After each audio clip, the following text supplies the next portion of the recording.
I almost played the wrong music. Yo, what up, dudes?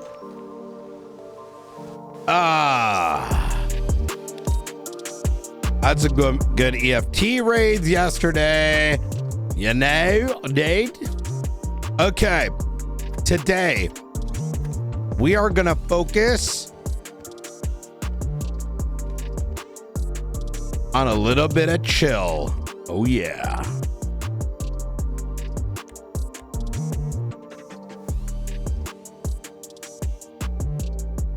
Random keys found by Ron Oil. Thrown away.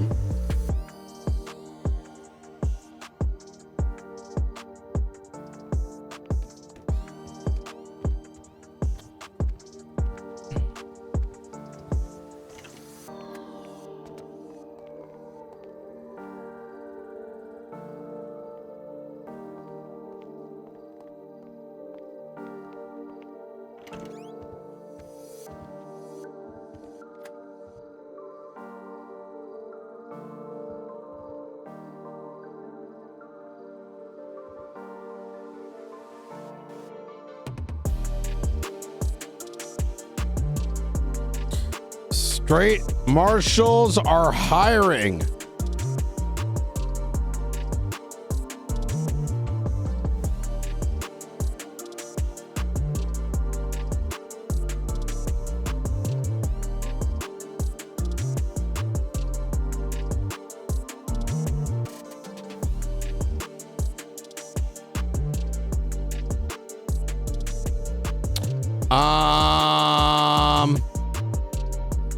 Application here. SASM.work. And then, so, like, we gotta give Frank some. Poor fucking Frank, man, never gets any of our time. There ain't no time, bruh. Ain't no time, dude.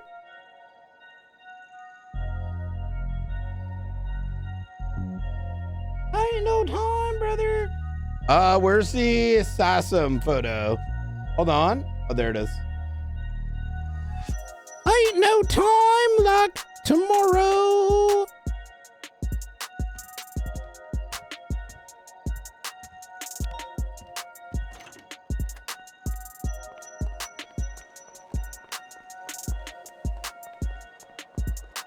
All right.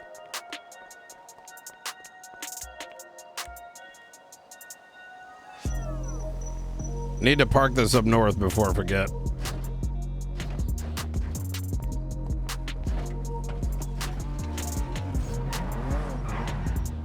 Oh yeah, we do need to talk to. When's the last time we spoke with Don? We can do Don right now. And then during Tsunami. How you doing, Flippy? Yo, what's up, Brian? Yo, Brian, I have a question for you. If PD impound a car or whatever the fuck, isn't their job to instantly impound it? They mark it as impound, but it doesn't mean that it will get impounded, if that's what you mean. Can they keep it on Mission Road the whole damn fucking day?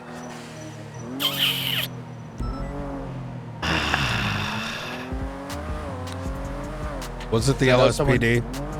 I'm guessing it might be because, well, I don't Man, know. I don't know why. Is it LSPD or is it BCSO? BCSO is pretty competent. Yeah. Apparently they're saying like that she tried to get the car back and then they hit her with you did the time now you did the crime now that's the time you have to pay her some shit. Wait, so they that's stupid. held the like they're vehicle... aware they're literally holding the vehicle at Mission Row on purpose. Brother, get a lawyer. Okay, that's what I was thinking, right? Like this. I mean, here's the thing, right? There is no perfect answer to what you're asking for, only because. Wait, I don't understand. So they told her that they're gonna keep the car just Yeah, they're just keeping it the whole storm, pretty much, I guess. That sounds like bruh. Yeah, I think they're just being petty. It sounds like, to be honest. I could do you know if they're just like saying shit or? I don't know. I just know I mean, honestly, I'd get a lawyer, to be honest. I mean, because the thing is, like, so here's the deal, right? We as law enforcement, we can, like, you use the shit in a crime, we can hold it. In order to do a impound, sometimes so much shit's going on, we can't value someone's car over the other shit, right? But if it's intentionally being held, I don't know, man. It's probably not something you want to say to someone because now you potentially got a case. But well, that's what I'm saying. Yeah, if they have reason, sure. But when it sounds like they're just being petty. There could be some new law shit like that. I think passed that I haven't looked at that may allow them to do so. Let me take a look real quick. I'd have a lawyer look over it, to be honest. I mean, it's not a bad thing to put pressure on PD. All right. So, anyways, hey, should talk at some point. Okay, yeah, let me know. I'll be around in a couple hours. All right. Just trying to think about reliving the old days. You know what I mean? What does that mean? I think you know what that means. Oh, okay. All right. Today's probably not good. Give me a call tomorrow and, let's talk. Let's see. Okay. All right. Sounds good. I'll be around. Talk to you soon. Bye. Bye.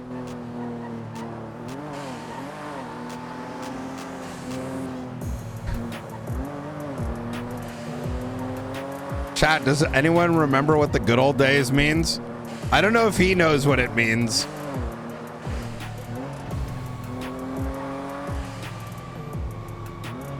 Garcia, no.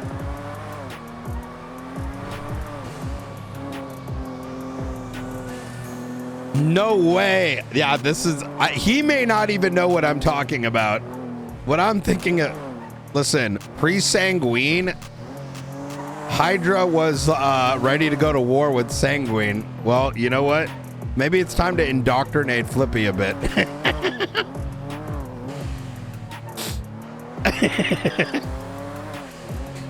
Flippy was the first one to start like really changing the crim meta because he would help Knight crack some cases. We'll see. We'll see if he's like down for it. Yo, shit used to get fucking spicy, bro.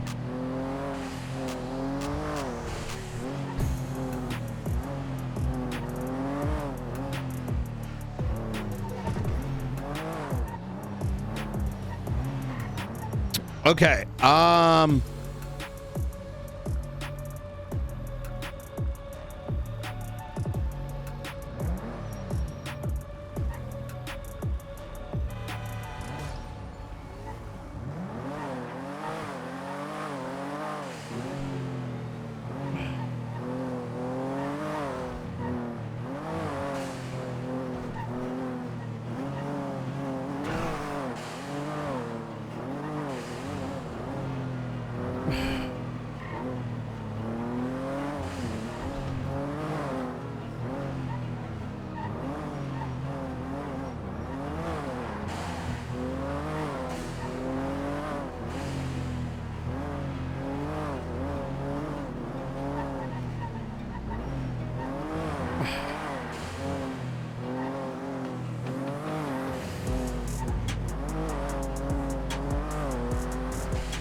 Did it.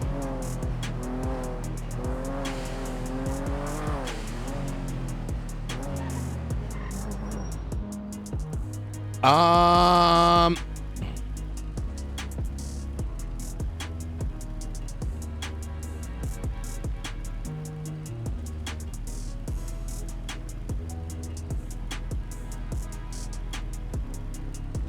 don't think Dawn's around today.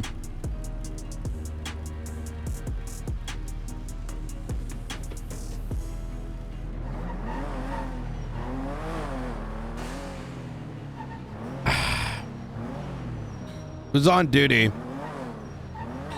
Okay, we're gonna get the other shit together then.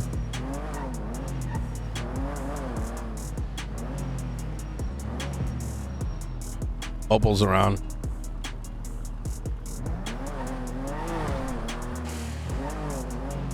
Call me hey night. Okay, so Moose can still dip it over hey night. What's up? Everything all right? Yeah. No, we're talking about cow tipping, and Cassidy said he doesn't think it's real because you would never be able to tip it fast enough before it moves. And I don't understand how a cow mooing would mean you failed in tipping it. Yeah, I don't think so either. Yeah. Hey, so we caught 4 of the. Yo, high key. I convinced 4 out of 5 people to turn themselves in. So, cool. Yeah. Lang's in jail now. Apple went into jail yesterday. 2 of the 3 POS guys, and oh yeah, and then you were there for the op. Actually, that one doesn't count. Oh, that's sick. That's sick, actually. Wait, did Lang end up getting a warrant for? He's on parole. God, bro. Yeah. I'm gonna be real. I don't know what fucking went wrong yesterday. What do you mean? Like, do you want to come to observatory? I'm about to do a trial, I think. Does after the meeting work? Yes. Okay. Yeah, I can do after the meeting. I mostly wanted I mostly wanted to poke you at the Colby stuff. I want to chat about that because we're trying to capture him, and you know, he has contacted me. We've already looking to do like a phone tap, and some other shit. So, I kind of want like we got some stuff together, but pretty much the thing is like, I want to kind of have like a light squad, you know, in both shifts. That I wouldn't say we put all our attention on it, because that would be like a waste of time. The guy could be hidden forever. But anyways, yeah, we'll chat after after Tsunami. Yeah, I saw the fact finding report I looked over yesterday. Yeah, we started to put things in there, and then I was kind of like concerned that some of that information people might do something dumb, right? Like, so some's in there, but anyways, we'll chat after. Are you able to skip meeting? Yeah, I can skip it. Okay, easy. We'll see you up here. All right. Yeah, I'll see you at the observatory. Soon. Bye. Have a bye. All right. Let's go, baby. No, Raz's interview is I mean, we may be able to try doing it tonight. It's gonna be tomorrow, maybe the weekend, we'll see. However, I need to talk to Dawn. This is starting to look pretty good. That's done. I need to talk to Sean to set this up.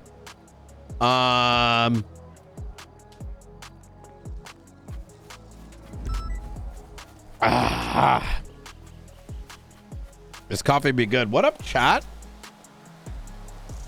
Oh, yo, can we start the morning?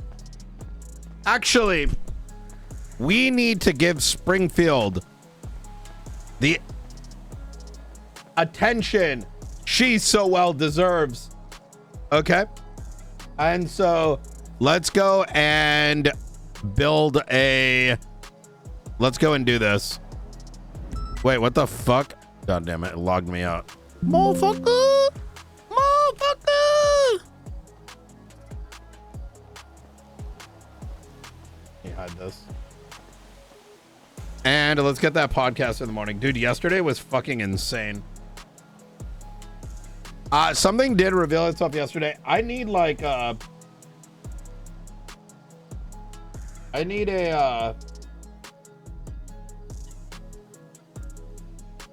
need a numero dos. I need a full-time shift 1 number 2, or one that straddles 1 into 2. That is like hyper locked in, because there are a lot of things I want to do. or maybe actually a 2 and a 3, to be honest. There's a lot of things coming down the line that we won't discuss today. But you'll see that I want to implement. This is coming all the way from the state. There's some really cool shit. But in order to achieve that,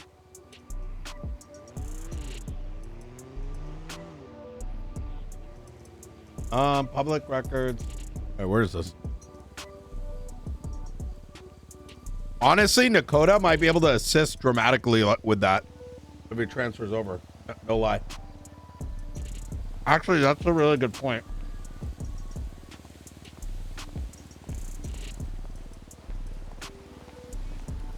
Pretty much, I need to be able to split my administrative work.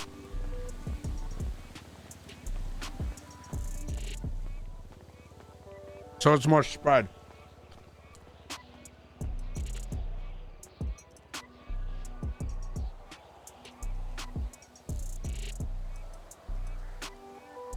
I would take Angel, but I think BCSO would fall apart.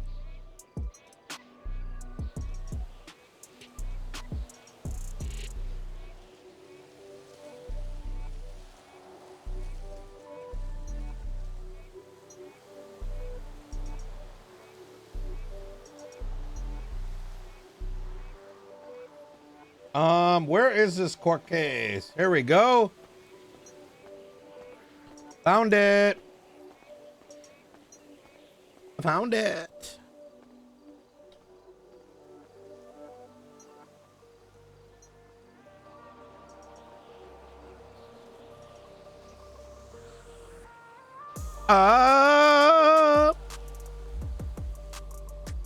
Oh my God.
All right, on. Wow. How the hell do you edit the sources?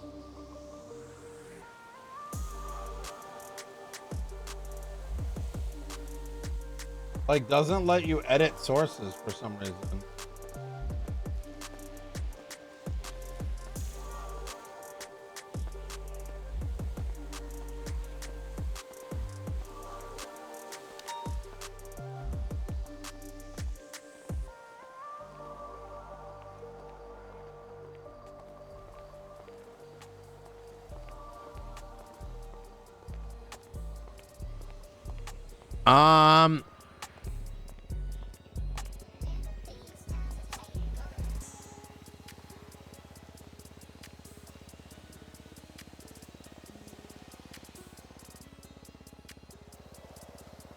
This is gonna be fun to listen to.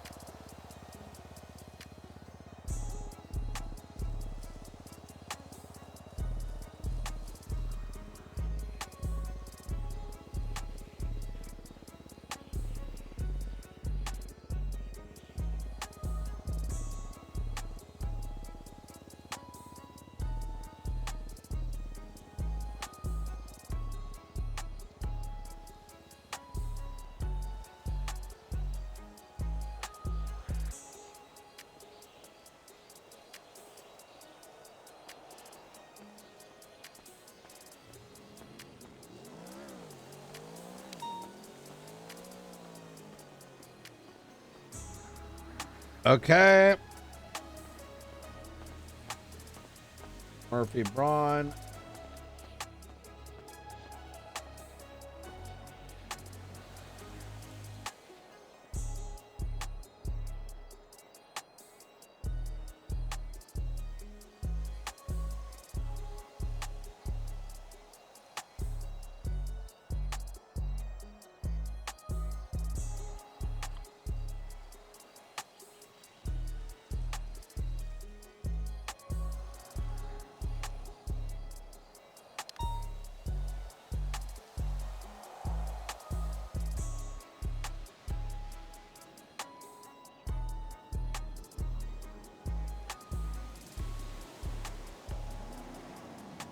Okay. And then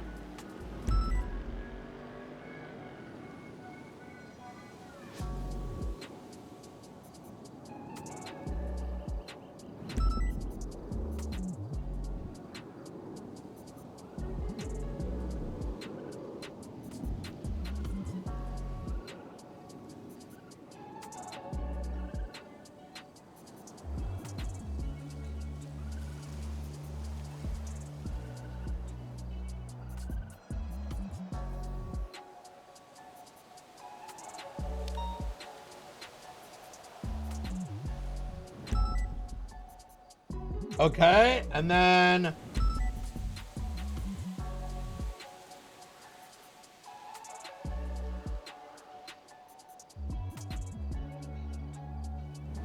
wait, can you not upload to wait.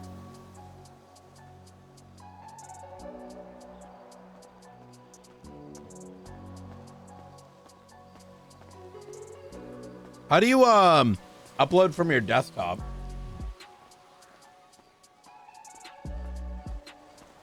Oh, here we go. I found it.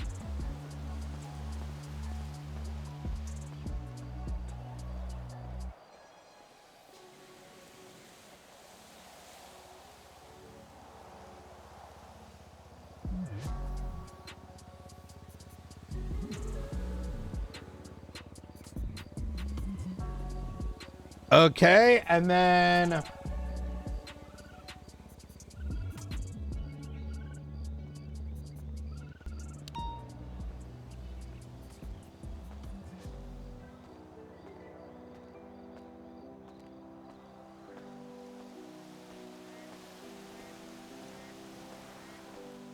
all right, chat. Do you want to do a deep dive? Or do you want to debate? I say we generate both. Okay. Okay, there we go. Guys, we need to start using this more. I spend this is like $200 a month.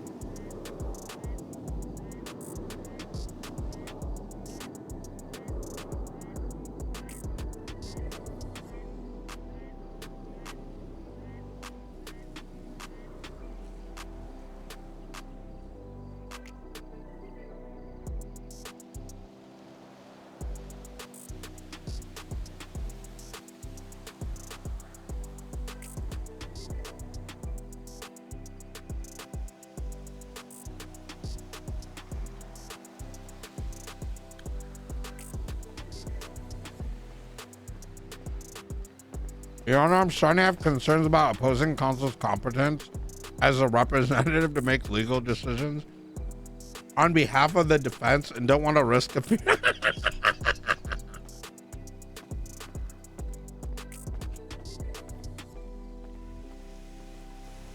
Oh my God.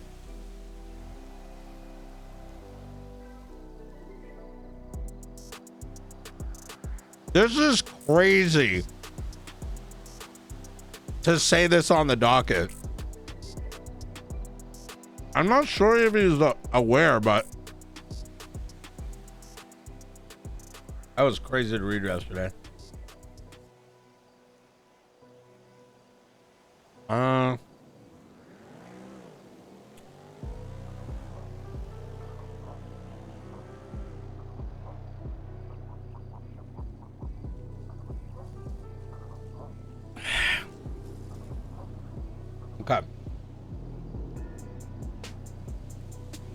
All right, that's going.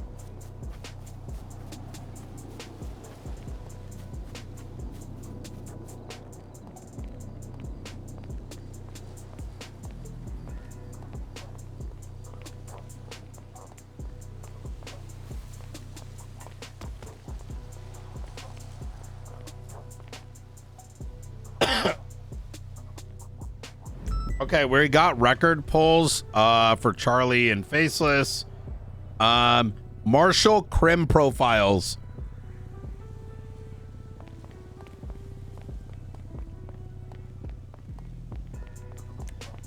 I'm gonna assign that to Ruth.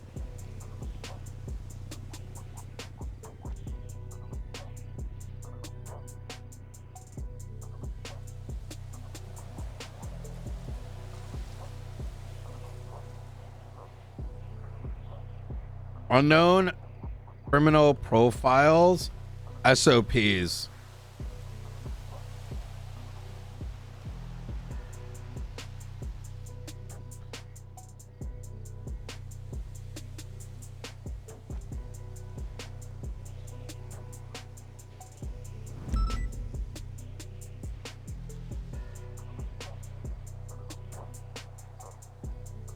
You ready for this?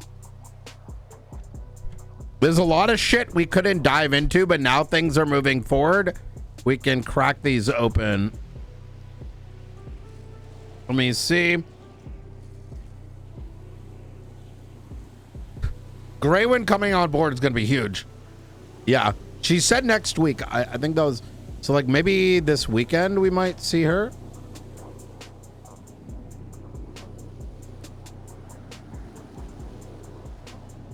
I just need to double check. Oh my God, there's so many emails. Dude, what time? The second. Okay, 3-digit ID. Okay. As of, this is how old this is. 25. Oh my God, days go by. The state has approved SASM to utilize 3-digit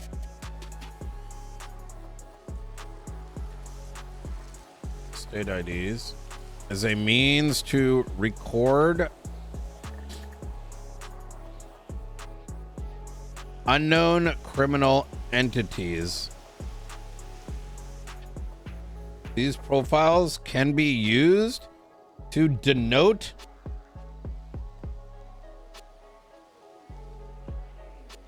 placeholders until their identity is fully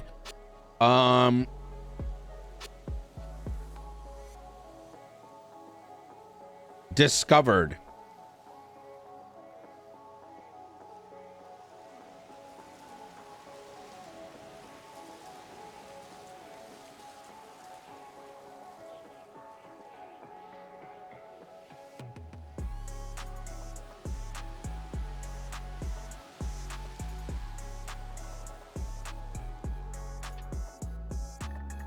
How to create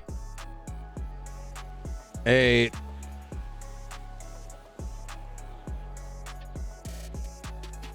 and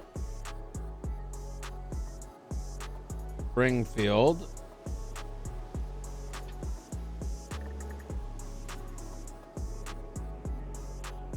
please use this document.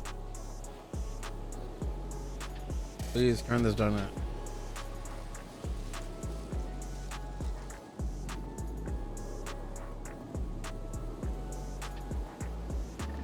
For now,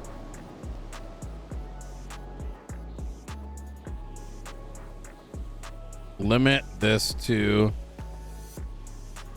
state actors instead of the generic criminal.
We need a placeholder photo.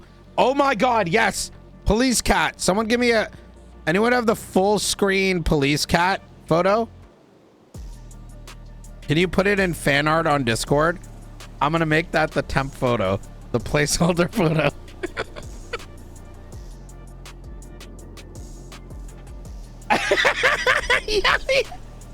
Yeah.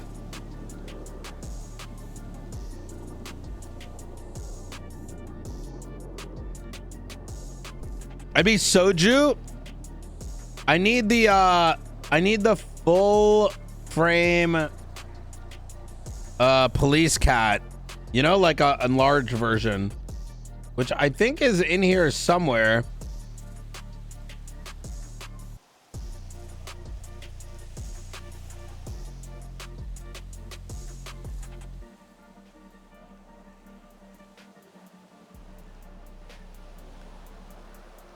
It might be in like emotes or something. Oh my God, Soju sent it. Oh, thank you.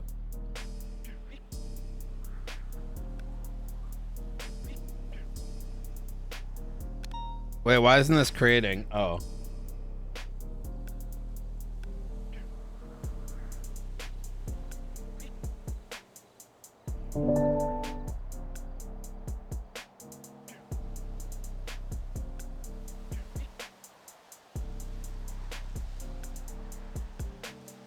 Wait.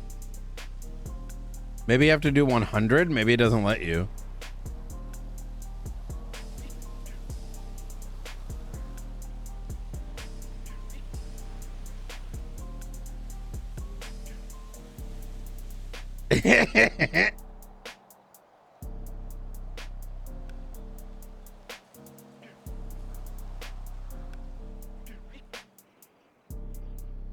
Hunt plus.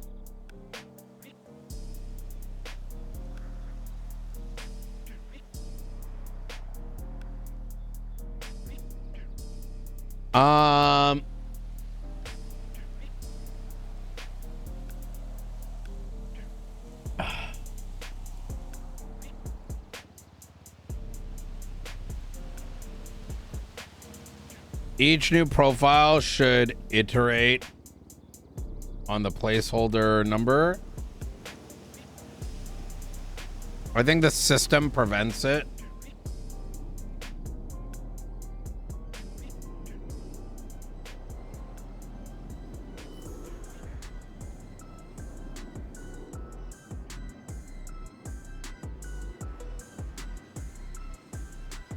Should maintain a list of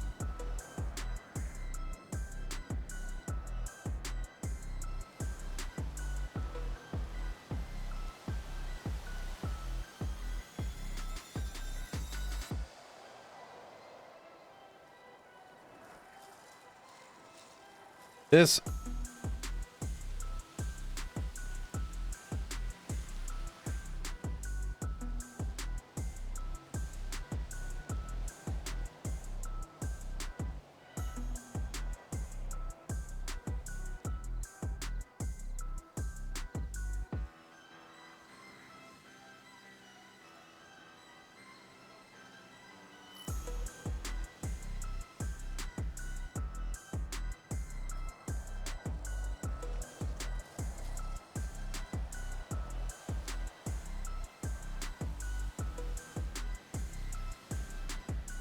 Until we reach critical mass understanding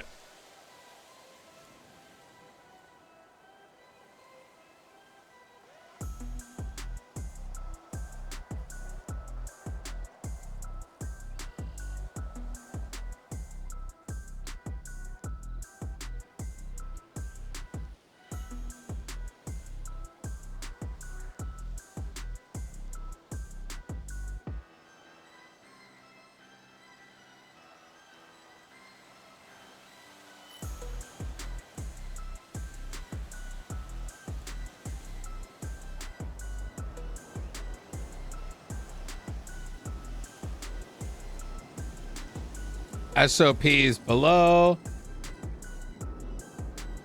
Notes for Ruth and Springfield.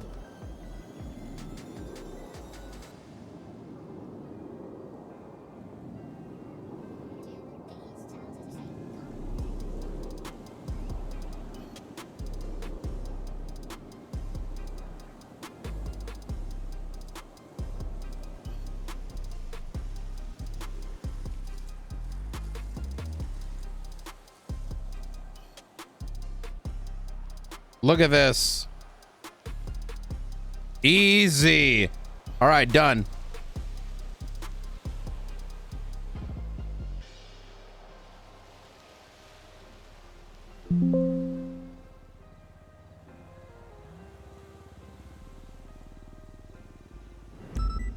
Oh my God, I lost my thing.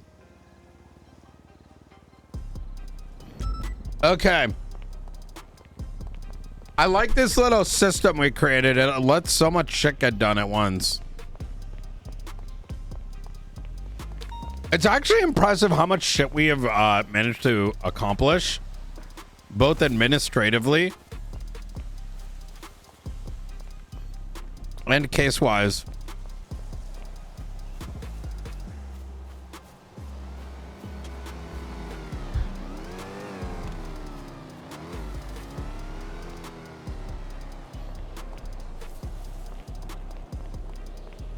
Yes.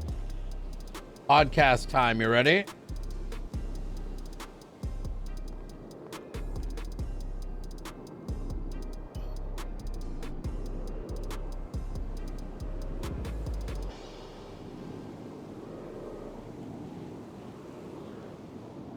Welcome to the Deep Dive. If you need a shortcut to being instantly well-informed on some of the densest material out there, well, you are in the right place. Today, we are cracking open a mountain of legal documents, motions, affidavits, search warrant returns, all surrounding the case of a man named Bruce Baylor. Our mission is to really extract the critical insights from what started as a white-collar investigation. We're talking embezzled government grants, but it just exploded into a massive criminal enterprise. It's touching everything from weapons trafficking to identity theft, and the immediate legal showdown here is huge. The prosecution filed a motion to freeze every single asset associated with Baylor's name and his businesses. And this deep dive, it really lands us right at a fundamental conflict in the legal system. On one side, you have the prosecution. They're arguing that the alleged financial crimes are so layered, so entangled with legitimate business activity, that all the assets have to be seized, to protect the public and, of course, to make it possible to claw that money back. And on the other side? On the other side, the defense is making a constitutional stand. They're resting heavily on due process and a very specific piece of legislation, the San Andreas Authorized Property and Contractual Protections Act, the APCPA. It's designed to prevent exactly this kind of government overreach. So the core question for the court is, does the presumption of innocence still protect your property when that property is, well, pretty clearly being used to commit organized, serious crime? It's a massive high-stakes question. Okay, so let's unpack the financial origins first. How did a seemingly normal business, B2 Ventures, end up facing 6 counts of embezzlement? What was the initial sin here? The initial sin was really abusing the trust that comes with government funding. Between October 10th and sometime in November 2025, B2 Ventures, which was supposed to be an investment consulting firm. Right, just consulting. It received a hefty $15.4 million in county grants. And these weren't discretionary funds. They were earmarked for specific critical uses like community expansion and purchasing corporate aircrafts. And those aircraft grants, they're a perfect window into the alleged pattern of fraud, aren't they? They really are. The source material shows duplicated requests. A $4.5 million grant on October 10th, and then just 19 days later, a duplicate request for another $2.5 million, both for aircraft. And it's not just the duplication, it's the lack of follow-through. The search warrant affidavit, it explicitly states that Baylor doesn't possess a pilot's license. And there are no registered aircrafts. None. Not associated with him or with B2 Ventures. So the money just vanished. Well, the prosecution argues this failure to fulfill the stated purpose means the misappropriation isn't some past event. To them, it's an ongoing act of financial misdirection. And that misdirection, it turned B2 Ventures into a slush fund for his other, let's say, less legitimate ventures. We see the grant money just immediately siphoned off. Tell us about the movement of those millions. It was rapid. We see this quick internal diversion. A quick $1.15 million went directly from the B2 Ventures grant account to cover expenses for B2 Customs. Which is an unrelated custom vehicle shop. Completely unrelated. Then, $6.25 million was specifically designated for buying bet stock. That's Beta Pharmaceuticals. And another $750,000 went to a company called Box Gamba. I mean, for a consulting firm, this isn't consulting. This is speculative investment and funding a side business. It just reveals a deliberate strategy of using that grant money as a primary ATM for every other enterprise Baylor controls. And we also see it cross over into major real estate speculation, which further complicates what B2 Ventures even is. Baylor wins the auction for Innocena Road 23 for $16 million. Right. But then he announces B2 Ventures is suddenly selling it to an Audra Rose, who supposedly only paid $10 million and then took a $6 million loan from B2 Ventures. And that's critical. It shows B2 Ventures, a consulting firm, abruptly acting as a massive property purchaser and a private lender.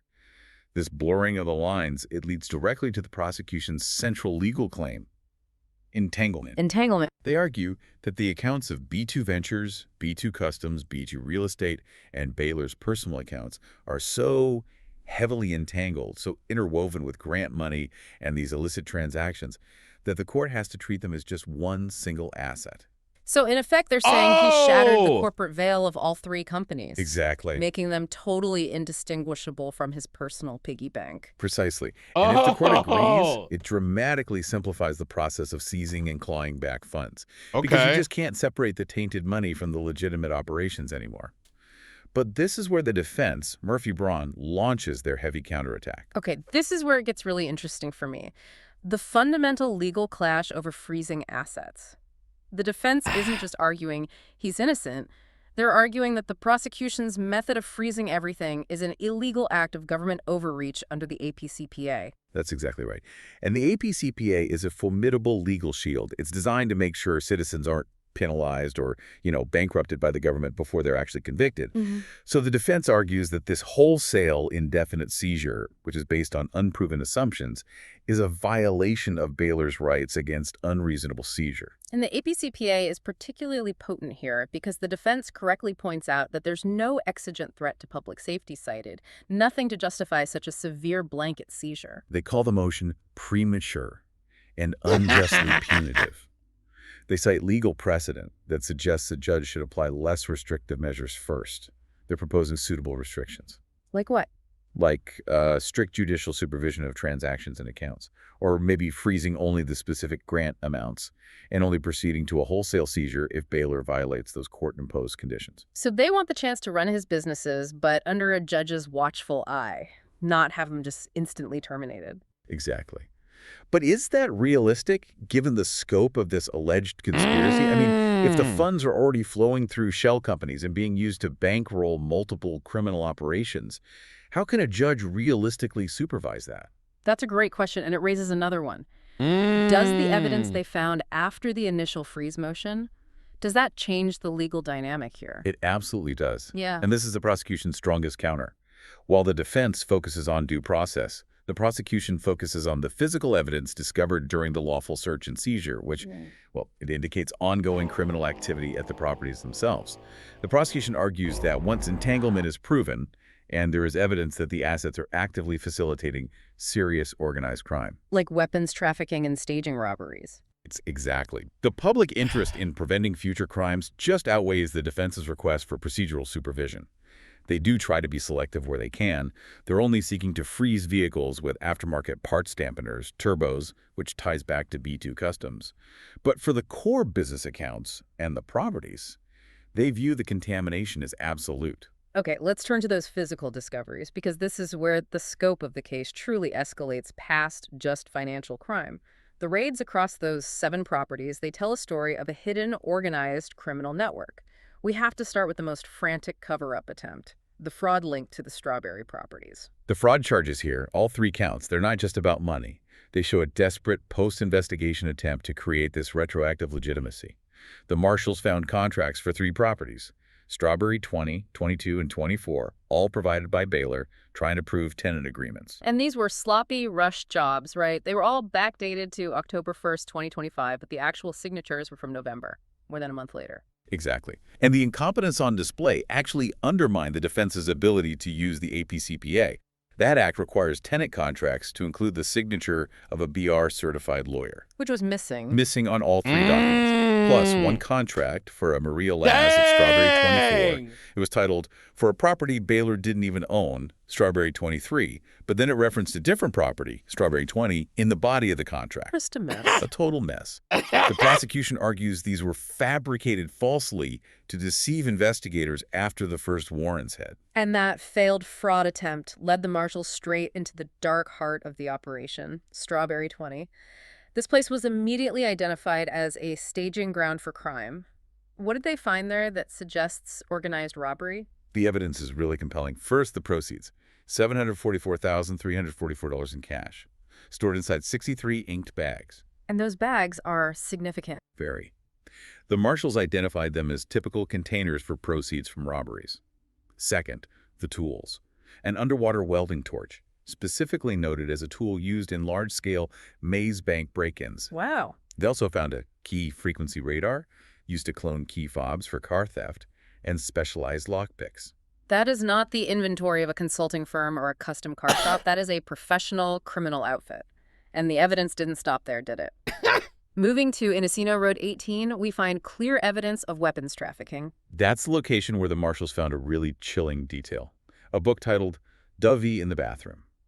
And this wasn't a novel. It was a clear price list for firearms from a group called Kentucky Fried Guns. A price list. What? Highly structured. $20,000 per firearm or a bulk discount of $95,000 for 5. It even included explicit instructions to text a code word to a specific burner phone number. And this location also had cash, $100,000 plus an additional $18,000 in Wait, I didn't freshly know cleaned about cash, this. which connects directly to the money laundering infrastructure they uncovered elsewhere. Absolutely. The money laundering operation was split between 2 adjacent properties. S. Rockford 352, listed under B2 Real Estate, contained a massive number of washing machines. Now, that might sound mundane. But not for laundry. Not for laundry. The source material clarifies.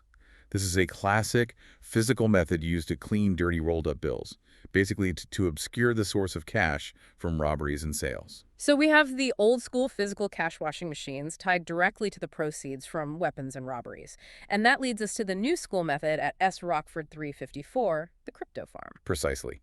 S. Rockford 354 was a GPU server farm for cryptocurrency mining. And records show the power consumption at this facility just jumped, skyrocketed to nearly $19,000 a month in September 2025. September, just as the grant schemes were accelerating. Suggesting this massive crypto farm was established specifically to convert and conceal liquid assets from the embezzlement and other crimes. Oh They seized my hard drives containing God. about 25,000 units of BUTC, which is the most common cryptocurrency in San Andreas. A sophisticated attempt to move vast amounts of stolen funds out of the banking system and into untraceable digital wealth. That's what it looks like. And finally, let's go back to Strawberry 24.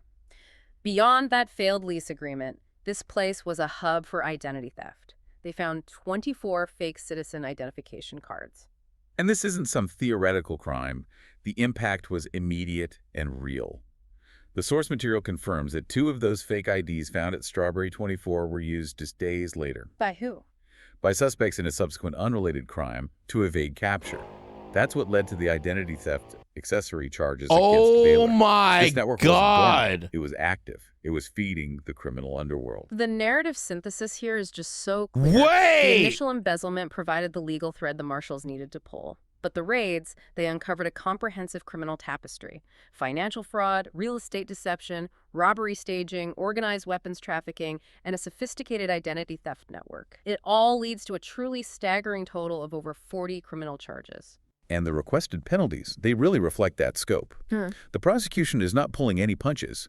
They're requesting 360 months, that's 30 years in prison, massive financial penalties, the clawback of all the grant money and profits. And the businesses? The complete termination of B2 Ventures, B2 Customs, and B2 Real Estate, plus the seizure of all 7 properties. We've seen the defense challenge this entire process, citing the APCPA and the fundamental right to property protection before a guilty verdict.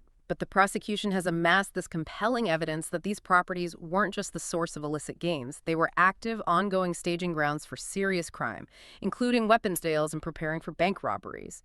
So the profound legal question the court now faces is this.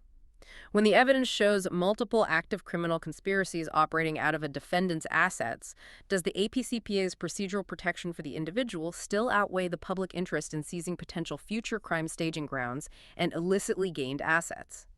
That balance between individual rights and public safety is what makes this case a landmark confrontation.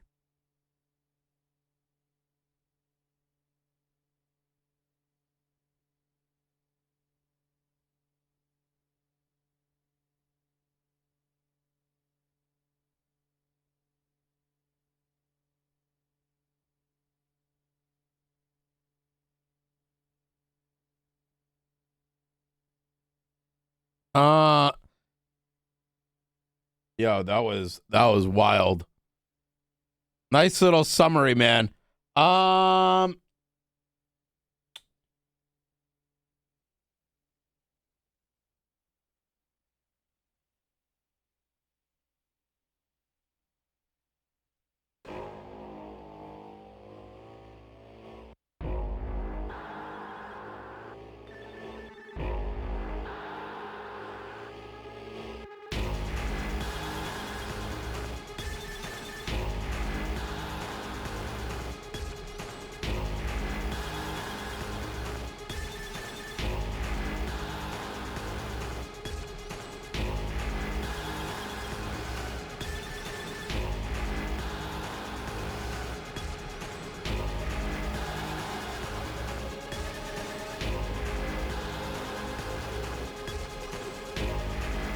Oh, it's not up yet.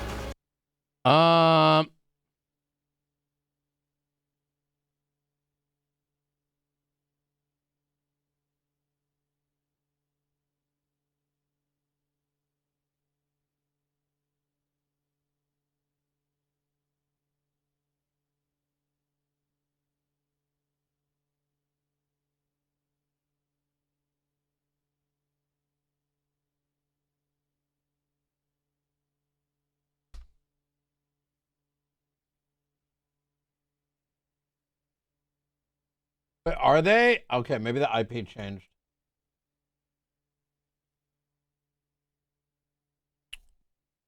That was sick. Let's listen to the debate.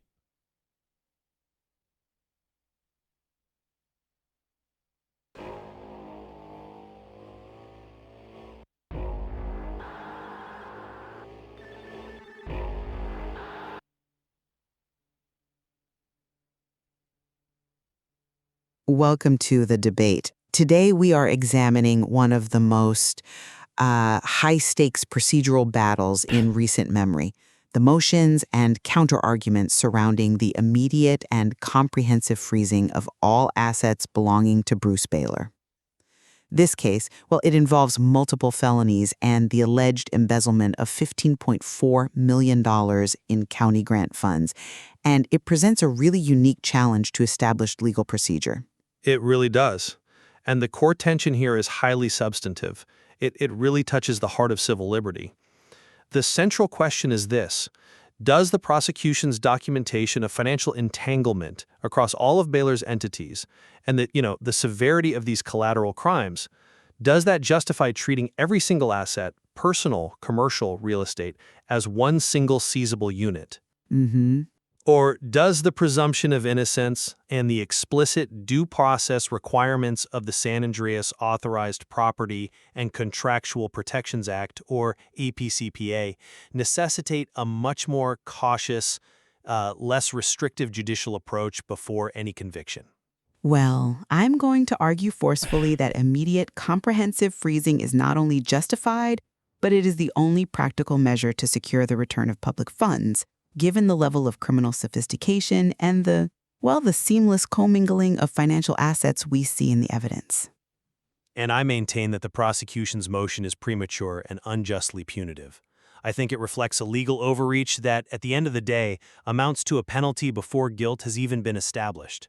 The APCPA was specifically designed to protect property rights, and it mandates that the court explore suitable restrictions first, not jump straight to seizure. So let's establish the let's get rid of my position here. The financial records, they demonstrate a unitary operational structure. This wasn't a collection of separate businesses. I'm not only really. kidding.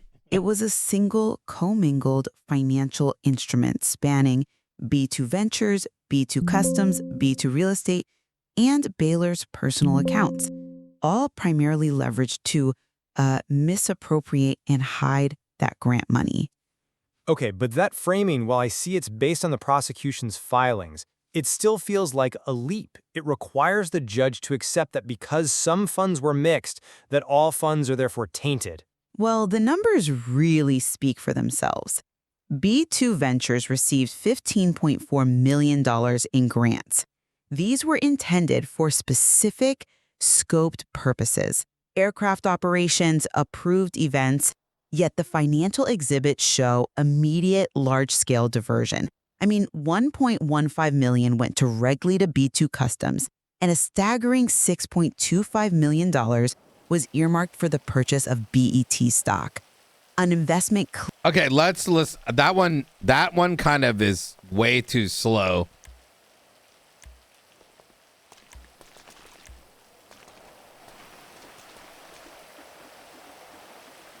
How y'all doing? Ready? Yes, sir. All right. I got to go to the station down south because some things are like remote sign in is kind of fucked up now.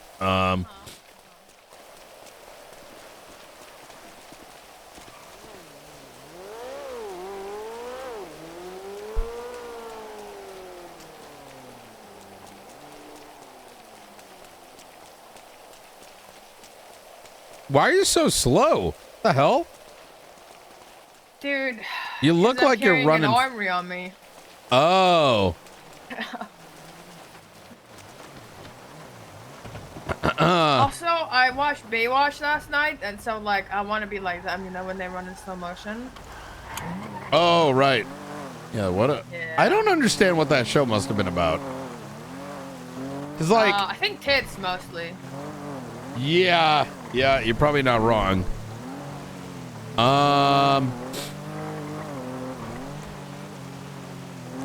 There's been so much shit going on. Yesterday, day before. I had a short day yesterday, so I'm not on the end. From your perspective, like, well, actually, I don't want to get you involved with something that might get you in trouble. You know what I mean? Wait, what do you mean? Why would I get in trouble? Well, you wouldn't be at fault, but if I bring up the topic and then if you knew about the topic and then it's like, why didn't Opal tell us? Kind of, you know what I'm saying? I was about to say something, but someone made a complaint about something that happened yesterday involving, you know, other people in the LSPD. I was about to bring it up. So, was it another cop? Mm-hmm. Vincent Ventura. No, he's been great. No. Oh. Yeah. Wait, who the fuck else would have a problem with what happened yesterday then? Wait, what do you think I'm talking about? Is this not... I feel like the only thing I was involved yesterday was the Babylon stuff. No, I don't even know if you were involved with it. It was, I wouldn't think too deep about it. Yeah, it was just some dumb shit. Oh, okay. But, like, I don't want to put you in a position where... I was about to say something that would put you in a position where, like, if someone, people later found out you knew about it and you didn't say anything, but then, you know what I'm saying? Like... Well, I feel like if that's what you're saying and there is something that I could know that could help in, you know, whichever way, I feel like, you know, I'd be good, no? Maybe. But Matthew Colby. Actually, I'll tell you one thing. I saw Mr. Green again yesterday. Yeah. I was like at the marshal's office and I'm like chilling, right? And all of a sudden, like this vehicle catches the corner of my eye. It's like this old school, like green, vintage looking car. And the license, and I go to it because I'm like, what the fuck is this? Like, it, you know, I don't typically see that kind of car up in by the observatory. Turns out the license plate said the collector. And then so I immediately get back up. We're up there. We're like, what the fuck is going on? And all of a sudden there's a helicopter. It lands. It's the green helicopter that I saw like a month back. The one that led us to like money and set on fire or whatever. So we go and document that. We get back and now there's a red van next to the green car. And inside the glove box of the green vehicle is a green calling card. So I've been... Green? Wait, have I not told you about Mr. Green? No, I know about Mr. Green, but a green calling card? Yeah, that's how we first... So when I first learned of Mr. Green and he kind of had me follow him, he left a green card next to the money he set on fire. See, that's what I was gonna say. I was gonna ask if the Edgar thing was connected to him because I feel like it makes sense with the money and who he is. I think it. I think it involves all of them. What happened to Edgar? I mean, probably. Yeah, I think that one was like a joint. I'll tell you in just a sec. Ooh,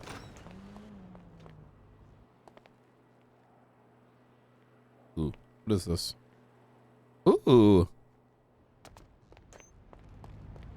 Okay. So I think the Edgar thing is different because they left like a coin on him.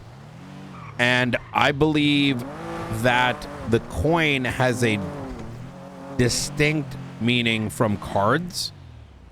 So my running theory is there is what we have been led to believe, right? And then there's what's in actuality, right? Someone can say, maybe a long time ago, even the faceless believed that, you know, the blue card means we're watching and red means we're gonna hurt you and black means you're dead, right? But the moment we got this green card, and because, you know, we have more cards now and know the circumstances, I more believe it has to do with like a calling card usually is like, let's say you and I have never met before and you know, we met and I left a calling card here. You didn't know my name, right? I got out the car after whatever, and you look at the calling card and now you know who I am, what I represent, blah blah blah. You know what I mean? I think the faceless cards are more like that, and rather the fact that they go blue, red, and black is more about like responsibility. Like Mr. Blue, I believe, handles most of the shit in San Andreas, right? So getting a card from him is not unusual because of just how much activity he has. Red,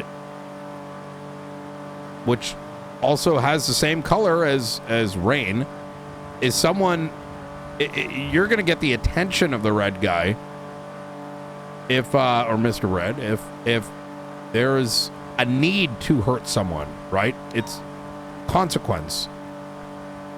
Black, if the Grim Reaper needs to come through and make sure someone's gotten rid of for sure, right?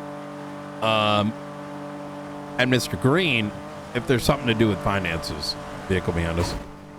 What about white?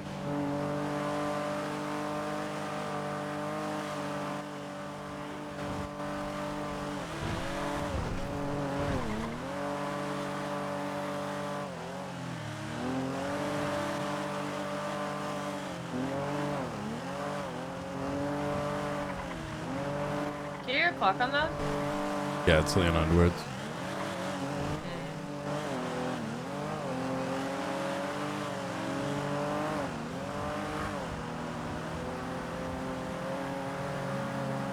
Really feels like he's trying to match our speed. Yeah, I wonder if it's because we briefly. I mean, we didn't even really drive through Cyprus. We just followed the road. Hold on 1 second, I gotta take this. Hey.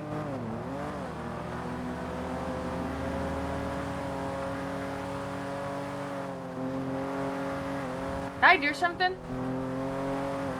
Okay. I'm in a meeting right now, but I'll shoot you a text when I'm done and I'll be there.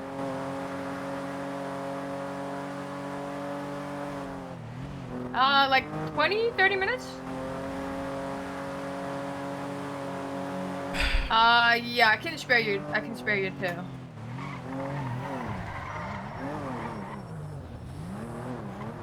Yeah, sounds good. I'll be mission on just. Chat, I'm a psycho, and because I can't. Bye-bye. Remind me to tell you the story of hot sauces. So, what about white? What do you think white is? I don't know. I mean, I've heard there's a white, but I've not seen evidence of it. Oh, well. Cassie Carlisle. What? Cassie Carlisle. She's Mr. White? No, she had a white card on her when her body was found. What? Wait, what? I think. Wait, it was either that or blue, but I know we have a white card in our possession. We got a white card off of someone. I think it was Cassie that had the white card. I'd have to double check, but we definitely have a white card in possession. We looked through all the evidence, sure but then again, to be fair, there's a lot of evidence from like a while back that never made it into lockers or was like photographed. Yeah, I'll look through. I definitely know we have white cards. Oh my god. Yeah, that'd be. It's not Cassie. She had blue. She had 100% blue. No, I know we have one though. I know for sure. Yeah. Well, so the big thing in regards to this is the fact that something may be happening. Double H. Okay. Something might be happening. Like, why did Mr. Green come yesterday? He came last time to show himself to me because Ruth and I discovered a crate based on old evidence. Imagine how crazy that is for a second. Like, and I understand some people, they just think things are like written as destiny. You know what I mean? But hey, nah, this motherfucking crate had been there for months. And we just looking through this shit, we're like, wait a minute, I don't think this was ever found. And found a fucking crate that the door hinge was like slightly, like, you know, like they didn't fully lock the fucking thing. Oh my God. But it's because we seized it, we affected the man's like wealth and he showed himself. The thing that's got me fucked up is why did he show up yesterday? Would it be for Brandon? Maybe, but that doesn't really make sense. Didn't you guys just now start looking back into the recent re-uptake in Class 2s? Think about the flip we did to them the last time we looked into it, right? We took 6,000 off the street. That is true. But I also don't necessarily believe that... Oh, wait, do you have to go here? Yeah, I gotta go in for like 2 minutes. Oh, shit. Okay, I can wait. I'll be running around right over here. Of course, I'll be right back. Yep.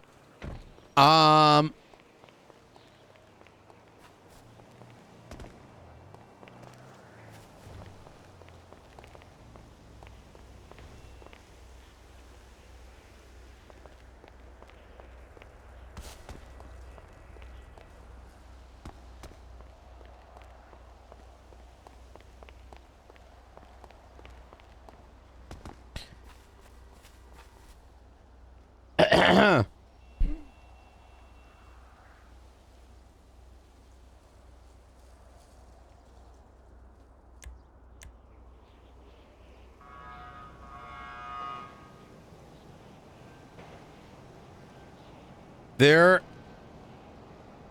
Mr. White.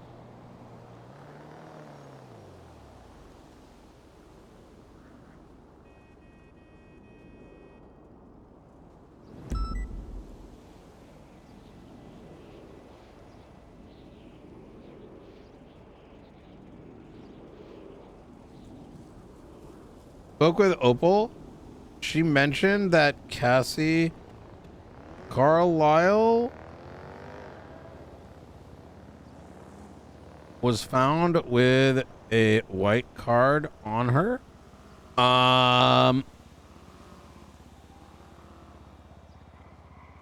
No, she may be mistaken. But she knows for sure that law enforcement had found one at one point. As far as I know, we haven't one, perhaps hidden somewhere in records.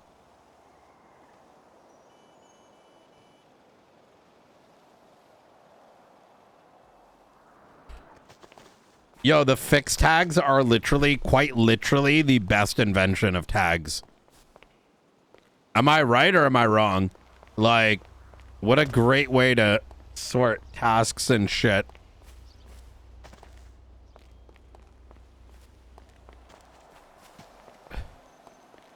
Like, we're starting to actually use the tags appropriately, right? Because the thing about that is, like, it needs to be done. It's a report. And then let me also put faceless. We also, what I did yesterday was I started to use other tags like a card tag and such. We should only ever use like 3 maybe tags, maybe a 4th if it includes a fix that's going to be removed. What that lets you do is it lets you like look through many reports. Like even if you search for faceless, you still can filter more on the tag just visually.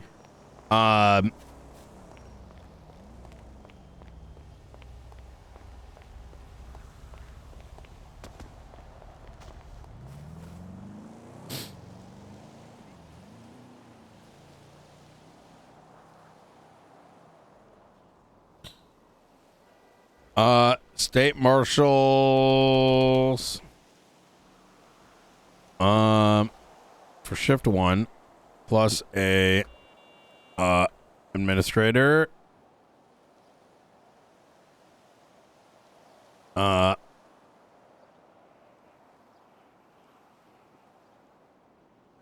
Sassam.work.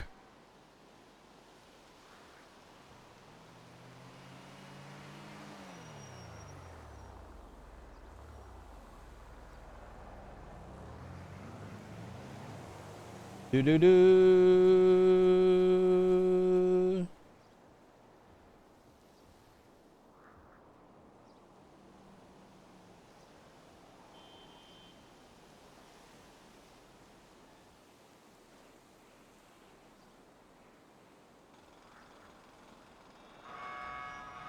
I think we should, for like the car stuff, we should just have like a way to do a reimbursement.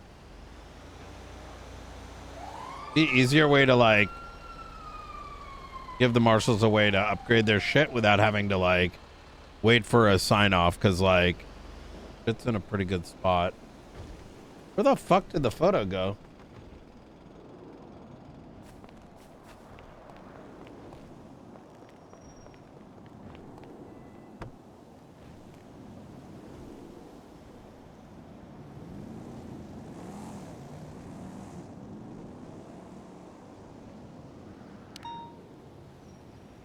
There it is.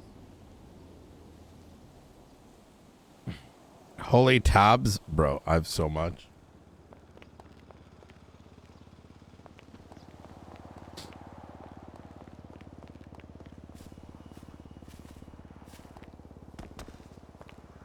What's wrong with the Gamba boxes, though? No. Just for like moving money around. That's the only reason I bring it up. I just don't know. Because we don't really have like announcements that are only for marshals.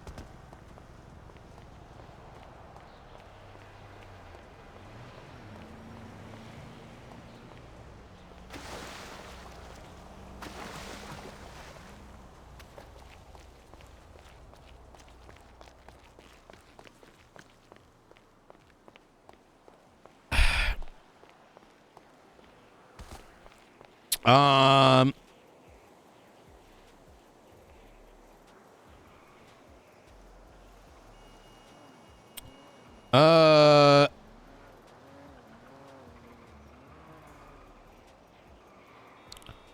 Ring when you're awake.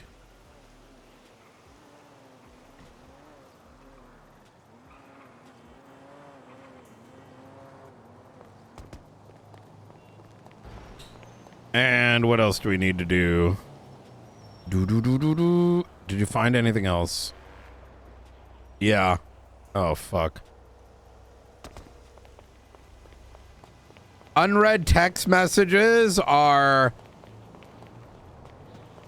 the worst because you can't tell that you've missed one. You can't tell that you've missed a text message. You know what I mean?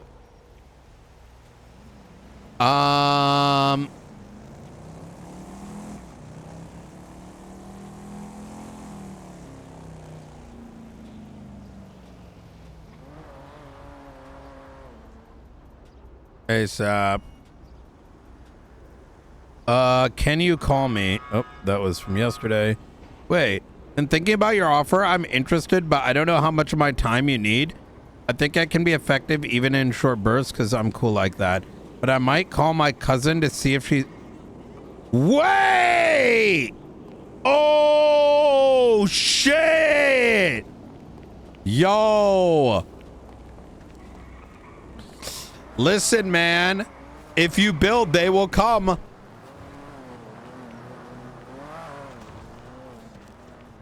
Giga Marshal incoming.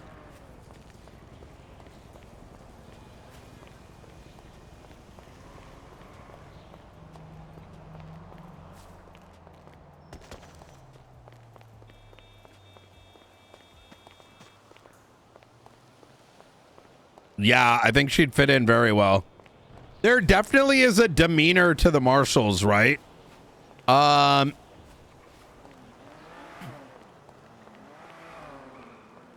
tonality is definitely different. Which is good. It provides an alternative choice, which is good.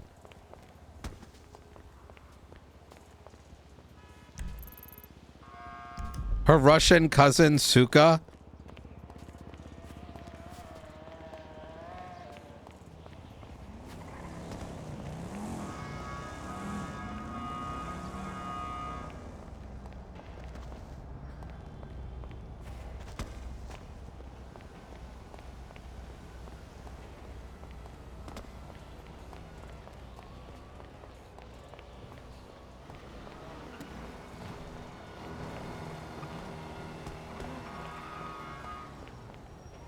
Okay.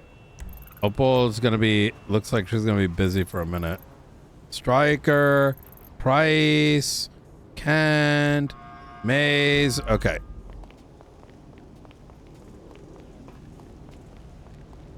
Okay. I'll catch up with her afterwards.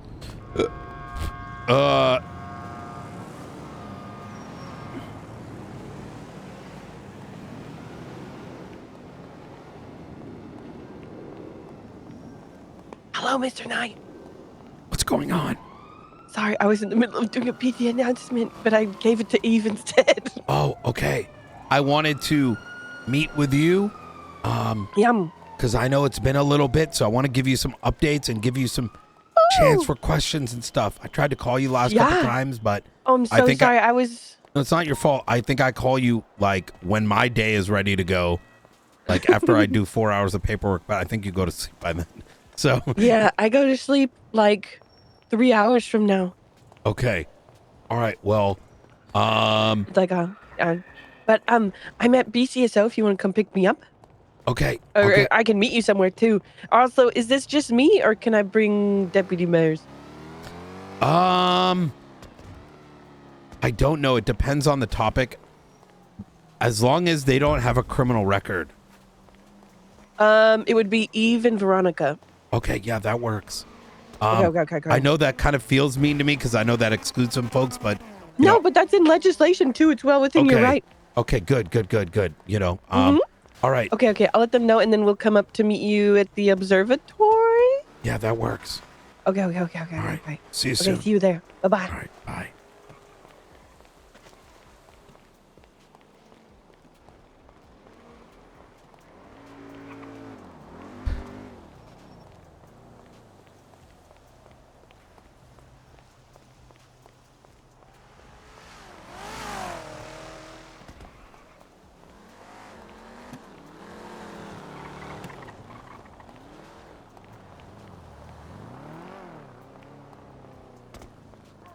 Hot sauce. I got pissed off that I can't figure out what sauce to get because for some reason Dave's Gourmet no longer has Dave's hot sauce, and I haven't gotten an email from them yet either. Let me search Dave's. So, you know what I did, chat? You know what I did? I did what the best thing I could think of, and I bought Hot Ones season 25 and 26, like hot sauce packs that go from not hot to really hot. Because I was like, well, not only is it going to give me a variety, but I can also try a bunch of hot sauces and figure out what heat works. So I have 2 full hot Ones, like, you know, like they're like 10 hot sauces, so I can like try them out, see what's good, what's not good, you know what I mean?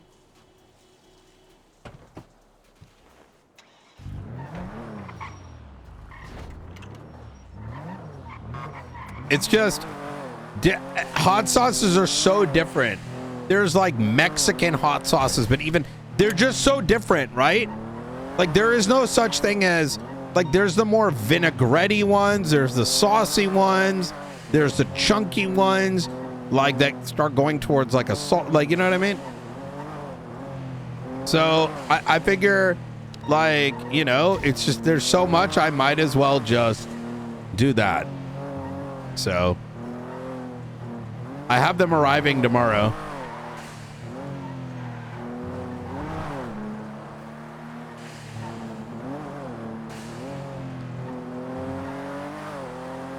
It is a deeply personal journey. It is. Especially, like I said, if you're like me and you just really enjoyed, you know, a particular kind of hot sauce and then not having that option anymore. You know what I mean?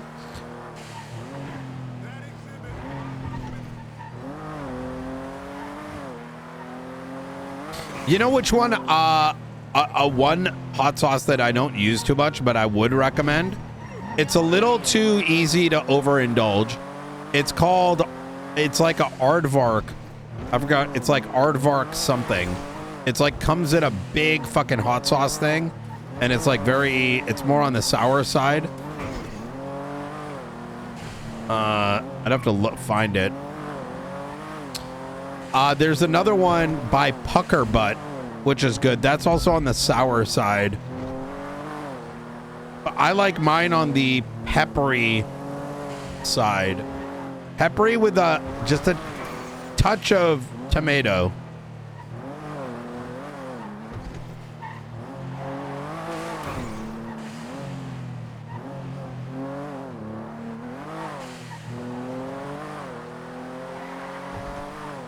Yeah, I don't really watch Hot Ones. It's just the closest thing to a test kit that I could find.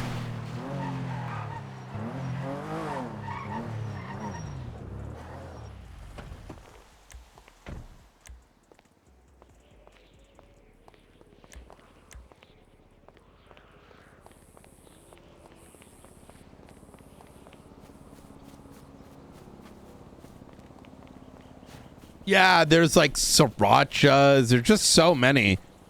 But yeah, I'm kind of excited for that. How you guys doing? Good to see you. Good to see you. Whatever. Okay, what else do we got?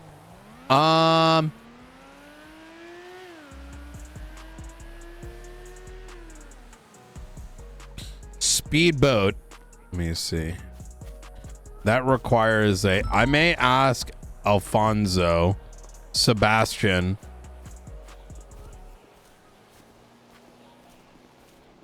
Nakota's around as well. Wait, is Daisy around right now?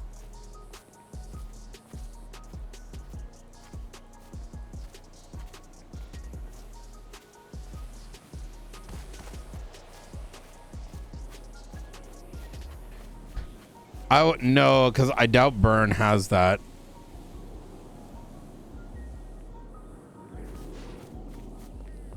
Hey, I'm just curious. Is that bitch still timing you with that Filipino? People are so rude.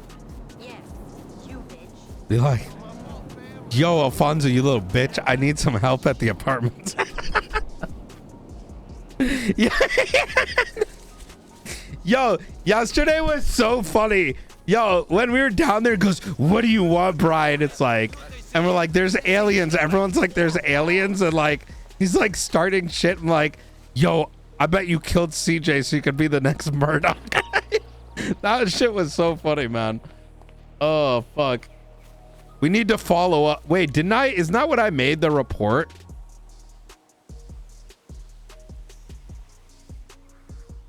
Wait, she went into ICU. Oh, wait, this is old.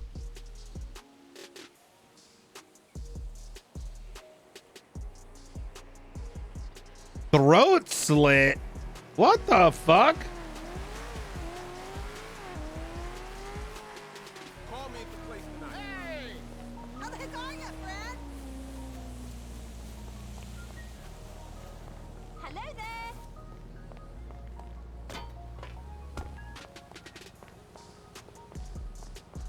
Nope. I got some Marlin.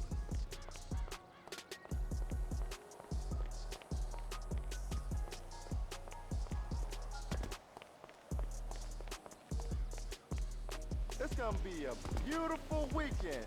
Now I'm getting some sun at the beach. Hey, bro, so good to see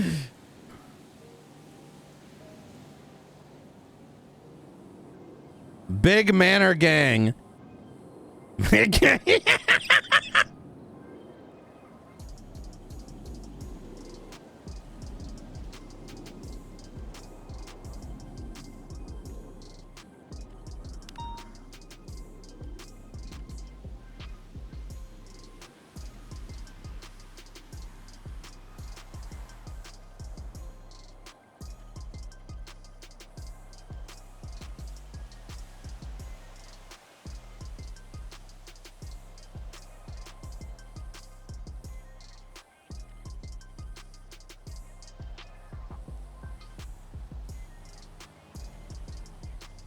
Hey, you need to come over so we can play some video games. I hear you. Heartburn from my other Natterburger. I don't like doing the I don't think it's fair to do the Sab kills women thing any longer. That's like old shit.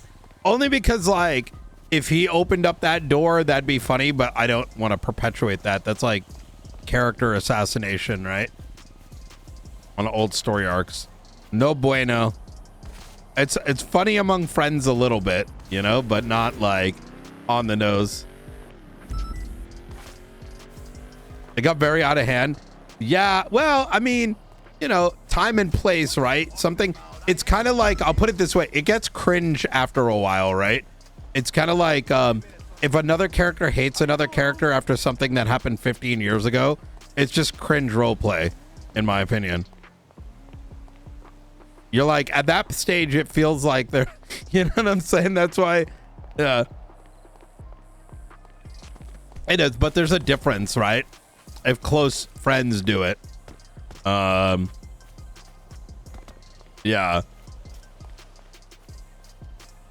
If people who know each other, yeah, but when it gets like beyond that, it's kind of like, gets a little cringy.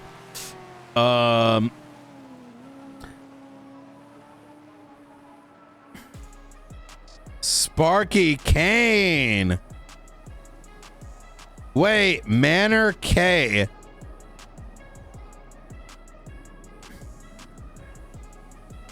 Oh my God, I need to, brother, I need to ask for a phone booth here.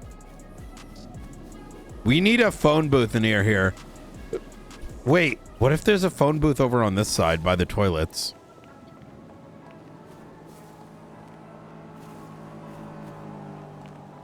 Hello, Suka. Hello. Hello, Suka. Hello. Hello. Hello, Suka. We must calling again. Let me get this ready. I have some new information. Give me a second. Bro, I need to... we never watched... I need to see a clip from his side. Hold on.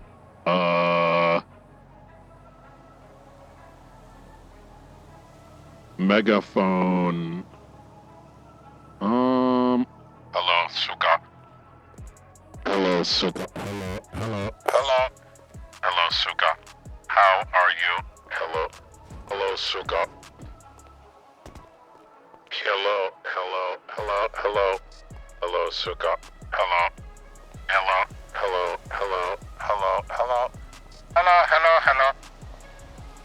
This isn't very good. Hello, Suka. Hello, Suka. Hello, Suka. Hello, Suka.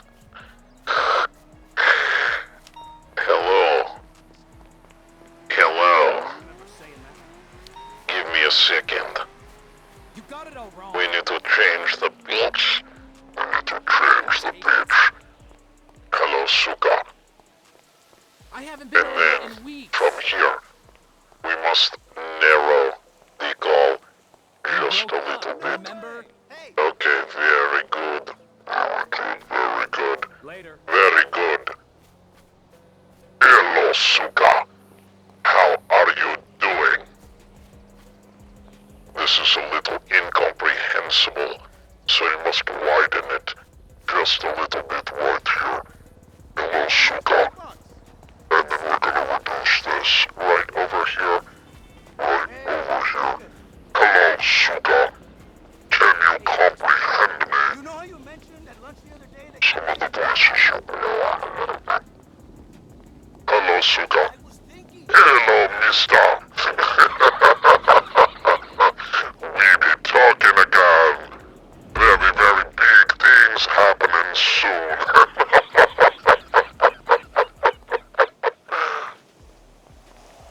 Hello. Can you hear me?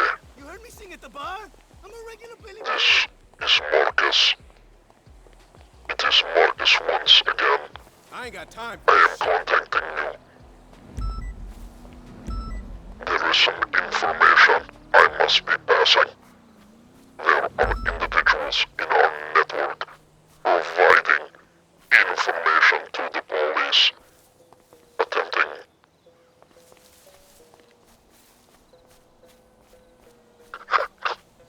Marcus Vapewood. Y'all call us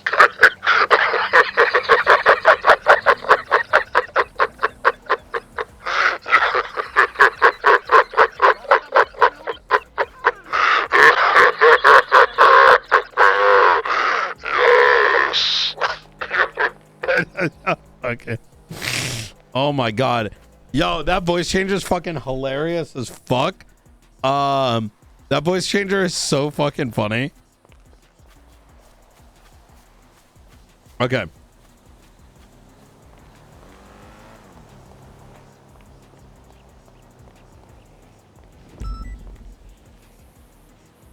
I totally agree.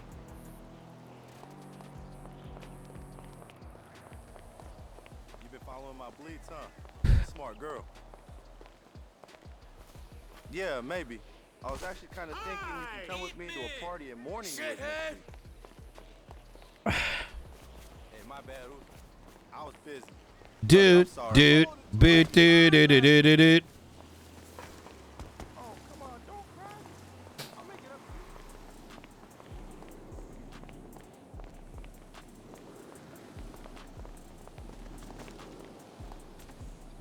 Oh, hell.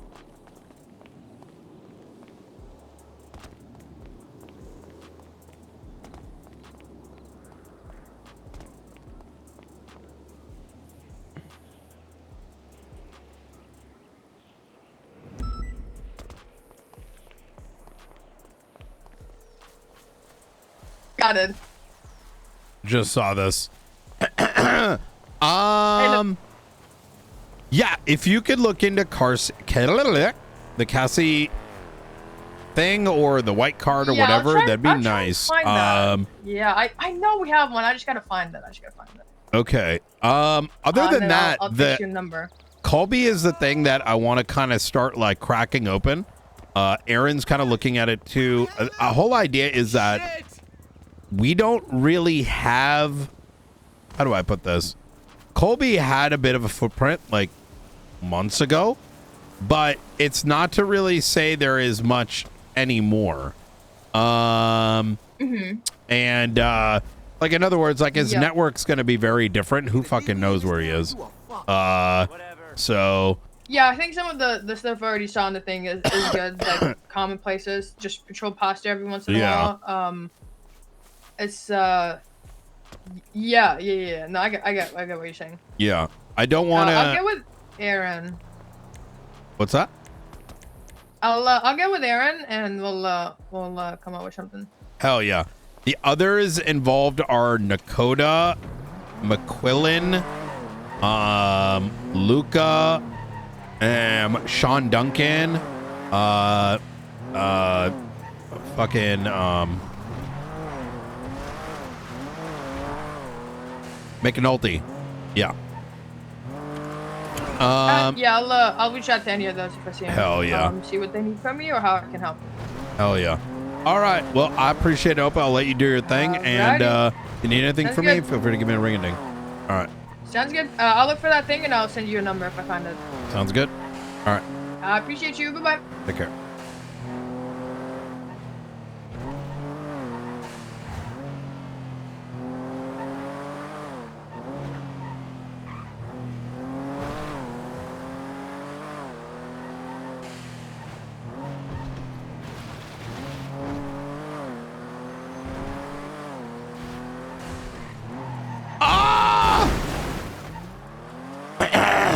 They are. I'll wait till they give me a call.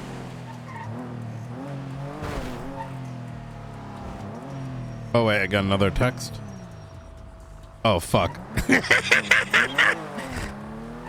U-turn.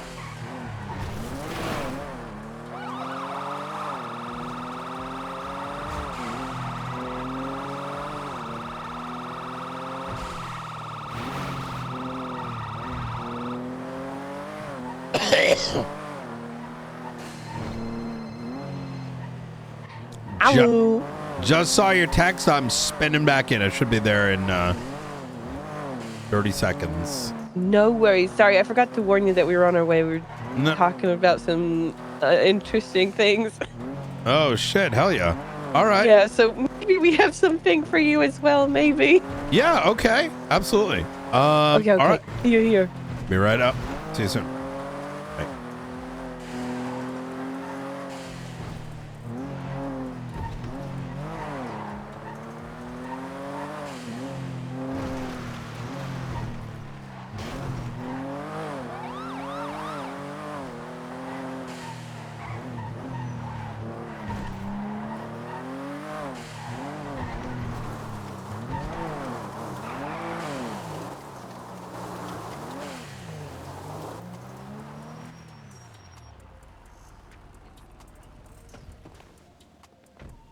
Okay. Hey guys. Hello. Should we go upstairs? Yeah, upstairs probably best. All right. Sorry, Veronica.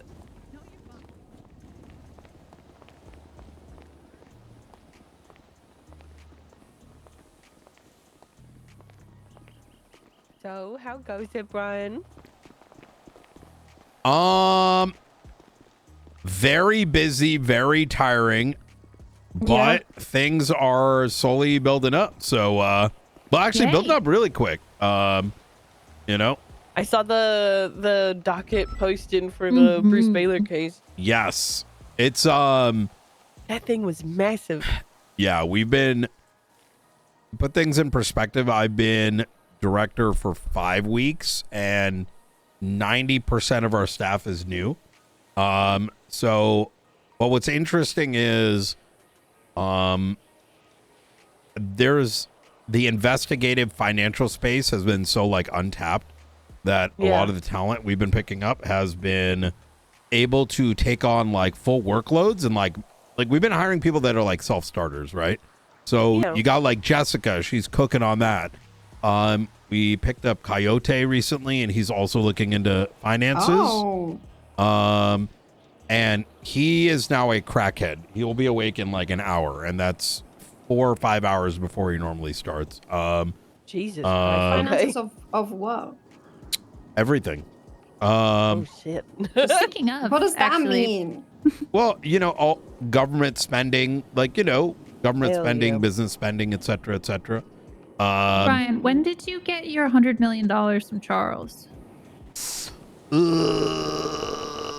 you got your business a month approved, ago, right? something like that. Isn't it after you got your business approved? Yes. Yeah, Okay, so so- that's like 2 weeks ago. Okay. Oh, okay. Okay. Yeah. Right. All right. That's terrible. Wait, why is that? Well, Falconer gave me the amount of the county Los Santos account and our Give me just account. 1 sec. Hey, Opal. Sure. I'm outside. Let me in. I got Do you something for guys you. realize that there's two Oh gems shit! Give in me. LSPD, Opal and Ruby? Wait, where are you? I'm outside the Oh, that's so observatory. cute. Oh, give me just 1 second, guys. I'll be right back. No problem. Fucking insane. Insane. Hello? Oh, there you are.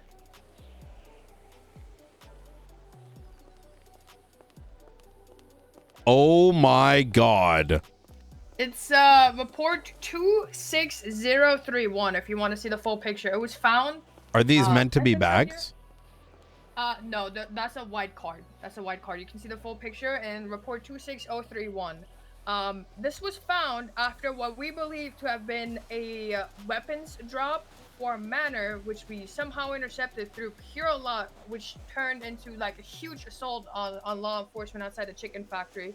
The pilot, I believe, of the A-10 was shot down by an APC. I searched him and he had this on him. Huh!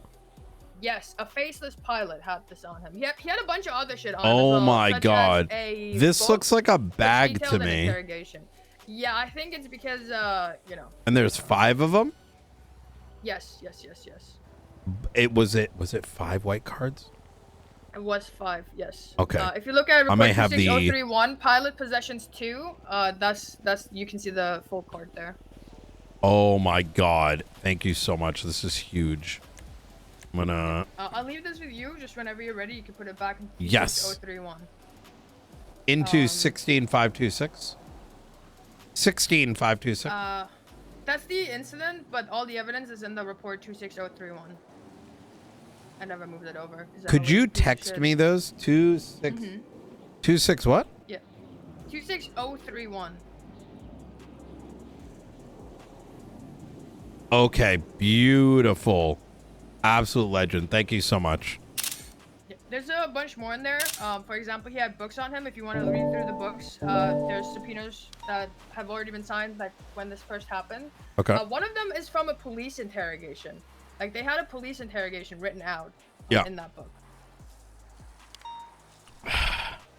So, Absolute. Thank you so much. If I'd spend more time, but Dawn's waiting for me upstairs. Yeah, you're good, Thank you so much, Opal. I'll probably have to pick your brain on this soon. Yeah, just let me know when. All right, we'll do. That is huge.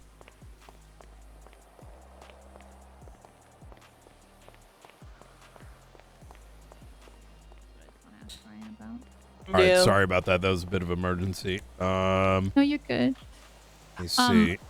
I was just doing some math earlier because Falconer texted me how much money is in the accounts. Yeah. And do you know what Charles is spending money on? That's exactly what we're kind of looking into. So every grant, every expenditure, we're sort of analyzing. But you know, some of the details of which I can't fully disclose. No, of course not. Of course yeah. not. But yeah, Were you like, even with my basic math, yeah, disregarding any funds that have come in that have also left again, in 3 weeks he's given out at least $100 million. not to you guys. That's aside from your 100 million for your budget. Yeah. That's just a scary amount of money. Yep. We've probably Trust barely me, given we're out, very, like, very aware. 500K.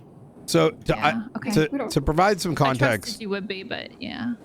yeah. So to provide you guys with some context, the moment I want to say after the leading up to the auctions that took place, those auction numbers were very staggering, and there was Wait, what auction?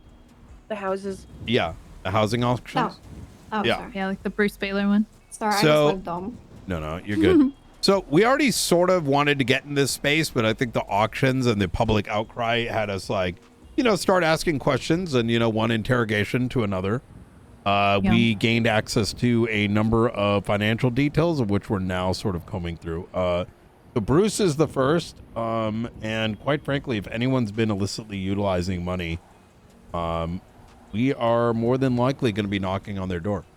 Because fundamentally it's like this, right?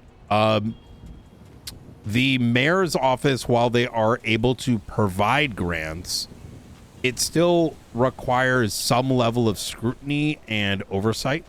100%. And absent of that, but enters. who's doing that though? Like, nobody's been providing that oversight in the past few months. Yep. It's shameful. Now, like that nobody's been saying like, well, you can't really do that. Slaps on wrist. if you want my honesty, it's because most people are baby back. And what does that mean? Well, like they don't have backbone. Yes, exactly. And I don't mean necessarily the mayor, but even, people don't want consequences, right? They don't want to go to jail. They don't want to be fined. No expenses for their businesses. Yeah, like yeah, even bringing someone into an interrogation room for questions for alleged offenses can be deemed as like the worst thing in the world, right? That's just kind of culturally where things are. And so I don't want to say that the past mayor, this mayor, or any future actions are like there isn't a level of responsibility, but there is some level of like understanding that my office is taking.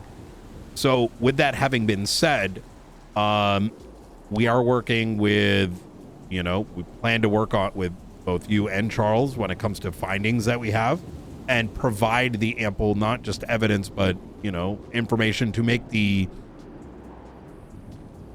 informed decisions, if that makes sense. I wouldn't like just transparently, I'm not going to go and start hitting Charles on the head with it, because if it ain't him, it's going to be that next person. So rather, especially if what we said comes true.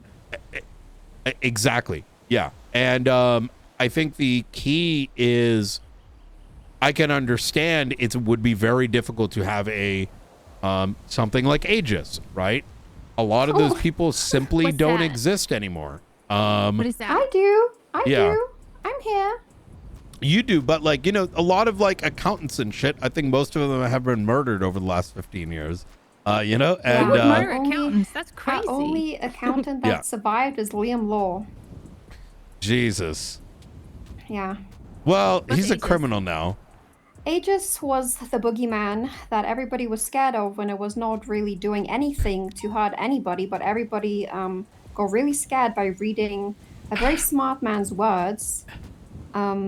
And it was supposed to be oversight over businesses. All it would do is employ civilians that would work with the PD and check businesses to see if they were operating at a good faith standard. And, yes. It was actually really great, but man, people were, the DOJ was so it was scared insane. It was absolutely insane. It was doing nothing. It was literally just existing. Well, it was minding its own business, and it was so rent-free in people's heads. And it was actually, if there was Aegis from the beginning, none of this would have happened, because it actually have held people accountable. I wholeheartedly agree. And notwithstanding, that is kind of my end goal. I don't expect to reach it by any means, because we're working backwards. Yeah, we it's have hard. to. It's hard. The damage is already done, right? It is, but I I don't, there's like two ways that, when it came down to making a decision, there was like two choices, right? One is accept, right? And just say, maybe one day the entire world will collapse and we can try again. Yeah. But I particularly don't want that approach because I don't expect to leave this position anytime soon. And that's not to say like I won't be removed, but I don't like to plan that I will be removed. You know what I mean? Yeah. So I get that. I am trying to build up a team that can learn the legal ins and outs of the financial space, how to handle those things, how to assess those things, but also how to handle individuals that are suspect of it. And I'll give you an example, right? If you go rob a bank, every generic cop down at LSPD mostly knows what to do. Why? Because they're following a formula, right? Like, they put their vehicles in a spot. They do this. They follow the blueprint. And 80% of the time, that's hard to mess up. But something like financial crime, it's a completely new, space. Someone like, as clean of a record as you guys may, have to get pulled into interrogation. I need to make sure that they know how to handle that so that they're not treating them like shit. But at the same time, we're able to investigate those particular things. The end goal being, who knows? Maybe one day some of these business buildings that got like fucking crack houses in them no longer can operate that way. Like, There's crack houses and business buildings? What? I have raided, and I'm being genuine. I'm going to pat myself on the back here. I've kicked in a lot of drug houses. Like, I don't know why. No. I came back. Okay. I came back like 4 months ago, and the first month I kicked in the Cypress warehouses. I kicked in some ones in Mirror Park, and each one had like fucking drug farms in them. Jesus Christ. My God. I don't, based on quite simply the raids I have done, more than 50% were drug houses. Yeah, that shit ain't got no businesses. Yeah, no, it's just, think about it. There's no way, as it currently stands, and then just look at what Bruce, the Bruce raid, right? Like I won't go into the details, even though it's like public record, but there's a lot of shit in each one of those, right? Like, really? Sure, there might be a decent business here or there, but ain't nobody buying an $8 million like business front for flowers, or like candy bars.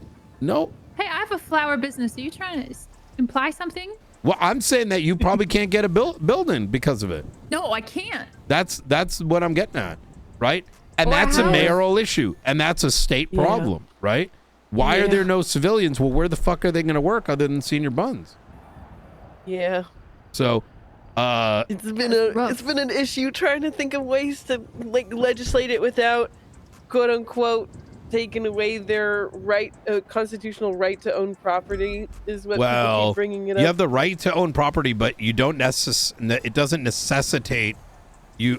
Public also has the right to safety, and if you are, so we're only just getting started, and that includes needing to bring recommendations for legislative change y'all's way. Yes, please. And that is a part of the, like, I'm not looking to throw everyone in jail or hyper penalizing them except for Bruce, because it's shit's fucking insane. But rather working with y'all and even these people that may be, let's say, out of compliance and trying to correct, right? Because I think that's a healthier approach. But who's to say that, businesses shouldn't have like, let's take your restaurant, for example, right? If you had an entire, like, I don't know, like drug farm underneath, at least your business is running. Motherfuckers ain't even doing that. Like, where are the records? Where are their transactions? Where's the proof that they're doing business? I have a sales log of all my moonshine. There you go. Yeah. Like, that should be the bare minimum, right? And if there's one person that came to us recently asking us to give them a business grant at $2 million $750 for the decorations, like one, That's like, and so then the rest of insane. it was for like PC parts for Buttcoin. That think is is what they were so asking for. insane. And Yeah. I straight up told them no. I said decorations, sure, but no. You need expenses. That's how businesses work. There is expenses. No one seems Yeah. to understand that part. My issue is coming into office now, right? Is just the lack of paperwork by like from Oh, all the mayoral yeah. terms. It's like, so for example, like all Well, these maybe not grants all are of being them, given but out. Yeah, okay, well, From the north at least. From the north at least. for the north at least, but like there's one no good mayor. communication. There's no communication between the north and the south of giving out grants. So for example, now Charles can give out a fuck ton of grants and he doesn't talk to Dawn about them. There's no paperwork on them except in a FOIA from the state account. And then that person can come to Dawn and ask the exact same amount and there's just no paperwork. So my idea there is is. to legislate, do paperwork where it's accessible by everybody. I believe it is. So Danger has provided us with information. Yeah. I think it goes back Okay, but to. where is it? Oh, how is it? That's a separate thing, but I do agree with that aspect of it. Like it should be easily accessible. Is I think what Like you're. Dawn doesn't have access to it. Because yeah, there's some people who have buildings up north and down south and are using that argument to try and get money from both at the moment. I might be misunderstanding. There is record of all the grants and there are business proposals and there are breakdowns. But is that what you guys are referencing?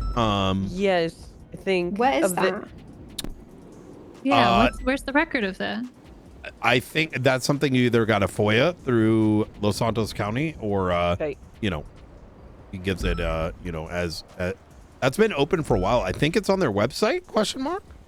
Okay, Yeah. but again, Down why with isn't that- websites. why isn't it? We don't have access to the Blaine County website. Like we don't have access to any of the terms before us paperwork at all. That 'Cause why isn't I everything can't just in the? speak to. Why isn't everything in the MDT? You know, Where because then the it would be previous easy, BCSO mayors didn't accessible want to do it. to the PD and the marshals. True. Like we True. like one thing that we gave access to Ruth and Jessica was No, I think it was Ruth and Aldo. Oh yeah, Ruth and Aldo. We gave access to the existing businesses in San Andreas and pending. Did we do both? Well, I just think they're realizing what Nino was used to be so pissed about. Have you seen it, Brian? What I've been working on?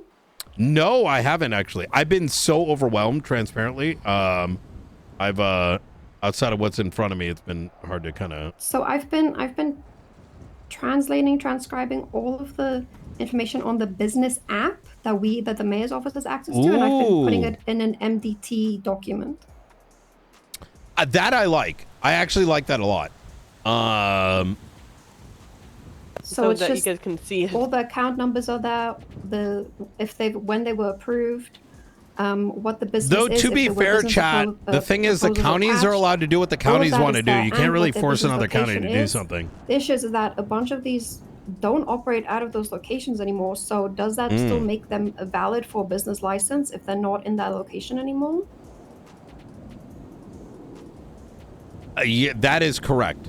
So some of these questions, just be kind of forward about it, are sort of more for maybe a past mayor, right? Okay. I can't really speak to too much outside of like what I've either personally seen or been made aware of. That includes some of the actions of the senator.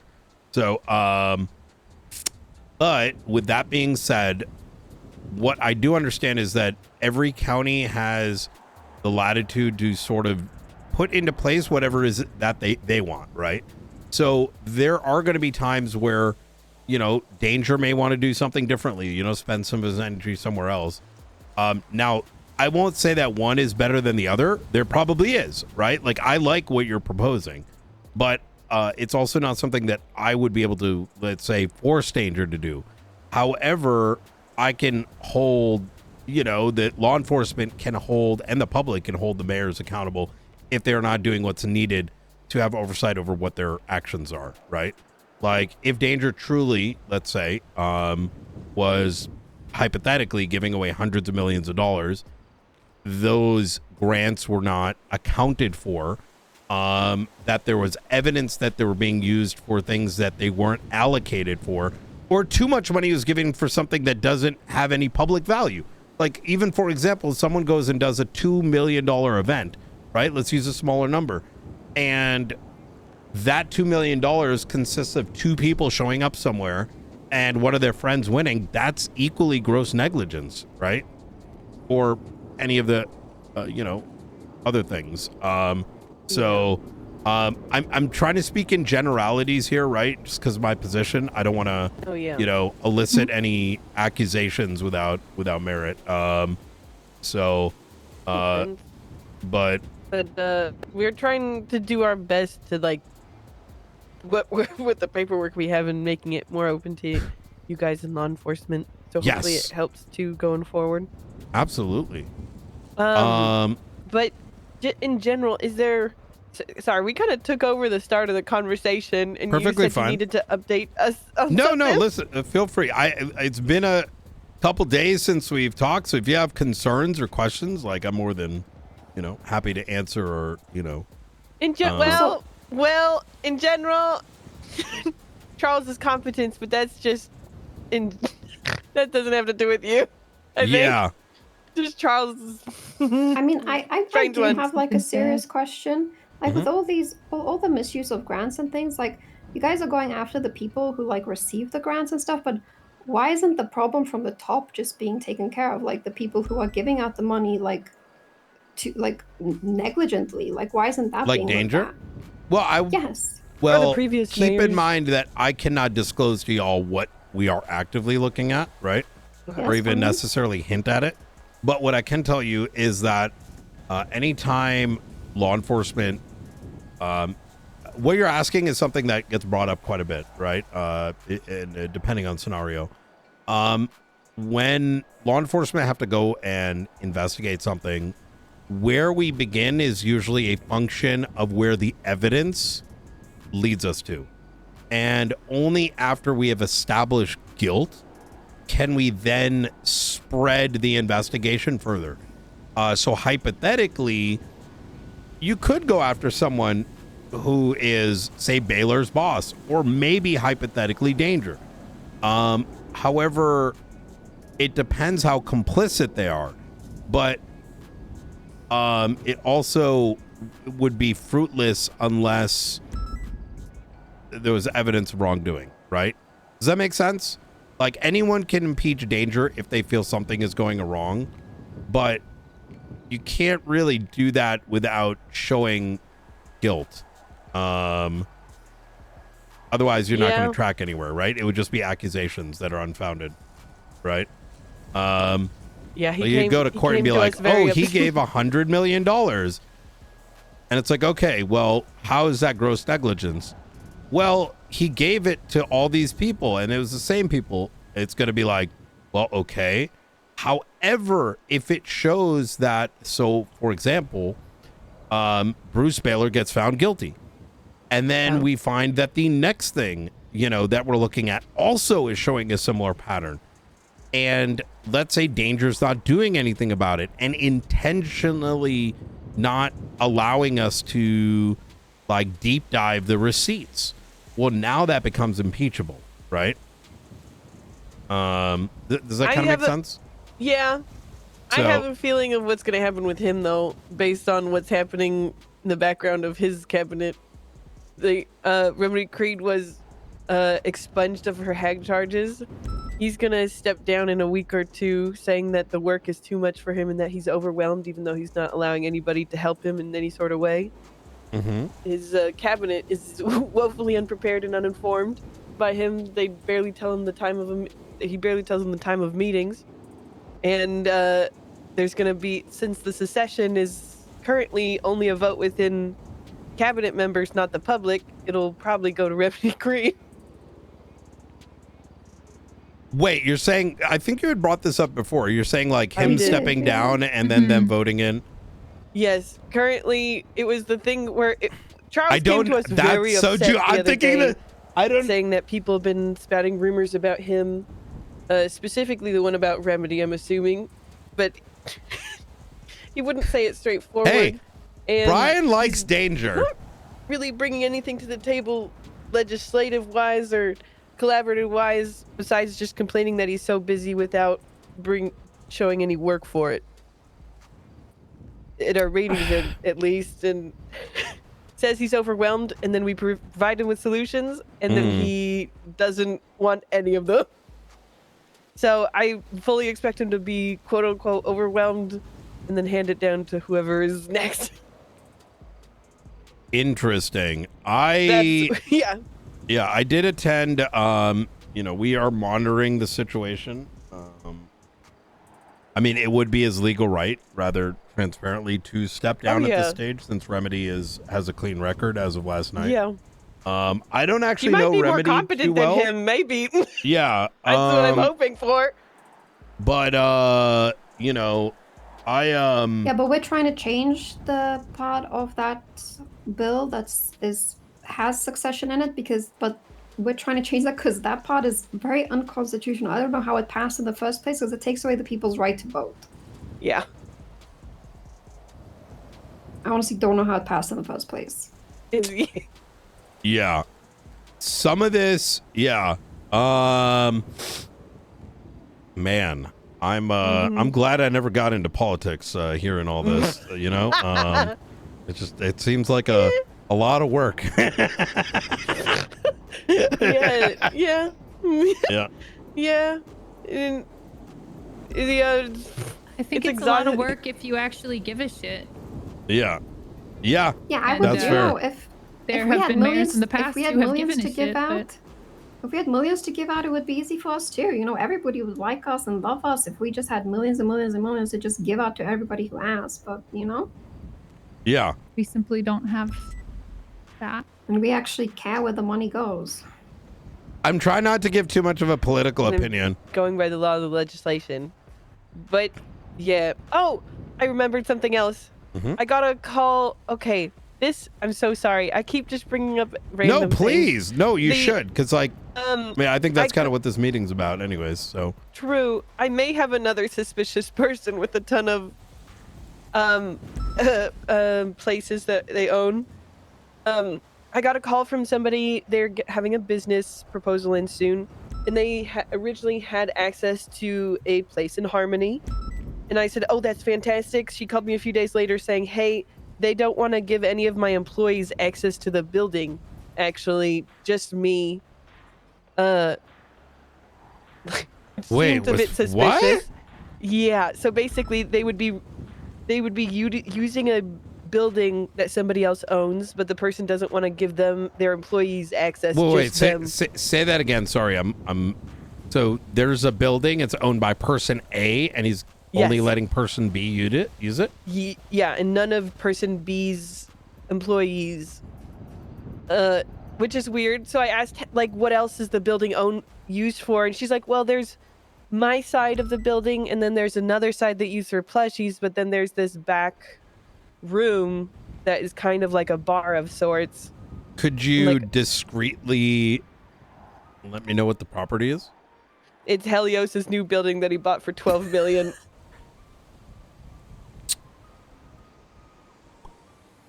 Interesting. Okay. Yeah. All right. The thing that tipped me off a little bit that it could be suspicious is that he wouldn't give. I told her to talk about it with him further. Be like, listen, I can't run my business as a mechanic without my employees having access to the things that they need to repair the cars. Like, and so, but he just, I don't know if he's scared after the Bruce Baylor stuff or if there's something else going there, but it screams suspicious a little.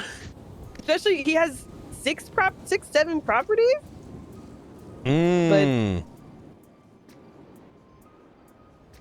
Yeah.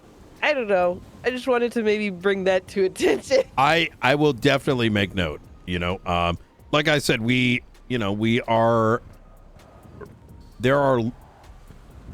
is the properties. one Holy that fuck. is probably most known because of the docket posting, but we are I think he was very the most public what he was doing. Yes. I think there's a lot of background people who are just like in the shadows. Yeah. Who are not as public of what they're doing with their money and stuff like that. I can say that the 7 properties. Holy fuck! How many cars SASM is actively investigating, reviewing all financial records with multiple, individuals that are on our radar. But yeah, God, I always said no to money. Holy shit. Yeah. But I was that screamed suspicious. If you're renting out or let. But the crazy part is, I'm like, how much are you renting out the business for? And she said, oh, well, he would have just let me be there for free. But he bought that building for $12 million. How the fuck is he making any money?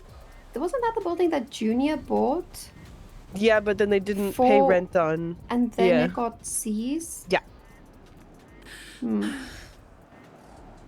I am of the opinion that every property is zoned right now. Every single one. Residential, industrial, commercial. And it is well within the power of the, counties to demand that those zoning restrictions as they define it is followed. And, I'm just kind of reading off this little thing that was left behind. I'd asked the senator some questions of just, I was just curious. Kind of looked at, and, it's well within the right for any citizen in San Andreas to push forward a referendum as per the Constitution. So, Doesn't Los Santos County expect 10% business tax? Nino Chavez wrote that in with the business legislation. I don't want to go too deep further into these sort of conversations, only because I'm afraid I myself may say something I shouldn't. Because we are, I will say that we are very, very deep into the nitty gritty of all of this. And I'm being extra cautious because I'm sure you guys are doing a great job. Yeah, I will say there is, as is noted on the docket, as subpoenas began to go out, and we kept it very close. All of a sudden, as you'll find on the docket, contracts started manifesting themselves within the hour. Really? And purchases seeming to be cover-ups just popped out of nowhere. It's all on the docket. That's the only reason I'm talking about it. So I am just being, this isn't inferring any kind of weird shit, just to be clear, but there's a lot of people that have access to seeing what subpoenas are popping out. So there's a lot of other factors that we need to look into. People that should not be looking at reports are looking at them, we suspect. They may be letting their friends who are criminals know about it, right? And this is something that does happen. Like, we might be raiding. Just scream Gates. She just yells about shit and then gloats about how her son is in a gang and she can become a gang member tomorrow if she wanted to and shoot people. I will say that Gates is someone that a lot of people will point fingers at, and this is not to say she's completely innocent, but from my own observation and whatnot, I strongly believe that it's law enforcement and magistrates. And I do get a lot of shit for that because some of these dumb fuck cops aren't actually cops. They're just criminals with badges, and they don't like to hear it, but they are. And I myself have been witness to people looking at someone else's work and using it for a bit, right? Like, oh, you're getting raided today. And then all of a sudden, everyone gets clapped up and there is no raid. And there is no evidence that is found because someone decided to act fucking and there's no way to stop them. So, God damn. yeah. So, oh my God! Speaking of, sorry, cops, excuse my language. No, it's okay. We all have to say every now and then. Yeah. Oh, I'm sorry. The speaking of criminals with badges. Yeah. Carmine.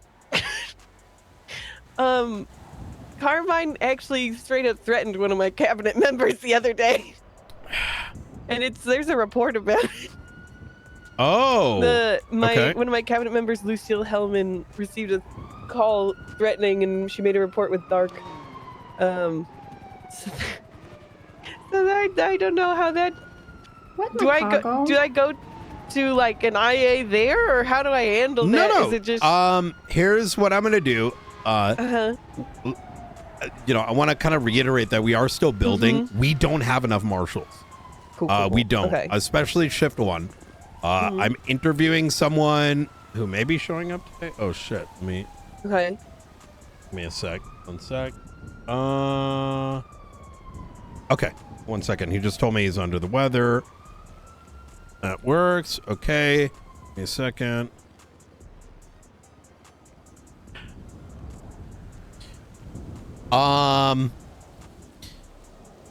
SASM and quite frankly BCSO are handling the bulk of civilian complaints all the way to execution of things.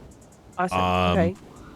And so much so that I actually want to approach Angel and Frost soon to tie the knot a little bit further, as there's areas that we could use assistance in.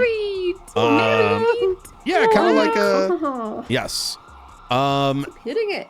And but I'll say this: anytime any of you guys are threatened or whatever, the first thing I recommend you for the time being is write down a detailed account of what occurred. We have IAA. We are expanding. We are taking any complaint, whether it's from a civilian, whether it's from a criminal, whether from the government, whether it's a cop, whether it's a judge or whatever, on whoever it might be. Now, this is not to say that we would immediately take action, but it's extremely important we make note of it. Otherwise, we can't really do anything long term. Because if there's a pattern, now we can do something. Given the fact that Shift 1 does not have a lot of marshals, what I would recommend is write it down and then send me a note, and I will ensure that a marshal attends to it. Awesome. I'll get the report number from her. I know she talked to Dark, but I don't know the report number. I'll get that for you. She's around right now, so I can get it. Law enforcement can certainly take the report. Giving them a statement is ideal, and I'm going to tell you why. Corruption is so bad that people will sweep it on the rug. If you look at the docket, there's some fucking bullshit happening on there that's fucking gross to me.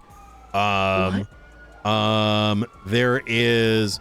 You do not want to give it to an agency whose bosses may try to cover it up or use it to their own accord because they want to do a bit or use it against you. And so by providing a statement, right, it prevents that law enforcement officer from conveniently leaving out details because that is happening now, right? So if you tell me, if let's say someone, you went to someone and were like, this cop went and did X, Y, and Z, they intentionally removed some shit out. Oh boy, okay. Yeah. I'll ask her for the report number and I'll FOIA it, and give it to her, see if he left anything out. Yeah. And then, because it was an LSPD officer, who knows? Dark is pretty good about that. I don't see him doing something foolish, but it doesn't mean that that report isn't looked at and then you get targeted. Right. I'm just being rather transparent, and I wish I was. Yeah. I wish this conversation was stirring. Oh yeah.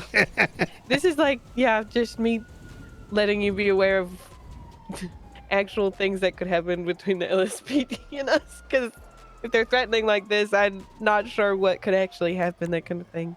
I will say there is active investigations for members of law enforcement, and we have 3 complaints, ranging from the situation at your recent meeting to other recent situations as well. So definitely keep us in the loop. And don't text the complaint, just write it down. And hopefully soon, once I yoink Dakota, he can help in that space as well. He would be really good marshal. He would be really good at that. Yeah. I've been asking him for 5 weeks. He's now hanging out up here. He's starting to feel encouraged, and I need him. I'm the only marshal until another 2 hours, and then there's 8 to 10 on duty. He's really good. He's Definitely fully call aware him of everything Malky. that's been happening with us. Call him Malky. He likes that a lot. Malky does like McCody. that. Call him Malky. He's been present when we've found out nearly everything that's been going tits up in this fucking mayorship so far. I think he's been advising as well with certain things, so it's been great to have him highly back up, recommend. Maybe I can help be like, hey, do you want to be a marshal? Ooh. No, he's probably transferring. He already said he is. Yes. I know there's many others that are interested, but they don't. They're awaiting right now. Yeah. But yeah, no, definitely. You know, we're doing our best to try to tackle so much right now. Yeah. Wait. Okay. Full transparency. Would you, like, I don't mind having full transparency, and you guys have access to like our events and grants. Sure. Report document, because like, if you guys can see it just straight up, it might help if you guys want to check in. Like, why? We could tell you if we have a concern. You know what I mean? That you may be unaware of. Exactly, because then anything above 500K we have to vote on, so it's like it'll show our votes and everything, and I think we're gonna start handing out money this week because we found out like the amount that we're kind of hovering at is pretty okay, and we got some things coming that will hopefully bring us in more money. So we're starting to hand out small grants for like decorations probably soon this week. I want to kind of poke at some things that, well, not poke at some things, but I'll let you know what's been going on our end. Both in terms of, so we had the prison break with 5 individuals, including 2 lifers. 2 I was able to negotiate with and get them to turn themselves in. There were members, I can't go into too much detail, but I had already put them on a hold previously, and I said, listen, if you want to fuck around and find out, by all means. They turned themselves in during the chase. So what? Really? Yeah, they immediately made up some bullshit, but I think they realized that it wasn't worth it. Lang was, I also forced his hand effectively without going into detail. I said, listen, dog, you want to go in for 11 and a half? He held the gun up to one of my marshals. I said, listen, if you think I ain't gonna fucking, you know, like farm your ass, and that's when the gun was put down. Subsequently, he got brought in. Yesterday, we were tipped off by the warden that there was a call she had received over at the fishing dock. Myself and Marshal Aldo went undercover, pretending to be fishermen.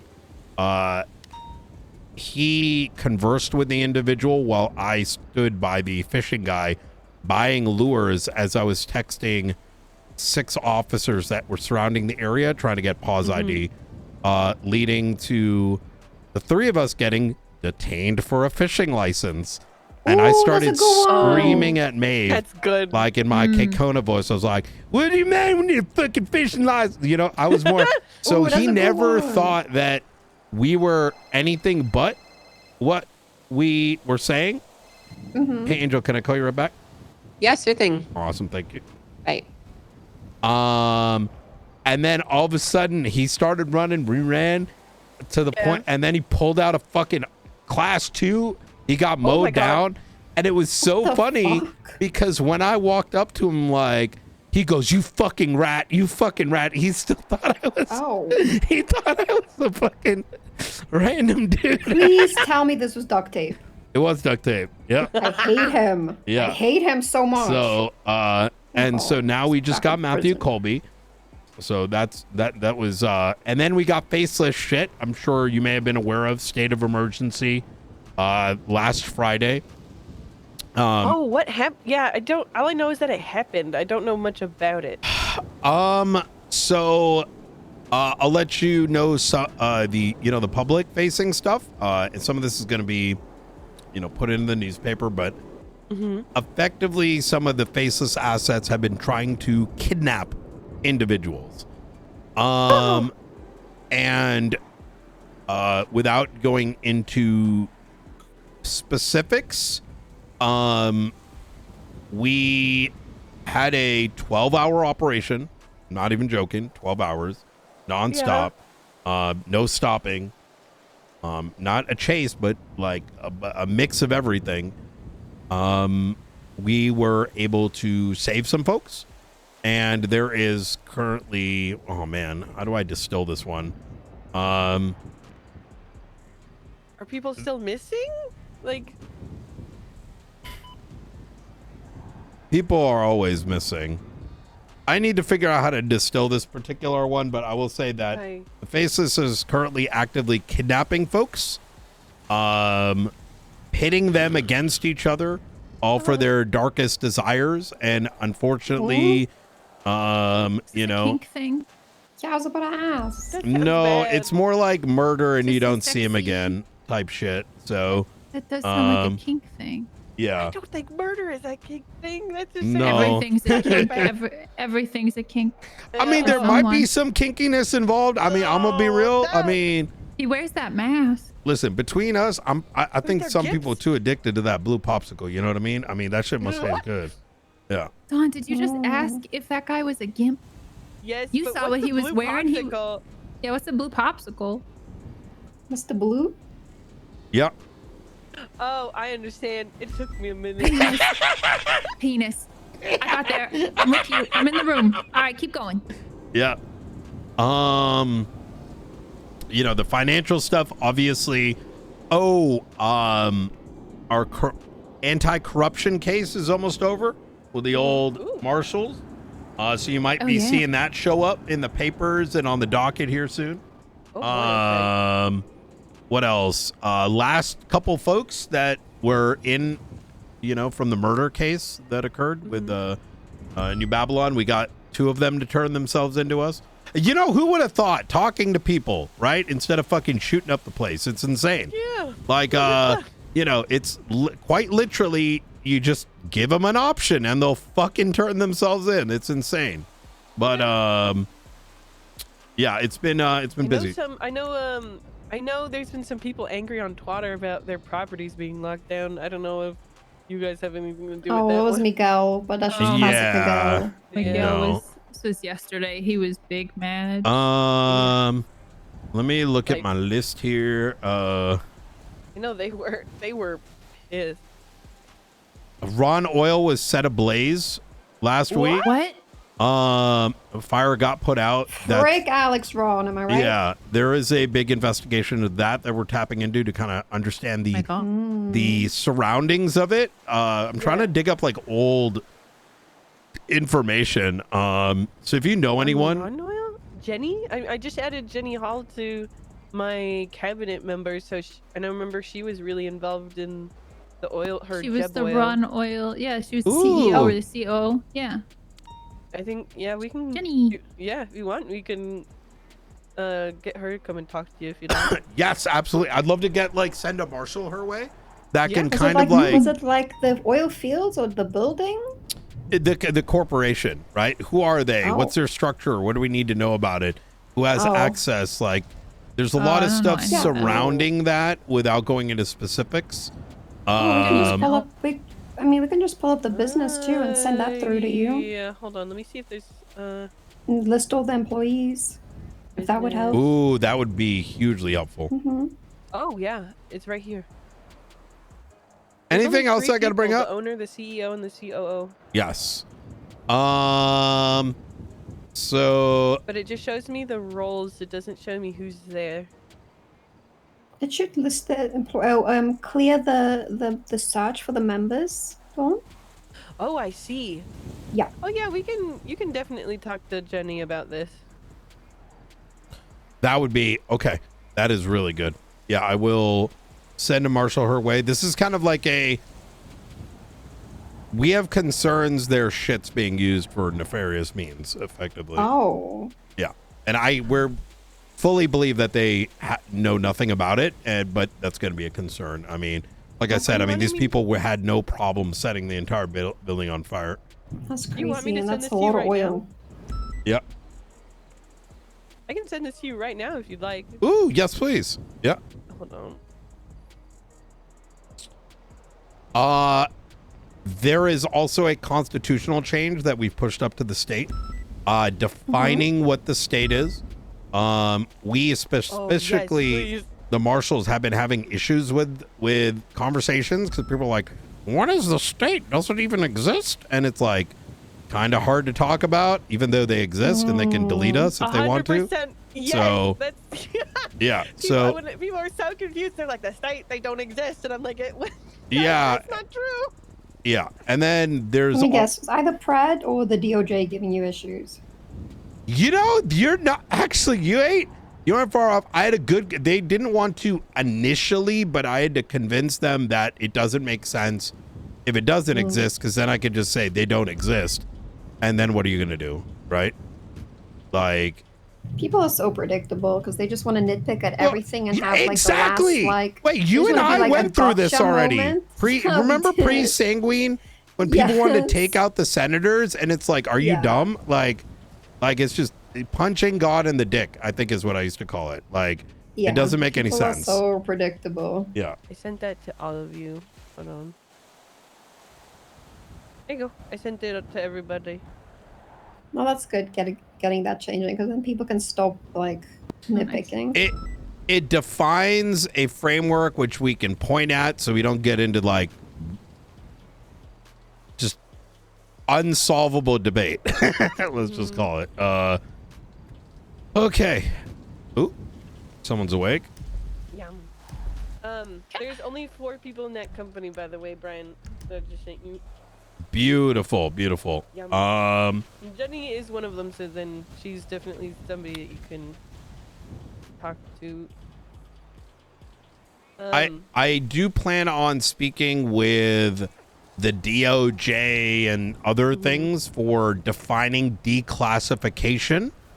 For example, in this very conversation, I'm hesitating to. I'm the guy that can talk about shit in our records. Like my rest of my marshals can't really. I'd fire them for that. Yeah. But even I hesitate because there are certain things that are ongoing, but I do believe the public needs to know about. So there is likely to be some sort of a declassification legislation coming soon where the director can say, we are declassifying these files because we believe it's in the best interest of the public, right? Yeah. It's so weird. I've had people calling me being like, do you know about the faceless? I'm like, why are you asking me this? Like, I had a lifer be like, what do you know about this faceless? It's Air 1. Air 1. Oh, God damn it. I thought it was Delta 1. I was getting my cat ready. But yeah, a lifer called me the other day. His name was Blue, and then said, like, what do you know anything about the faceless? And I said, no. I know what's in the Chronicle, but that's about it. We haven't seen anything from them since that day, by the way. So there's well, that's another thing I owe you guys. We just haven't had the time, so these conversations are a good like segue to that, where I kind of keep you up to date on what's happening currently, as opposed to trying to collate all these documents into something without the resources. So but yeah, that makes sense. Chronicle's been my main source of information on that since they have so much. I'm not sure how safe those people are since they interviewed somebody who left it, I guess, in the most recent issue. That's what I want to know, is how do they know all of this stuff? Some of it, well, that's kind of where, because they're asking for a lot from me too. And once again, I got to hit that. They want information, but information also means things don't get solved, right? And it's kind of the age-old investigations are so hard. People hide things. We're now dealing with people that are allowed to be. I had to take away access from certain people and agencies because things are leaking. Like Bruce. Like I'm telling you, the warrant went up And within an hour, shit happened. Like, and we're never going to know who or what because we don't even know who pulls open the reports. It's nasty work, right? And so I'm going to try to do better to get that information out there, but the public needs to know these things. Otherwise, why would they care, right? So yeah, exactly. If you know anyone who wants to be a marshal, you know what I mean, or you guys get impeached, you know I am hiring. you know, if that happens, I'll gladly come with to help. But I don't see any way that happening right now, unless I do something accidentally. You know, Eve, the door's always open. You know what I mean? Please don't take her. Please, I need her. Please. Brian, I have a question. Mm-hmm. Did Rizal give you the 100 million, or did Charles give you the 100 million? I think they both gave me a chunk. I think it was like 50 mil and 100 mil, something like that. Okay. Yeah, and to be clear, that's the only way we get any money. Oh no, it's fine. It's more. I've been on my phone this whole time going through this FOIA that I got from Falconer, and I'm trying to determine if the amount that I thought Charles had given out was actually a lot more than it was. So we initially got. So SASM has not been funded for. They got cut off like about 4 months prior to me becoming director. And the moment I became director, I was like, guys, where's our money? And they're like, we don't have any. Yeah. And so pretty much every single marshal had to pay for things from their own budget. That didn't make any sense. Which is very silly. What I went. No, I don't think it's. I'm not just sorry to be clear. I'm not saying it's not. I don't think it's a bad thing. I'm just trying to, because I'm trying to get a handle on what Charles has been doing, and I can't see Charles sending you guys any money. I only see Michael Rizal sending you guys money. And well, it was Rizal. To be fair, Danger is willing to give us money. I've stopped him though for now, only because I owe him a breakdown of what we did. I think he offered us a 5 million bonuses for all to split between the marshals. I'm gonna be real. Right. Nobody in this department, and this is actually what I love about it, they're so crackhead on investigating that not once have they asked for money or been concerned about their pay, which is a huge night and day difference. Like, it's a sign that they're interested in the work. Job. Yes. Oh, which is good. That's the kind of people we need doing this kind of stuff. Yeah. And Charles is trying to offer people millions of dollars to switch from BCSO to LSPD. I'm just spouting out information at this point. I'm sorry. I'm tired. No, you're good. Look, any concern, even if it may not be criminal, is just still something. I want to make sure that you guys have a marshal you can lean on. We have been discussing it. I know Aldo, I think, has been trying to spend time up there. Is that? Oh. And will start spending more time. He's around the corner, actually. He's right there. Have you met him? Yeah, I've met him. Aldo close to me. Yum. He's fantastic. I'm trying to convince him to go more full time. He's him, Ruth, Nakota would very much set a strong basis for this shift. Eve, whenever she retires from government, I ain't gonna steal her early, I promise. Thank you. But thank you. The city needs accountability, and the government right now. Believe me, that's.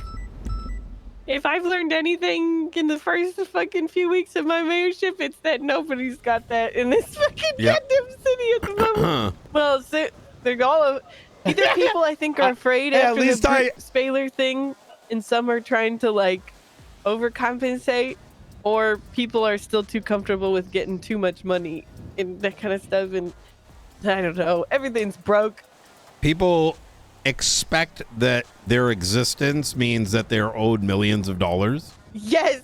And basically, that same issue exists in the police department. BCSO has been good to maintain a standard, but that isn't true for the other. It may sound like I hate LSPD. I maybe I do a little bit. There is people have their jobs because people think that they're entitled to it, and that creates a very big conundrum because that fundamentally means that there is no risk for the actions that you take, and that's not law enforcement, right? If you're harassed, if you're targeted, if they do something nasty, right, and there's no accountability attached, why would anyone stop, right? So, you doing, Jackson? Howdy. Hello. Hello.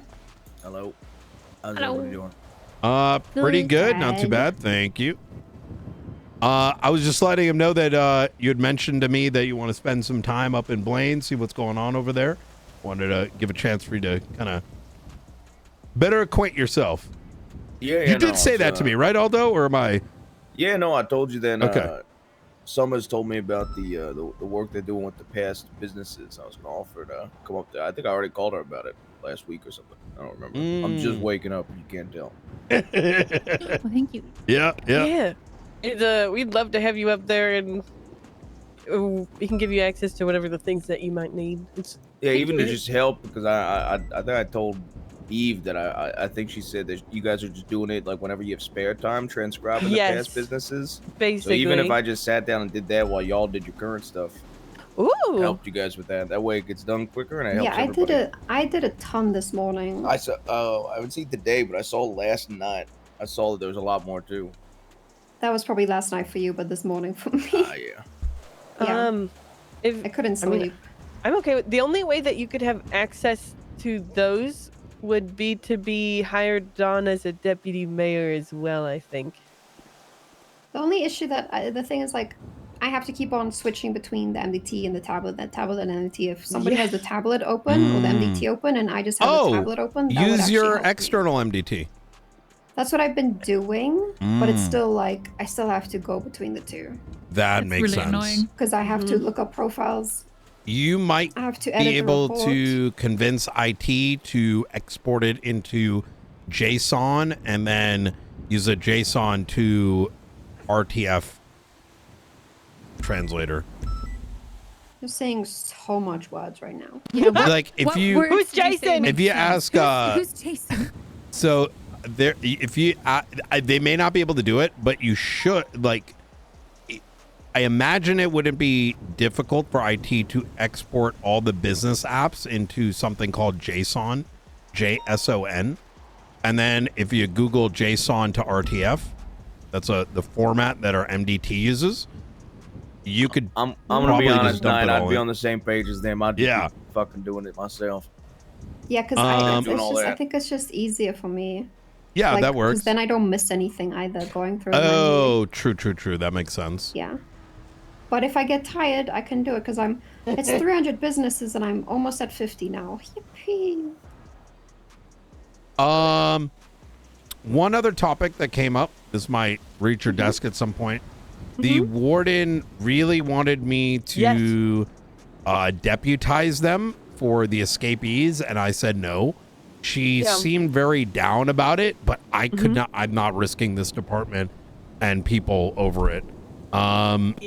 It's I tried to explain, like, listen, I am in future, because we still need some of our marshals still need training as well, and we're developing a program for that, so they have better understanding of some core concepts when it comes to patrolling. But to take, the DOC and doing it, in their mind, they're just hunting a, escapee. But in my mind and the public safety mind is, if they fuck up, right, they think there's Matthew Colby and it's someone else, that's going to turn into a shit show. Oh, it would have gone so bad. Yeah. They would have, I can definitely see a million ways that could have gone bad. In future, and I don't mean in a month, I literally don't know what the timetable would look like. I would like to have the marshals really train up the DOC so they could even function as a secondary force. But we're nowhere near that. We don't have the resources for that at the moment, right? No, you guys sound extremely busy. Yeah, it's I know the warden and some lifers approached me about lifer care packages, and that she also had another list that she wanted to discuss with me. But so far, only thing that they've mentioned is lifer care packages. Lifer, what is that? Lifer care packages. It's like bringing a bunch of like plushies and like a few combos from different businesses in the north, probably. But like that DOC check it before it goes in kind of thing. It used to happen a long time ago, I know. So like ways to show appreciation for them type shit?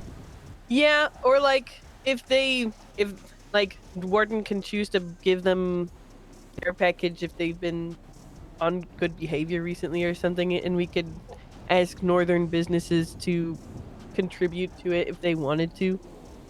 But like everything gets very much searched before it's even handed over. Oh, yeah. I would love to see that. You know, I think DOC may feel a little, and I get it. They may feel like they don't know what their place is, because even when shit happens in the prison, local PD will just take over. Yeah, for sure. And I get it, right? But, and I've tried to have the wardens back on this. It's just a very tough battle. Even though legally they have precedence, they have to fight back legally. Oh, 100%. And absent that, you know, they're going to get walked all over. And I know it sucks. And we should be going in there and notifying them. But, you know, without them, you know, putting their feet down, right? Like really standing on business. Like, I just don't know how that's going to change. I don't know. I think Yui has to find more of her voice in that sense. A little bit. I don't know. But I still need to do a full-on talk with her to full-on get the view of the situation. Uh-oh. Well, anyways. Now the judge is twatting out. Because they're probably suckle-jacking. Sorry. Oh, no. Oh, it's about the expungement hearing that's happening, I think. Oh, a little update on the Scraps situation. Scraps is back fully in the hands of Blaine County. Ooh, okay. One of the last people to approve things at $10 was Charles Danger. Yeah, he's completely blacklisted. So transparently as well, our new financial team that's kind of slowly building up. I have asked that they review the past Scraps stuff. This doesn't mean that those people are going to get in trouble, right? Like, once again, this isn't, you know, it's to understand historically what has occurred and if there was wrongdoing, embezzlement, any number of things. It doesn't mean action will be taken, but we need to at least get a grasp of, you know, the I think historicity. That's needed. I think that's definitely needed with some of the stuff that we uncovered. It's not even necessarily the fault of the people that requesting the items for their businesses. It's the fault of the people that approved it. And it's fucking $10 or $7 per, or even $1. Yeah. But yeah. There's another issue too, which is, look, I don't know too much about this, but you know, my understanding is sometimes that Scraps gets hacked and illicit things might make their way through. But we have now no control over that. There may be no hacking, and there might be people approving things. We don't know where the line begins and ends, and that's another thing we want to get a sense of, because there are things that you will find even in this Bruce Baylor raid, that might be Mhm. exceptionally eyebrow raising. Oh God. yeah. Okay. Yeah. Yeah. So, the most that we've been dealing with is either people approving AI bullshit or not understanding why approving their shit at very low amount of money is bad. But it turns out they just blamed it on the fact that they were trained for Very one poorly, item. or got Yeah. no training at all, which is so concerning. But all right. yeah, some people were very upset that we took away their ability to approve scraps things. They were like, we can't function as a business now because we can't make things. Yeah. You know what it reminds me of? Like the OG factory someone brought up. And it's like, we there's were like, asked to bring it back, but it's not. I will say, you know, I presume, you know, even scraps, it's in its, you know, initial conception was probably very similar to bring value to everyone. But once, you know, shit, you know, anyways, I don't know. Yeah. No one should be entitled to everything, right? No. Otherwise, Yep. then no one can have anything because it becomes Especially, a monopoly. like, there's a bunch of people whose jobs it is to approve things and to work within legislation and stuff. Yeah. And they're now saying that they can't function as a business if they don't have the ability to approve stuff when, like, that's our job. We're happy to do it. In the end, Yeah. they did understand that they could function without scraps, so I will say that we did have a talk with them. But at first they were very much saying that they would rather function that way, if not could not function without it. And mind you, these are the people who have 150 items for that they have made. I don't think they need Jesus. to make more. You currently. tell me 150 different ones? Yes. Yes. Yes. Oh my god. And this is including stuff they... oh, hold on. Well, they get 5K per person.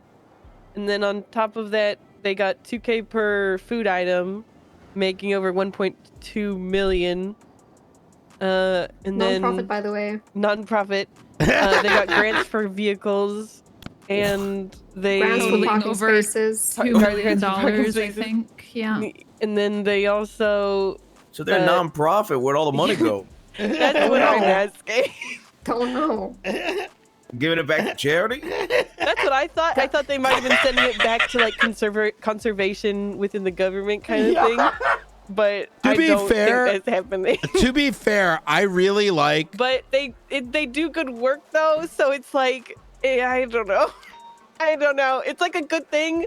And I don't want to ruin a good thing, but I certainly am raising my eyebrows at a lot of things. And I know what you're. We showed you the jungle. Yeah, book. and I'm Jungle with you, stuff. right? And it's the same position the marshals have, right? It's we're going to investigate things. We're going to be pulling people in, but it doesn't mean we want to destroy their lives, right? Especially if some of their actions may have been done without them realizing. Like, who's to say that, you know, a mayor or whatever wasn't just like, oh yeah, we'll press all these buttons for you. Of course you can do this. Of course you can have $10 million. And as far as they know, they weren't acting in, say, bad faith, right? No, and negligence. Yes, exactly that, right? Not everything is malicious. Mm-hmm. Yeah, So, I mean, I do think there's a point where some things get so negligent that something has to be done. Yes. 100%. But you know, not every case is like that. Exactly. Yep. I just wish more people would understand that businesses also have expenses that they need to pay. Yes, absolutely. That's part of business. There's a lot of Yeah, Bruce I Baylors, saw- but not everyone's Bruce Baylor, you know? I haven't even told not this, but I saw a grant last night that somebody asked. They said that they needed $1 million of their grant Yep. for paying a salary. Yep. For an employee's salary, for salary. And the first thing I thought of was, how the fuck are you asking for a grant for a salary? Yeah. Hold on. I'm trying to. Where's the book that he gave me last night? So a fella made a book for a business grant proposal last night. I just wanted to show you what it looks like. He fucking handed me $3. Which one is it? That's this one. Hold on. Take a look at that. And I'll explain what they wanted for each part. And I told them I'd only be paying for decorations, but that's take a look at that. See if that number makes sense.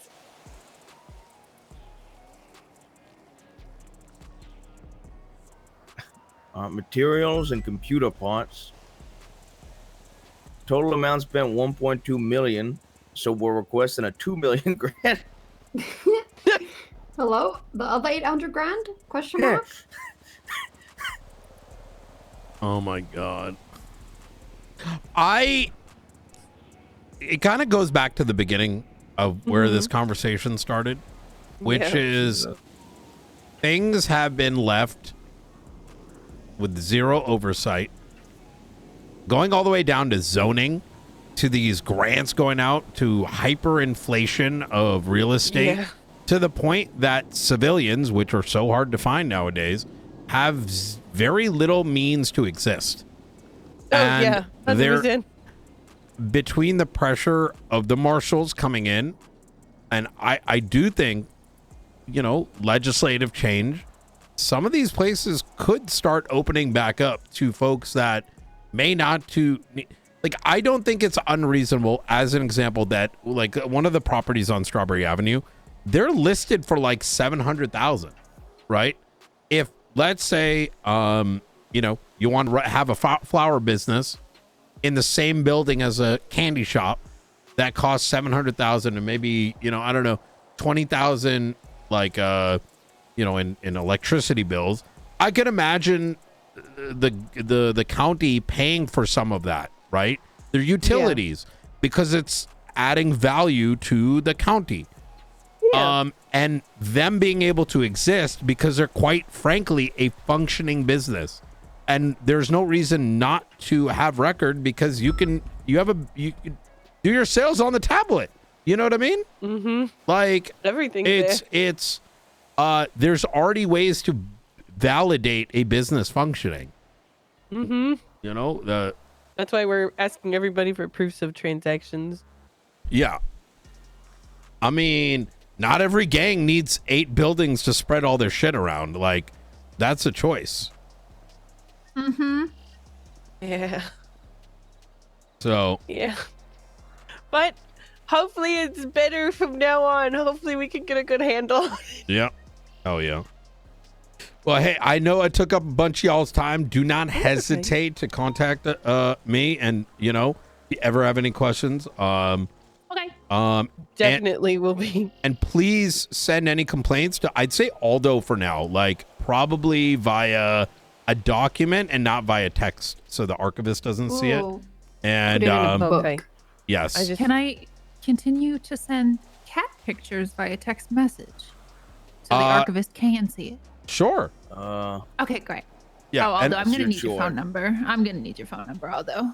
Aldo, I've let them know that they've been having moments where they're being threatened, this, that, and the third, and I recommended they write a statement, you know, the moment it happens or as soon as it does, and forward it to a marshal so that it doesn't, 100%. you know, I get used already have against one. them. Just to give to you. Hold on. Let me get the report number from my cabinet member. Hold on. I'll call her real quick.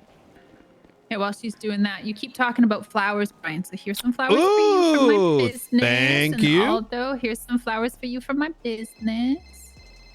I'm gonna just take this real quick. Hey, Riker. Hey, we're doing a raid on Forehead right now. I found a SIM card inside his property. You want this taking an investigation on for now? Yes, 100%. All right. Got it. I'll give you a call I when we get would out. treat it as a part of it. I'd make note of the SIM, and we'll get a subpoena written. I could even have like Ruth cook one up. Should I leave the SIM card physically here? Because I don't actually need the SIM card, right? I can just put a subpoena on it. I can just take a picture of the SIM. and leave it here. You should take it into.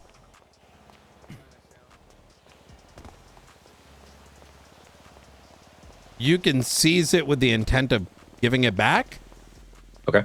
Yeah. Just investigational hold. Yes, and just make note, like, you know, if there's things, you just make note that is to be given back to him. Yeah. You know? Sounds good. Thank you. Yep, absolutely. You take care. I don't really have a face.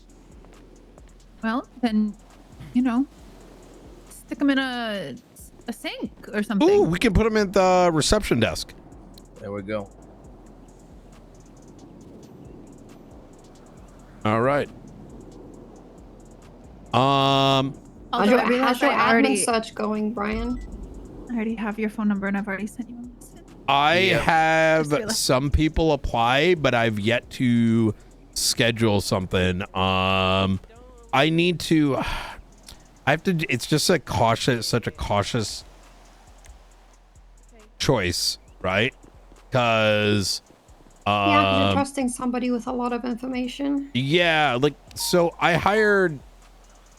Like even when it comes to like our mechanic, like I need to like really know them, because listen, in a perfect world, if I was established, I'd be open to taking risks, but there's so much shit happening that like someone deciding I'm gonna be a corrupt receptionist like is not it's too much to take on right now. Like I'm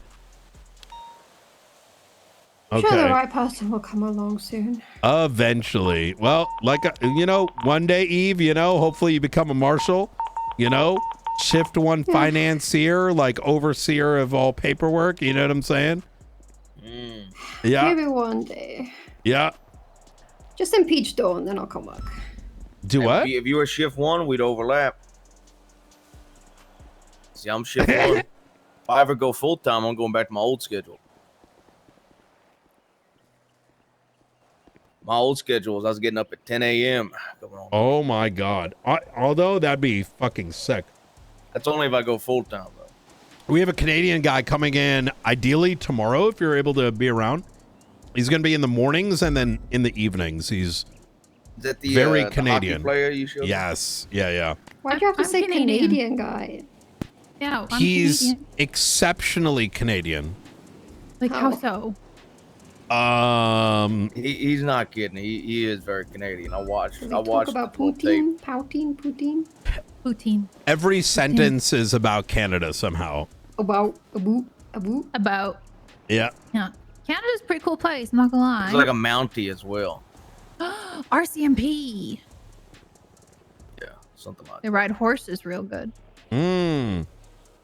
Brian, you said Coyote is also doing like the financing stuff. Would he be interested? Brian, check your shared reports. I shared the document I'm working on with you. Would he be interested in this document too? I don't know if Aldo and him are working on the same thing. I'd say. Yeah, I was gonna bring it up to him and actually ask if he wanted this. I'd say that and 'Cause if you guys Springfield. are- Springfield is working on, overseeing like- him. Springfield 100% wants it. If I you brought guys it are up to Springfield. actively working on something, I can skip my order and just go and do the people who like you're actively looking at, like at a discretion, right? Like I won't share it. Yeah, I would. I'd say Springfield, Aldo, and Coyote. With Springfield and Aldo kind of being at the top because Coyote's still learning, right? And so.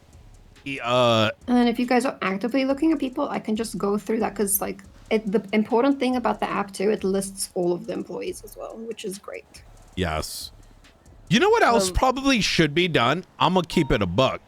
There should be, not only should there be auditing, right? Yes. But that audit should result in a business getting terminated if it isn't functioning. Those are stated. Those are accounts that are potentially clean, like dead. Like you know what I mean? Yes. I also think auditing inherently. I feel like people get so cramped up when they hear the word auditing, but auditing doesn't necessarily mean that you have to do anything every single time, right? Yeah. Case by case. I mean, there's people who are deceased, who are holding on to businesses and those locations that are quote unquote theirs, because it's listed on the business app. So, like, what happens to that, right?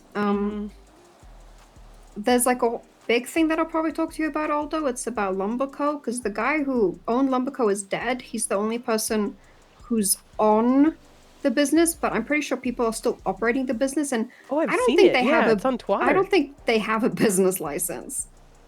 feel like that business would just shut down then, no? Yes, exactly. Or they need to, reapply. Yeah. Because they don't have that business anymore. I mean, quite frankly, I feel like you should have to file every 30 days a record, right? I also don't think it's foolish for businesses to be required to pay some percentage of their... I don't know why, like, it's so easy to do a tax form. You just fucking export that shit and say boom, boom. You know what I mean? And if someone's not providing those records, like, they don't exist, right? Or there's something sussy, right? Yeah. So, anyways, I do agree. Be crazy if the IRS was a thing, you know? IRS tried to be a thing at one point. Wasn't there a judge that tried to do it a long time ago? Oh, and then Nino Chavez happened. I don't remember. Yeah, what's his name? Long Then there was the Chavez Tax Act or whatever.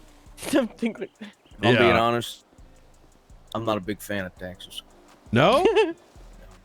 No. Also, you know how, Me how neither. fishing and hunting licenses were just reissued? Why can't business licenses just be reissued? Yeah, and that's more money that for is the counties? something I wholeheartedly agree with. Yeah, And it's like, renewals. if you're active, you would ask for it again. 100%. Oh wait, Yes. that might be something that we could do. Yes, because I personally that would make believe money. there should be some sort of the fact there's no charges around business licenses either is crazy to me. But I believe that is there now? Because last time I looked it up, I couldn't find it. He means like bad charges, Veronica, not like I thought you meant the charge to get not a business the initial license. charge. Oh, yeah. he means a I legal like charge. criminal I see. charge. Gotcha. There's no criminal charge for operating a business without any proper licensing or anything like that. Which I personally think there should be. I 100% agree with you, Eve. There should be, every 30 days or every 60 days renewing your business license. We can 100%. We can work on that. Yeah, that's something that's 100% doable within our right. Then you can very easily combat that with, like, if you don't renew your business license, Yeah, the you're gonna the business will be shut down, and then these people with dead men and dead women owning their businesses have to update their shit or get shut down. I'm finding a lot of properties who are like, yeah, my business is being operated out of this property. Then I look up the property. It's not even owned by them anymore or anybody associated by them. You know what? I love this. It's crazy, but we can solve this. I also think so. Yeah. 100%. It's 100% This is what solvable. I'm literally most passionate about. Oh my god. I'm learning. Oh, son of a fuck. I have Oh, hey. I have to step away here soon to meet up with okay. the undersheriff fine. and Yeah, I'd have stuff to do too. Sorry, I Okay. just remembered. No, y'all are Ryan, good. check your texts. Check your text message. Okay. Oh yeah, I did send you a picture about the list. Also, although I sent Lucy him said, something else. Lucy said that she'll send me the info from the Carmine threats thing. She also said that he's been ocean dumping people. So. Jesus Christ. Yeah. This is Lucille Hellman. She's on my cabinet. She's babysitting at the moment. Oh my god. But yeah, apparently Carmine did threats and Richard Dark took down the report from her, but she's got notes in the 911 that she sent as well. Who's keeping ocean dumping? Reed. Oh. So it's kind of understandable, but also the fact that Carmine is doing it's kind of crazy. Yeah. Kind of crazy. We are definitely trying to keep as close watch as we can. Yeah. You know. Okay, that's good to know. Yep. But yeah, I'll get that to you guys as soon as I can. I'll probably get it tomorrow. Absolutely. Sounds good. All right. Hell yeah. Although, call me when you wanna go over the stuff after you've introduced your longtime friend. Yes. I think Chapman's gonna be around 9 if you want to meet him. Wait, really? Let's go. Let's I don't fucking think he's go. around this second, but He's he not should be here around now. in like the next 15, 20. Okay, He was having easy. some problem last time he was around that he couldn't All speak right. to anybody. Last and I thought it heard, was he's a just getting permanent- high all the time. Is that going to be a and big? he was thought it was a permanent issue, but I helped him and he managed to okay. find a solution. So All right. You help Fuck his yeah. anxiety. All right. All right, I am. I'm gonna call. see you guys. I'll call. Have a good yeah, one. Eve, I'll Gonna call see you. y'all. Bye, Professor. Bye, Aldo. Bye, Yeah. Professor. Bye, Aldo. Bye, Professor.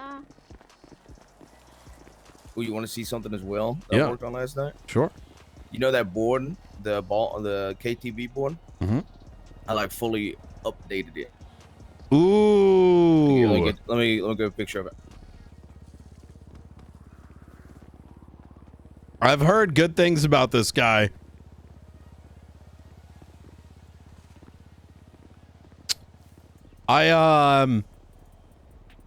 Side note while you're looking it up, I've contemplated working with BCSO and Crane and having some of our marshals go through a full academy. Last night really struck me a certain way. Myself and Coyote made it very clear that we're going to be UC during the courtroom. That it should have been abundantly clear because we had stated it and whatever, and we got chased down by a crew, and it was like everyone was asleep on the radio. Which marshals were involved? It was Blunt, Luca, Rooker, which I understand she was a passenger, but you know, I snapped at him and I said, you know, afterwards, I'm like, fucking unacceptable, right? That is, at any moment, one of us might be in the middle of something and need extraction. 100%. As a marshal, you need to be ready to lock in and be able to make decisions in the moment. And I mean, I've only heard a tiny bit from like Ruth, because I know she told me she was interested in having me and McNulty help some of the marshals that have no police training whatsoever. But I think any of them that are old marshals with no law enforcement experience, Yeah. if you do something like that, needs to get out sent up there. Like 100%. McAllister, Blunt. I think I trust Crane with that. Nolte, I'm uncertain how he's been, you know, his availability's been kind of not fully there yet. I don't know. He's probably got other shit going on or whatever. But we got to also keep an eye been on. around so much, so I wouldn't be surprised he's a little, you know. Yeah, he's kind of taking it easy, and I'm trying to be considerate of that. But even with him, I gotta kind of like, you know, get to lock in. Like marshals sent aren't you a a fuck picture of around it, by the way. place, right? It can't be. So, where is it? I emailed it to you. It was way easier. Luca doesn't need to go to Whenever I'm Academy. sending pictures of shit, I just email. This is fucking easier. Having to figure out a fucking link and send it.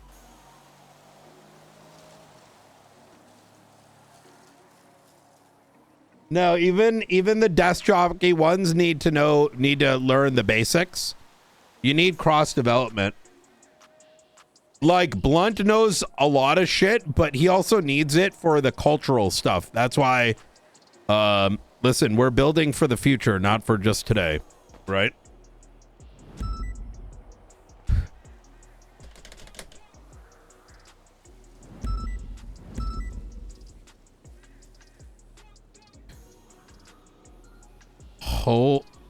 Holy shit. I need to give you access to something that we're testing out. What's his name? Sean Duncan is apparently an expert in that place, but I haven't had a chance to sit down with him. Let me it's a tool called ClickUp that can do this kind of thing, but imagine it having even more power to it, where you can move and the strings automatically move. Where yeah, it's let me send you an invite right now. Yeah, my idea was I know Kyle Diaz was telling me about Obsidian. My thought was you can make like the big graphs on Obsidian. So my thought was making all these gang boards on Miro. I like making them look like real boards. and then putting them on Obsidian once they're done, exporting them on Obsidian, and just having one big graph of all the gangs. Obsidian's okay. ClickUp does what Obsidian does, but it's collaborative. I'm not going to tell you don't use Obsidian. The only issue is, as someone that brought Obsidian pretty much into the city during the MCU, you can't collaborate. You have to like share your vault and synchronize it, and if you do that, that means someone can delete shit without it maintaining, you know what I mean? But let me show you this thing. Could you email me your work email? Yeah, I can do that. Now, Duncan's going to be evaluating this tool, but also checking other ones. Rather straightforwardly, I have no issue paying licenses, so this might cost me like $2,000 a year or some shit like that, but I don't really give a fuck. I don't want us to be slowed down by our tools. You know? I was going. You know how you guys, one of you guys put up that state account audit up on the investigative board. Yes. I went through that last night. For at least the businesses associated with this gang board. And I don't know, like there's so much money moving in and out. It's insane. Miro only does one thing though. Some of them have proposals. So like there has been 22 KTBC financial proposals for money. Ooh. Because I found a document that was labeled number 22. In that whole subpoena section. When you get a chance, you should have an email with ClickUp in it. I'm not gonna say that we're gonna land on this for certainty because this might be a little too complex, but I do want to show you kind of what this can do. Doing it? Yeah, go ahead. And while you do that, like look around. I'm gonna just call Angel real quick. She called me like an hour ago. I want to make sure it's not an emergency. Angel. Brian, I can't talk right now. I'm undercover in a bush on the top of the Maze Bank Tower. There's PD bot is surrounded by 6 guys. What the fuck? They're gonna disassemble him, Brian. What the fuck? They're gonna disassemble him, Brian. Oh my god. Okay. I'm undercover right now. Yeah. Do your thing. Feel free to give me a call afterwards. Yeah, I'll call you back soon, okay? All right. Bye. Take care.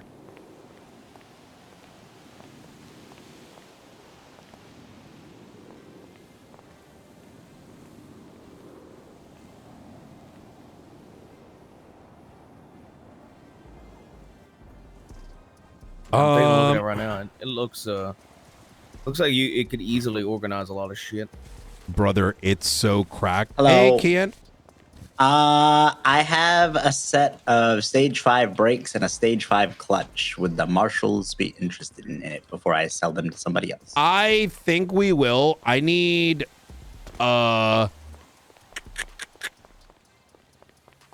you know what? I wouldn't wait on it because I don't know what's going on with upgrades right now, if I'm gonna be honest. Okay. I think what I'm gonna end up doing is I'm gonna have a sheet that is going to allow people to request items, like things that we need, like, hey, we need this, this, and this. And then that gives you a heads up as to what our purchase needs are. Okay. So, because offhand we might be fully upgraded, but I genuinely have no idea. Ruth did ask me for her like buffalo long tail looking weird car for parts and tires and stuff. So really? Okay. Yeah. That then one doesn't have anything. You know in what? it, Fuck it. Even if we have extra stage 5s, like that's fine because I think that actually makes sense. Yeah, these two are the hardest to get too, so it's worth just keeping them. Okay. Yeah, keep them. We'll want them. I think, you know, now that I'm thinking, I want 2 full sets of stage 5s at all times with the marshals. Okay.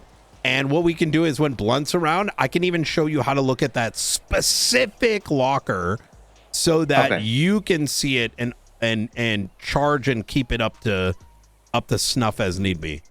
I think that may be a good play. If you can remind me of exactly what I just told you in a couple hours. Yeah, I'll be around. So. All right. Hell yeah. All right. I'll catch you later. You take care. Bye-bye. All right. I think I'm going to keep two full sets of stage 5s on deck for us, because that way, as we get marshals or more vehicles, we already have them. You know what I mean? Yeah, I'm gonna be honest. I don't keep up with car shit. No. That ain't my forte. Yeah, it's you kind of need him to operate nowadays effectively. So I've hired on Kian, and his job is not only to maintain every single car in our garage. So when you wake up and you pull a car, it is just fully fixed up from the previous day. Hell yeah. So take a look at this. Click on so I'm going to show you how to set the click on spaces. And you'll notice that under faceless, you've got arrest of Brandon. This is dummy data, by the way. Arrest of Brandon Valentino. That's like a series of tasks. So click on arrest of Brandon Valentino. And then there's like the whiteboard part as well. Yes, exactly.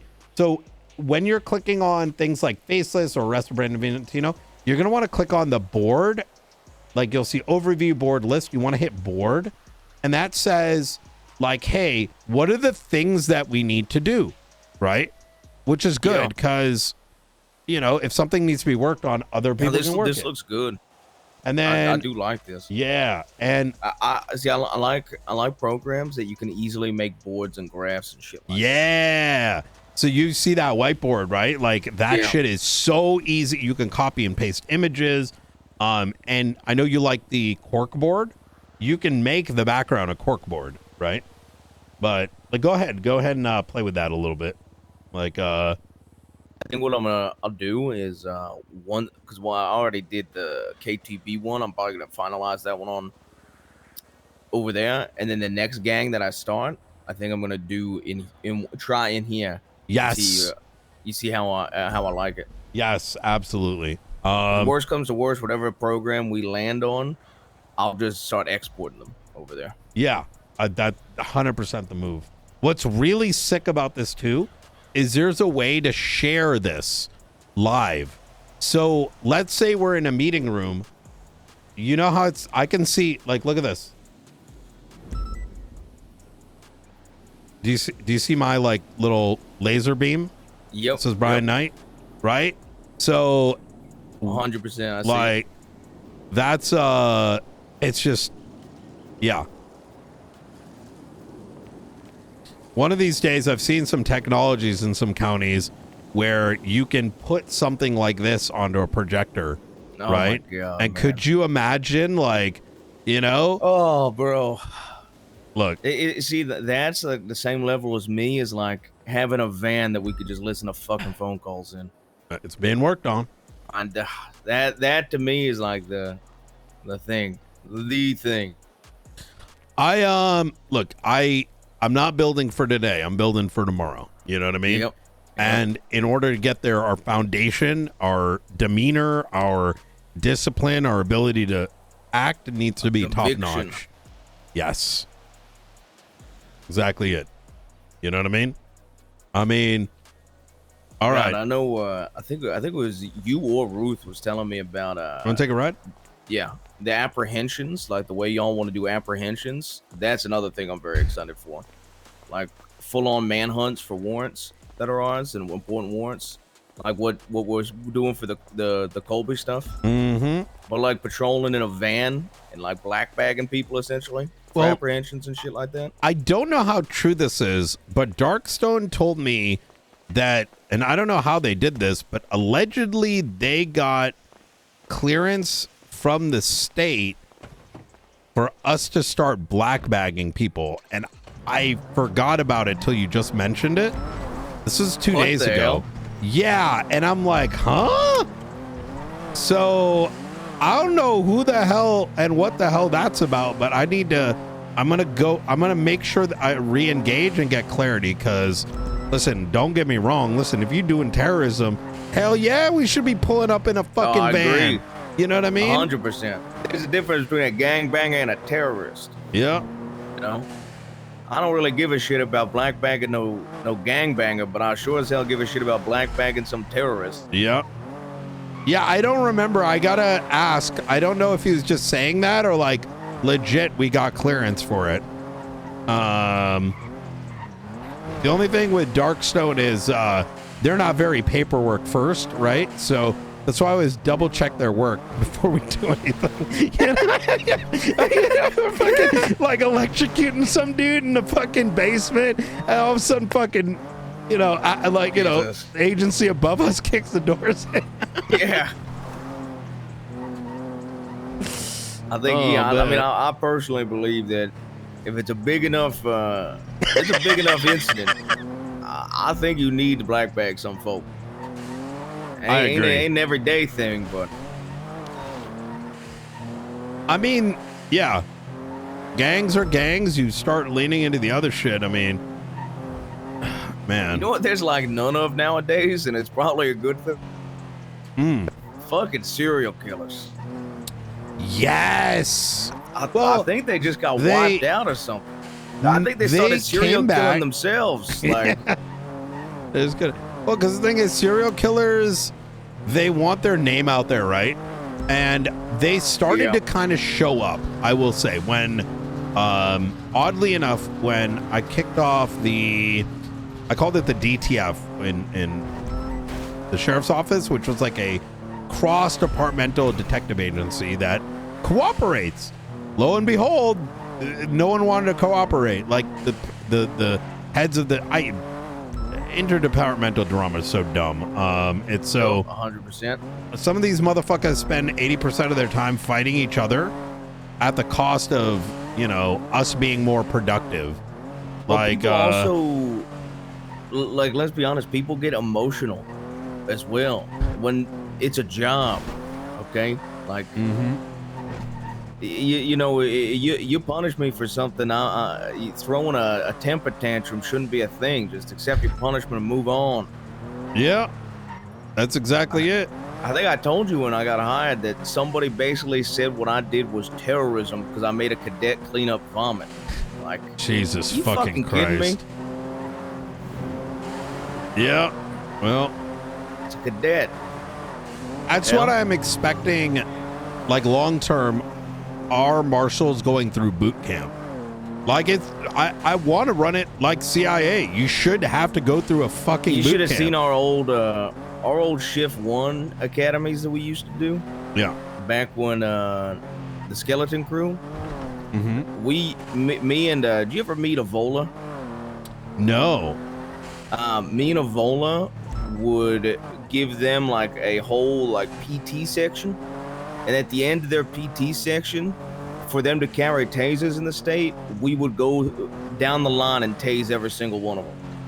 Oh, so they know how brutal it is. Uh-huh. Oh, shit.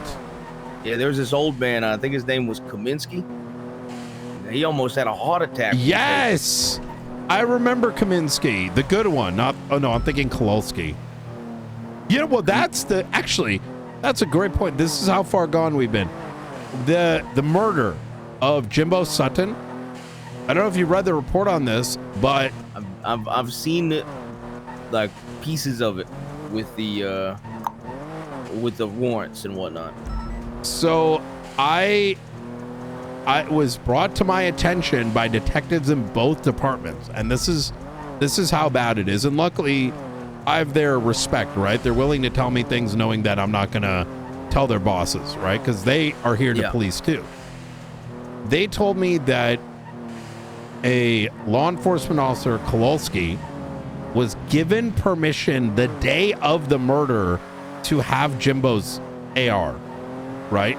Which at the time was evidence, right? It's logged, etc., but it's still evidence. It still needs to go to trial, right? There is certain expectations around that, right? And just because it sat in a evidence locker for 5 seconds doesn't change that. There's certain Suspicious things. financial activity. What is that? Sorry. Oh, where is it? Mark it up. Yeah, mark it up. I've never seen that before. So. Oh, that's gonna be someone might be. I marked it up. So apparently then over the next couple days, he's utilizing, during even before the trials are gone, utilizing this AR to the extent that that AR was then utilized in a later apprehension of the Babylonians. And his casings were all over. The gun's unregistered, and command didn't want to do anything. Via the chief's own mouth, it's not a big deal. I'm not going to let the marshals fire him. And, which wasn't our intent either. We literally just brought it up as a problem so they could resolve it. But if the reaction is, you know, now they ultimately fired him because Rhodes is not a dumb fuck. But those are the sort of, you know. Rhodes is in the LSPD outfit? Yeah, he transferred over. I think he's the only one that's, you know. I remember Rhodes. Rhodes was, I haven't seen him in forever, but I remember him back in the Skeleton Crew. He was a good cop. Yep. If he's not being ultra petty to find a reason to really fuck someone over, he's excellent. But luckily he smoothed it over. Bit of petty. Yeah, you know, you need that every once in a while, you know? Yep. Speaking of, you know, whatever happened to Michael Bayo? You remember him? Never met him. No! Shit. And then, nope. I need to reach out to that son of a bitch. I think this is the kind of environment he would thrive in, I would think. Kind of reminds me a little bit of Turner, but, you know, younger and more of a badass. See, I like Turner. You know, you want to reach out to Bayo? See, I'd want to reach out to Turner. Really? Okay. Well, you know, we could always bring both of them in, have them duke it out. And who knows, maybe both of them got a brother too. They can bring. Yeah, maybe a Kennedy, if I had to guess.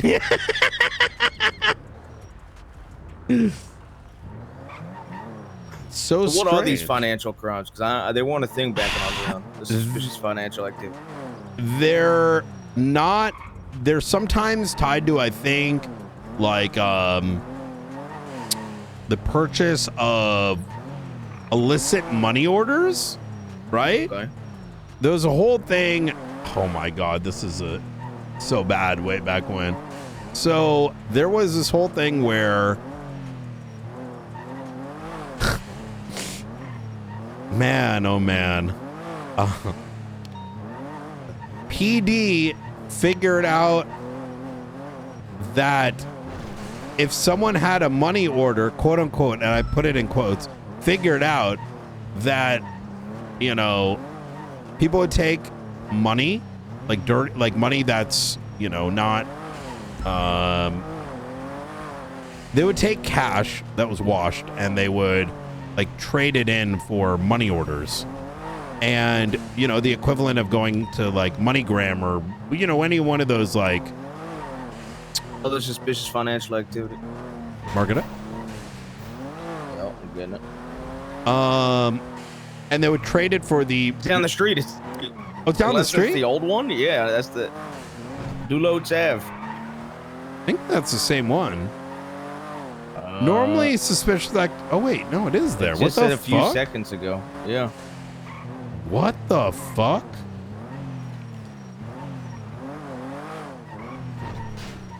Fuck. I didn't even see a car leave. Wait, let's get on the roof. Yeah.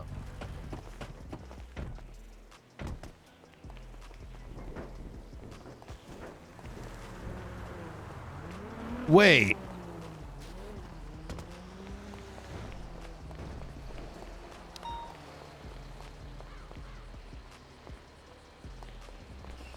Oh my God.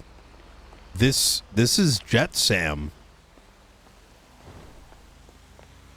Okay, I may be overcooking here, but yesterday we got, I know you're probably still getting appraised on the faceless.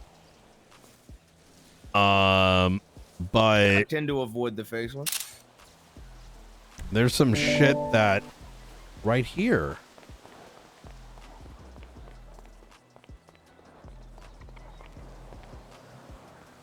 someone may have triggered it here. There's evidence to suggest something revolving around finances may be going on as of yesterday afternoon, but we don't know what. And I know that's very vague, but seeing Jet Sam here, there's a bit of a relationship to our investigation. And it's I didn't tell you this. Mhm. When I was going through that subpoena, by the way, Mhm. one of the comments was a financial grant for a business. And do you want to know what they said in the comment? no. This is for cleaning up the trash. What? Yeah, I'm not even kidding. Brother. And you want to know the craziest thing? Mhm. 4 days later, after they got that, they're bidding $6 million on a property. One of the people that got that grant. That is fucking ridiculous. Yep. Yeah, the grants seemingly are like just a scheme now. It's disgusting. It's not even. A lot of it don't even seem clever. It's just so lazy. I'm go turn Like- my dispatch off. You know something. I reckon that especially because we had the Blaine County mayors on our side. I think Mm-hmm. when you read a lot of the legislation for the mayor's office, I don't necessarily know if you like to do that, but when I read it, a lot of it speaks of some treasury coming in and handling it. But the reality Chamber is of there ain't no. Commerce. Yeah, I ain't seen no Chamber of Commerce in this state since coming back at all. Like, You know- I wonder if there's a way that this financial division that we're building could take over the audits and stuff That's like that. precisely the direction I'd like to head, which Because is we don't have a Chamber of Commerce, we don't have a treasury, so No. that's here day to day, boots on the ground. So why not have the Marshals Financial Division take over? That way, these grants Agreed. can actually get nipped in the bud. That way, there's actual I- consequences for this shit. I would provide a slight alternative to that is that I wouldn't, it's the county's money, so I wouldn't necessarily want oversight of how they're budgeting, but rather No, I would agree. lean more towards like an IRS, right? And I think like the point in my mind, the way it would be is like, okay, we're seeing some ludicrous grant. Have a sit down with the people involved and be like, how does this make sense? Yes. Okay, this doesn't make sense, then the money needs to be returned.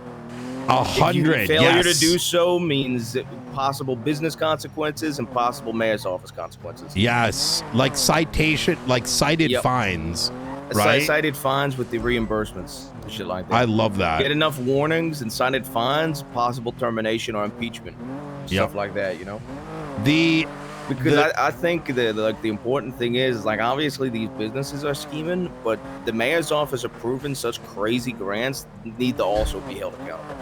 You know what I think it's happening is like someone's like, hey man, do you see all the trash all over the place? Well, I'm not going to do it unless you give me $5 million, but it'll be good. And they're like, okay, I guess. But no, I'm not kidding, man. I saw a grant last night for this Purple World Customs. I read it. $1 million for a salary. That's You're insane. not supposed to be getting grants for salaries. They asked for $2.5 million. Only $300,000 was for quote unquote events. Isn't that the whole point? Yeah. Is events. It's being entitled to doing what you should already be doing. Yeah. I'm not going to be a civilian unless you give me the money what to be I'm half one. tempted to do, and I think if I was pettier, I'd 100% do it. I'm tempted to say I'm an employee of the state, but I'd like a grant for my salary, Mr. Mayor. Just so they can be like, no, that's fucking dumb, and I can be like, well, yeah, well, you know, hey, actually, you know what is a great comparison? Yeah. Have you ever heard of how Paris has been? I think it's Paris. I may have the town wrong. Paris has been recreated in China, like literally all of Paris. What? Like, yeah, I've like not with heard an this. Eiffel Tower and all this. I want to say it's Paris or it's, let me check ChatGPT real quick. I think that's accurate. And if it's not Paris, it's going to be another like massive tourist area from the monument Pictures of Paris to the replicated in buildings to like literally multi-block recreation. and it's virtually dead minus a couple shops. So if you took photos there, one would think you're at that location. Now, the reason I say that is that's what it feels like the county's been doing, right? Is that they're paying people to exist for tourism, right? As opposed to, let's say they had invested that money into, instead of giving it to like the same 10 people, putting laws in place, putting those those properties into the hands of people that are actually doing business, and giving them, like, help paying for their, running costs, right? Like electricity. Yep. Because I don't know. It's I do like this IRS talk. I think getting there would be so good. It's why I mentioned Aegis. It's kind of what that was way back when.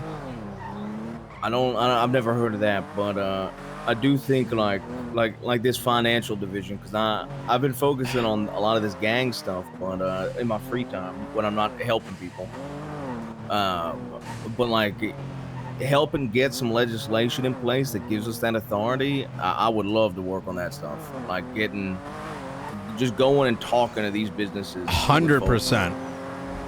I love that idea. I love the idea of, say, like you're mentioning, a big grant goes. Well, I would even argue that,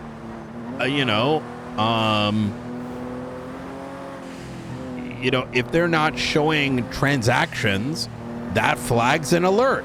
If there was a massive transfer into a business account, that flags an alert. Now, if you were really smart, you would,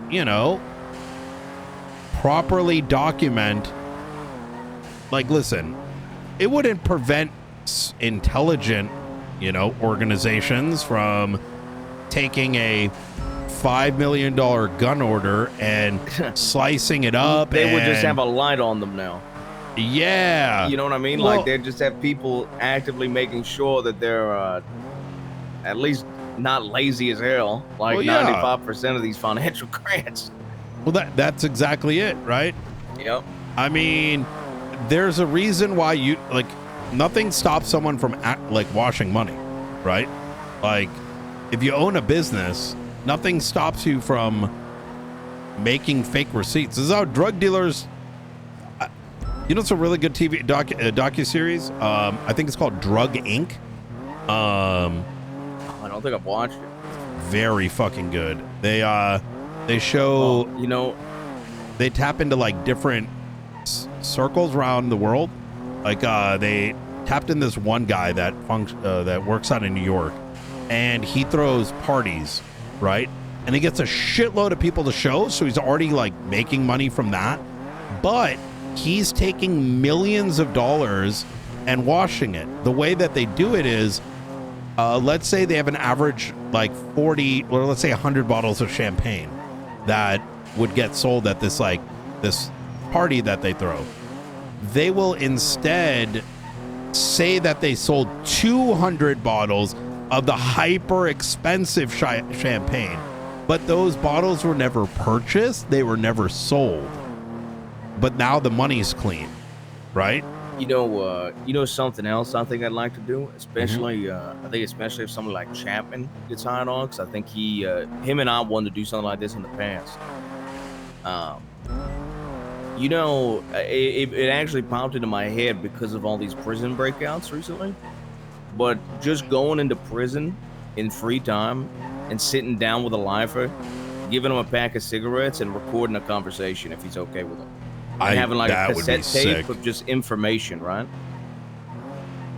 Like, like sitting down with Duct Tape Lopez, seeing why he's in prison, having that all recorded, all on files for people to look at. So when they, when they break out, we have a little bit of information about their background, about locations that might be sentimental, right? Shit like that. Oh my God. Because if that warden didn't tip us off to that thing that she heard, we would have had no information about that guy. We should. And little did we know that he was just sitting at the fishing dock because it's a sentimental place. I wish you. Oh, Duncan's around. McAllis. Oh my God. Okay. It's around now. People have been waking up a little earlier. You know what I mean? It's good. I agree with you, and I would ideally we should try to work with the DOC on that as well. I feel bad for Yui. She really wanted to be involved. I just can't do it, right? Like, yeah, I mean, there's no point in taking a risk like that, and I mean, look, I understand when it comes to police work and it comes to professionalism. I understand I'm probably an outlier in how much I do like professionalism in the workplace. But like, for example, you know, when you were handling the interrogation, you know how she had to leave because of classified information. She sounded almost offended. Really? Like, yeah, which is like, yeah, that's kind of the tough thing, right? Like, I get the involvement, but it's like, what are we going to do? We would literally, she would attend and we would lose the case. And also I'd probably get impeached, right? That's a risk that would take on. Cause but did she really? Like, I thought was this before I spoke to her? That was the vibe that I got. Yeah. I could have been misreading the situation, but that was definitely the vibe that I got. Was a bit offended. Yeah, well, I mean, but to me, I don't really see the problem in being offended by something like that. Like that's just, you know what I mean? Like that's just business, for lack of a better phrase. It is, yeah. I think it's also a culture shift, right? And this is across the board, right? People are entitled to money. People are entitled not to go to jail, right?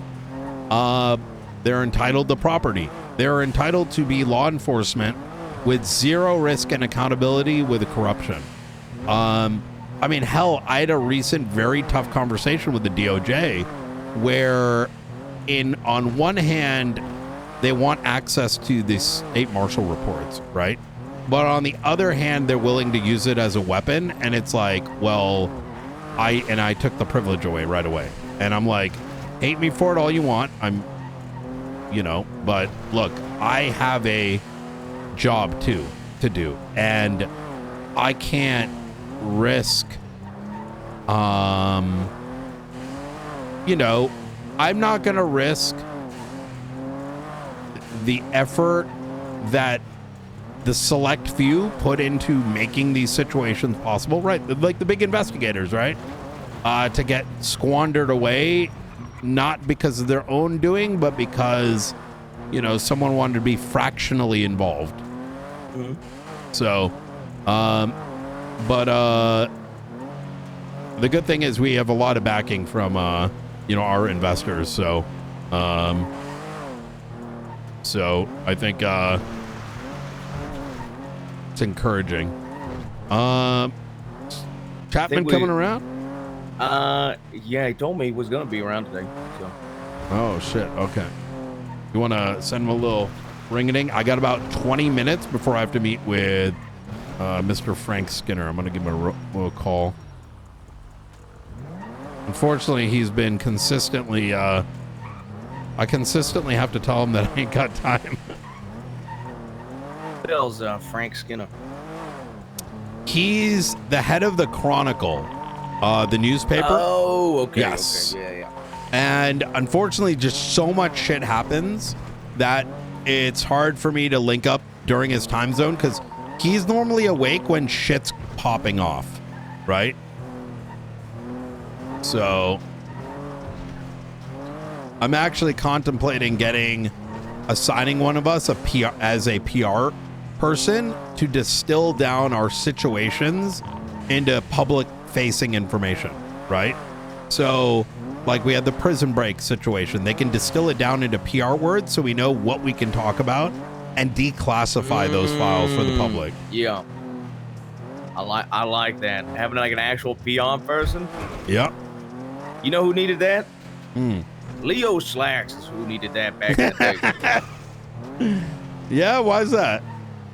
I don't know. Just Slacks had a way with his words. You see, I didn't like Slacks for a long time, but he came around.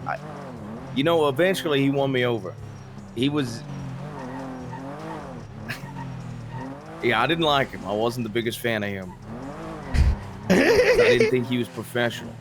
I also didn't think he upheld the values that Turner and Ruth upheld.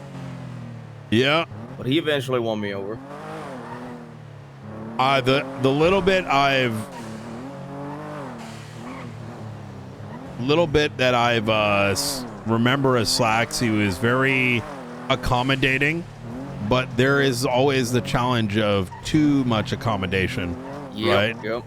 I know. You know, it's funnily enough, with him. Hello. Howdy. Everything all right? Yeah, everything's good. I was coming to drop off some food for Mr. Atlas here. I got you. We saw you speeding over here and then a legal U-turn. I figured you had to take a shit or something. Oh, well, it's kind of scary. There's been a lot of gunshots. Yep. All right, easy. All right, brother. All right. You take care. Have a good one. Well, yeah, you too. This is my favorite part of the job right here. Ooh, Chapman's calling. Ooh, here we go. You still up at the observatory? All right, we're coming up. We're coming up.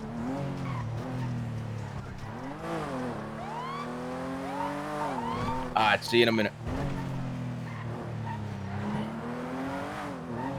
Those sounds are my favorite part of the job. Not because cops are getting hurt, of course, but rather knowing that it's a option for us.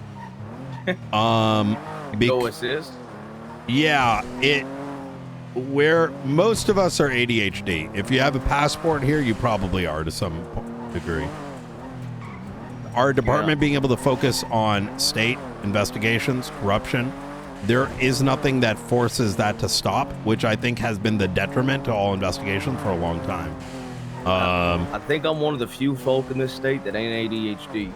But yeah, I can't say a sentence without fucking cursing it. So that's the thing I got going for. I can't stop cursing, even though I'm professional. I used to get in trouble for it actually back when the captains were around. Wait, cursing? Yeah, Turner and Ruth used to both yell at me for cursing. Ruth curses a lot. Well, I mean, I think folk have eased up since then, Turner included. Oh. The first day that I ever met Turner, he almost I think she does, doesn't she? The very first day I spoke to her. I think that was probably a form of like setting expectation. Oh, 100%. I agree with it. Which, yeah. Although being a smart ass, I mean, like, you know. Yeah. I think. See, when I fuck with people, I know I might get consequences. I got dapped by Ruth for being a smart ass a couple times when I was a senior. Like, he's over there by the parking lot. I'll go grab him. Have him come over here. You want to go inside or on the roof? Rooftop would be good.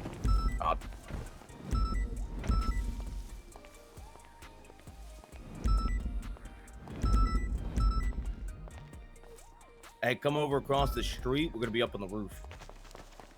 We're on the roof of the observatory. Just pulled in. Alright, Dottie. Oh yeah, that shit was so funny.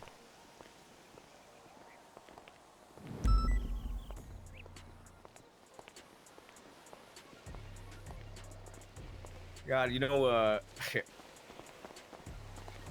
I don't think he'd be a good fit in an apartment like this. But I got my old partner, Avola. Oh man, I wish you would have met that fella. Yeah, he had this like, you know, I personally didn't ever point it out or make fun of him, but he had this thing where he repeated things twice. Wait, so when he did I know him. It's Jimmy Two Time. Yeah, Jimmy Avola. Yeah. I didn't know that was his last name. Oh yeah. Oh that was my old yeah. partner back in the skeleton crew days. Holy shit. He used to when I got captain after Ruth got suspended or whatever, he used to call me Capo Jackson. That is crazy. Yeah, no, You know, Slacks sent him on a secret assignment, and I got debriefed slightly before I left. The whole thing. He sent him like undercover. Wait, did he ever come back? I don't know. Hello. Hey, dude, Chapman? Not too bad, sir. How about yourself? Not too bad. That's good to hear. It's a bit foggy up here today, isn't it? Can't see balls. Yeah, you know, it does get like that from time to time. Yeah, Jesus. Bigger than the old Too high. Skeleton crew, you might remember Duncan and Ruth, Chap, and I don't think either of them are around. No. No, I don't believe so. I was talking to Duncan the other day a little bit, but I had to go, so it was a quick hello, and he just made fun of me, and that was about it. Well, I've heard quite a bit about you from Blunt, as well as who else told me about you? A couple people, right? Oh, okay. Yeah. Have you worked with Blunt before? Don't believe so. Maybe. Oh, I think that might be a different. That might be a person, different person. Okay, all the better. There might be two shift people. Oh, that all the fucking better. Well, I was gonna say, I think if you heard it from anybody, it would have been Duncan or Ruth. Yeah, that's totally people. And Cassidy is like Cassidy's one of my best friends. So. Oh shit. Okay. So tell me a little bit about yourself. Background, where are you from? You know, what kind of police training do you got? Well, from a small town called Brighton in the UK, and used to travel around a lot. Deployed into the military at 18. Served with Aldo here for a very long time. I was in the British forces for paratroopers. Great time in my life. But then, you know, wars ended after Iraq and all that stuff. We all went back home. I came over here. Oh God, I don't even remember what date it was. Long time ago. And then I became into the skeleton crew for PD under Ruth. I was one of her hires, and really Ruth, left, and Aldo also retired from that. So I kind of followed along because the PD just wasn't a place for me at that time. I just wasn't really fitting in. I kind of just didn't really like the vibe of the things. It was too fast for me. I'm a very slow paced type of guy with my policing. I like investigating and doing that. I don't like chasing a car going around in circles at million miles an hour. I don't care for that. It's not what I'm about. Okay. All right. So let me what cases have you worked? Give me an example of a case that you've worked. What was your role in that particular case? I haven't really worked on any major cases. I mean, the only case we really looked into was when the HVACs were starting to be stolen at the start of everything. Me and Rip Riley looked into all that stuff and sat up on rooftops, took photos of people stealing these HVACs, following them where they were going. I'd say we were like partners into it. He was main lead. I was kind of just helping him and observing and doing what he was telling me to do. You know, just being a soldier, really. Okay. Are you familiar with? I was gonna say, I think he assisted in that capacity as well for the alcohol task force. They didn't get too much. Yeah. Didn't get too much off the ground because I left shortly after. But that's something we're working on as well. They mean to cut you start off. Looking into moonshine and stuff like that. But yeah, it never took off. Okay. So let me ask you a question. Do you know what the marshals are intended for? Have you had a opportunity to kind of grasp of what our mandate is? No, not really. I'm not really familiar. I've heard a lot of things like just you guys are around and stuff, but I haven't heard like in detail. No one's really explained anything to me. The marshals are the last line of defense between, quite frankly, I think freedom and the lack thereof. The final line between corruption and the stopping of it. We oversee, from a law enforcement perspective, every government agency. We are responsible for any state level threats And it even expands to things like, large-scale criminal organizations. Investigations are something that we spend 70% of our time on. Our 78s are backing up each other on what they're working. So if Aldo gives me a call and he's like, hey, there's this guy that I've been looking at for a minute, and I think I'm about to grab him on something. We jump on that shit. Make sure he's got everything he needs. He's the lead of that scene. He can tell me, hey, I need you here, and I'm going to go and do that. Right? Right. And the same, we expect of folk, like we had a situation where me and Knight had to go undercover. We expect people to be able to actually not be handheld on some of these things, to just be able to do the work. Now, which sounds like the military, really. Oh, we are very much. I'm very much a military man myself. I will break people down if needed. It's not my first option, but if I think something's wrong, you're going to hear about it after the situation. And it's going to be, this is it. Now that doesn't mean I shut your opinion off, or I don't.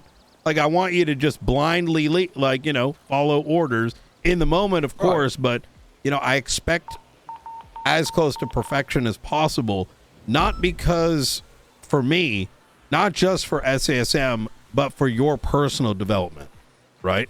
Right. We're not local PD. We do not accept corruption. We don't accept, 50% effort. We need people locked in, right? Starting to fall asleep, ain't going to be effective. Time to go to bed. We're off duty. We're going to hang out inside clocked off. Because when people call on us, there's probably a real problem, right? Because local PD couldn't do anything, because no one else could do anything, and they need us. We need to be that dependent cornerstone for every person out there. Now, my question is, first and foremost, do you have a problem being yelled at? God, no. I was in the military for a long time, so. You have a problem being told that you're dog shit and you need to step it the fuck up? I love people being straight up and blunt to me. It's how I learn. Hey, bring everyone up north. Okay. Let me ask you something before we come up. No, don't go yet. I'm on the phone with the director. Mr. Knight, remember yesterday when we were at the courthouse? I'm in a meeting, so we're let's do it afterwards. Okay, goodbye. All right. Can you solve if you were told to solve a problem in the moment, would you be able to do so? Yes, I believe I could. And what if you didn't have the answers to something? If you don't have the answer to something, maybe you should bring someone in that might know and work together on trying to solve the problem. I mean, a problem can always be solved. It's just as if you can think of it or not. You're on our radio comms, and you learned that, over the radio you hear, I'm being followed right now. I'm being followed by this group. What's your first thought? Can I add a caveat into that real quick? Mm-hmm. You know that person's undercover as well. Isn't that what you said, Nye? That's right. Right. Well, particularly I'd be probably in a marks unit or something. Start maybe tailing behind that person, following them, and if they break a speed or any kind of violation, you could do normal like patrol stuff, right? Like traffic stop stuff like that. Probably just traffic stop them and have a chat with them and try to get that person to get as much distance away from that situation as they can by just having a chat with the person you pulled over. Immediately mentioned write it. A citation if you do that, and then just cut them loose or give them a warning, just so they can't. Was he watching yesterday? Should I ask him? That answer's really good. And what if all of a sudden the radio goes silent, and you have questions? You're still a mile away. Radio silent, or very abrupt comms. Well, be a little bit more panicked. Probably start flooring it as fast as I can. And then once I'm getting closer, probably go silent and then just try to observe what's happening, see what's, not moving in too fast, and just in case he's trying to talk themselves out of whatever's happening. What if you don't know where they are? What if the directions or location might be off? Best thing would be their last known, and then starting to fan out and try to search the area of where they could have been. Okay. How are you behind the wheel of a car? I wouldn't say I'm amazing, but I definitely can keep up with people. Okay. This I kind of sometimes reference the marshals akin to, say, the CIA, right? We spend a lot of time investigating, monitoring, going undercover, reading reports, etc., etc.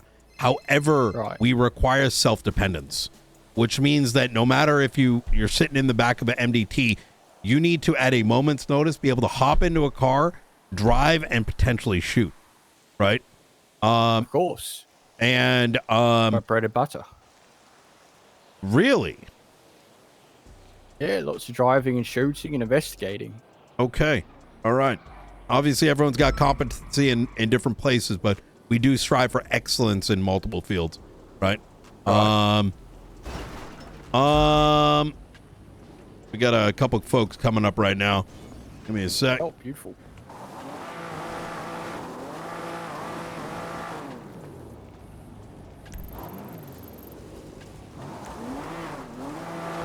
Feel sorry for whoever needs to do that grass.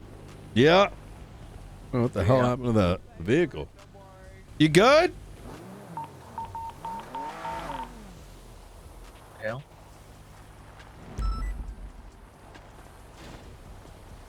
What time do you normally start shift? Late shift 3 into shift 1, and then probably to about this time. Okay. Maybe an hour later I'll be going off. All right. Hola. How you doing, gentlemen? Hello. Good. How are you? Sean. I'm Merrick Chapman. Sean Duncan. Nice to meet you. Yeah. We got Sean, we got Coyote, and we got McAllister. Gentlemen, I want you to kind of observe this, and then once myself and Aldo here are done asking questions, I want you guys to jump on in, ask what you need to. This man is, he's meeting over here for his interest in SASM. Sound like end of shift 3 into shift 1?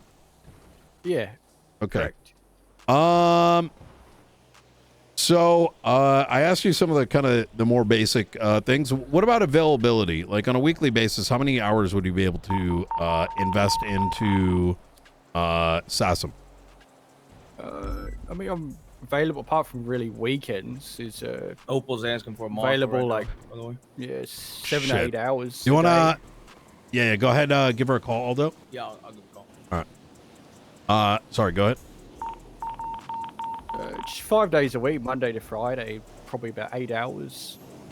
Oh my God. Okay. Depends how much I get into it, If I'm really having a good time, it's a bit longer. I'm gonna give you a scenario. You're currently unmarked. You have a vest in the back seat. You do have a badge displayed on your belt, very similar to myself, right? So at a moment's notice, you can throw one of these on. You're monitoring a suspect for about 2 months. And subsequently, She's on the way up, so me and one other can break off and talk. All right, sounds good. You notice that he is in the middle of moving a series of weapons to the back of a vehicle. You're by yourself. What do you do? Well, I wouldn't approach. I would observe. I would call for 77s and try to get as many people as I can to my 20. And once I have an official unit, I'll definitely move in and announce myself. And try to detain them. You hear over radio, Director Knight says, hey, we should do a controlled traffic stop. These guys are known to go into a cubby and start blasting. What is a controlled traffic stop? Be a felony stop, would it not? Getting multiple units staged for a felony stop, getting out with guns, giving them orders to exit the vehicle. So if shit does go tits up, they start shooting at the traffic stop. Okay. We're ready to shoot them. So the controlled traffic stop is very similar to what you previously mentioned. It's when units are hidden in the background, right?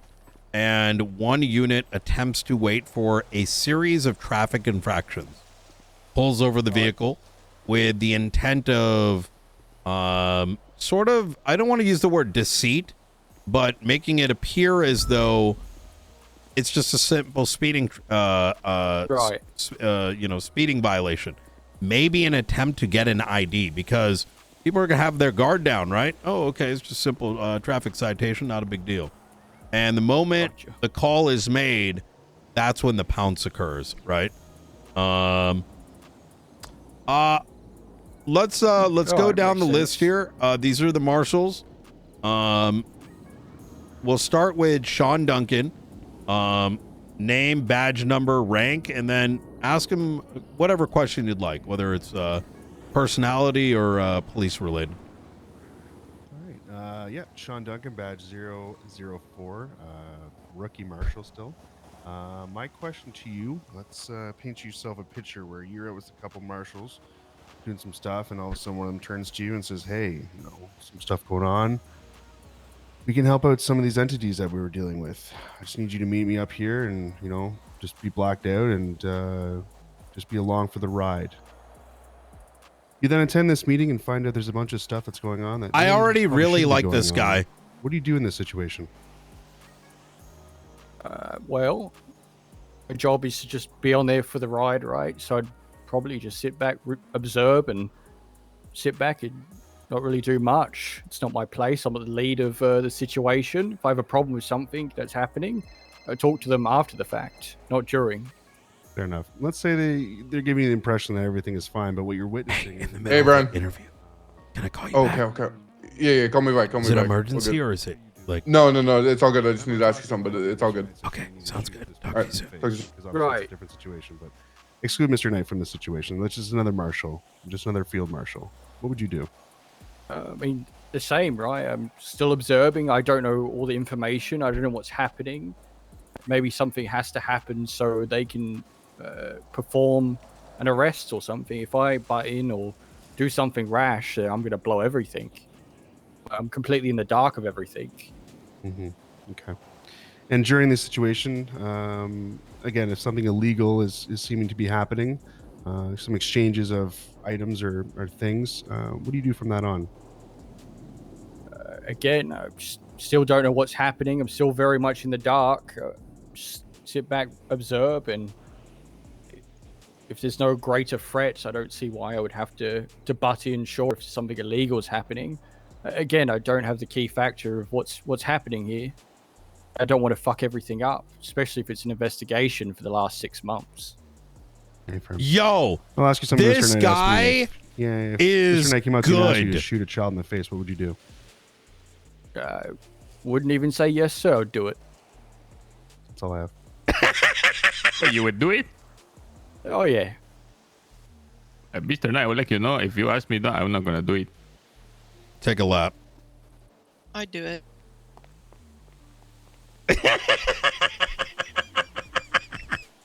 All right. That's all I have.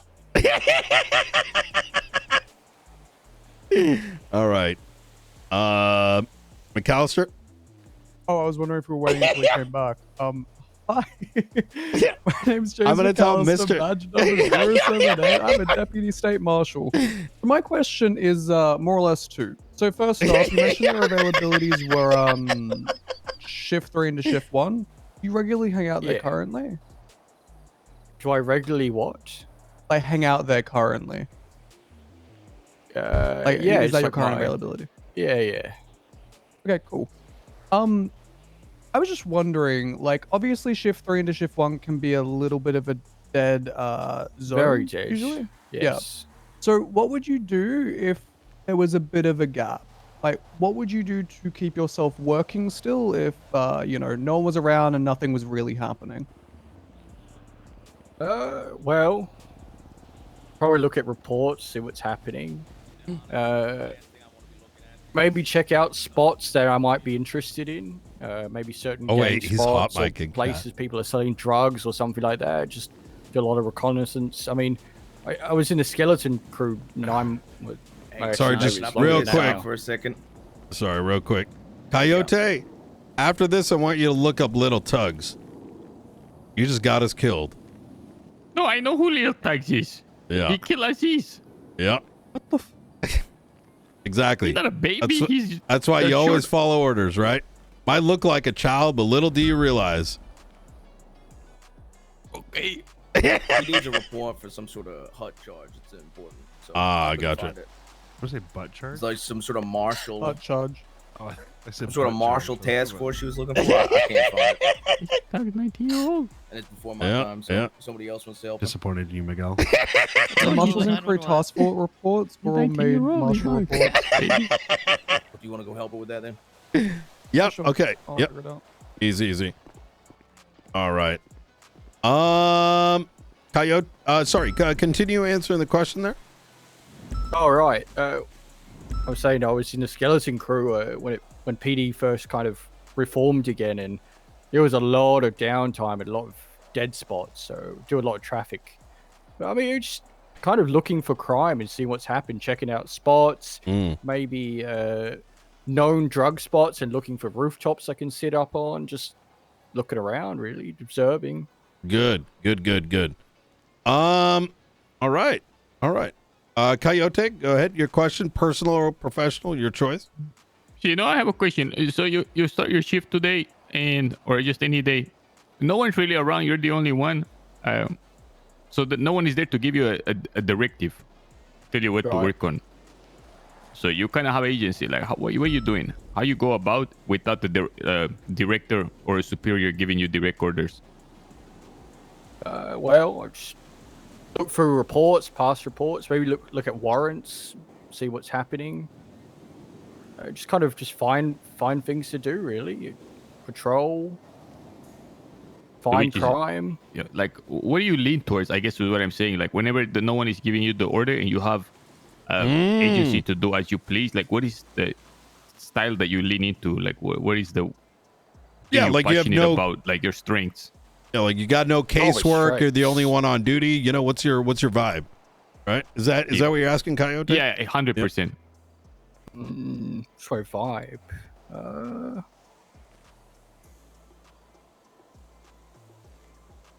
mean, investigating, looking up. Maybe I start looking up in the gang directory, looking up, getting familiar with what's happening and who's about at these certain times, seeing who I could maybe potentially make a case out of.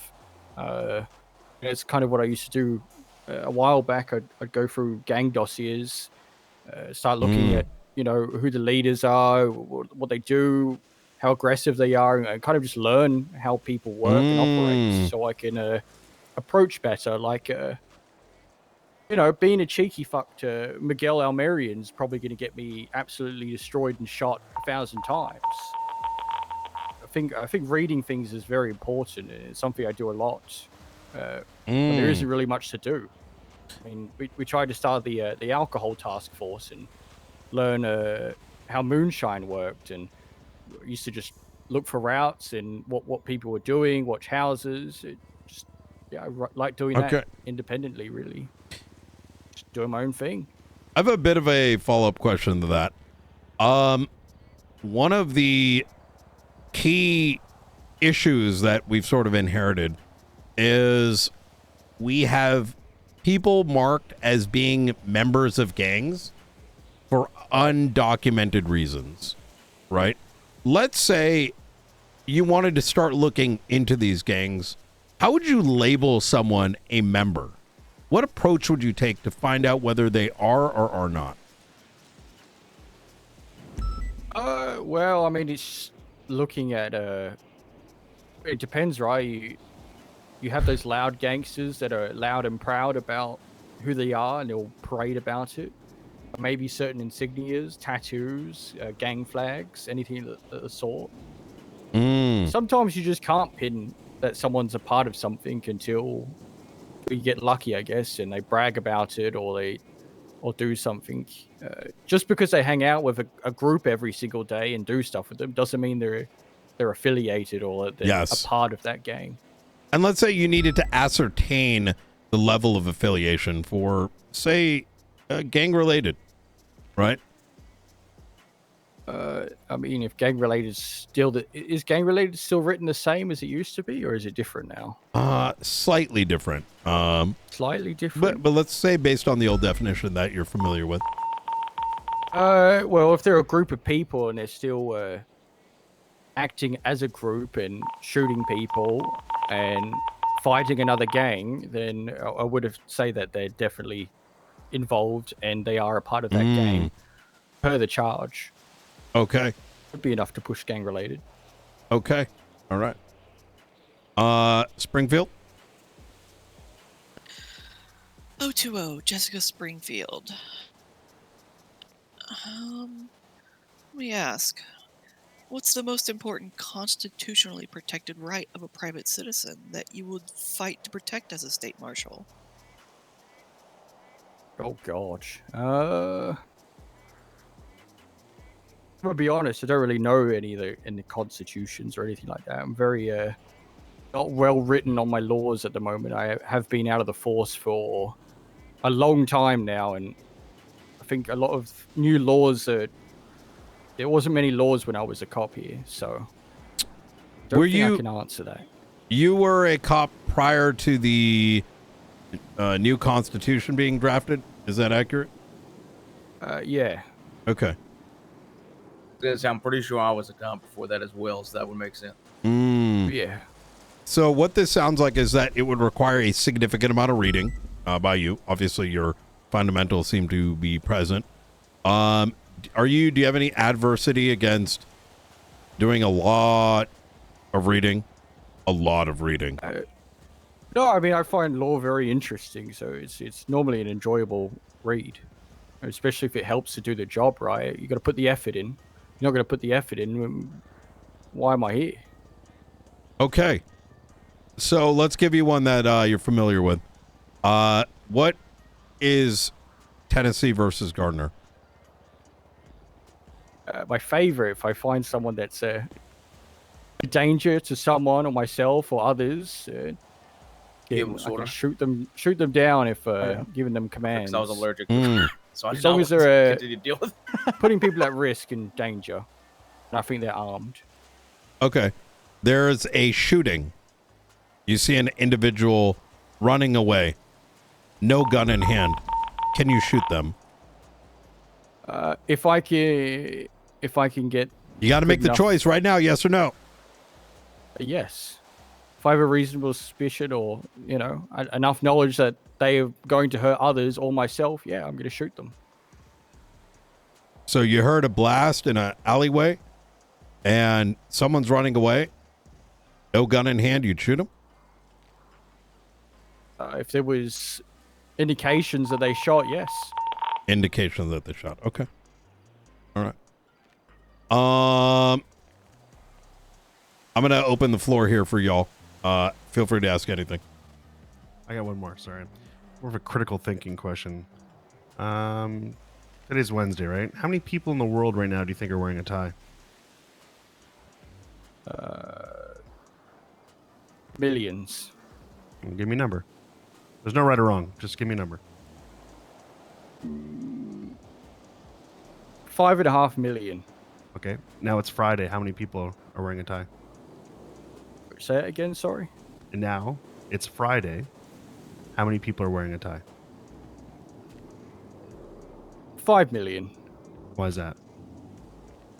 Because Asia's a big country, and on the weekends they still wear ties. Oh. But why is the number down? Because the other 500,000 is probably America, and they aren't wearing ties. Okay.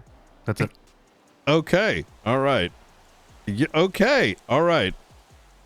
Any other questions? Anybody?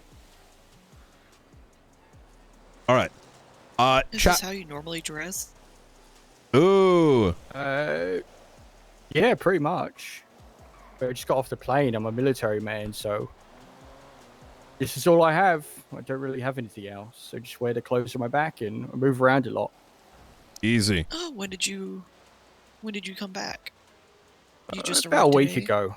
No, about a week ago. I've been talking to Aldo on and off. Okay. I see. Chapman, I am going to give you an assignment. First and foremost, I want you to make your way down to the courthouse. It's going to be right next to the Marshal Department by CMC. There is going to be a access to legislation. I want you to start going through that. Secondly, I would like you to fill out a application. We request that everyone, including those regardless of, no matter what. So everyone's got to go through that. It's going to be found at sasm.work. Aldo can send you a text with the exact URL. Perfect. Fill that up with the highest level of competency. It will require a video app, right? 2 to 3 minutes, longer if you'd like. And what that assignment is intended for is, well, you're back in the city. I'm sure you can find someone to help record that for you. You know what I mean? Yeah, probably. Once that application is in, and you're ready, we're going to go to round 2. Sound good? Yeah, sounds good. All right. I want to open the floor for any questions you may have for us or myself, Aldo, anyone here.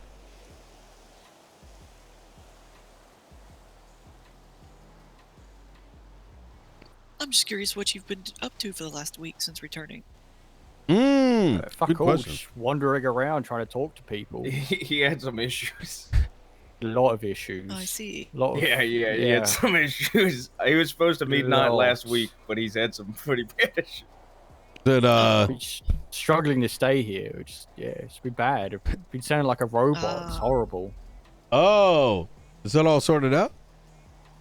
Yeah, I believe I've fixed it. Okay. Hell yeah. All right. Well, Chapman, thank you so much for your time, and we'll very much be in touch. Perfect. Thank you guys for your time. Okay. Nice meeting you. Hell yeah. Yeah, nice meeting you too. I think I sent you a link to the thing that Knight's talking about, if you will. Oh, you know what? Yes, I perfect. actually do. I have one other question. As SASM and being the highest authority, sometimes you will be presented with other agencies, individuals, demanding things of you that may go against our culture in this department or our mandate. How would you handle that situation? Let's say it's a sheriff, a Blaine County Sheriff's Office, telling you, hey, Chapman, I need you to tell me what's going on with this Marshall investigation. Oh, geez. Okay, it's a difficult one. Depending on how sensitive it is, might not really give them any information. Let's say it's not your case. You're not familiar with the report. Oh, it's not my case. Yeah, I can fucking jog on. See you later. All right. I'm not telling them shit. Well, I'm going to role place. play. Hey, brother, I need that fucking report, Chapman. I'm the damn sheriff. Well, I need sir, to know. Sorry, I'm not actually the person that wrote that, so you're gonna have to talk to the person that wrote that report and discussed it with them. Not me. I don't know anything. I need to know that information on the fucking dick list. Are you telling me the sheriff can't know about this? Well, sir, not to be disrespectful or anything, but I don't know any information about this, and you're gonna have to talk to the person that actually wrote the report. I not will me. fucking put you in handcuffs right now. Well, I guess that's what you're gonna be doing, isn't it? Okay. All right. Good shit. I'm gonna. This is under sheriff calling. I think she must have heard me. Oh gosh. He's getting Before he leaves, I had an idea. Brian. Fucking Yeah, run to buy it. Yeah, absolutely. Angel, just 2 seconds. Sure. As you were talking about an assignment, Andre tweeted about KTB this week about fighting and working it. What if I just send him to go work? Because he won't leak shit. Up to you. I'd say as long as everyone else on the case is good on that, that's not a bad idea. Yeah, I don't. Well, right now it's been just me. I haven't seen really Jax. I think Coyote as well. For KTB? Yeah. I'll let me talk to him about it then. Easy. I like the idea. You're talking about UC work? Essentially, yeah. Just All to right. see what info he'd gather. I trust it. Just as long as it's monitored. Diaz, come over here. All right. Sorry about that, Angel. Okay. I am good to go. What's up? So I don't remember if I originally called you or if you called me at this point. Oh, you called me. I also got a text from Daisy. Unfortunately, you know, when you wake up, you don't really see what's unread, so I didn't see it till after Tsunami. But she asked if we had found any other information, and we did. Specifically, Forehead and Bjorn being in contact with the same number that we don't know about, both of which the day before start to make contact with said number. We have suspicions as to who I'd like a ride. But we have not yet had the I'll just opportunity to sit in the trunk. Yeah, no problem, guys.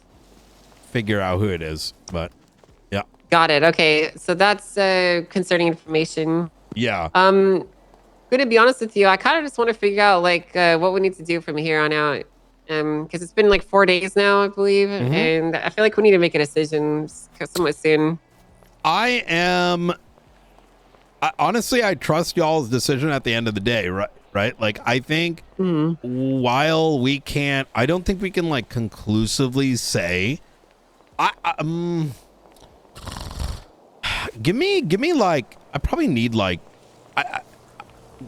I'd like to talk through it, if today, if possible. I think I'm concerned my ADHD and a million things that I'm also thinking of in my brain right now is gonna make me just blurt out an opinion without it being my opinion, if that makes sense. Yeah, no, I understand. That makes sense to me. Well, then I guess mull it over and think about it, because I'm kind of trying to figure out whether, from my understanding, I think he wants to go to the LSPD. I'm not entirely certain on that. Maybe I misunderstood like the conversation I had with Rhodes and Fred yesterday, but I know he was talking to them. So I feel like if we just unsuspend him and let him transfer, we could just make it their problem, I suppose. But if I do that, then nothing's gonna happen to him. So it's kind of like me doing that would be deciding to pass the buck, essentially. You know? Yeah, there was. I mean, look, I'm gonna be rather forward. I was exceptionally. I think it's fucking brain dead for the chief of police having enough context clues. Did I tell you what occurred? Not really, no. Oh, so I mean, you told me some of it, but you wouldn't know all the nitty-gritty details, you know. So, you know, last we had left off, we were pretty undecided, and we're gonna, go from there, right? Let Daisy cook, look into what the findings may be. Well, the next day, while I'm in the middle of like a million other things, Pred was demanding to know what's going on with Bjorn. And I said, we can loop you in. Let's set up a meeting with, Angel and company. They're because I'm not going to speak on behalf of what y'all are doing. I think it's unprofessional. And nor do I want to be disclosing information unilaterally. That's just not my vibe. Sorry.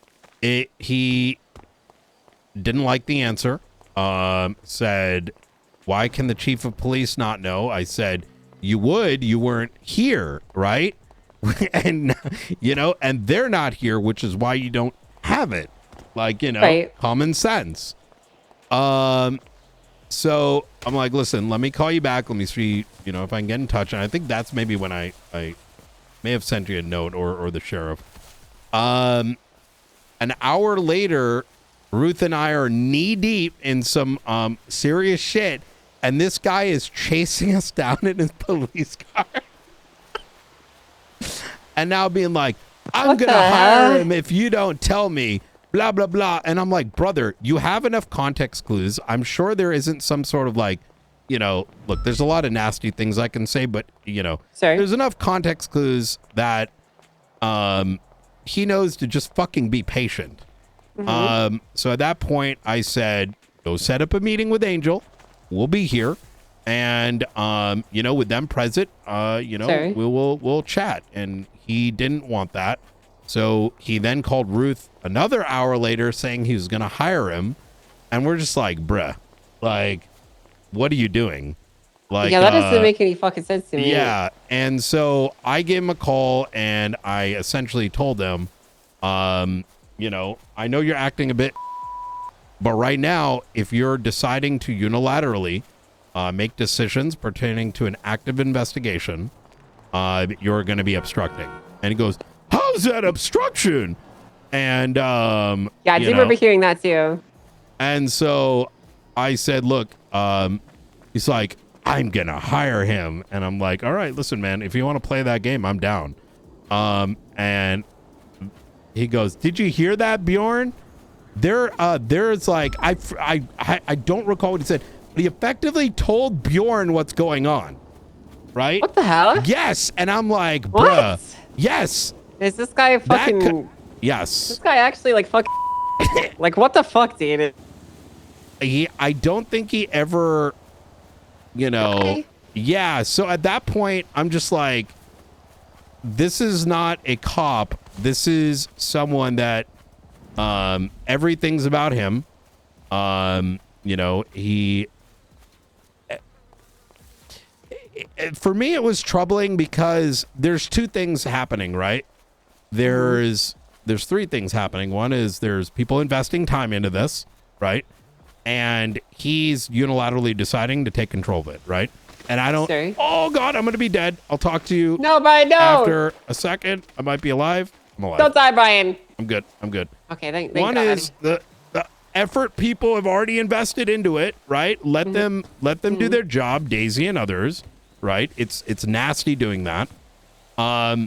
The second is this is a real problem, right? This is no different than, in the middle of the besties raid, if I called up and gave them comms or whatever, like, it's just not cool. And the third is, it's just, I don't know, man. It was, it kind of puts Bjorn in a shitty position because I think we're doing two things. Is he guilty? But at the same time, if he's not, we can't make him feel a certain way. So it just kind of adds to, adds to that pressure. So, at the end of it, we took a report of it and, his time is limited if he continues down this road. So yeah, I can agree with that. Well, I'm honestly kind of at a really shitty just like crossroads in this whole deal because with Pred inserting himself like he normally does, it kind of really complicates things. It does, yeah. Because even if we are to provide some form of consequences here, Pred just wants to seemingly override them to be the good guy, to be the hero here, because he likes to make things about himself. So what ultimately can we even do here, I don't think we have enough to actionably, push any criminal charges, but it is enough for us to be incredibly dubious and suspect of his intentions and motivations here, So I don't disagree, and I what you're saying exactly what it is. It's already, the pool's already been poisoned. And so even if there is no discipline, Bjorn's gonna feel a certain way, right? And unfortunately, even the most basic accountability, which is, hey, if you have investigative information about a fucking prison break, like bring it up to command. Yeah, I would exactly. say the minimum of that should be done. And at the end of the day, let them keep doing what they're doing. I mean, like, it ain't gonna last. So. Sure. Well, I'm leaning more towards unsuspending him, letting the transfer go through, and passing everything over to LSPD and just letting them deal with it at this point because they clearly seem invested in it. The only issue I have with this is this basically just means there will be no consequences for whatever the hell he's been getting up to. But I don't really see another way forward here because we don't have enough to take any other action, really. I think the only thing remaining, and transparently, it's been a shit show since this weekend, so it kind of slowed us down, is there is that one phone number that we need to identify. And like I said, I'm going to show you exactly what it is I see. I'm going to send you a code. Sure. But you will see Forehead and both him are in communication with some number. My suspicion, I'll tell you my running theory right now. I think that Jaeger is actually in communication with both Forehead and Bjorn, right? Yeah, you think this unknown number is Jaeger's? Correct. And the conclusion can simply be made because most of the numbers we already know. So there's no way there would not have been communication with Jaeger's number, right? Right. Does that make sense? Like there's not like there's like 3 or 4 unknowns. It's a singular number. This number, with the extent of the subpoena lengths that we have, has abruptly shows up the day before. And those same numbers are being called during the 3 to 5:30 p.m. time span. So there's something there, but I agree with you. Even if it turns out to be Jaeger's, there's not going to be any direct evidence of wrongdoing. Yeah. Right? It's just, raises the red flags and alarm bells, but nothing more than that. Exactly. Because we don't know the content of what they're saying. Unless something popped up in the future, like I think this is a monitor thing at this stage. I think the right thing was done regardless, because even a suspension and a, hey, we're suspicious of you, if there was wrongdoing, it at least sends a message, right?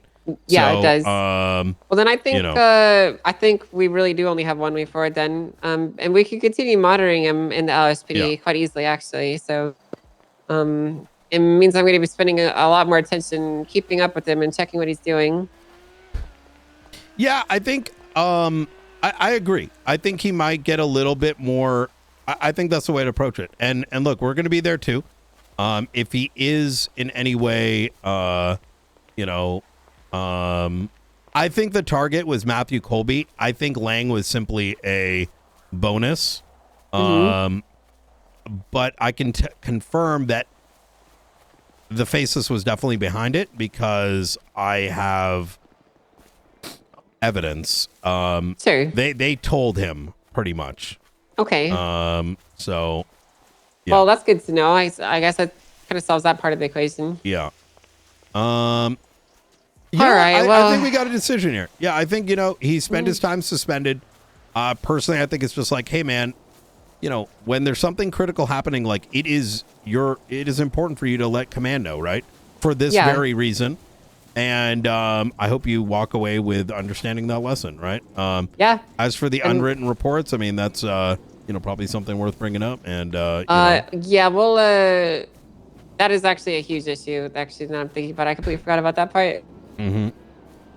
Yeah, we'll deal with that part too. That'll probably come in the form of either DAPS or another suspension, or we'll figure it out. Absolutely. All right, thank you, Brian. Yep. I would say one thing that for your benefit, I don't think it would be out of line to mention to him that the way that it needed to be conducted in keeping in the dark is because the last time we investigated someone in BCSO that may have been part of the Faceless, aka Barrick Johnson, and I would just say his name straight up, is that their name was dragged through the mud. So we didn't want that to happen to him, right? No announcements, no 311s. That shit's fucking AIDS. So and hopefully he recognizes unfortunately, people found out that he was suspended today, so I told them that he's spending time on a farm. He's gonna be having a great time on the farm. So they do know that much at least. Wait, why'd you say that? That means you got executed somewhere. Well, I mean, like, I didn't know what else to say. I was trying to come up with an excuse. And they were like, well, I heard that Bjorn got suspended. What happened and why? And I'm like, well, you see, guys, Bjorn's at a farm. He's having a great time running in the fields. He'll come back soon enough. You'll be happy. That's what I told them. So. Yeah, I wouldn't feel bad, throwing him under the, LSPD under the bus to, Yeah. I mean, it's not like you're lying, right? Yeah, I mean, I'm not. So, all right. Well, I can do that. Hey, one more thing, by the way. I created a new the category of reports at Rhodes and Pred's request because they want us to be able to communicate stuff between the heads of the departments without everyone's captains getting their grubby hands all over it. Okay. So apparently there's already a report category that was created for it, but whatever. I've made a new one anyways, and I updated everyone's permission. It is called Department Head Reports. There's another one called Unified High Command Reports, but I don't think you're included on that one, so I'm probably just going to delete that category. And we'll just do Department Head Reports as the one, because that's what they requested I make. So that's where we put stuff that like we want to communicate to each other, and we want to have it in writing. The justices can't see it right now. I mean, I don't know. I'm not saying they can't, but right now they don't. It's just for us, and we can put stuff in there that we want to keep top secret confidential, but we still want to update each other on. So there is a audit that I am doing soon around that. We just haven't gotten around to it because of the leaks and because I don't want anyone can be corrupt, right? So there is one entrusted administrator. If there are any concerns surrounding people talking about things that they shouldn't, do not hesitate to let us know, because we are very much looking into it. I know I'm being vague here, but I'm trying not to point fingers because there are suspected to be multiple parties. Yeah, I know. It's better to be vague sometimes than not when it comes to things like this. I don't have an issue with that at all. Yep. I will let you know if I have any suspicions right now. Awesome. I do have some thoughts, but okay. I'd rather tell you in person in a different way. So. Okay. All right. Well, I appreciate the good work that you're doing, Brian. Thank you for catching me up to date. Yep. Oh, one more thing, actually. There's I noticed on our reports, there's this new thing called internal communication. What's going on with that? What is that? I don't know. Someone added internal communication. Yeah. I talked to Maxwell about it, and she said that a marshal and a justice told her that because our reports were not tagged as internal communication, they were therefore foiable. And I said, I'm sorry, I think the person that you're talking to is a fuck. And then I kind of left it at that. But I'm trying to figure out what the hell is going on with this. It looks like Blunt made it. Internal government communication. What is this?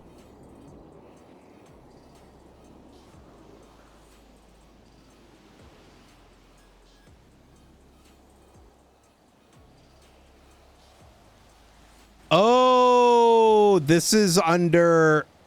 Oh, this is fucking Gunnar Kane shit. This goes back from the 8th. Yeah, so I'll anything that Gunnar Kane did was probably. Well, this was just changed today though, Brian. Wait, I only see 4. Go to your reports and then go to your search and look by category. And look at command reports and high command reports. Oh, wait. Internal government. Wait, I'm looking at something different. Wait, maybe I don't see it. Yeah, you're looking at something different. I'm talking about the report category name has been changed. Maxwell told me it's because a justice and a marshal informs her that if it's not tagged as in MDT as internal government communication, it's FOIA-able. And I said that's fucking stupid, because that would therefore mean that literally every single thing, including everything in the judge channels, is FOIA-able, which is not. I'm gonna be that guy. Maxwell is the worst communicator, and she's a stirrer. So, I'll I literally took all the justices' privileges away already, so I don't think any of that is true. It would be counter to what we just did. Right, I know, but also because what is she saying? Someone said she's saying that the marshal and the justice informs her that so basically they're having a dispute on the docket. I want to go read it. No. This is some dumb fuck stirring. Okay, let me rip off the Band-Aid. This probably has something to do with. Okay. Oh my God. I gotta just chill one day and tell you what's been going on. I'd love to hear. There is honestly. an active investigation in which we are currently working on, and there is a lot of dumb fuckery, which I'm assuming this is where it's stemming from. And unfortunately, this new IA is actually just a cover-up unit. Because Bill Mays is a complete. That's what they've always fucking been. And on top of that, it's got Maxwell the Paladin at the front of it, overseeing it. So, yeah, Maxwell is literally the last person that you'd put in an internal investigation Yeah. position. She's literally like the main protector of everyone. Yeah, so I would be extremely.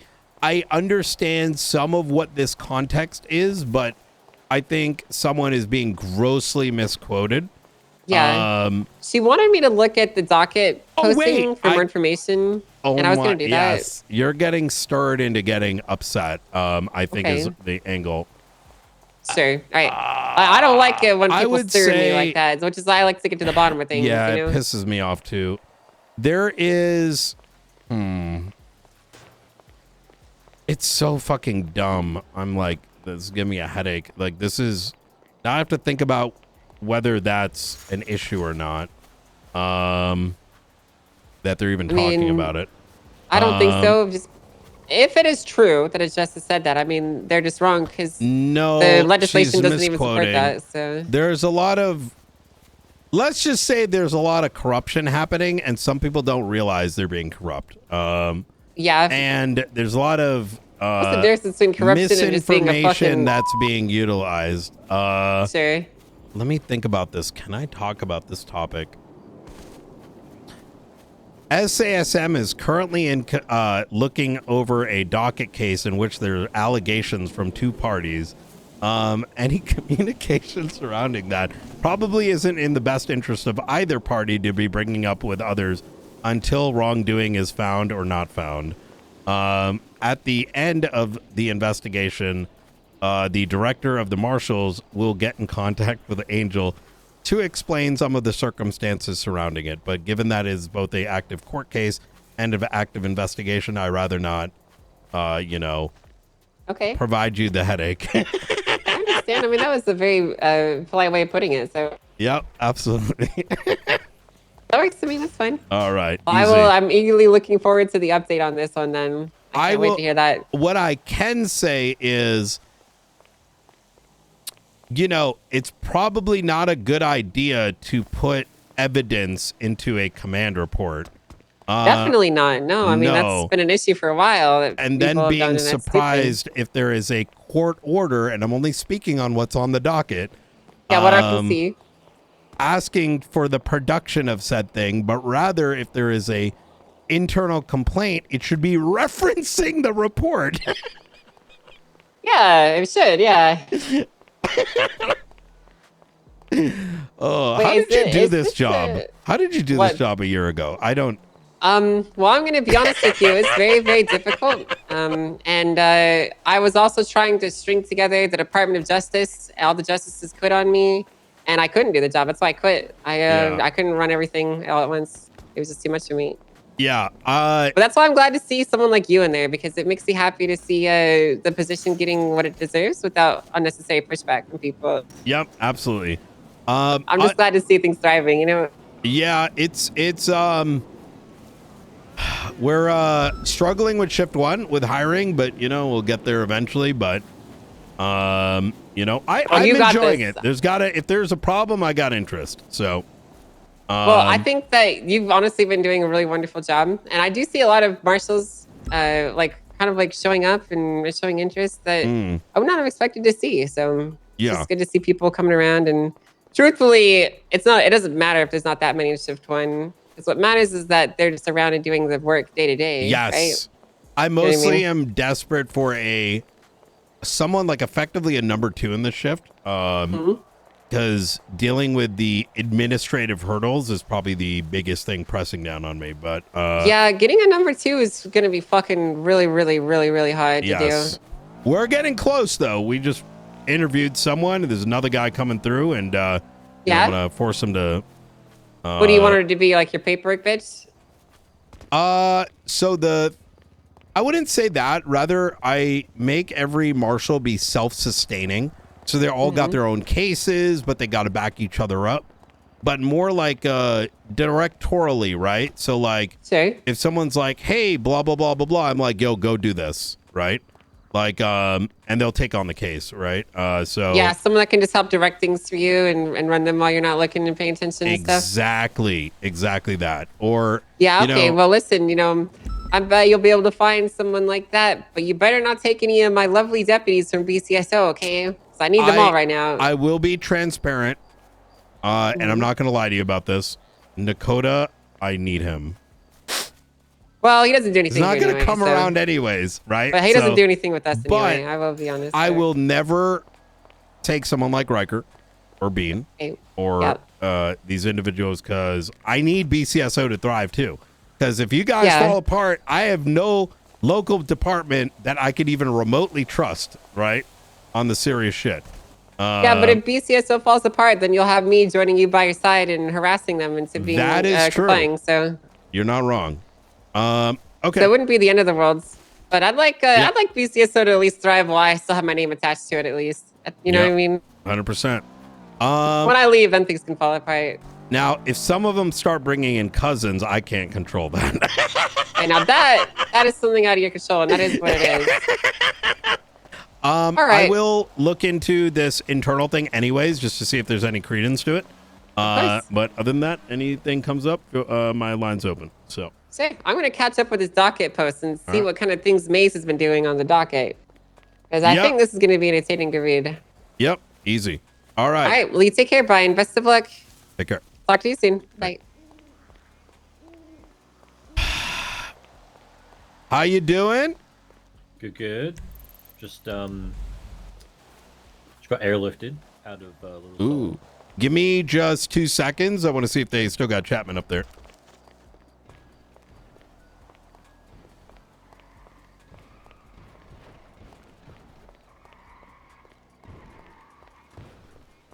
Okay, thank God. I thought Chapman was still up here, maybe. Is there okay? All right. No, he's waiting. We sent him away. I'm gonna be taking care of some things. If y'all need me, just give me a Hold call. on, Brian, Yeah. let me just 2 seconds. Yep. Absolutely. 2 seconds. Okay. First thing, I listened to the first 20 minutes of the interview. It's incredible. It's beautiful what you did with Charles Danger. He's already fucked himself by some of the things he said. Number 2, the thing that you mentioned in the courthouse when we went UC yesterday about the potential Remedy Creed swap. Does anyone else in the marshals know that? And is that something that like Sean and stuff I'm at liberty to discuss with them or no? It's keep in mind that's only an allegation, right? And we have to take it as such. Actually, it's good Aldo's here. So there was an allegation made by the Blaine County Mayor's office that it has been apparently like a known fact that Danger had either paid or heavily encouraged to get votes from Habibi MC to bring Remedy Creed onto. Oh, you were there for this. Okay. Yes. Yeah. So me and you were talking about it. And so Remedy got expunged yesterday. So it's a possibility, but it's what they're claiming. As to whether it happens is another story. However, and this is sort of a how do we approach it question, right? Is we can be suspicious of this being true, but if it turns out that it does happen, is there wrongdoing, right? That's technically it's legal, right? No, most definitely. Now, is that something I can talk to with say Sean Duncan? Yeah, no, absolutely.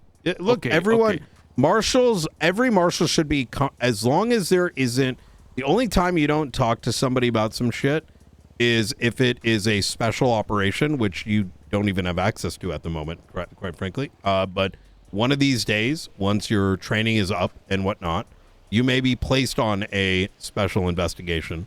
And in those cases, yes, it is you'll know what marshals are on it, and the information's a little tighter, right? Okay. Now, I want you to just bookmark a report and just glance at it later, okay? It's only simple figures. It's just a summary. And it's 36026. Just take a look at that and just bookmark it. 36026. Diaz, when you were going through those, because I was going through the one that was up there on the subpoena section, did you see the $3 million from Moving Weight Logistics? Did you see that one? Hey, here's what I'm gonna do. It was under And Darren last Black. thing, Marlo has been assigned as of yesterday to start auditing their businesses. Good. Yeah, this is good stuff. So here's one thing that I want to sort of encourage you on, right, Coyote? Right now, keep in mind, right? you haven't spoken to Danger. You haven't spoken to Marlo. As you start to gather this information, it is incumbent, that eventually you start interfacing with them. Ask them questions. But be sure to treat them for the civilians they are and the title that they have. That doesn't mean that in the back of your mind, you may not think this person is, possibly guilty of something. But cordiality is important. Professionalism is important, right? We don't want to become China. Understood. One more thing. How likely is it to shut down the government? I'm not even joking. How likely is it to temporarily suspend all grant systems? We can do literally anything. Okay, but but we're not going to drop the nuke just to get rid of the faceless either. You know what I mean? Look, 36026. Make sure you just glance at that, okay? I will. Yeah. Okay. Hey, Aldo, Sean, these guys are huge resources. Yeah. So. Okay. Yes. All right. I'm Easy. gonna. I Frankie. Go to the. Oh, Brian, you okay? Sorry, mate. I'm an hour late, Frank. Shit. What do you mean? An hour What if late? the You've won faces drop a bomb? Well. Yeah. Come down to the. You ready to chat? Yeah, definitely. You just kind of had me lost for words with that statement. Oh, I thought you said 3:30 yesterday. Maybe I'm. No. More about the faceless bomb, to be honest, Mr. Knight. That was all. That's like every one of my days. That's the only reason I made that comment. Oh, I wish I could say mine was much different, but yeah, absolutely. We're I am we'll try going to be a bit to quicker. book an hour for us and come down to the observatory. Amazing. We're on the way. Easy. All right. See you in a bit. All right. See you soon. Bye. Hey, you see how sick that U-turn was, Nora? Do you see that? Papers are coming down Springfield. If you want to share with them some of the details of what you're working on. I mean, it's all pretty much on the docket now, so. Yeah, okay. I think 36 pieces of evidence. I think it would be worthwhile for them hearing from you. It'll be good for, information. Got to get ahead of the, publication. Show your, I want to put your face on that shit. You know what I mean? And look, I think you knew it was happening. You dressed up. Look at that. I felt pretty. All right. Oh, about your comment on it, your feedback. Which one? Intentionally about the. Okay. Yes, I remember now. I'm intentionally not calculating it out. I can calculate the funding that he's taken, but I can't calculate the profits. And because if I even try to, it would directly conflict with one of my primary articulations and primary points of the severe entanglement and commingling of funds. Okay. Hey. Because he's so severely commingled and entangled all of his funds, it's impossible for us to determine what his profits are. Otherwise, if we were able to determine what the profits are, then his accounts wouldn't be entangled or commingled. I would then heavily recommend that what you said right there should be somewhere very clearly noted out. In fact, I believe we may have in one of the paragraphs. I'm putting myself in the shoes. Freezing his funds. I'm putting myself in the shoes of a justice, right? Knowing full well that they may not see what we see or know what we may not know. They're not a part of the discussions that have kind of led us to the dispositions that we're currently at. And if I went in there and just look at the docket, that reaction I kind of provided was my initial thoughts. And while I love your explanation, and I think that's actually valuable, it's important that it's like up there bolded somewhere, or very much outlined at the start or maybe at the end, so that what I stated in there doesn't happen, because I've seen that sort of thing occur before where yeah, that was kind of what I was trying to do with the very last paragraph of the articulation for freezing assets of all three bank accounts. This is a response to Murphy, right? No, this was the motion. Oh, the second post. Yeah, the second part, which was the motion to freeze assets. The very last paragraph of the financials is about, with this, we see the assets and funds of the 3 businesses and Bruce Baylor's personal accounts to be so heavily entangled that they should be considered one asset, as there is no clear delineator or specific definable purpose, and should be frozen as one asset that can be assessed as part of the alleged embezzlement operations and held for potential clawback or further seizure. It basically puts the onus on him. I have so much overwhelming evidence that the onus is on him to prove where the money went. I love it. It's Faulkner and then... Hey, Faulkner. Brian, it's bad. What? What happened? So you remember that thing I called you about with the LSPD redacted shit? Okay. So the unredacted version was given to Ava. I saw last night. Yeah. So the things they redacted were the names of the cops whose casings they found, and a statement from Erin saying Kikowski shot someone and then said, I think I shot the wrong person. Yeah, I saw that last night. Here's what I need from you. I need you to write a full-on statement, and then that statement sent directly to Blunt. The reason is I want to ensure that the statement that I took initially, which I got, is this is to prevent, hey, I misnoted something, right? And even what you're telling me right now needs to be also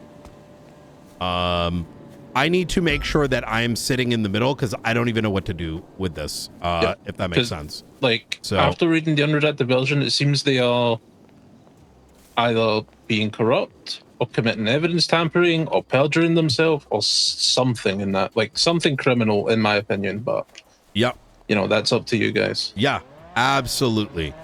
Yes, please write up a statement.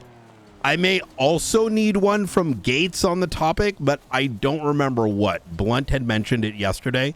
He's sort of the one that I put in charge of coalescing it. Him and Luca. Yes. So I am going to ensure that it's being done, but I want statements from you. I'm probably going to need one from Gates, from how you came across it to all those details, because there's a lot of allegations flying all over the place. And so accuracy, cohesion, dates, times, etc., the best you can remember is ideal, right? The second is limiting conversation about this to myself, Luca, and Blunt, so that we don't end up in a tainted situation, right? All right, easy. I appreciate that. All right. Yeah, I'll get that right now. Okay, thank you so much. You No take problem. care. Bye. Next week. So if you could just slow down a little bit, that'd be amazing. Thank you. All right. Yeah, we did the story about the escapees, and you caught one so quickly, you almost made our story null and void. So, if everyone could just stop being so good at the jobs, please. Just for one day, that'd be. Don't catch anyone on Thursdays. Just take a break on a Saturday or something. Yeah. It's been kind of one of the reasons why we haven't been able to meet up. It's sometimes feels like everyone. Well, there's a lot of folks that do assist us, right? And but we're babysitting, we're monitoring corruption, financial corruption, you name it. So time becomes very extremely limited, where we're actually picking and choosing which terrorists to deal with. Now we do have a story I think that will interest you this week. We did an interview with a duct tape and Matthew Lopez a few days ago. You know, I would see if she's washed. Are you washed? Okay. Good. Not washed with a piece of pizza on my mouth too. What I would like to do here, Frank, is since Springfield is here, I'd love for her to kind of give you some, she's running the case on Bruce. You've probably seen it on the docket. quite frankly, this is probably one of the biggest cases that San Andreas has ever seen, both in terms of uniqueness, but also in terms of what this means. I will say this. This is only the beginning, right? When it comes to what she's working on, and I'll let her kind of disclose what she as she so wishes. Springfield, obviously, keep it to the case, and yes. you know, I'm just gonna stand Unless here and it's listen. from the case. Okay.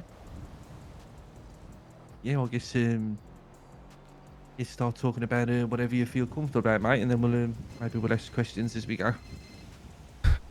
Sure. Do you need to answer that? No, it's okay. Just Bella. Do you mind if Bella joins us, by the way, Brian? She works for the newspaper, reporter. I'm gonna be honest, given that this is Sassam, until I know her better, I'd rather not, just for her sake and my own, right? Yeah. Absolutely no problem. You know, especially Fair with the threats that you know what I'm talking about. Yeah. I will say she has been blooded into the newspaper, but that is absolutely fine, you know? Okay. That was a joke. Would you like to go inside? It's up to you, whatever you feel. Yeah, let's go comfortable with. inside. I still need a key for this place, Brian. I am going to... Hey, Luca, whenever you have a chance, can you cut a key for Springfield? Yeah, I'll go do that now. Awesome, thank you. I just got Also, that thing from last night, you know, the statements and stuff, I have asked that one of those parties, I asked Faulkner to write the statement for you. So, oh, thank you. And I reached out to Maze. He's gonna get that to me today. I'll okay, check in with him in a easy. minute. Riker, I know you and I got a chat. I'm going to talk to the paper first. Just give me a bell when you're done. All right, we'll do.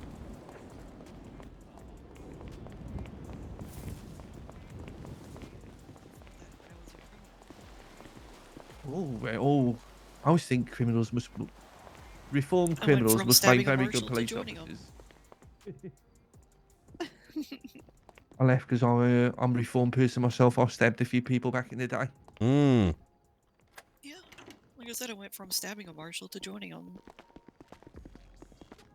I just stabbed a mascot of Frank's, furry Frank.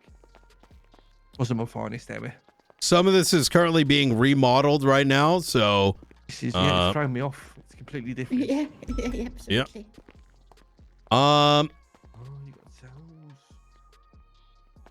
So, let's kind of actually, before we begin here, I will let you know, let's talk about SASM for a minute.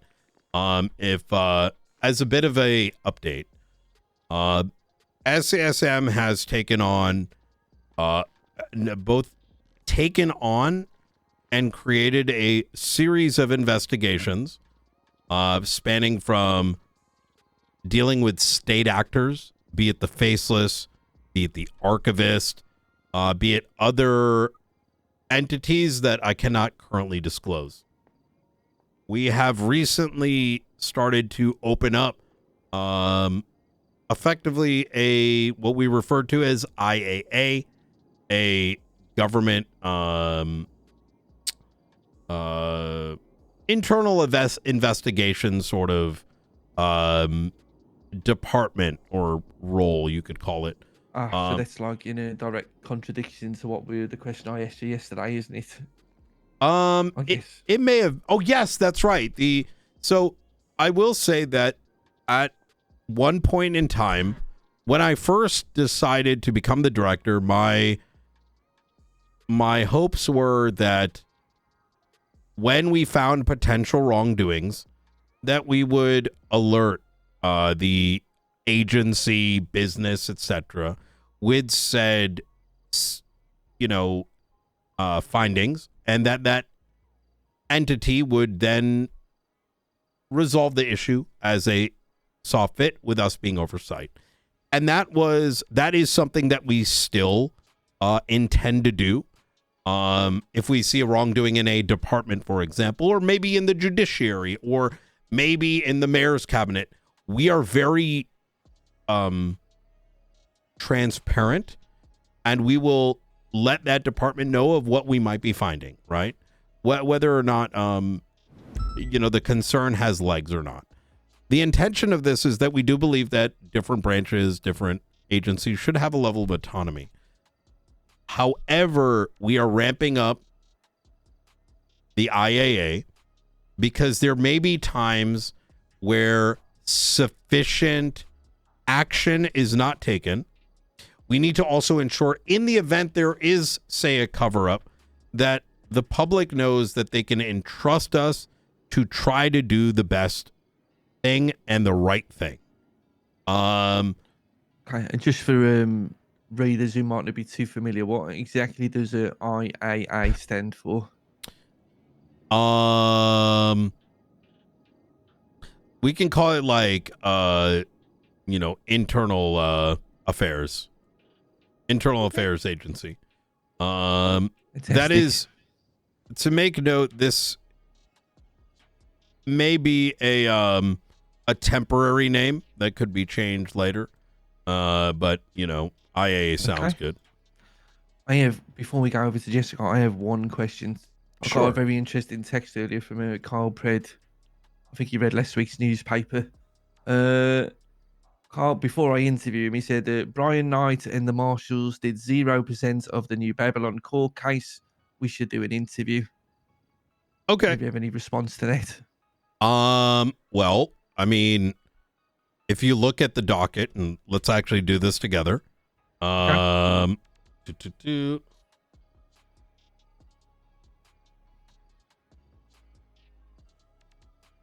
So there also was a correction. I had named some BCSO officers, and they were not in the article. Specifically, Maeve, Wolf, Riker, Cohen Riker. But did you name them? Oh God, okay. I think so, but we were in such a rush. I think. Yeah. We'll get that in there this week, won't we, Nora? Be like a good correction. But where am I looking, Mr. Knight?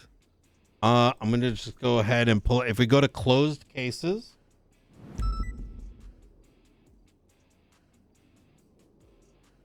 Yeah, I'll take it. It's the Lang Buddha case.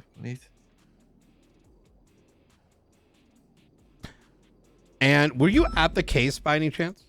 Yeah, I caught probably about an hour of it just before. Mr.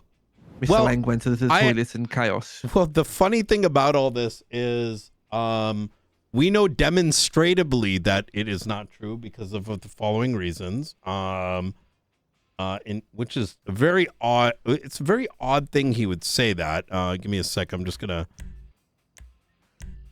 So yeah, that's a very odd statement. I'm not unsure why he would make such a allegation, given that when we go and where is this court case? Here we go.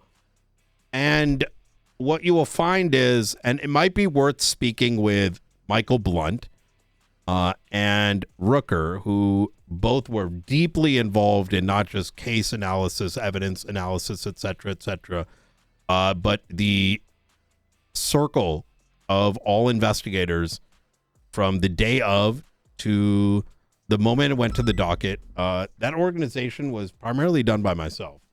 In fact, when you open up the People's A, is there anything you notice? I'll give you a second to open up the People's A. Oh, I must be looking at the wrong. What's the court case called? I was looking at the Lang. It's not under closed. It's under open, and it's called The People versus Lang Buddha et al.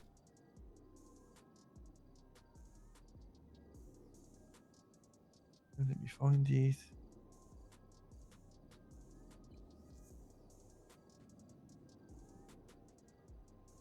Oh yeah, I'll see it. There we go. Yep.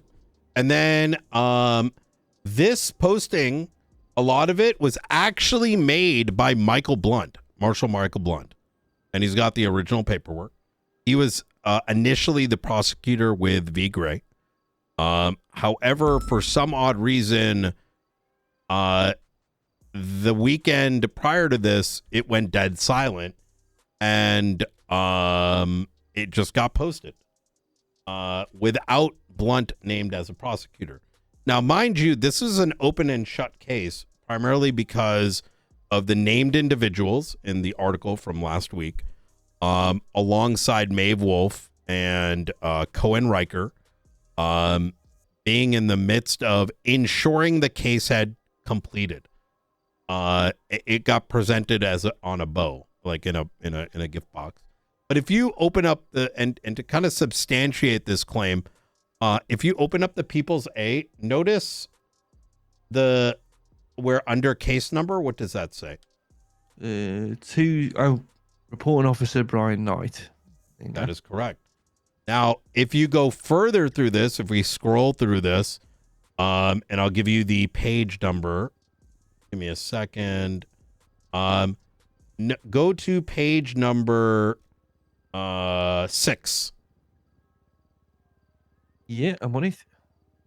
Oh, sorry. Give me 1 second. Oh, yes. See victim statements? Yes. You will notice that all of these statements were collected on behest of me, and the marshals. Now, if you go further down to page 8. Yeah. Notice who's the first officer statement? Yeah, that's yourself, Mr. Knight. I see you do it. And then who's the second? Arnold Frost. Who's the third? Cohen Riker. Mm-hmm. Now, if we continue scrolling together, you'll notice Aaron Carter, Jessica Springfield, Emilio Flores. We got crystal clear, but if we keep scrolling, keep note of the statements here. Now, as you keep going, now we're on page 12. Who is that?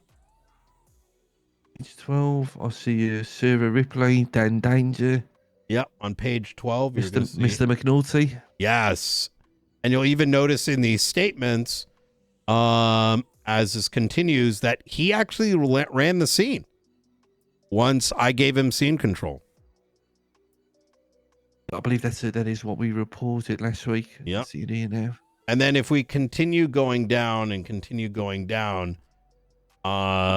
notice that there is someone that didn't put a statement in this. I'm looking for a car pred by any chance. You know, I'm not sure how you do it all, but don't even have a statement, right? I am also going to point you at the fact that this court case is going to have a court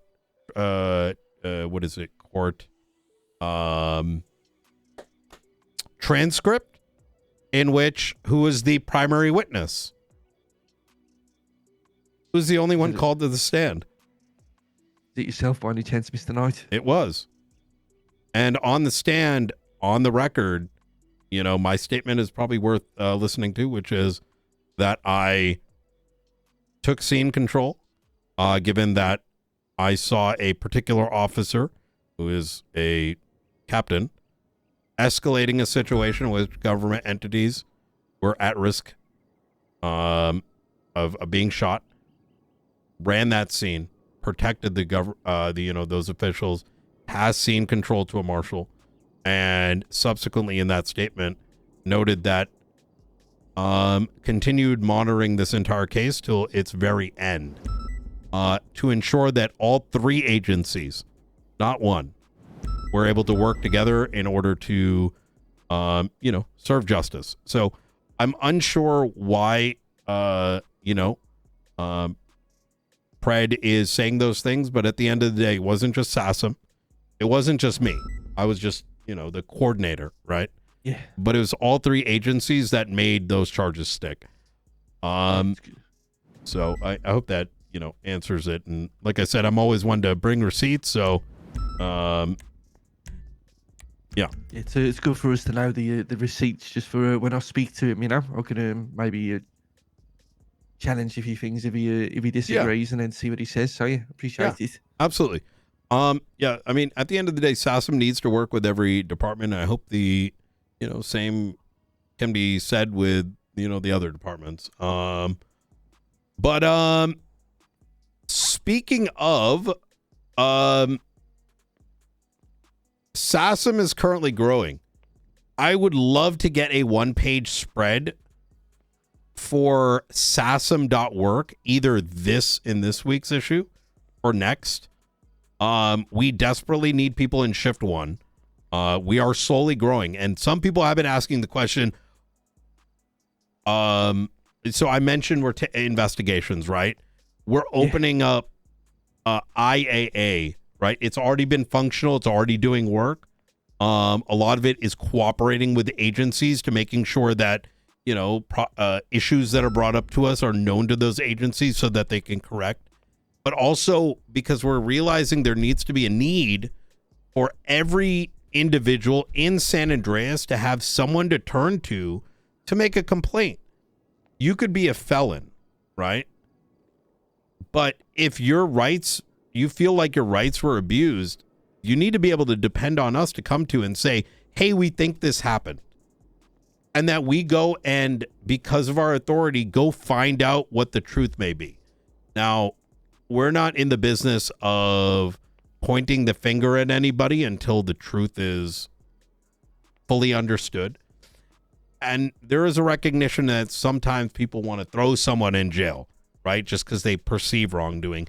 We need to ensure the truth first and foremost.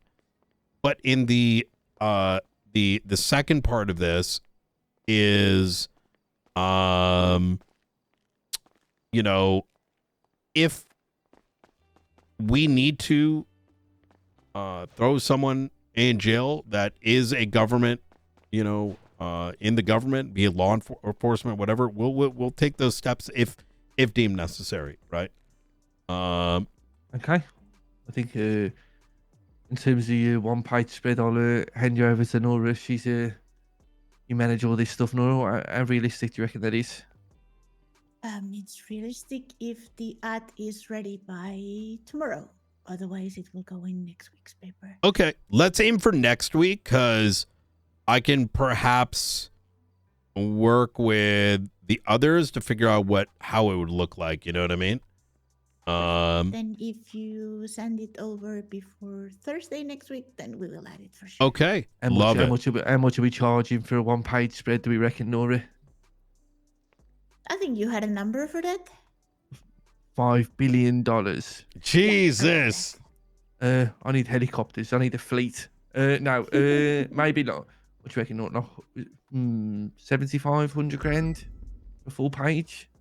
Maybe. What about give me a price and we'll figure out what by next week. Yeah. We would love that idea, only because if I get it sooner, I'll let you know. Because we know a lot of people look in the newspaper, and more applications the better. Yeah. Okay. Well, honestly, I reckon 100 grand is for a full page. We've never done it before, first time.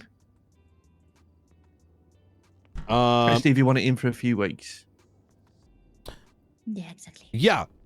I'll look into it. I don't know what our budget is, and I also got to be careful that I'm not doing something that is overpaying and gives a perception that we are buying you out, because I would not want that. You know what I mean? I wouldn't want that either. Give me just 1 second. Night. Okay, mate. Yo, what's good, Brian? I'm doing KTBC at 4 EST on Friday. You want to fight? I have to call you back. I'm in the middle of something. Give me a call in 2 hours. Or tomorrow. Yep. Yeah, but probably not. It's a really busy week, but maybe the next one. Understood. All right, let it. Take care. Guys, I think there's someone Give me at the just door. 1 sec. Face, let's open up. Get it? His timing's immaculate. Hey, just talking to the paper. What's up? Yeah, super quick. So just from talking to New Babylon, I spoke to Maxwell. And he speak to Opal, who unfortunately is just gone 42. Yep. My TLDR is basically PD went down there for a 32 call. Let's do this afterwards. I don't want to keep him waiting. In that case, I'm gonna go check out those 71s out in buttfuck nowhere. Easy. Yep. Sure. You let me know what you need. Yeah, I think Mr. Knight, just to give you some confidence that you're not being ripped off, by the way. So the small ads that you see, we charge people 20 grand for 4 weeks. So if it was 100 grand for a full page ad, we'll give you 4 weeks. Oh, okay. Yeah, Essentially, send me the numbers, and I'm going to talk to the rest and also notify the legislative authorities to ensure that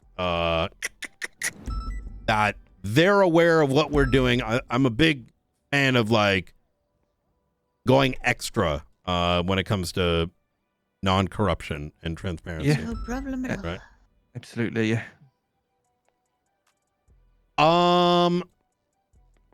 So let me see. So we got that going. Well, one of these things that we have been putting our focus on is looking into government spending. The intention is the following. Number one, this is the people's money. This is not my money. It's not, the mayor's money. It's not the DOJ's money. It's not the PD's money. It's the people's money. And we also recognize that, our partners in the other agencies in the government, mayor's offices, may not fully be able to have the grasp or the insight as to what's going on with their expenditures. And we want to ensure that we can provide that safety blanket, not just for people, but also for the offices themselves. And as you can see, in a very short time, some of that work is starting to come to fruition. And with that, I'm sure you've got some questions about the Bruce Baylor case that's come up. Springfield, I would recommend giving them, like a synopsis of that filing, as it is very complex and large and, very good work. Yeah, it was I said before, it was a lot of reading. It was impressive to read over. Yeah. Yeah, I mean, as Director Knight pointed out, it is the people's money. It is a constitutional responsibility. Article 1, Section 3 of the Constitution, the duty to pay taxes. But with that duty to pay taxes is our duty as a government to responsibly spend those taxes. And that's what got us looking into some of this government spending. And one of the factors that came up was we received a lot of call-ins, a lot of complaints to look into of business grants and how they may be being misused. And what followed was looking into a particular set of businesses that seemed to have a little too interwoven in their expenditures. And that led us to looking into the situation with Bruce Baylor and his businesses of B2 Customs, B2 Ventures, and B2 Real Estate. When we look at businesses are themselves an independent entity from yourself. They're just being controlled by private citizens to make their decisions for them. Businesses should not be an independent citizen's personal piggy bank. Which is unfortunately what it looks like we are seeing with these. A business needs to operate on its own and have its own duties and responsibilities. When a business is created, they have to stipulate as part of their business application what the scope of their business is. And exceeding that scope is something that can set off alarms, raise Absolutely. flags. And you may, sorry, and one thing to kind of give some context here, Springfield is providing kind of a generalized view of what this case is about. Obviously, the details are on the docket, which we heavily recommend listening and reading to. And part of our hesitance to be completely, deep dive into it is because it is an active case, right? And what we can also do for you is send you a bit of a blurb. Actually, the blurb that is on the statement of probable cause at the top is definitely worth deep diving into. Could I ask something? Because I feel like you said something very interesting there, Jessica. There might be people who look into this case who maybe feel nervous about their business. When you say when people, obviously when we apply for a business, we write down the scope. Is there a method? Let's say your business is becoming successful and the scope increases and increases. What method would you suggest for people maybe to change that scope? Is there a method? Speak to your mayors. Speak to the mayors and get things moving. I mean, we need things on a record. Sure, you want to grow. And as we saw with B2, his attempts to grow ended up in expanding to further businesses. Oh, thank you. Yep. And you can do this. You can expand them out and create sister companies or branch companies that have their own limited scope. Okay. Yeah, I congratulate myself with a skinny ring. Yeah. Yeah. Okay, thank you. Yeah, creating sister Oh, yeah. companies is a great way to expand. And it also, it keeps things from getting too obfuscated or too confusing with all of your transactions. And that's going to be one of the main things as far as maintaining a business is the responsibility to maintain records. I mean, because that's what it is. A business at the end is a responsibility. And you have a responsibility to maintain those records and documentations. It's very important. And by refusing to or failing to maintain those documents, you're putting yourself at risk. Yeah, okay, right answer. Thank you. Hell yeah. As previously mentioned, this is very much only the beginning. And, hopefully the public sees that, while they may have, I think a lot of the public should attend this court case, not just because of what Springfield's findings are, but also educating themselves as to what's been going on, right? And I think I cut you off there, Springfield. Sorry. Yeah. Oh, yeah, I was going to go into business grants and their importance in our society and what their intention and goals should have been. I mean, this is people's taxpayer money going back to the people to help enhance and further businesses and events and activities throughout the city. But using those funds is a responsibility. This isn't just, a person-to-person loan from a good friend. You are taking money from everyone in the state in an attempt to give back. And grants should never be a way to independently sustain and run a business. Otherwise, if the business isn't able to sustain itself, it's not a business. It's a charity at that point. And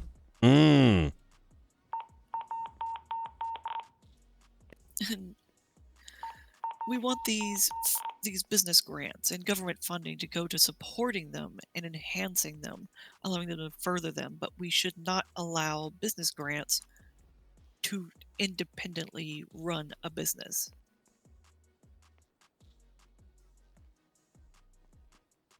Yeah, fantastic. I've got all that. Otherwise, it should just be a government agency. Are there any plans? Let's say moving forward. I guess this will probably have to come for the mayor's office, but I'm wondering whether it would be on the advice of yourselves. Will there be, do you think, more, let's say, audits of businesses moving forward? I think there is a lot that we are learning and a lot that we are developing within the marshals. we are getting the data needed to make the right decision now, and trying, once we get a good grasp of the entirety of the picture, right? As you can see, we've, some of those findings being this case that Jessica has put up, but there are other things that we are looking into, and from that we are looking to advise, bring some recommendations, let's say, to the mayor's offices. Should there be oversight? Who is going to have the oversight?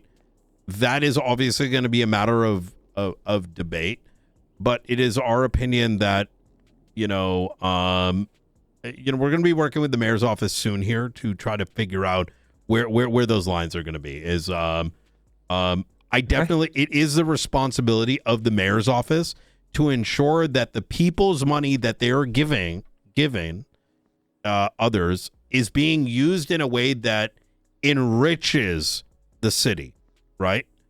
And that the monies that they are getting is being used for what these businesses are claiming they are being used for, and that how much is given and for where it is spending is very much I think a concern of everyday people, right? But yeah, I could not agree more, to be honest. So I think in the future, if the individual mayor's offices are unable to do some of the legwork, and it's understandable, right? There's limited resources across all sectors. We are more than happy to help facilitate any help that would be needed. But absolutely. Jessica, do you mind me asking how many hours, how much time and stuff did this do? Because it does seem like quite a lengthy investigation that you've looked into here. It was quite some time when we start this back on the 1st-ish. And I would probably put my personal time close to between 100 to, probably close to 150 to 250 hours. Combined with all the marshals, we're probably looking at probably close to 500 man hours. Yeah. Oh, wow. Yeah. The reality is there's a lot of things that happen within, here at the observatory that are unseen to many until the fruit's ready to be picked. Yeah, absolutely. I think what the hell, 500 man hours, Jesus. It's Okay, it's very important, and this kind of goes across all investigations, right? We aren't a department that wants to, as I mentioned previously, just point fingers at folks and say you're guilty, because that's unfortunately how a lot of thinking can sometimes land on, right? Something can feel wrong, but it doesn't mean it's illegal. It doesn't, but it also doesn't mean something can't be done about it. But the reason for these kind of time investments are, we need to ensure that things are done right and that the quality is there. And so that when it does go to court, it's not our job to determine whether someone is guilty or not. But what our job is to make sure that all the right evidence is presented in a court of law, and that our arguments that we're putting forward are ones that are material, quite frankly. Okay. So, I think, Nora, I don't know what you reckon on this story, because we've already got one written based on the docket, but it almost seems like this should be something that runs like parallel to it, maybe. Okay, same thing. What do you reckon? You do like adding stories last minute, Yeah. Okay. Yeah, And that then, makes sense. like, it's tough to say because the current housing market is, I would say, insane. Would be a fair way to describe it in terms of value. How much impact do you reckon like the current situation with grants has had on that? I know this case is particularly tied to it. Yeah.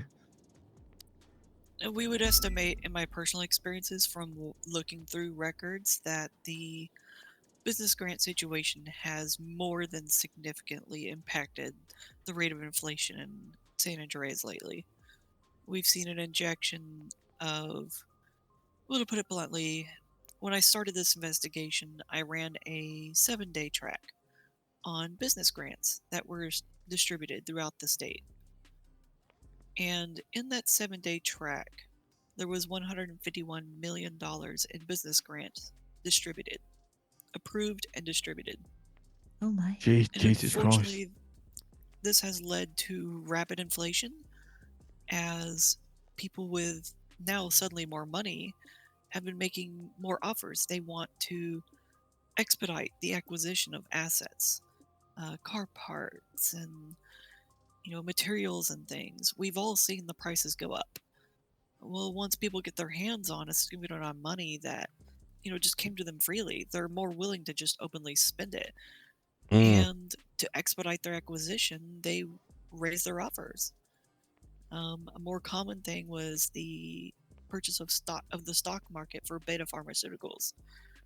People love to trade beta pharmaceutical stock, and in a 2-week time, we saw the price of that publicly being traded at $200 a unit, and in 2 weeks it jumped all the way to $300, 150% of the original value. And part of the reason for this was a massive injection in business grants directed towards that acquisition. And if you want to gather more of it, you just offer to pay higher.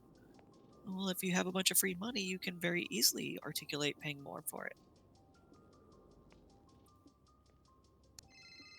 Okay, and it's fascinating. If I'm being honest with you, bloody hell, Nora, we guessed yesterday, didn't we? And we Yeah. oh, we were lowballing. Okay. So I think that's something that's important to get across to people because the direct impact on the housing market literally affects everybody, like car parts and just their everyday life. I hope that a bunch of this case helps makes things more transparent and allows for public awareness. As you've probably seen in my court case, 136 pieces of evidence. And yes, a big portion of that is me trying to ensure we don't violate people's rights through a roads rule violation. There's no roads rule violation here. Everything is there. But also, a very important document there is probably close to the last 90 to 80 parts of the evidence is your state's financial records. Accounts 10, 11, 6, and 12. That's your state. That's your tax dollars. That's the records of our entire state for the last 2 years. And the citizen should take time to review those records. They should know where their money is going, where it's coming from, and where it's headed out to. I think one thing that you'll start to kind of see a pattern of in this conversation is, we for far too long, there has been no oversight. There is now, right? And this is just a bit of a taste of it. I think the people have been paying for this for far too long, and hopefully we can, this is a bit of a moment for a sigh of relief for them. But yeah, okay. I think this is going to be a really important story, if I'm being honest. Nope. Okay, is there anything else you'd like to add on the whole financial or Bruce Bailey stuff? While a lot of this may seem alarming and people may want to question their trust in government, the goal of the marshals is not to make people question their government. The goal of the marshals is to give people more trust in their government. And while we may be highlighting some concerns, we also want to make it clear we are trying to rectify these issues. We're trying to improve things. We want people to trust their government. And by holding them accountable, holding people who may misuse government grants and government funding, and even the people who review these requests, maybe they're making mistakes. Our goal is to identify them, highlight them, and rectify the issue. Yep. Absolutely. Couldn't have said it better myself. Well said there, Springfield. Okay, got all that. Bloody hell, I'll tell you what, I get pain in my hands. I'll start writing so much whenever we interview you lot. It's fantastic. Okay. Actually, really needed this for the paper, didn't we, Nora? I really needed it. Yeah. Well. Okay, I can picture the articles in my head. So, yeah, thank you very much. Well, I got another one for you if you got space. Oh, I've got no doubts I about it. actually have a All right. question about another unrelated thing. Absolutely. I was going to talk about the prison escapees. Mm-hmm. Yes. I'm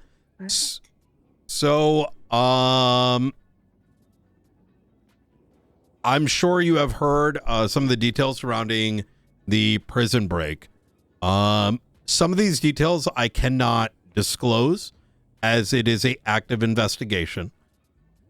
And however, what I can disclose is that SASM alongside our partners have been able to apprehend 4 out of 5 of the escaped inmates, the remaining one being Matthew Colby. Unlike prior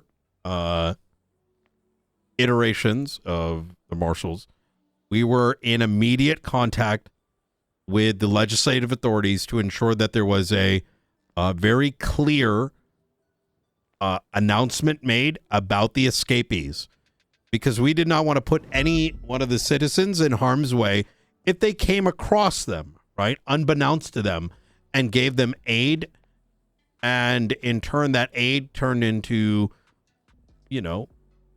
charges or that they may have been put in danger. So that was the first thing that we ensured, is that SASM immediately contacted, the judges, and announcements were put out. From the onset, as soon as that breakout situation concluded, and I don't want to go into details yet, and there'll be another topic I'll explain the why. But after, as soon as we were able to, I formed a team of marshals, deputies, and officers, whom began to investigate not only what happened, but also our plans for reacquiring these the breakout. So not only who was behind it, but secondly, figure out a means by which we could apprehend these individuals. Now, believe it or not, 2 of the 5 escapees, I was able to immediately get them to turn themselves in. So much so that even law enforcement were surprised why. In fact, I was in the middle of the situation when I was given a call that they had already turned themselves in. So the situation hadn't even ended yet and they had turned themselves in. Why? Because, believe it or not, letting someone know the risks, how much time they may be facing, is actually very powerful. We forget sometimes as law enforcement that it's not just the gun. It's not just a search warrant. It's not just punting a vehicle at 120 miles an hour and throwing him in cuffs. That is not the only tool that we have in our pocket. Rather, 2 of the individuals, I believe it was Stanley and Benicio. That was about to be my next question, for enough. Whether it was Benicio, okay.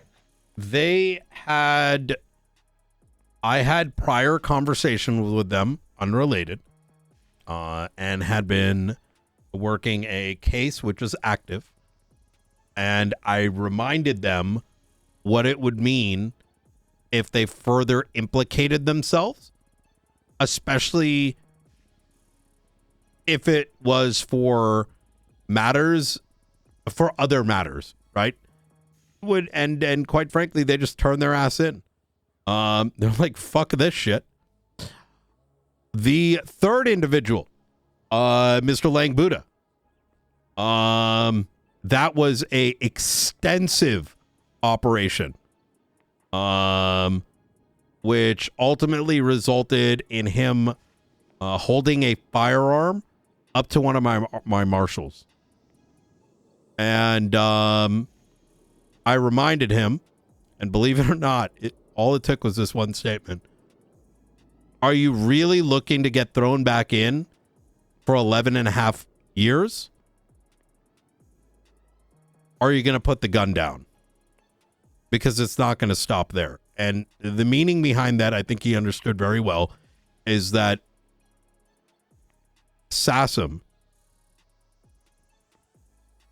myself, Ruth, Springfield, etc., these extreme circumstances of prison breaks, being on the run, and having the audacity to pull a weapon out on someone, that's not going to go unnoticed. Our memory does not dissipate 30 minutes in, right? Or 30 minutes after a situation. We keep the pressure on. And I think rather openly, he when it came crystal clear that he was going to end up spending God knows 2 extra weeks in prison for such an action, he was effectively just like, fuck this shit. You know what I mean? Once again, underlining that law enforcement have more tools than just simply, shooting and pitting and cuffing. It's being completely honest with your subject, with the person you're looking for. Can I ask you in regards to Sure. Benny and Stanley? Yes. You said about the charges or whatever they were facing made it easier to talk him down and bring him in. Mm-hmm. Is that in relation? And I guess probably not quite ready to put this in the paper yet. Mm-hmm. Is that in relation to another case you are maybe working in regards to what happened to Mr. Edgar? Active investigation. Those two are subjects of an active investigation. Okay. Yep. Just because we were, believe it or not, we were actually at the jail waiting to give newspapers to Mr. Lang when the breakout started. So we were actually talking. Yes. As it began. So yeah. I myself cannot disclose that information, but I'm sure, I'm sure you can work out some of the details. Yes, let's just say mutual friend that paid us the odd visit who may have given us the odd hint. The fourth individual, how was it caught? This is actually probably the most interesting of the three, because the three, it was a sharp warning that hey, if you want us on your ass, if you want to go away for a while, try me, right? And it worked. Mr. Duct Tape, however, was far more interesting. A phone call was made to the warden of the Department of Corrections, and we had just gotten out of a very important meeting. Was that just before you got? Was that phone call by Duct Tape to the warden? I believe so. I did see myself and Aldo Jackson, one of my Shift 1 marshals, made note of it, and immediately we got on that. As soon as we arrived, and this is like straight out of a movie, quite frankly, him and I, we've been around for a minute. Investigations, going UC, operating as pairs, it comes natural to us. Without all it took was me saying, let's go undercover. He's at the pier. We immediately got into some UC clothes and we began to fish alongside him. We weren't certain if this was our guy. We could only presume as much at the time. Aldo kept him busy. Aldo kept him busy. Speaking to him, we both got a fishing pole. Sort of acted like we were fishing for the first time. And as Aldo kept him busy, I played around the shop and looking for different kinds of bait. But low key, I had been coordinating law enforcement to surround the fishing pier while remaining unseen. In fact, Ventura and Jenna Mustard were first marked units, first local officers that came in. They were hiding behind a building while a bunch of others kind of strapped around the side, ready to get into Air One, ready to get in the boat. And on the phone, while I was sitting at the bait shop, listening into Aldo next to who he suspected to be Duct Tape, kept talking, and I was sending messages and directing Opal on what to communicate to the hidden forces. And that's when Duct Tape walked up to me, and I noticed a rather unique tattoo under his bandana. You could just make out some black tattooing around his neck and a little bit of red. And I texted back to Opal. I'm like, hey, is this match the description? And once confirmation happened, I texted out for Maeve Wolf of the BCSO to come and check our fishing licenses. Now, if you're unaware, a fishing license is needed when you fish, and Rangers, of which Maeve is able to check if we've got one or not. That's when Aldo, myself, began to lambast Maeve in an attempt to mask our identity.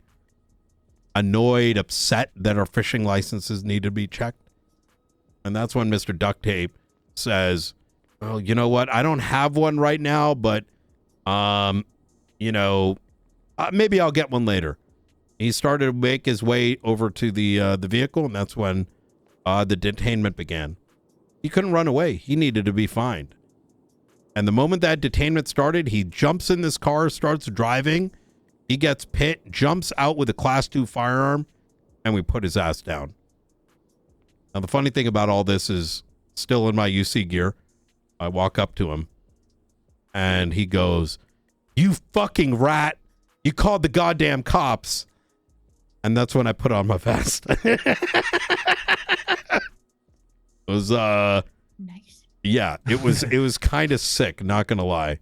And seeing it, yeah, it sounds like it come out of a like a Bad Boys movie. Amazing. It was, yeah, it was. And I want to make this clear: this could not have been done had it not been the efforts of all three agencies working together.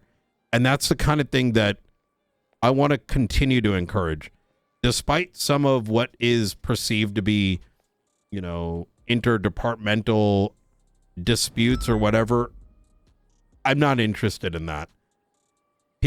Many officers in the LSPD are not interested in that. Many deputies in the BCSO uninterested in that. It's very interesting, Nora. There's a story there, I reckon, about maybe Duct Tape's weak spot coming back to haunt him with the warden. Mm-hmm. We've had a few stories recently about I believe he ruined the wedding, with Quintin. And actually, we got a story this week about I need a moment. I'm sorry. about a potential $2 million hit that was put on Duct Tape's head after Jesus. the wedding. Yeah, it appears that that came back to haunt him. Yeah, Kind of it's fantastic. I reckon, and then Nora, there was one you wanted to ask about, I think. Yeah. Oh. It's also about an apprehension, actually. The Lang Buddha apprehension, by the way, it wasn't just me that managed it. It was Ruth as well. It was a joint effort. In fact, we have a photo.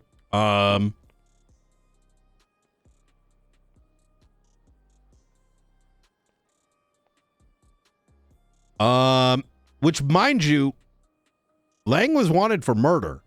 We convinced a murderer to come in under these threats.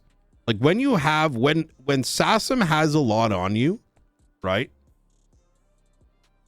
it's hard not to like have to make a choice, right? Do you mind sending me an email real quick, Frank? I'm gonna send you something. Yeah, no problem.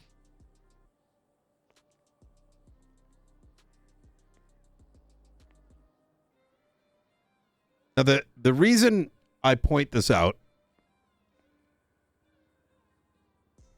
is this conversation, interestingly enough, started with the claim was that SASM had nothing to do with the court case. Well, we certainly did. And even when the gentleman broke out, we made sure he made his way back. That's going to be myself on the left and Brooke Ruth on the right. Okay. And would you give permission maybe for that to be used in the paper? Sure. Or... Yeah. Okay. That'd be zoomed in right there. Oof, that's a photo. That is a... But hell, Mr. Langs looks so different back from when he was my boss back in the day.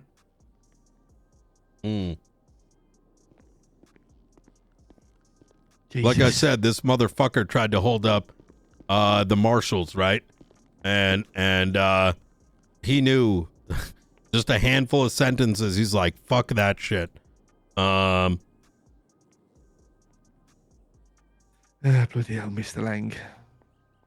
While Nora asked you about this other story, do you mind if I just quickly go and help myself to some bread or something, Sure, maybe? absolutely. Amazing, thank you. Go right ahead, Nora. This one is another story we're going to have in the paper this week, which is actually we had a chat with Silas Moreno. Oh! And, I was wondering if you could actually tell us a little bit about the apprehension. Well, how it came to be. I don't know if you can give us any details of that. So I can provide you some details in regards to it. There are obviously factors that cannot be noted because it's an active case. Yeah, of course. And so I'm going to be very generic with it. SASM plus very select units had been monitoring Silas Moreno for some time. And the moment we obtained enough through our monitoring efforts, we went for the apprehension. Now, I would love to go in finer detail, but I hope you understand it is active it's literally on the docket. So I don't want to affect, because I have a lot of I have a lot of, and you could, I mean, look, I have a lot of respect for Opal Price, who's put a lot of effort into this case. And this is not for me to comment on until, everything is done and done, right? I would not want to compromise the good work she's done. The conversation I had with Silas requires of a lot of comments from Opal as well. Probably what we're gonna do, because I think her answer is gonna be the same as yours, is gonna run this. May I actually recommend something? So I want to tangent just for a moment. I am going to be working with the mayor's office and the state to try to come up with legislation for the declassification of information, because I very much want to be working with the papers. I want to let the public know what's going on, but we're in a very, especially sitting at the top of the food chain, right? We oversee everyone. We cannot compromise our investigations, even if it means giving information to the public, right? Because that can cause problems in court. It can put people in danger, and a whole slew of things. So as such, we actually took action this week. Ruth and I are actually going to be discussing it today as to how we go through a declassification process, which allows us to selectively go through and put things into a space that are soon to be, hopefully, marshal that is tasked with PR will be cleansing reports into public facing information, right? So we might have like 100 pages on, say, a faceless situation. Well, that can get distilled down into something that's public facing without risking anything, right? That sounds perfect. Yes. It's the question was because during my chat with Silas yesterday, he told me that running was quite easy, that he was caught randomly because nothing lasts forever. So I was just interested in seeing your side of the story, but I think it would be I can keep it great. simple. The marshals put their focus on Silas, and we were able to apprehend him in about a 3-day monitoring period. We had noticed for a while that there was zero concern, seemingly, for his apprehension. And because of the unique position SASM is in, we set up a special operations team. Like I said, over 3 days, we monitored, we tracked, we had multiple areas of suspicion where he could be, how he looked like, and we scrutinized our own thoughts until we were comfortable enough to do the jump. So it was not random. It was just excellence at play. And the full story of which I would love to share, after the court case. Yeah, that's what I was going to say. I think Yes. a good idea is going to be to do a follow-up article after everything is said and done.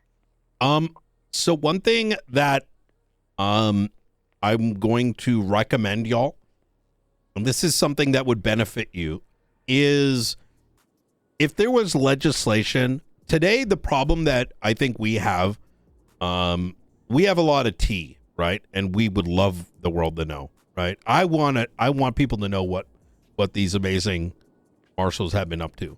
But the problem becomes that information can actually affect court cases, right? And the story cannot be we cannot weigh. You understand the position I'm in, right?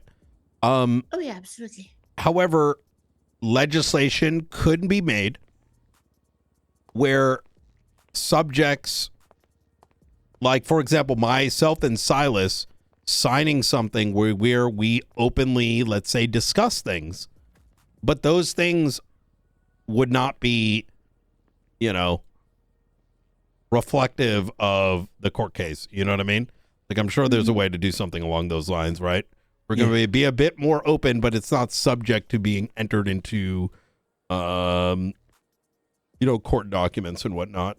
Makes sense, absolutely. Yeah. So we actually discussed previously, like a long time ago, didn't we, Nora, when we first started this, about because it's interesting challenges really around like freedom of information after maybe like a period of time. The response we got previously when we inquired about it was, well, I don't think people are used to having the press around at the time, to be honest. So maybe the answer would be different at this point. But they asked about well, unfortunately, you might be good people, but there are people who would use that information for bad. It kind of felt like maybe we were being punished for the actions of criminals, but maybe now the answer might be different. Now that people are used to the paper, So yeah, we can inquire about that stuff again.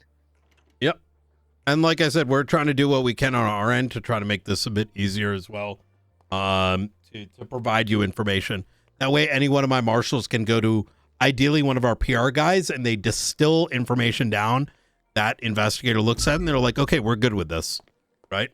Okay. And I think the timing of your ad might be quite good, because I think the week after next, we should be on course to hit our 5,000 copy of the newspaper given out to the city. Ooh! Giving out about 250 to 300 a week at the moment. Absolutely. Just get plenty of eyes on it. Some weeks it goes to about 400. Okay. I hate to interrupt, but does anybody have food? There are no Yes. stalls Yes. open. Oh, wait. I got you. Hold on. This is our food order. If we could probably put it on the roof as well. There you go. Oh yeah, Luca just went out trying to look for food and nobody. Oh no. Yeah. That was delivered earlier. Actually, I need some too. Churros are massive. Jesus. Yeah. I don't know if there's anything else I Need gotta any, Nora? really, I've got some for you. really can bring up right now. I will say that it's been absolutely fucking nonstop. And quite frankly, I think the public will never really know 70% of what it is that we do on a daily basis. It's you know, Yes, it's I reckon. Sometimes we joke about how I think you guys are probably the only people who have more mental days than we do sometimes. You know? I cannot take a day off right now. It's you know, and state No short days, eh? You know, state actors, you know, but you know, looking into government corruption, taking civilian complaints, financial crimes, and you know, at the midst of all this, we're collectively building a department from scratch. So yeah, I think it would be very good this week. I think to add to your notes that you said about, you know, you want people to know the work the likes of Jessica are doing. I think it'd be good, Jessica, if you were like, as well as some others, if you want to get a bunch of marshals who are around, maybe over here, get a good photograph for the paper. I think would be really good. Maybe to because I think the way I've got it pictured in my brain would be we run the story about the docket posting, and then next to it side by side, Jessica, we have you, so it becomes like a 4-page spread almost. Ooh, would be really good for people, I reckon. Yeah, we're gonna make it look good. Because people would read the docket and maybe start to have some fears or some questions, and then Jessica will be there to answer them. Essentially, have a nice flow to it. All right. Oh yeah. Okay, so yeah, if I don't know where you reckon it'd be a good place for a photo? Maybe on the ledge, on the balcony. I'm probably out, honestly, very front of the observatory with the observatory in the background. Ooh, The okay. observatory is Yeah, kind of a symbol of our position in the state. Oh, Jessica, you just remind me, Mr. Knight. I would not be able to forgive myself if I didn't ask you one question. I reckon I know what my answer. Yeah, go for it. What's couldn't help but notice. Me and Nora couldn't help but notice that flashing box the other day, and then Delta One came and did some maintenance on it.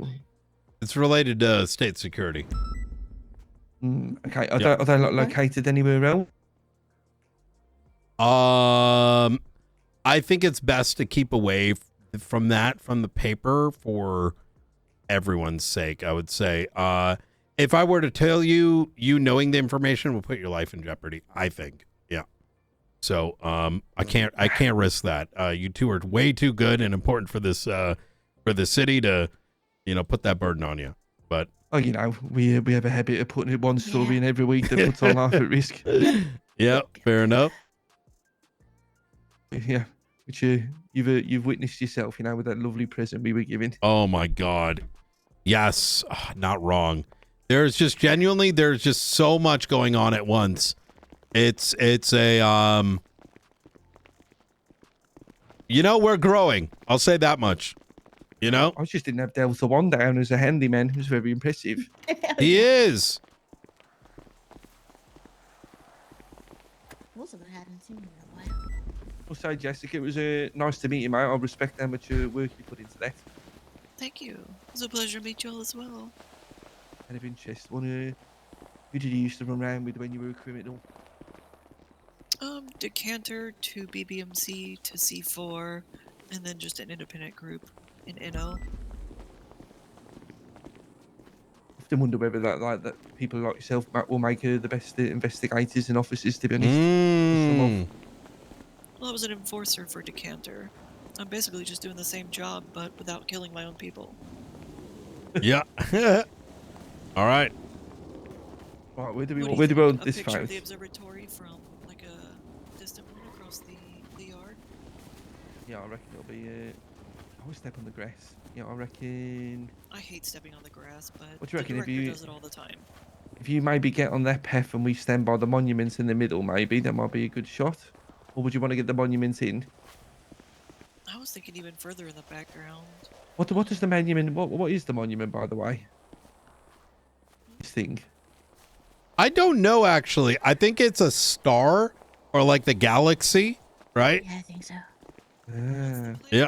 It's the solar system. It's like a brief representation of this because this was the observatory for stargazing. Yep. It's been repurposed now, but because this place is. Wait, she ran away with the food. This is the border between the two counties. Yeah, take a moment to look at the Constitution.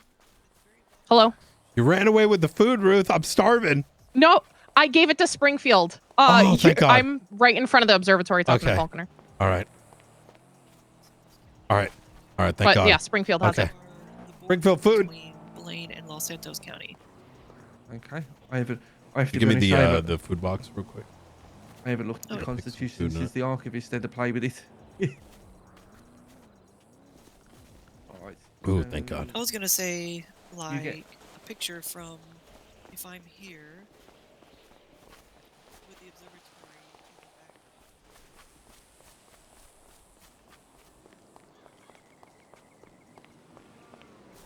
Yo, not gonna lie. It's been pretty. What is going on today? There's a lot of fucking marshals, huh? I love it. Today actually feels like how I want it to be more often, where I can focus on giving other people time, right? Because far too often there is no time. Hey, Ruth. Hey, are you able to come over when you get a chance to where Falconer and I are? Yes, as soon as I am done with the news, they've been waiting on us. Yeah, forever. that's fine. I figured once you're done, we're talking enemy of the state and kind of trying to plan out some things. Ooh, okay. Yeah, absolutely. All right. See you in a bit. Bye.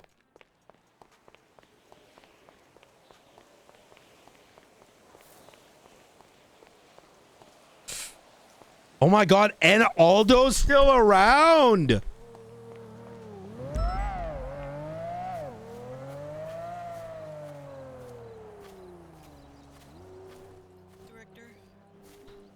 Yes, ma'am. 2 updates.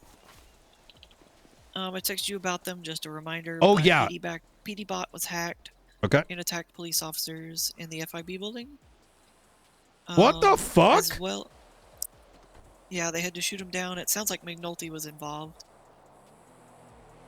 Okay. Also, I realized that state marshals had the access to see judge documents. And judge documents are being used to write notes on cases right now. So I asked Ruth to revoke my access to see it because they were actively writing a note on my court case. I didn't open the report, but I could see the first line. Okay, good, And good, so good. I knew it was what they were talking I about. wonder if that's like a new one. I wonder why we had that previously. I don't think the judges ever really used it. But they're using it on panels, gotcha. it looks like, to write notes between each other. So I've had her remove access to everyone except for you. Kind of similar to how there's one justice that can look at state marshal stuff. The director should be able to see judge stuff. Okay. And if you want to revoke that, then that's on you. But I've asked her to remove it for me and she agreed. Okay. Makes sense. I can find out what it is as well. Yeah, permissions are just not the best in the MDT, so Yeah. I think we're also going to need to... I noticed yesterday that rookies can delete reports. So I'm going to have her pull that permission as well so that rookies can't delete reports. I'm going to advise that you have some knowledge of the configuration, I suspect. I'm going to advise that you get some sort of permission to take a review whenever you're ready.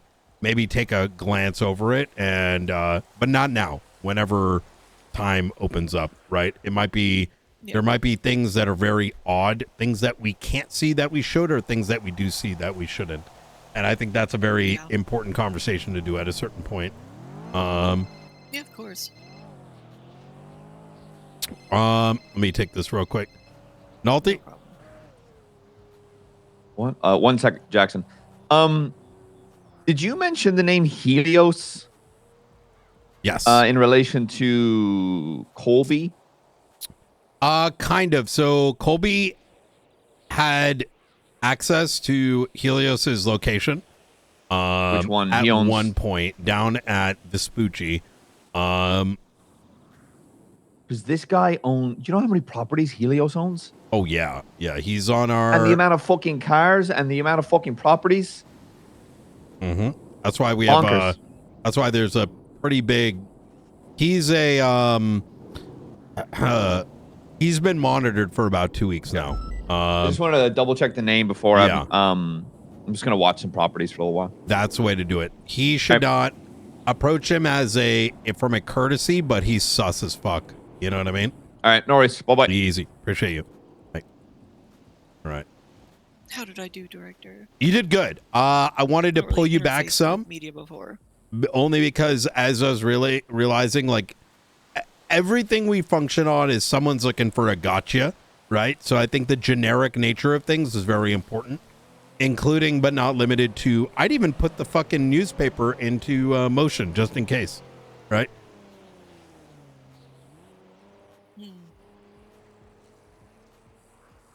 But yeah, this is good. I'm looking forward to seeing where everything kind of goes, and I think part of that is going to be this road violation. I hate that we can't tell the public what we're doing to some degree, but I guess it's the nature of things.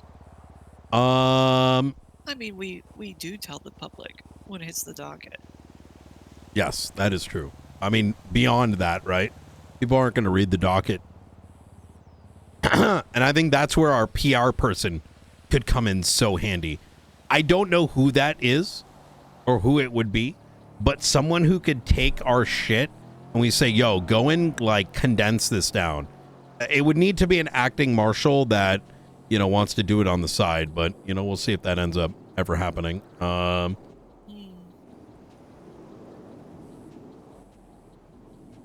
mean, I have a way with words sometimes, but I've just rarely interfaced with media. Well, I think what the PR would be for is like, imagine a category where we can take something like say the prison break, and that PR person breaks it down into our public facing statement. And we don't say any more and any less than that, so that any investigator can, you know, direct someone to it and be like, okay, let me take this and put it in a way that doesn't affect the roads violation, doesn't put anyone at risk, but in a way that can tell a picture in a way that's like safe, right? Yeah. We have those protections exist in the US, but you know, we don't have that shit, so you know, it makes it a little bit more challenging. We'll figure something out. Mm-hmm. We're growing. Yep, That that's sounds right. like a growth step. 100%. You know, putting our flags up on the mountain. You know, we ain't there yet, but we know which way to go. So. Absolutely. Mm-hmm. All right. So did you have we got interrupted a little bit. I was trying to respond to your feedback on what I should do with the financing numbers. Does it kind of make sense on, because you were, oh, that's right, you were saying about I should articulate that, and I was like, well, I tried to articulate that. I That's think a paragraph report that actually paints out our own estimates and explanations thereof and posting it on the docket goes a long fucking way, because I do fear that what you're explaining from a logical perspective makes a whole lot of sense, but this also sounds like something that almost needs to be force fed, so as to prevent the scenario of, well, you're asking for just a clawback, but what is that? What was their expenditure? What was this? And so us as the prosecutors just handing that answer over on a platter, I think helps, because then they can make a decision based on that, right? Last thing, I want to make sure, I just talked to you about the judge document permissions, Mhm. and it just reminded me. Is it okay if I make the judges aware that we've observed that problem and rectified it and made the change? Yeah, we can actually let Falconer know about it. Oh, Falconer's here. Yep. Want to do it right now? Anything else? Yeah, we might as well get that resolved so that Okay. it just doesn't look like we're hiding anything, because I don't Yep. think we're hiding anything.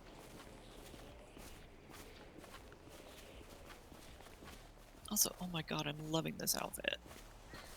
Yep. You know, I think the blacked out kits look so good.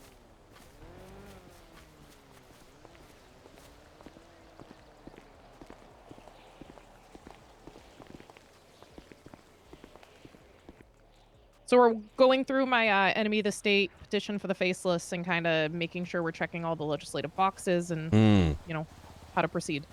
Love it. There is something that just real quick, just so I'm sure this is gonna go for a minute.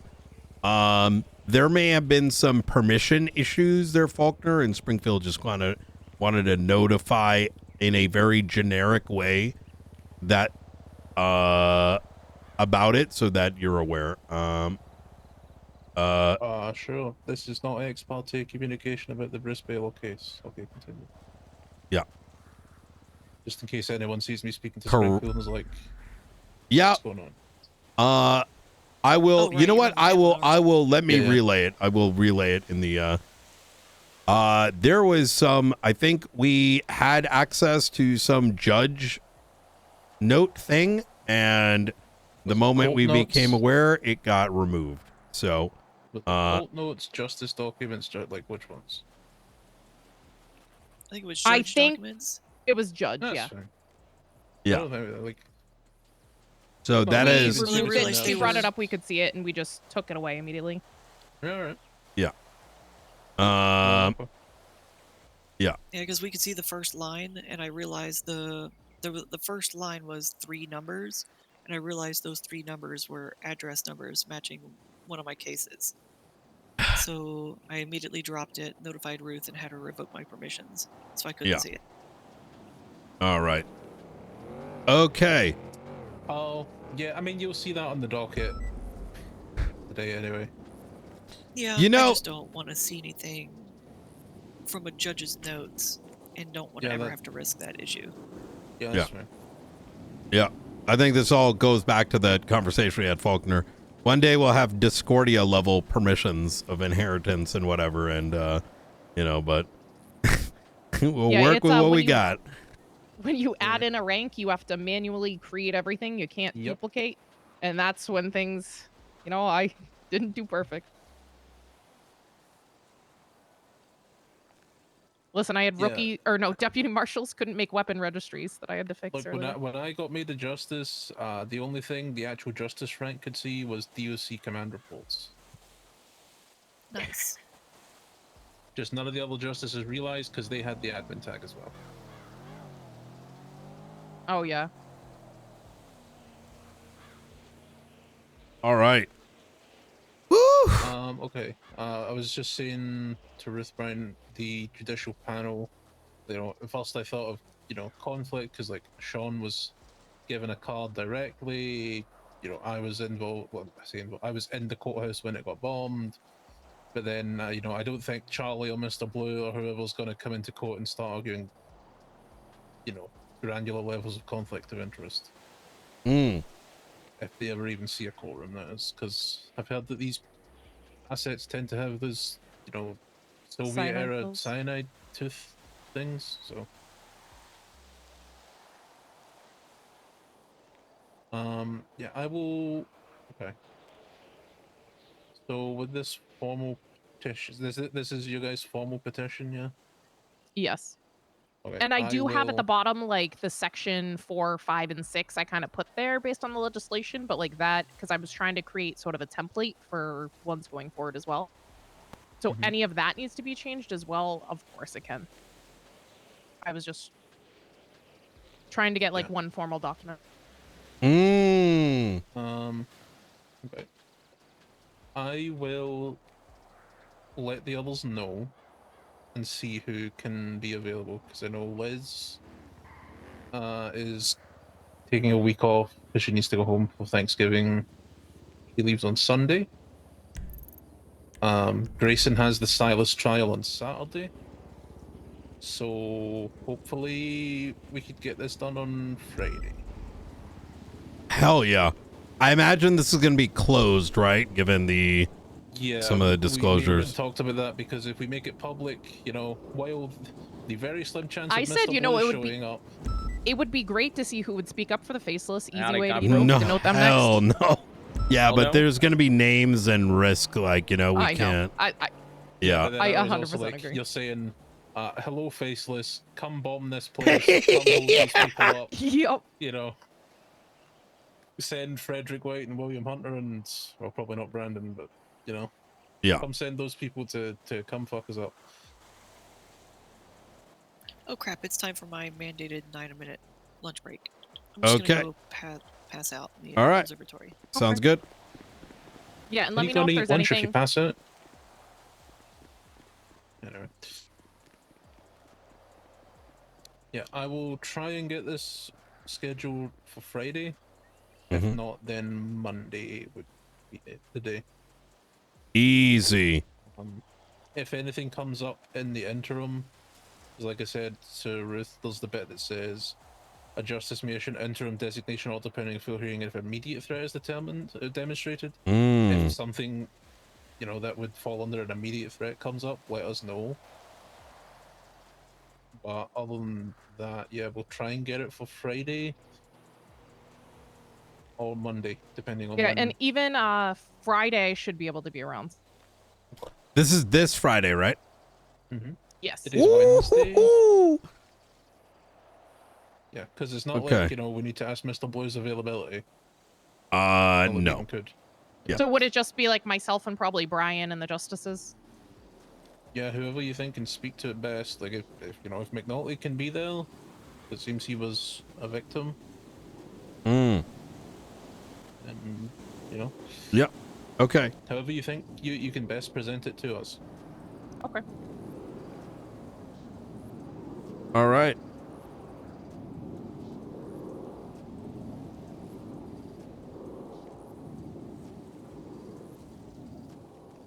Is today a day off? Why? How is Ruth here? Wait, is today a holiday? feel like- I mean, I'm glad she Yeah, is. once we I'm get just this one, the curious. others are going to be a little more difficult, but we'll also know the process. Today is National Camp Day, Great American Smokeout. Maybe it's snowing? A completely unrelated note. I seen this announcement from LSPD. Well, they're incentivizing wins in court, and it's nothing you guys would do. What? It's just Yeah, I saw that too. Wait, They'll officers paying successfully people. defend it. I'm gonna jump off the observatory backside. the reason I bring it up is it's so like opposed to this to the mindset we tell lawyers. Yeah. The mindset we tell lawyers is, who gives a fuck about the result? Enjoy the process. Yeah, this is ugh. Brother, it's a fucking gang. This is gang mental. Like, oh my lord. Really quick, just on reports. Yeah. For subpoenas in general, if we link them, then like the regular incident, so that's why I renamed mine the classified, Yeah. is we're trying to find like an easy way for us to be able to still find our documents, yet not have the name show up. Mm-hmm. Trying to think of a good way to do that. In the title hidden. That could also work, yeah. That's probably the best. Like, Okay, so then we can still search for it. yeah, it should be title hidden, in my opinion, and like encrypted title or something that's very like self-explanatory. And if someone does some weird shit, I mean, that's on them. You know what I mean? Yeah, that works, because yeah, all our stuff, you know, gets leaked pretty easily. Attic. Yeah, this, like I said, we tell lawyers to enjoy the process, not the result. And I can maybe understand given an incentive where the PD is getting sued and, you know, whoever the officer is helps save the department money. Maybe. But to say you're going to get 75k if you get someone prosecuted, but only 20k for trying? Ugh. Look,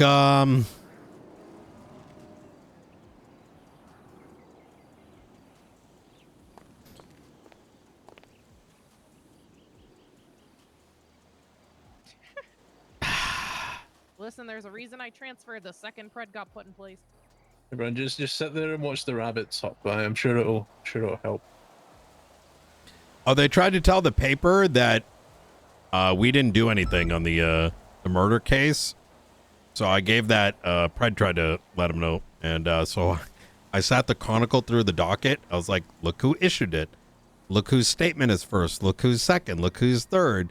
You know, what else? You guys Look who's isn't there. In state jurisdiction. Like, you guys dealt with the hostages. Yeah, yeah. And the evidence. Rooker cooked on the evidence. She cleaned it all up. You know, I was like, yeah, you went to court and said, here's the murder weapons. Here's the evidence. There wasn't much that needed to be done at that stage. You know what I mean? But, you know. I mean, you know, just like Fred told me, he did more in a week as a marshal than I've done in my entire career. You want some historicity? He didn't actually do anything. He just responded to what was already done. But right now when things are where they are, you know, departmental fights and doesn't, you know, it is what it is. Best to ignore it, to be honest. Hey, makes everyone else look good. So, oh, did you provide the statement, Faulkner? No, I've been busy since I got off that phone call. I was discussing the response to the motions on the Bruce Baylor case with Roman and Angela, and then I came up here, so I've not had time yet. Understood.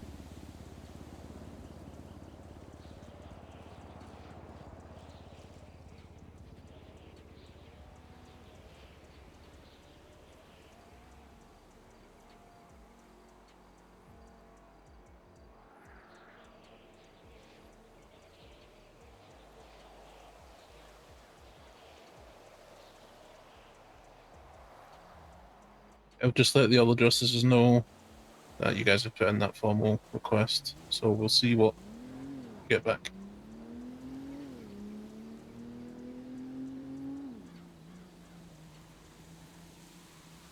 I mean, I feel like one piece of evidence in there pretty much sums it all up. Operation Dread Torrent. Yeah, I remember when Craig was sort of first looking at that, and he went through, like, you know, oh my God, there were we 10 class fucking 2s cooked. found in October of last year, and then 20 found in December, 18 found in January, then in February it was triple digits. I mean, did you even see, like, we got documentation directly from their network. Operation Dread Torrent involves the strategic distribution of military-grade weapons and equipment throughout the city to create widespread chaos and overwhelm local law enforcement. Aims to destabilize critical infrastructure. Like, I read that and I was like, okay, this just made all of this a lot easier.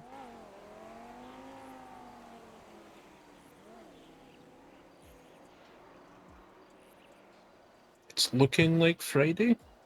Liz says she's good for Friday. Grayson said we should probably do it Friday. Just waiting on Sean to reply. That's the next thing I'll figure out. Okay. Ooh.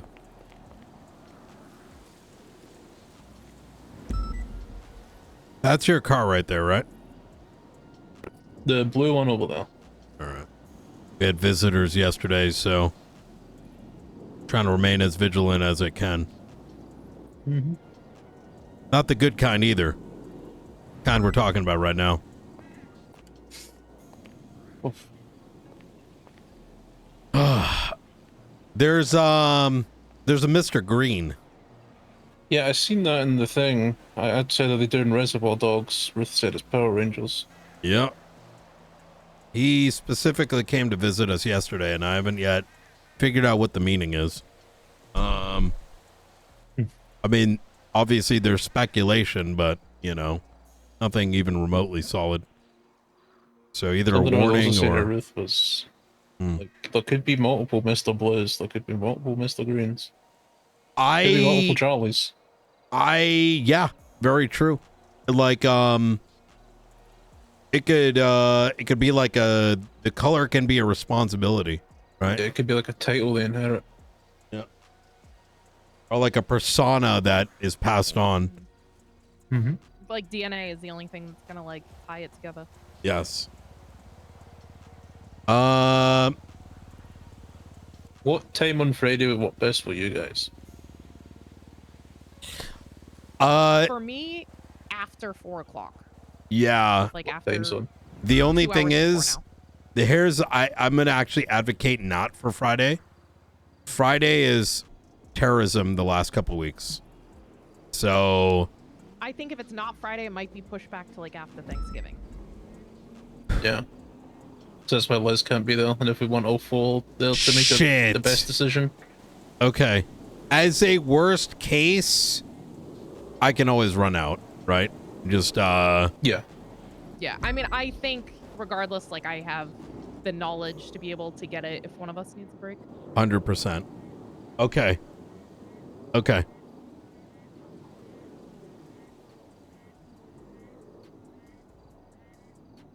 So does, I don't know, let's say 4:30 Eastern work? Sure. Yes. Yeah. Yo, Cap, chill on Friday, man.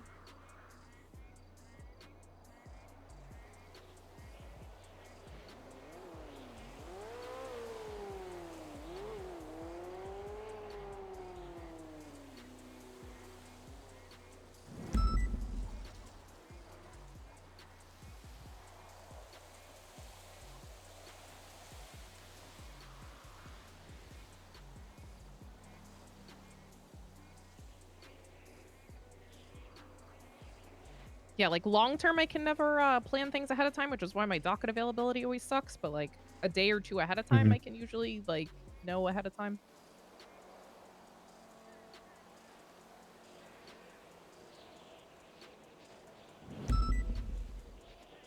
Right, yeah.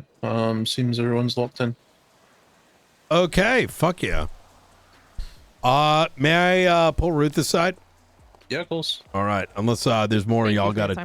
All right. No, I think easy. that was it. I'm gonna go write up my statement on this evidence tampering. Oh yeah. Thank you, thank you.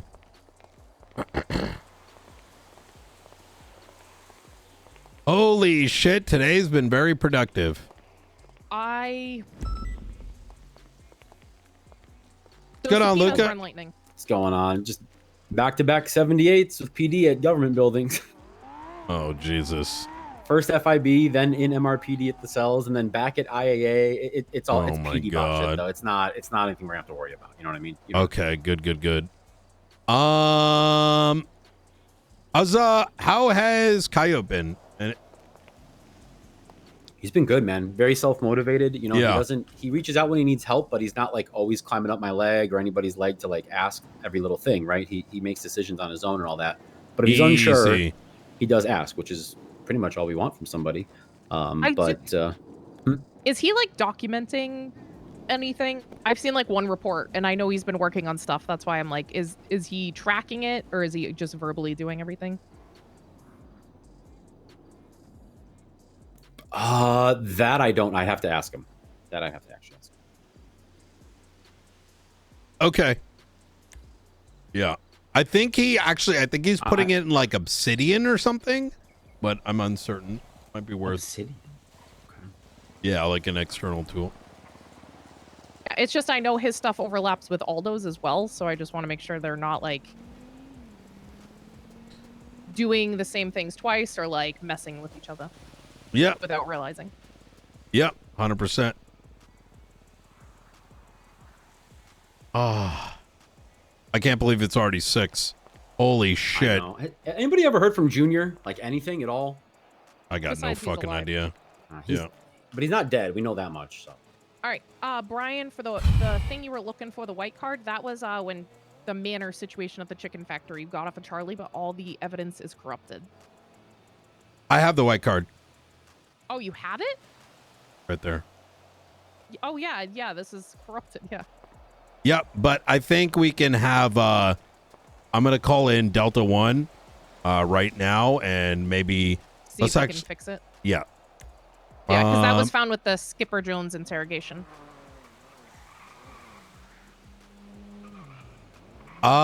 Did Opal give you the report number? She sent it. Oh, I got it. It was in 26031. Yeah, I wrote it in that report.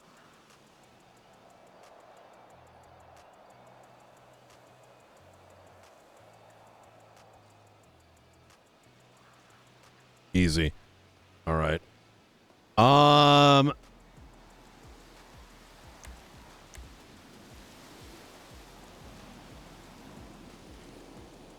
What's going on, Nolte? Hey, just here, get a key, and then I'm heading back out. Yeah. The other Here you are, thing, sir. we got those pull on the numbers. Did you see what I told you? I have not processed anything outside of what was in front of me. Not yet. Soon, TM. I want to crack Nick Nolte, that will out. you wait for 1 second? So you hear this part. Meeting tomorrow, 4 p.m. EST. Charlie has set up a meet tomorrow, 4 p.m. EST. Who's Charlie? With Charlie? Charlie? Charlie, yes. We just got a pull on the records. It was supposed to be today, got pushed to tomorrow. So That we sent cunt out won. the texts. Not with us. Oh. No, makes more that sense. yeah. Tomorrow they're probably gonna do some shit. You know what I mean? Yeah, so just be 1 prepared that PM. was in the subpoena. 4 p.m. EST. Yeah, so that'll be okay. Oh. All right. So is that like just poopy boots on the ground sort of bullshit already? Probably. We have the Assume low immediate footprint. monitoring with I'd say Ventura, Crane. You know, the ones that we normally deal with. Right. And then just someone ready to stage up and bump the numbers if need be up to 15. Yeah, I'll be around, no problem. Yeah. All right, easy. Also, there was something like Rain did good. What Rain did worked, got everything on the 10th. What? So when Arthur Rain got captured, it seems like it was some sort of setup. Because what Rain, this is Wait, Charlie on the to somebody 10th, else though? unknown. That was right after the Lagara. Oh, What that Rain 10th. did worked, got everything. Then a few days later, this is from Leon Edwards. This is an automatic message from the Neighborhood Watch. Another camera was found. However, it seems that it was farther from your lawn. So we will continue to take them down and monitor as needed. So it sounds like he is... Wait, Leon found a camera. and texted Charlie, and then he's removing them. What the fuck? On that note, McAllister and Hobbler noticed a camera here the day of the maintenance. Aldo.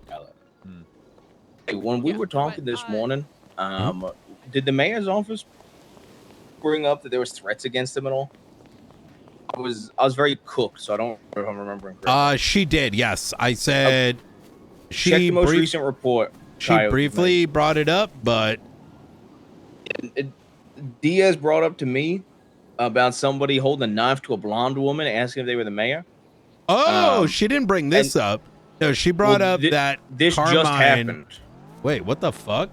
Yeah, that's what I was gonna say. Take a look at it.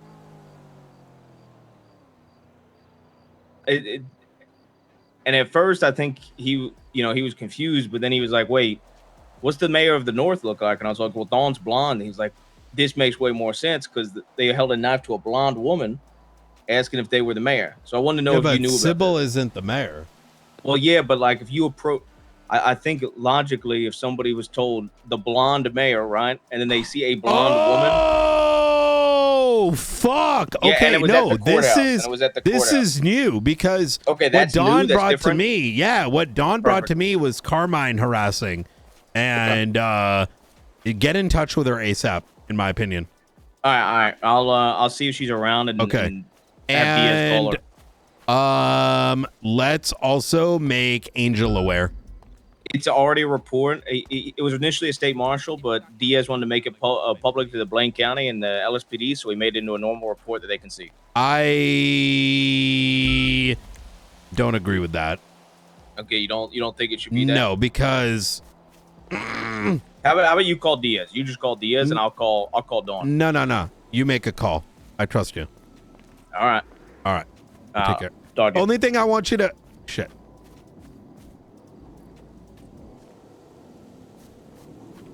Yeah. Sorry. I'm going to trust your opinion on this. I got too much in my mind to make a call on this.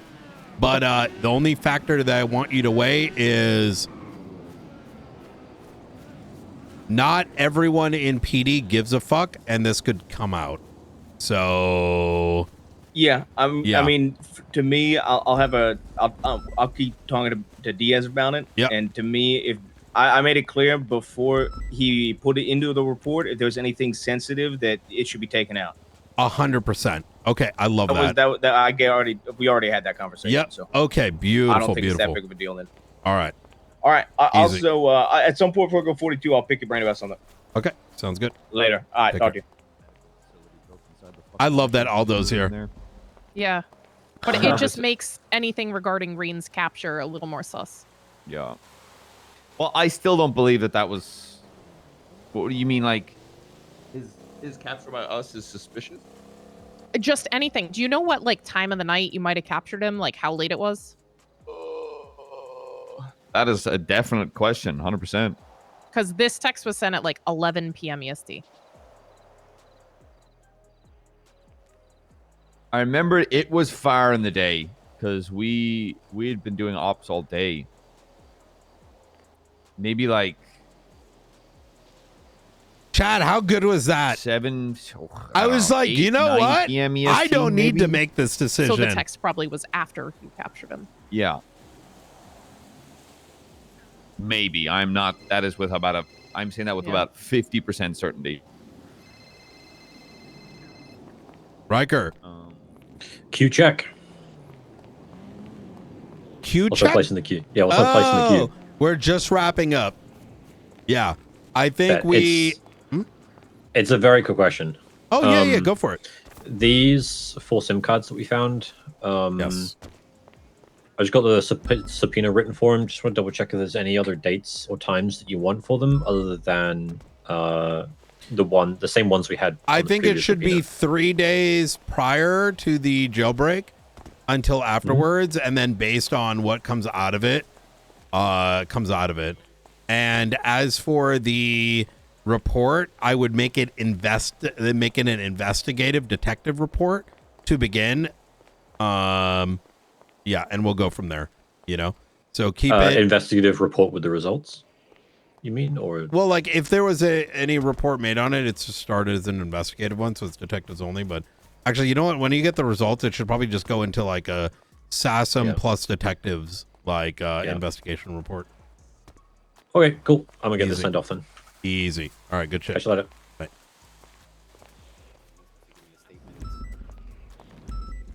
All right. So, did you ever tell McNulty is promoted?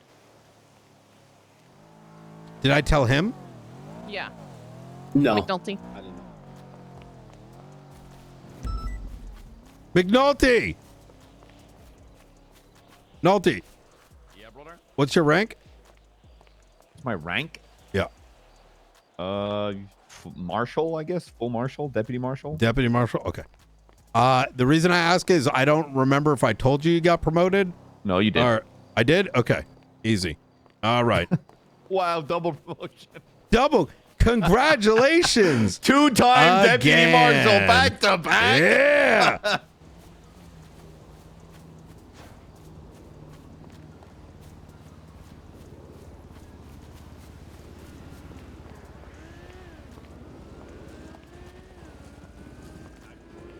Yeah, he knows. Every day at this point, and she's great. She's great to work with. Yeah. So.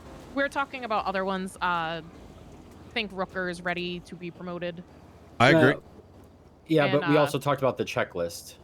That's the one thing. I did actually with work a Rooker. little bit more on that. It's more like going over the knowing how to do a traffic stop and stuff like that. If we can. Okay, so it's a little more basic. I mean, if I get the checklist, I'm more than happy to start running her through it's things. in but- there. Let me. It's important to go through the checklist because it is an ensurety that they don't fail. And we don't want someone to get fucked because we forgot to teach them something. You know what I mean? Yeah. And their shit isn't solid, right? Or if we have someone who's, making mistakes, we can say to them, you know, they can't say, well, I didn't know any of this. No, we taught you this. We trained you this. We checked Exactly. you off on this. Yep. And you had that knowledge then. So what happened now? Why are we here? You know? Exactly. Yeah. Yep. Speaking of, I want to talk to BCSO, maybe Crane. We need to do an academy for the majority of everyone. The new ones coming in. Except especially, those that have not had. Well, I'm expecting. We need to. I think you and I got to talk about this, Ruth. But like, it's going to be some. Like even McAllister is going to have to go to it. I 100% agree. Yeah. And I have to pry him at off some the level, there will also be a session which I would need to figure out how to develop. That marshals that did not go through this county's training program must go through as well, because there's a lot of cultural expectations that simply we need to unteach to teach some things. If that kind of makes sense. Yes. We were talking about also Aldo as well, going from just a rookie to a deputy. Where is that checklist again? I'm sorry. I'm trying to find it. Okay. We should put that in the SOPs. I thought I did, but I might not have. Springfield and McNeil both have their keys, by the way, now, so they're good. It's 35425. It is in there. 35425. Yep. Got it.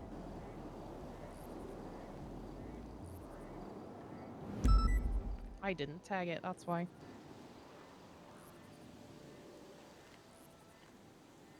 Today has been so good. Aldo gave me a call and the mayor's getting threatened, and I was about to tell him how to handle the visibility of the report, and then I'm like, wait a minute. Aldo, you figure it out. And that felt so good.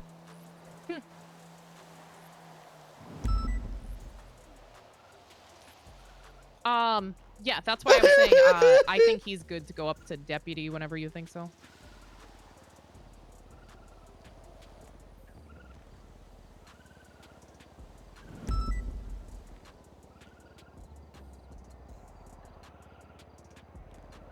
Who? Aldo. Oh, that's what you meant. I thought you meant he had to go to academy. I No, thought that's I what think you meant he's by good to go that. up to deputy marshal. I got you. I agree. He is working with the mayors with that business document. So I did create a new rank that is just like marshal temp that gives him permissions to edit based on approval from them to like help with that business stuff, and then I can remove it when he's done with that. So you'll Okay. see like he has a new rank of like marshal temp, Sounds good. just so we can help out with that, because none of us have access to edit mayor documents, but they wanted to Oh, I see. Okay, I like that. And then I'm gonna keep that there and just change the permission. So if there are situations like that we need to just throw a tag on somebody to like be able to do something we normally can't, edit that one. I'm gonna. What is this? So Sybil Love, a tall blonde woman, enter the marshal's office. So what is this? Like,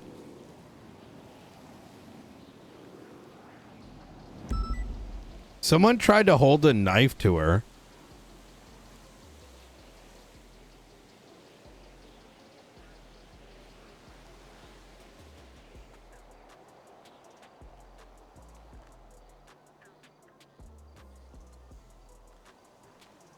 He looked down bad, scruffy, unkempt hair. Mora, what the fuck?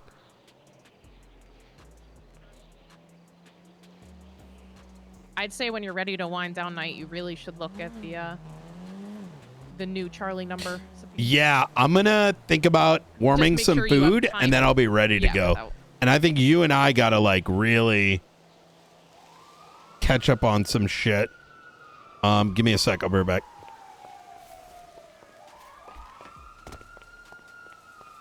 Chat, how good is today? I want to put this into perspective, chat. This department is literally had to be built up from the ground up. And look at how much is actively being worked on and the enthusiasm, right?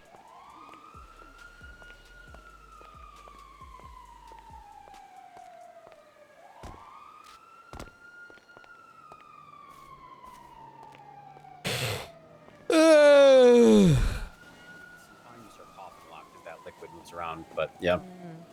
I don't think so. Like, not that I've noticed. It's just nonstop coughing, and after 3 weeks of it, it's just draining. About what? I've been sick for 3 weeks. Oh, yeah. What's the special occasion today? Special occasion? Yeah, you normally I haven't seen you around at this time for like a week. Just when I'm able to pop in, I can. All right. Well. But I'm all right. probably not going to be up too much longer. Oh, fuck. Okay. I'm going to quickly think about warming up some food, and I would like to... There's a shitload of stuff I have to go through with you, if I can remember. Give me a sec. I'm going to go think about it. All right.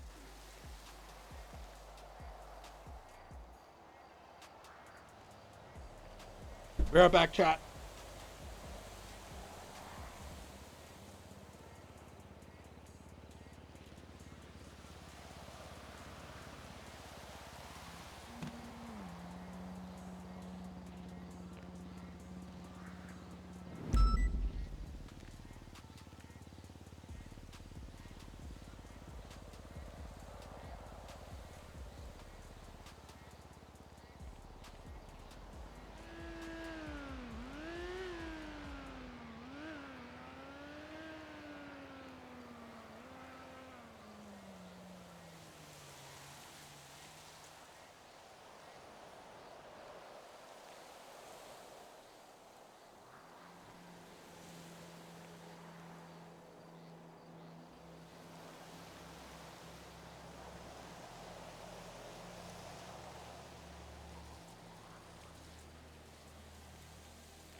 Okay. Yeah, well, I'm going to start going. I know it's a work in progress. I'm going to start at least like mentally doing these check boxes with Rooker since I ride with her so often. And, yeah. And if there's something you think should be added or removed, like... I mean, I just looked over it now and read it in detail. I didn't see anything in it that stuck out that, I mean, if anything, not removed, maybe added as we go along. I'm sure we'll come across things, you know what I mean, that like slipped our mind. But besides that, no, It seems to be the basics of what we would expect them to be able to do without any oversight.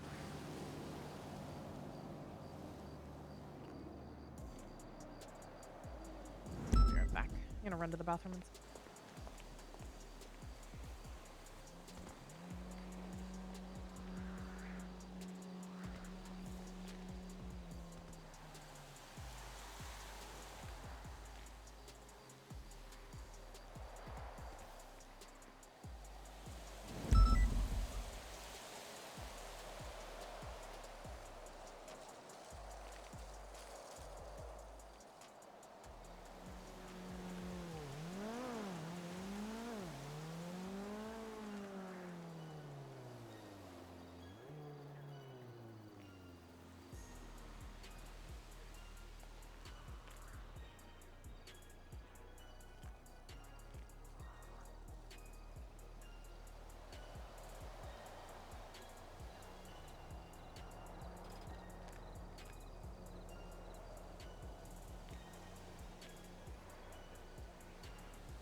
Okay.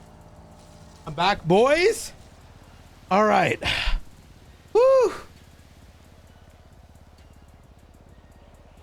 She's probably watching a video tomorrow. What do you mean?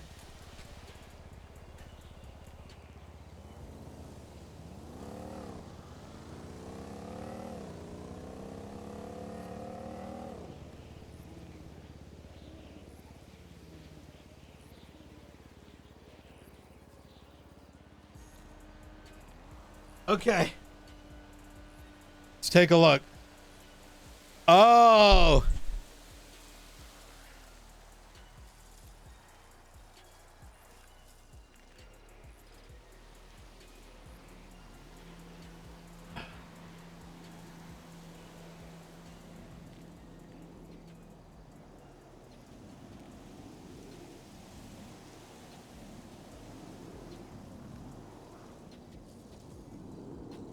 Okay, let's take a look.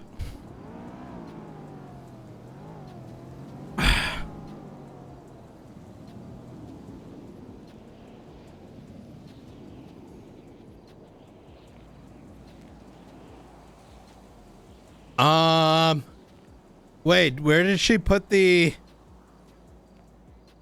Where should he put it? Oh. I was it under Operation Blindfold? Wait.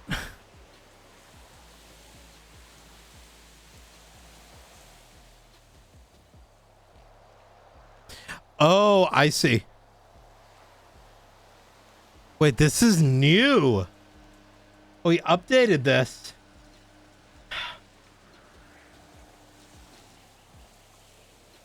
Wait. Oh, James McAllister added it. Where did Ruth go? Is Ruth still here? I'll be honest. I was kind of in my head a little bit, like half. I think she might have went to sleep. No. She was that, or she just had a headache because she said, yeah, she's not on duty anymore. I don't know if she went to sleep or had a headache. She didn't say goodnight, so she might just had a headache. I gotcha. All right.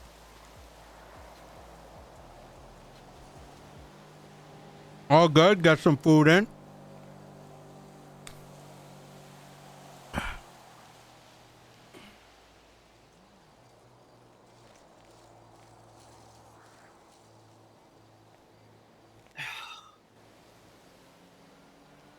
Shit. Can't believe it. Time has gone fucking by so fast since you've taken over. It feels like you took over like 2 weeks ago. It's been over a month. Mm-hmm. It's just, the time is flying by, man. Wow.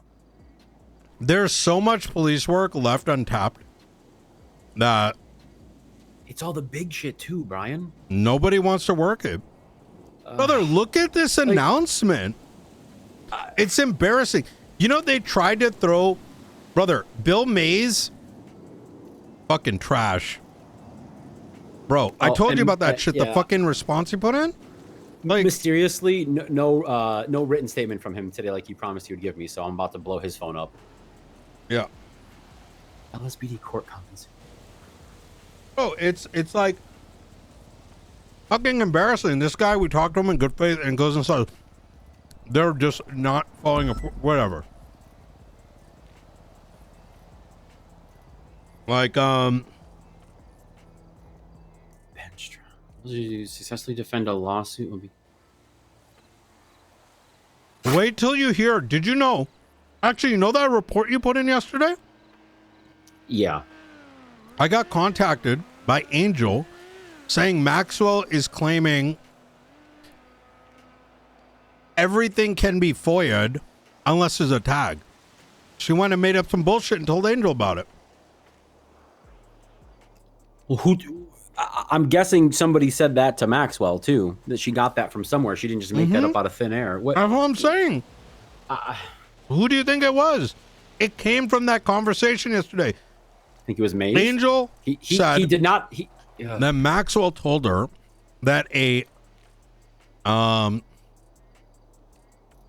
what did we say anything about FOIAs yesterday? I remember there was confusion over it, right? Yes, the confusion, what was lost in translation in this conversation between Maze and I is the fact that yes, there is FOIA legislation, and yes, there are requirements and things that people have to follow to get information. If the information doesn't have to be released because it doesn't, it's protected by the legislation, great. But if a judge tells you if a judge orders you to present something to them, at that point, that's not FOIA. It has nothing to do with FOIA legislation. Exactly. Completely irrelevant. Somehow, FOIA has nothing to do with that. Based on, remember when I said, give me the statement? Because otherwise they may do some shit. Maxwell told Angel. I got a call from Angel, and I couldn't give her details because of the active fucking investigation. Said that Maxwell came to her and said one of the marshals is telling us that if there isn't an internal document tag, that anyone can FOIA it. And I know damn, brother, I want you to process this. You and Blunt are effectively being accused of some dumb shit that obviously never happened.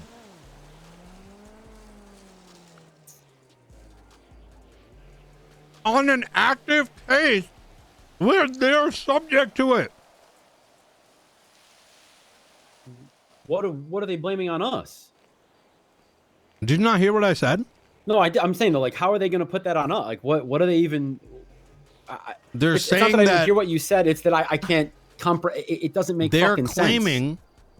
that if our command reports and internal reports don't have a tag, then it can be FOIA'd.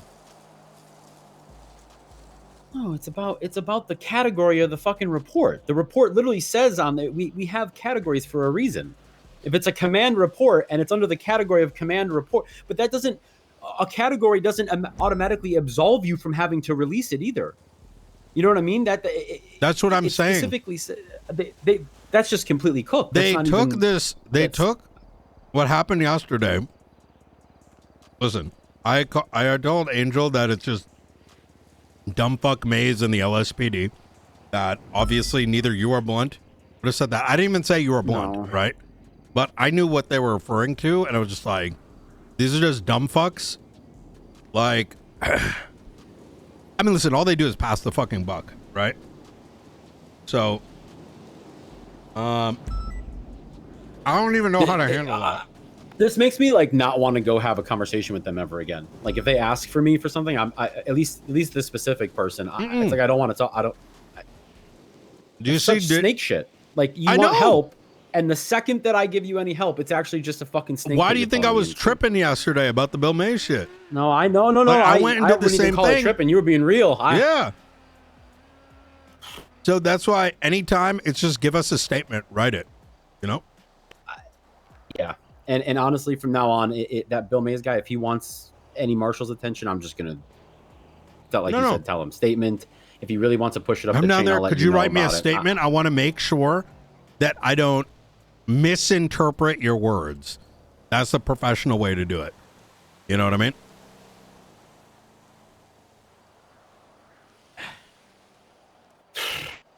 The fact that I was worrying about this yesterday, it's justified as hell. And then this happens, bruh. Yeah. These are fucking rats. I'm telling you. These ain't cops. I've never seen so much infighting and stuff. I understand we were UPD back in the day, before. It's not infighting. It's incompetence, finding a way to divert the fact that they're, don't know what they're doing. You know what I mean? It's imagine you shot someone, but then you made it about something else, right? It's like that.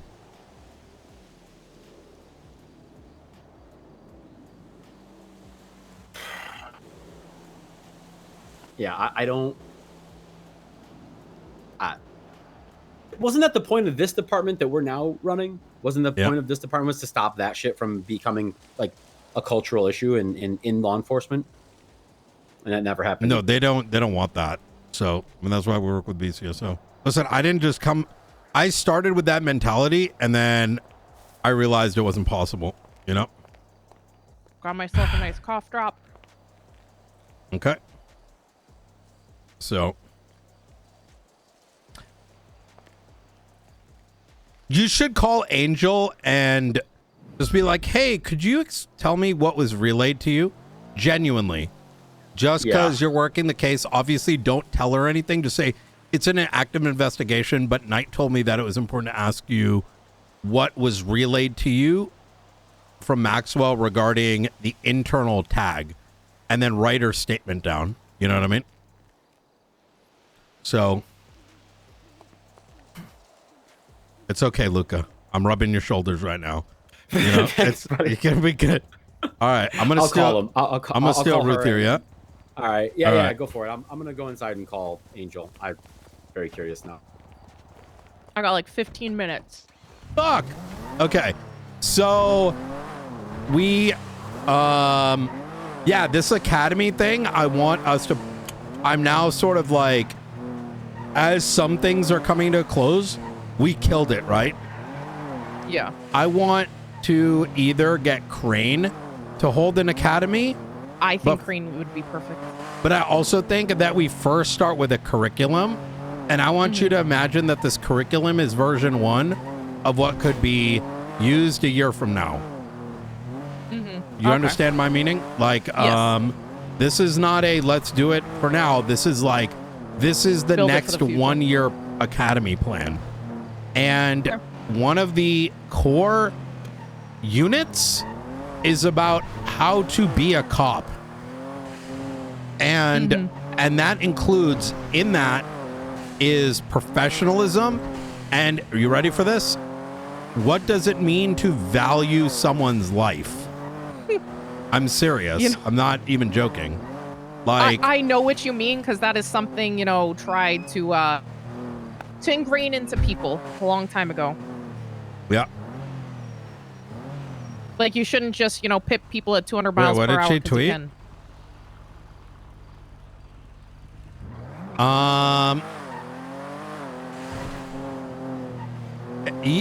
Well, that's sure, yeah. In the middle that of plays, the city, into a group of people. I mean, even in terms of like, when Lang Buddha is calling me and saying that people are getting shot unarmed, and I don't know if you saw that report, that I should not be like, oh, that's Wang Buddha terrorist. No, you should be like, wait, an unarmed individual was shot? You know what I mean? Like, I don't want any of that crim fucking bullshit. It's not appropriate. I will get rid of them. That is not, you know, it's a core tenet how we make decisions on a day-to-day basis. Like, you know, the other principle that would be in there is like, like, you know, treating people with respect.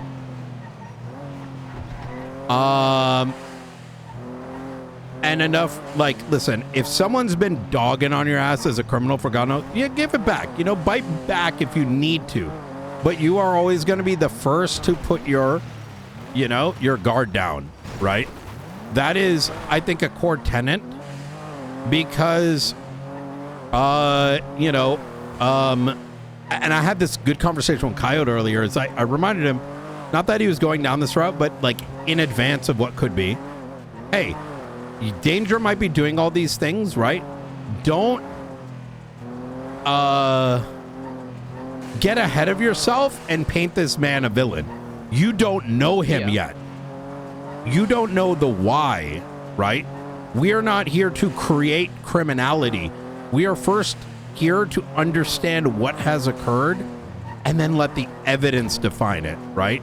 And just MDT and transactions are not enough evidence. It's only a shred. It's a quarter of it, right? You only get that once you hear potential victims. You hear from the, you get what I'm saying? Next thing. 100%. Yesterday, myself and Coyote were undercover. Already yelled at Kosovic, and I popped off. And Blunt, it took 5 minutes for them, as we're saying, we're getting followed by fucking to figure out what to do. The hounds.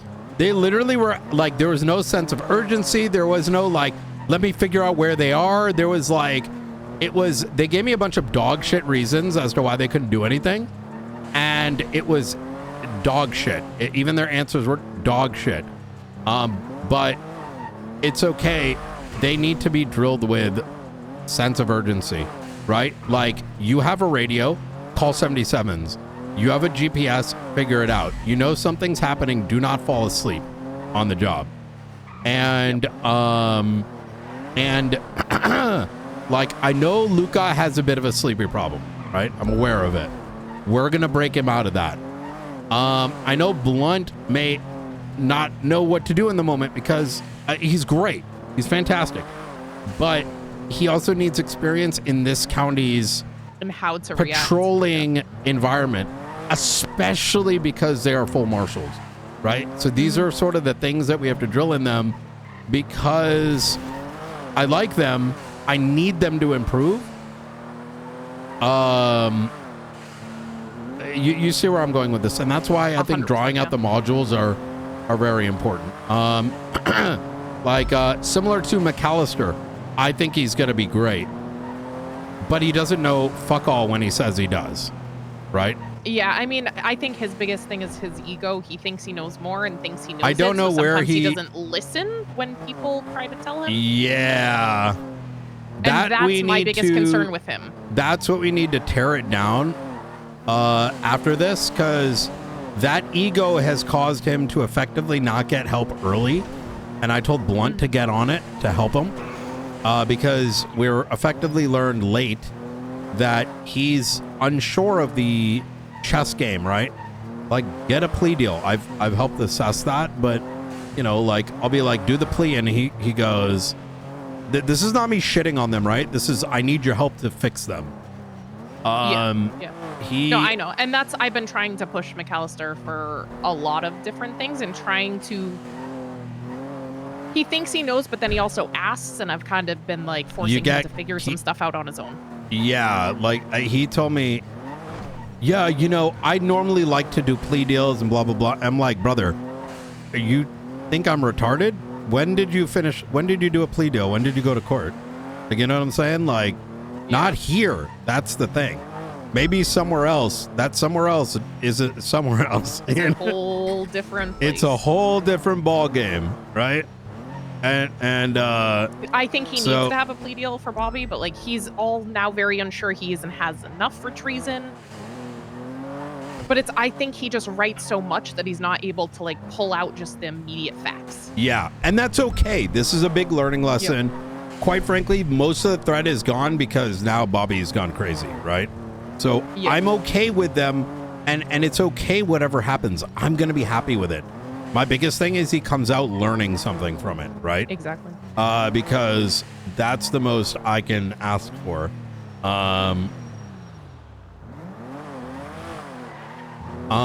So tell me about this. Are only the third floor phone is active now? Yeah, so the other ones weren't. I noticed the third one started going active the 11th of October.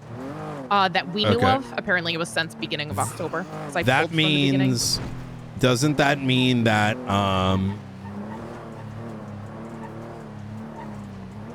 it looks like there's a little overlap. What the fuck? That's 3 different gangs. You see this on the right? Yeah. That's Hounds. That's Ravens. I mean, they just might be going home. It's just very strange for them all to sort of... Ravens were driving very suspiciously around that. That's the car. They came home, saying did the Hounds. And then there was a car that they were following, right? Yeah.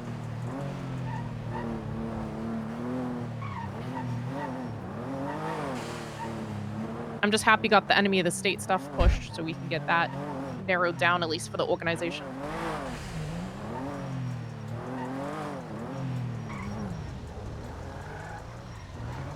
Hey guys, how you doing? Hi, how's it going, Brian? Pretty good. Have you been How are Seamus? you? Can I ask you a question? I've been chilling. Yeah, what's up? Is Flop in the Hounds?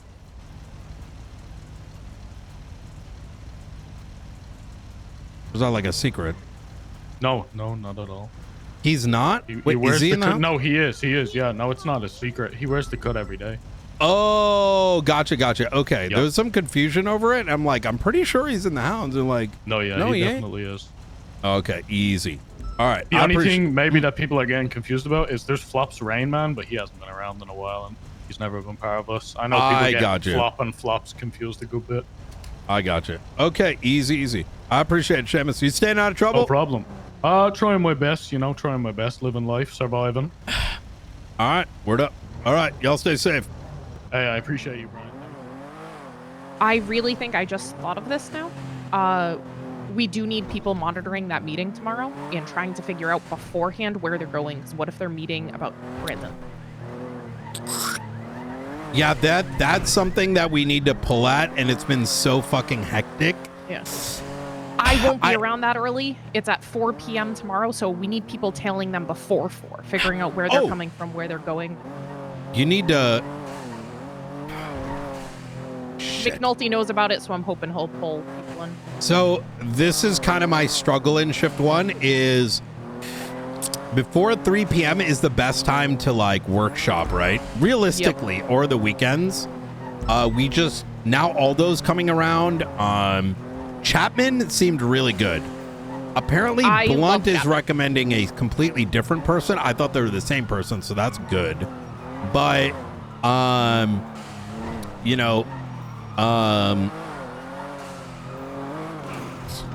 we'll see how he is. There's the guy that Merrick Chapman, I think, is great. He was early skeleton crew, wanted to do investigations, but always got forced to do other shit instead. Yeah. He seems quite good. His No, and I won't get you for street racing. You good, sir?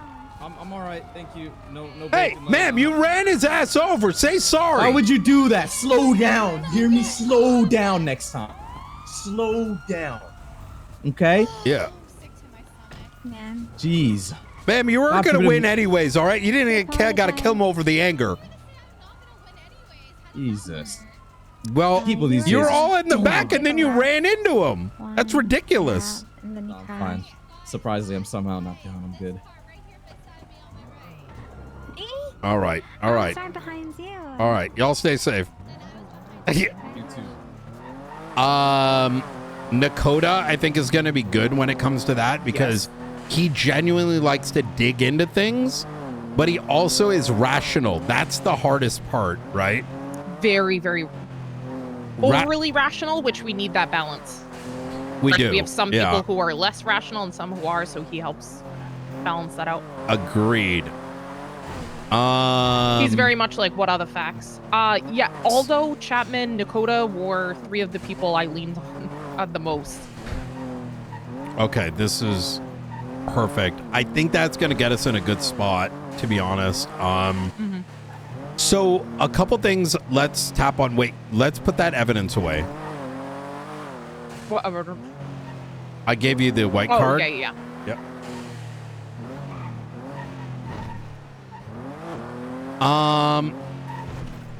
So how do I put this?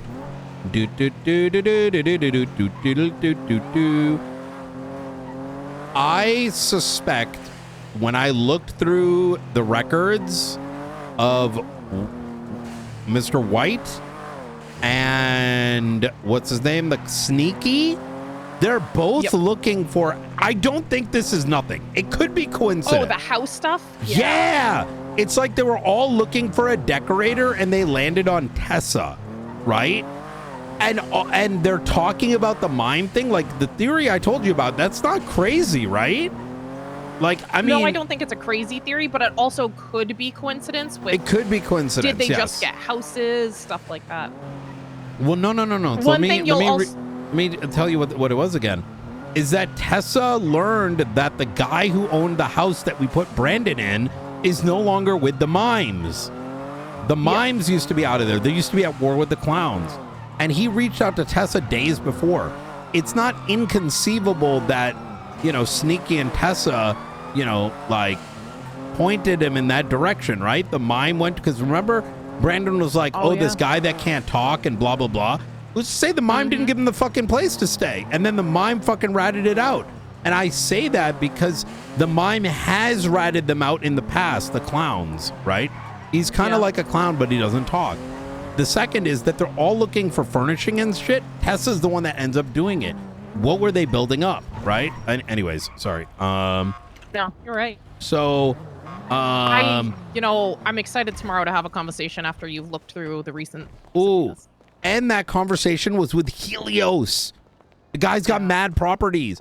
And is it crazy to be like, now look. The mayors also said, the Blaine County mayors, that, Helios is sus. Yeah, we need to have an interrogation with him. I know some of the others want to talk to him about other matters, but we need to get ahead of it on the, data stuff because, just so, this our topic's the scarier one. We don't want to have him put his guard up in advance of that.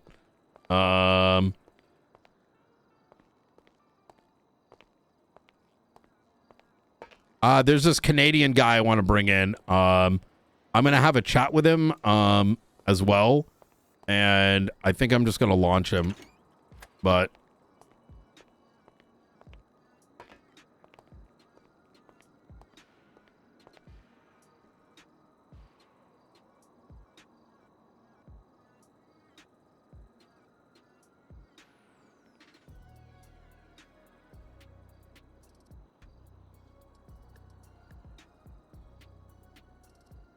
adding my management.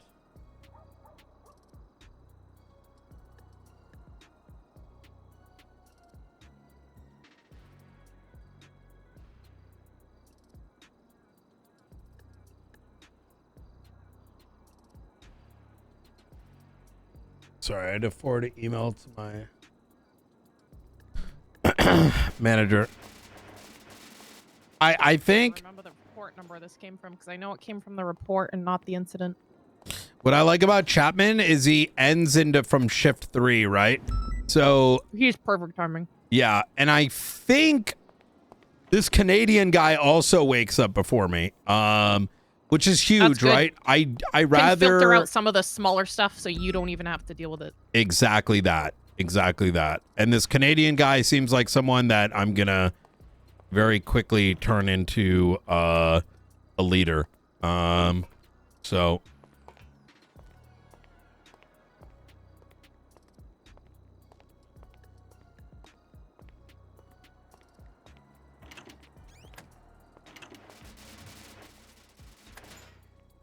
nearly done. I'm gonna talk to Delta 1 and see if he can put that through a machine or something. Yeah. So was it out of the report locker or the incident locker? I know there's a report. I just She can't find the said number. report locker, though we should move everything from the report to the incident, but we can do that later. Well, I'm just gonna put this in the incident. I can't even remember the report. Oh, I got the report number. I got it. Okay. It's going to be 26031. Because I dug through trying to find this stuff a long time ago. Yeah. She said it was something like, wait a minute, was promoted to 6. Wait, I'm confused. Oh, yeah. Never mind. What was the report number one time? 26031. Yeah, it was promoted to the internet. Okay. This is like they accidentally came across it, and I guess there was 6 of them, which I don't know what that. So this is the second pattern that I said of Manor and vans. They literally were responding to shots fired, came across Manor. Manor wouldn't leave the van because the van had shit in it. Let me see what else.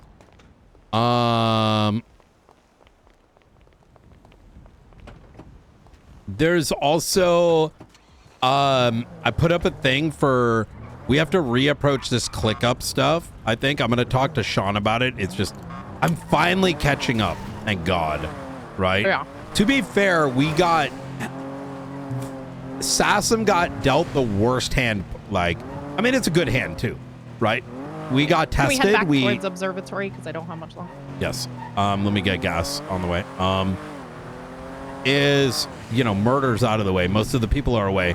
Now it's like faceless, but these other things. But we can now sort of, I think we need to start slowly turning gears towards developing the department, right? A bit.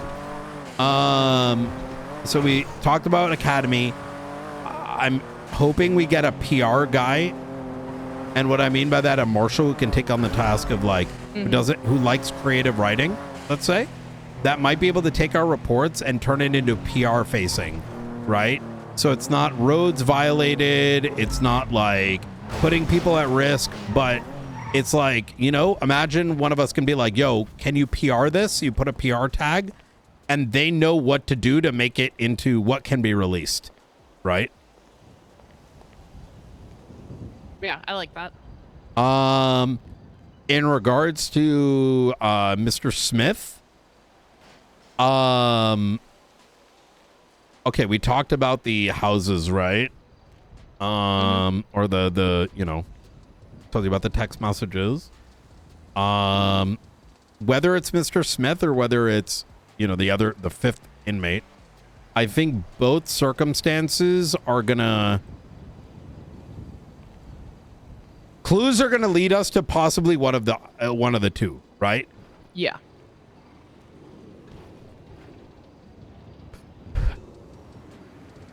The pinky. Oh, the DNA. That's what I wanted to do with you today. Oh. The 2 DNA. We need to figure out what that means. So one of them comes back to Robin Banks from the Ravens. What? Mm-hmm. The other one is the one we. Who the fuck is that? She's one of the founders of the Ravens. She used to be Chaos Legion left. Wait, where? From what? From what? From the briefcases? What? Are you talking about the green stuff, right? Yeah. Or are you talking about the pink? Yeah. Well, yeah, that it comes too. back to her.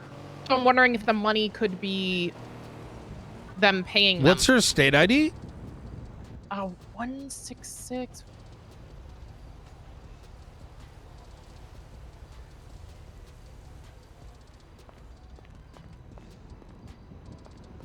Uh, 16680.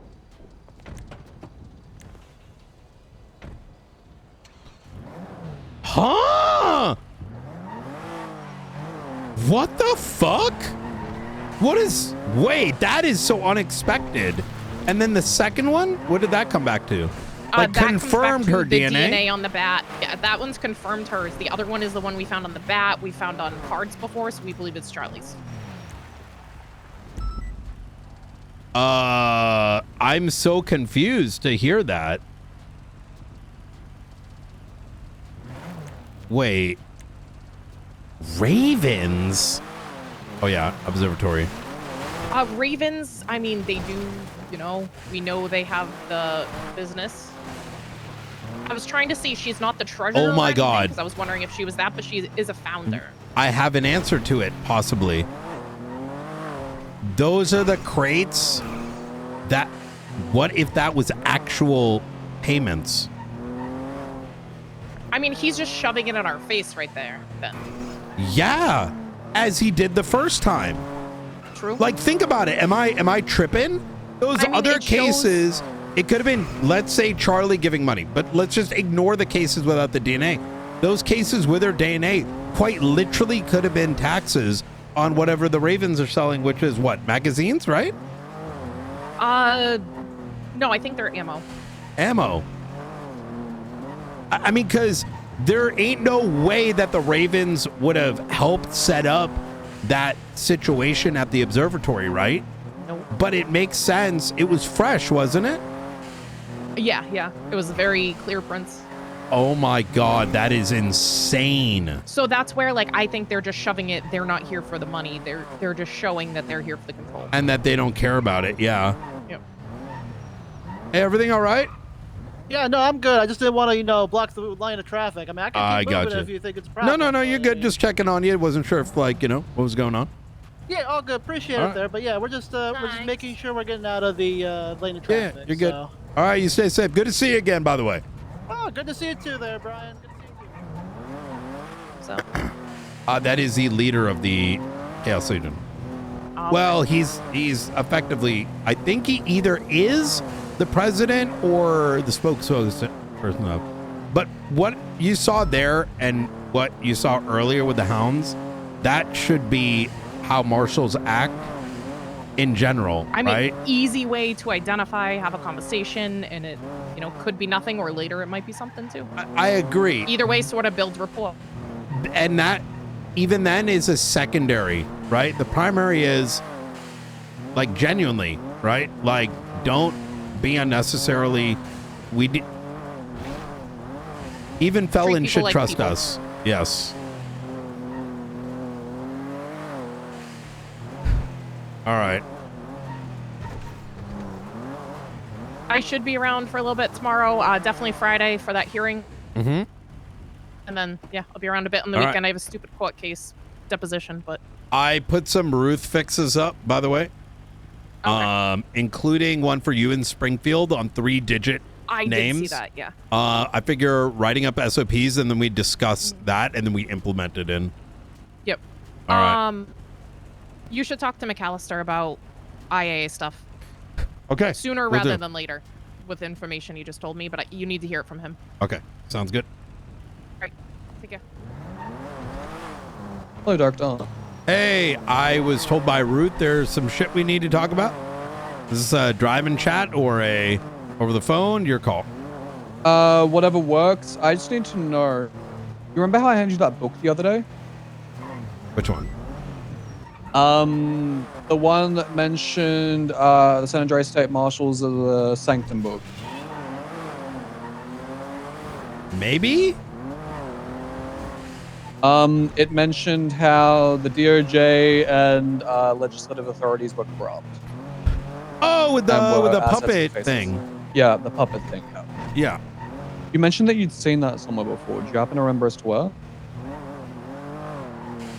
I was trolling about my other character. I was making a joke about Nino Chavez sorry. and the puppets. Oh. Yeah, I thought you. Sorry.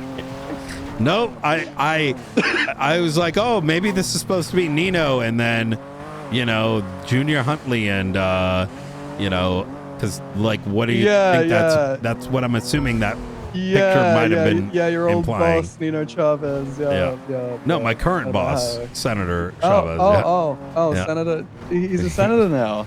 Yeah, he has been. Get on. I didn't You know mean he was a has senator been? now. Well, I don't know what Nino does day to day. All I know is that Gunnar Kane disliked him. Hold on a and second. You've never heard the Senator Chavez memes? No. Oh man, yeah, that's like a 6-month-old meme, to be honest. Yeah. Brother, I'm cooked enough as is. I have to go through 20 different documents of like the Sanctum and Bobby and that was Gunnar Kane and... I just found the photo funny, you know what I mean? Well, I mean that's what the natural implication is, Yeah.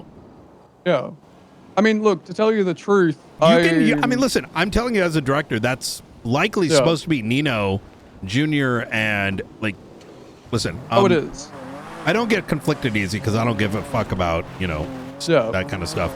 No, that's likely intended to be Nino, and even I've heard this a number of times, Junior and Michael, but I've heard it from Gunnar. Yeah. Oh, okay, there you go.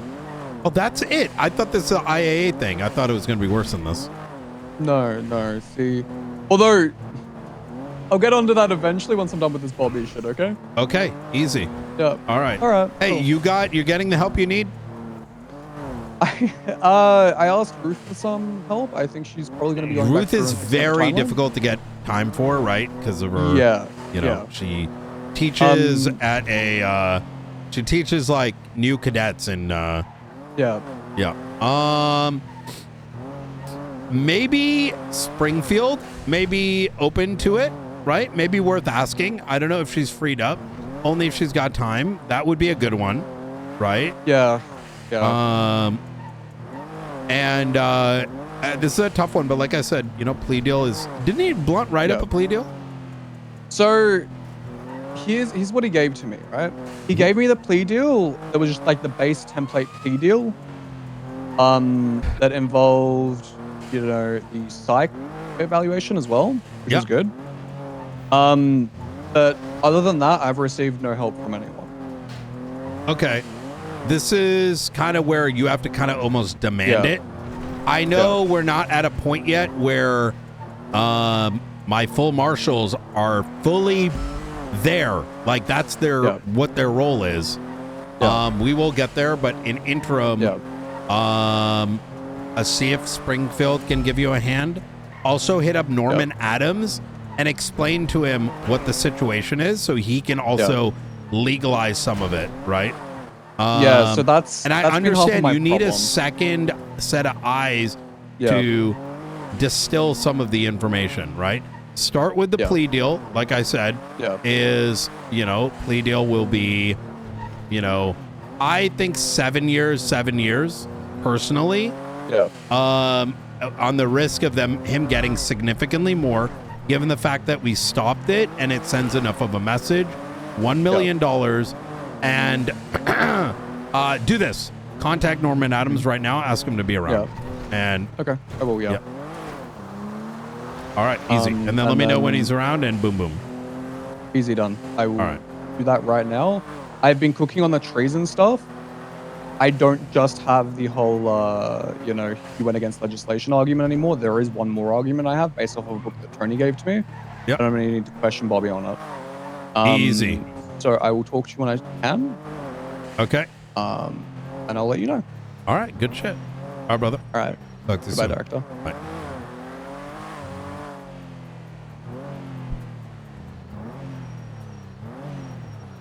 Yeah, she teaches. Yeah.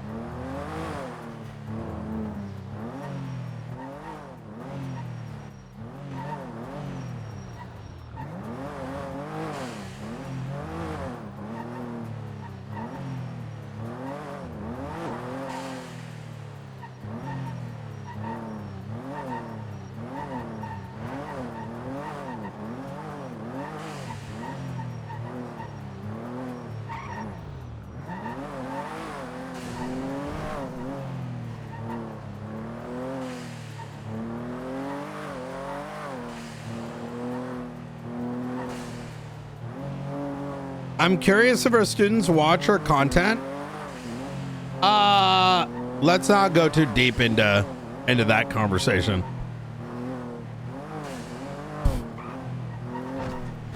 Oh man, what a fucking day.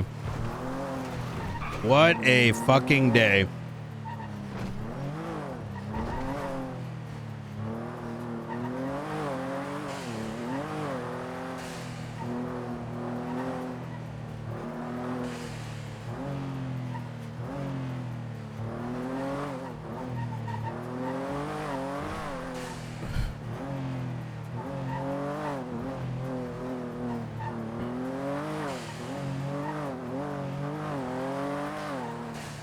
What happened?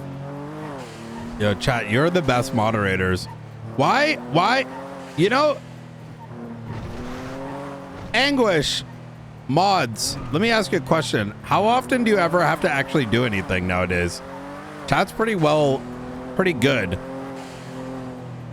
It's like easier to have chat just cook it than like, we eating good. Sword's all dusty.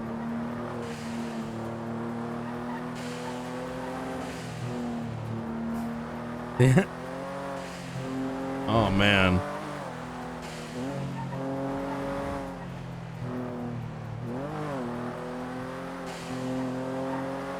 Yes.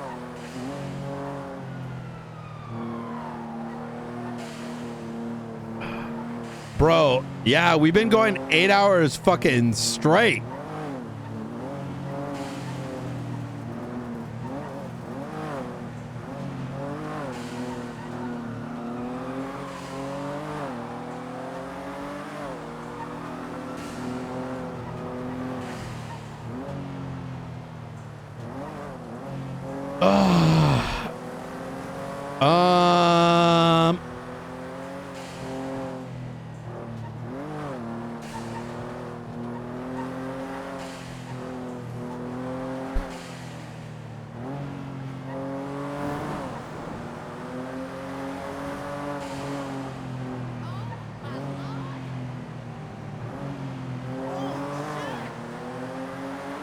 You know Bruce's cases yet? I think they're going into scheduling right now.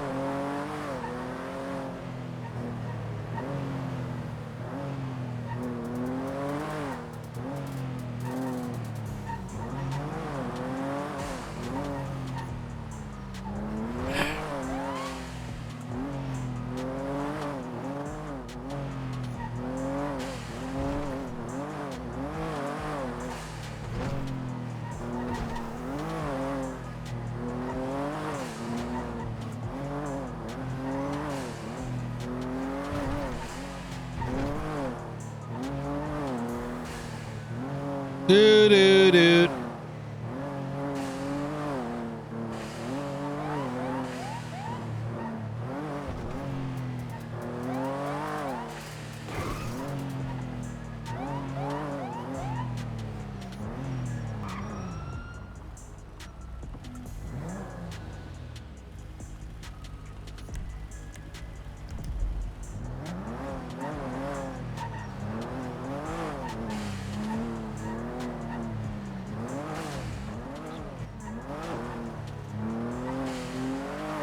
I'm actually able to drive.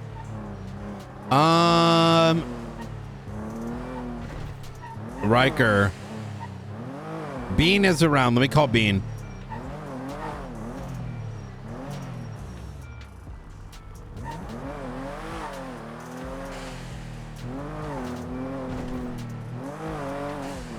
Have I had even a minute to myself today, chat?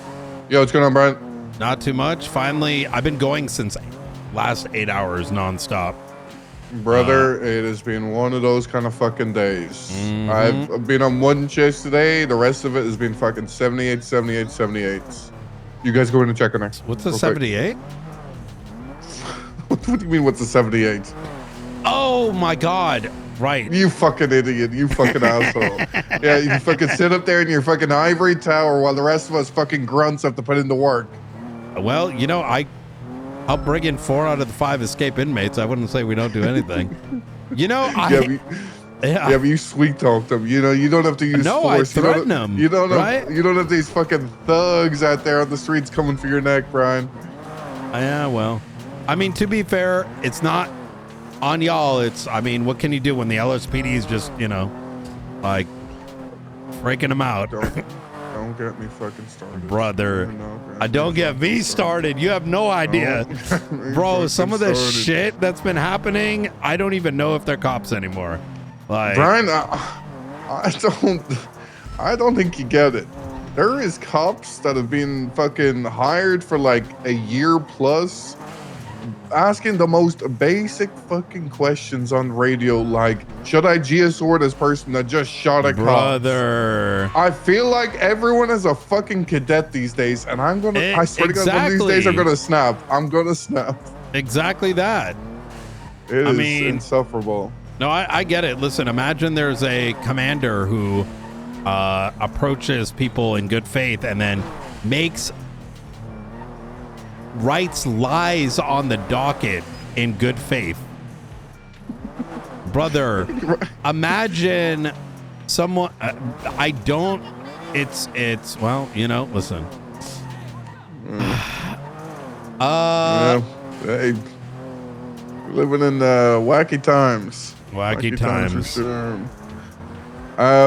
I was wondering, whenever you have the marshals together next, when you're all in like your little powwow, could you get me a list of things that you guys want, not MDT wise? Oh, I can chat. Yeah, I can chat with you on it. Like maybe, I mean, we can link up. Are you gonna be around for a bit?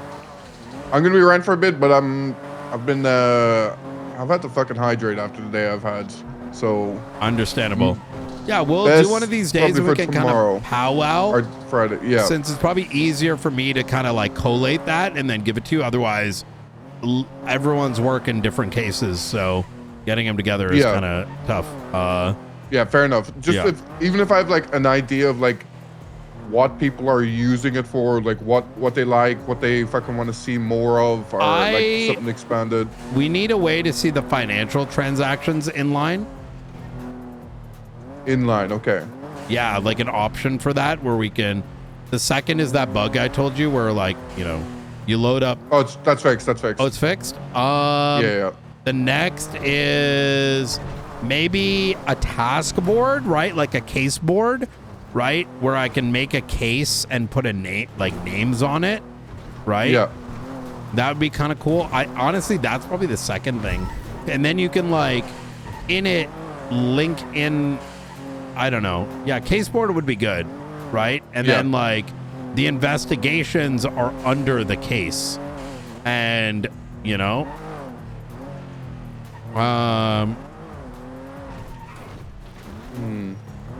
does that kind of make sense?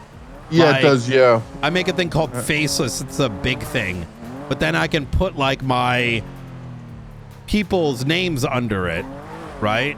Both in and out of the department. So then I know what the resources are, and I can like star one, like, you know, put a emoji next to the names or something. You know, the idea is like it gives like a high level view of who's working on what. Yeah. Okay. Yeah. So like a kind of like an employee tracker, to be fair, but yeah. Yeah, it kind of is. Yeah. Yeah. Okay, I got you. I'll think more on that tomorrow. Actually, how about idea? Hell yeah. I did a bunch of like, our dad did a bunch of like fucking UI shit today, like just small improvements here and there. Went through like a bunch of things and changed some shit. I think the cases themselves are the things that should have the tasks, because I think when we first like we should because a case like the faceless may have multiple investigations under it. Yeah. But they all tie back to one single task board, right? Yeah. Because like if you think faceless, we got the Lagara situation, we got the this, we got the that. And it's like because they're creating most of their stuff is multiple incidents. Yeah, I think we were thinking originally when we were doing shit was like an investigation would be the faceless, but realistically it's the faceless Lagara incident, the faceless fucking shoot up the courthouse. Yeah, so that one you're looking for that particular thing, but realistically it's all a part of a bigger thing. Yeah, yeah, we bigger, got the bigger picture with the smaller stories. Exactly. Yeah. It would be cool if the case board inherited investigation information, or you could have it inherit from multiple investigations. So in theory too, you could have 5 things with 5 different forehead slices, but we could actually meld them too if we wanted. Yes. Yeah. Separate, not bad idea at all. Separate thing is I was told that there's a limit to how much we could upload stuff. Yeah, that's been fixed as well.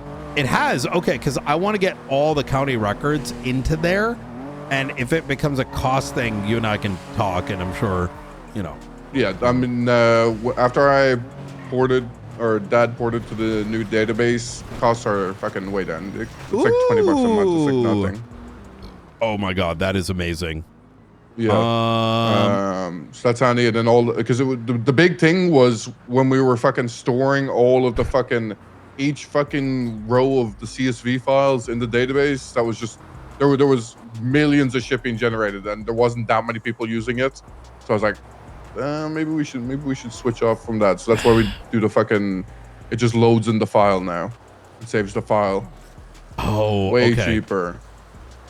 That makes sense. Okay. Because then the files, whenever you're downloading them, they get like cached in Cloud Front, so it's like fucking really cheap for the egress. Oh, interesting. That's handy. Some shit is going down tomorrow, so I'm gonna get a light op team together for monitoring, and if something happens, we react. We have noticed that something is planned for tomorrow. But then again, usually there's the plan and then it happens the next day. So we'll see. Is the meeting tomorrow? Yes. Oh, probably Friday then. It's usually then exactly. Yeah, but you know, we'll it's do always like meeting the next day. Yeah. I'm gonna limit it to whoever's used to this. I'm kind of between us being, you know, I came in thinking all the everyone's gonna work together and I can just da. No, there's only certain people you can just like, you just can't. Some people are here to just start shit and create enemies. So, you know what? Let's just take the cops who want to cop and get them involved. You know what I mean? Yeah. And so, yeah. So I'm thinking like you, Ventura, McNulty, you know, Opal, Aaron, you know, Alan Keys, Quangle, like just all the folks that have been on this shit. So there's not too much thinking involved, you know? I think another name for that as well is McQuillan. He could be good. Yeah, I'm keeping an eye on him. He seems like he's very passionate. I just don't know what his investment time is just yet. I'd say it's probably going to be a lot. Wait, really? Yeah, he seems really interested in that shit, and he wants the. I want him to slowly get involved so he doesn't, you know, overburn. Yeah, exactly. Because there's a lot to take in, but there's also he has to get used to our investigative culture, right? So he doesn't burn himself, right? Yeah, definitely. Someone has he showed like interest? Like, give me a little, give me a little more. What's he been saying? Like, you know, like well, he was heavily. I'm not going to tell you. I'm not going to tell you. I'm not telling your ass. Wait, why? All right, he was fucking thinking about fucking transferring to the fucking marshals because he's fucking sick of fucking ping chase and wants to fucking investigate shit. So I think he's ready to wet the whistle. But you're not poaching him. I need him. I need him for my sanity. Well, I meant more in terms of like, you know, are you sure he's not allergic? No, I don't think so. Oh shit. Okay. Yeah, I pretty sure. I can double check, but I'm pretty sure he's. But I mean, whatever. He can manage himself when it comes to that, you know. Yeah, exactly. Yeah, I want to slowly rear him in, right, which is important because I'm sure you understand there are certain decisions I am making in the moment that people aren't always used to because this is not a jewelry store, and yeah, it I might have seem to backwards make. to them. It might. I'm making decisions that make sense because I have information that they don't have, right? Yeah, including you're operating a bigger government picture restrictions, right? Mm-hmm. Yeah. So exactly. You know, I like this. I like it. All right. Dakota would also be good. We need to. That one I am actively more. poaching. So, but Undersheriff knows about that. Okay. Yeah. Well, look, I'm not taking you guys. Anything that gets him out of his shell again, I'm happy with. What's that? Anything that gets Dakota out of his shell, back active, fucking out on the streets, I'm happy with. Exactly. Yeah. He's a good one. He's a real good one. He's my one of our first hires over at Davis. I don't know what the hell happened to him. I think he got like I think the corruption got to him. You know what I mean? I think he got court case pills. Just too much court, and then getting fucked over by DOJ, and then having to deal with the backlash of other people way too much. They just wanted to be patrol cop for a bit. Yep, makes sense. Well, all right. Yep. Well, Bean. If anyone's gonna reel him in, though, it's gonna be you. I gotta go, though, Brian. Excited. All right, appreciate you. I will chat to you tomorrow. Sounds good. Peace, brother. You take care.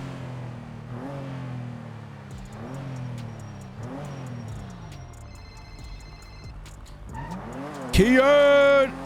Yo, is he around? Let's take a look. He is not. Do you have access to his email? I do not.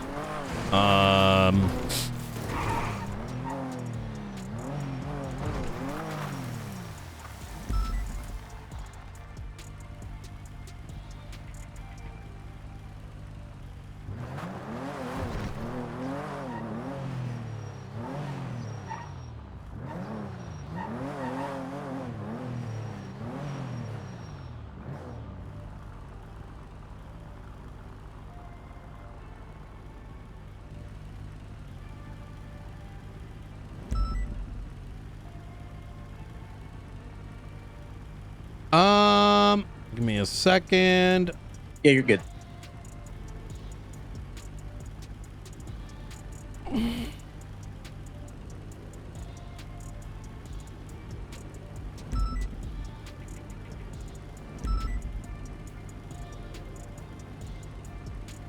Okay, give me a call back in about 30. I've emailed Blunt. I think I've got, today's a great day that if he can come through, we like solidify on some best practices. I need to talk to him about that too. So give me a call back in 30. Okay. And if he's not around, we'll come up with a solution. All right, sounds good. Easy. Catch you in a bit. Talk to you Bye-bye. soon. Bye.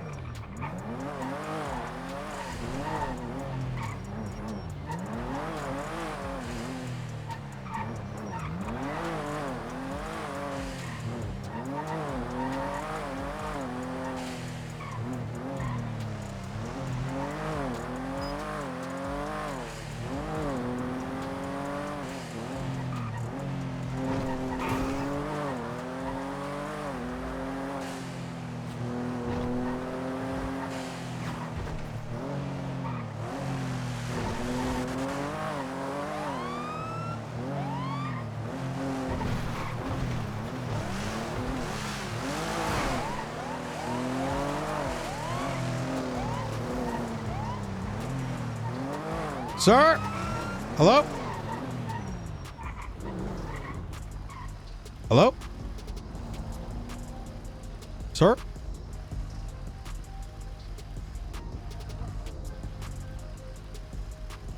Hello?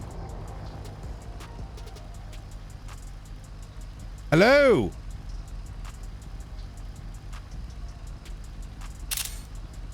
Hello?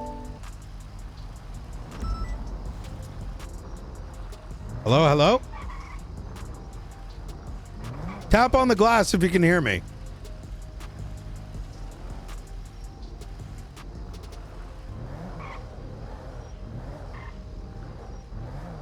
Hello, hello? Okay. Tank tied for me. You take it, you take it. Do you need the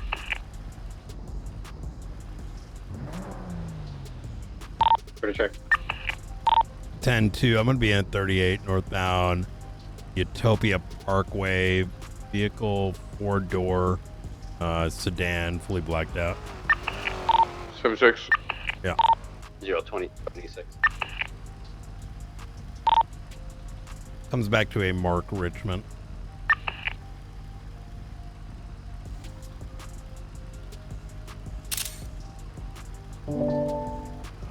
Was attempting to flee initially, but... Oh, wait, shots fired soon! Class 2, military gear! You are at the vehicle. On our way. It turned around, U-turn.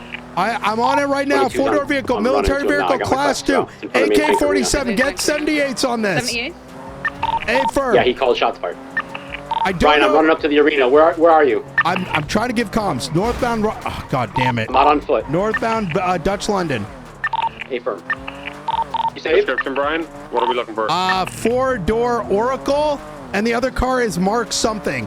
The guy in the 4-door Oracle had a M70, fully blacked out. Your car pulling up now looks like an alley or some sort, gray in color. I'm literally chasing him. Yeah. What do you see? Yeah, it stopped outside of Maze Is it Bank. Mark? It's a gray. No, it's a gray in color like a Maggio or something, or a Tally. I can't tell what it is. It's an Itali GTO. It's going northbound on Unrelated. It's a 4-door Premier. Jugular? It was going northbound, but a little big one. It was just last scene. You just collided Get on with that. us. Get on that and see if you can pull it over. Westbound integrity. Yeah, get on it. We don't even know what it is, but just get on it for now. The guy pulled a class 2 on me. It looks like X Darkstone. It's northbound. It's northbound Alta. RO is Mark Richmond. That's it. Hit that shit. Get on it. Get Air 1 up if we can. Double trees on the northbound Alta. Hey, someone through and get Air 1 on it. Right, eastbound Vinewood Park. To eastbound Vinewood Boulevard. To eastbound Vinewood Boulevard, left, northbound Los Angeles Freeway. Brother, what the fuck did I just run parallel into? Old Casino.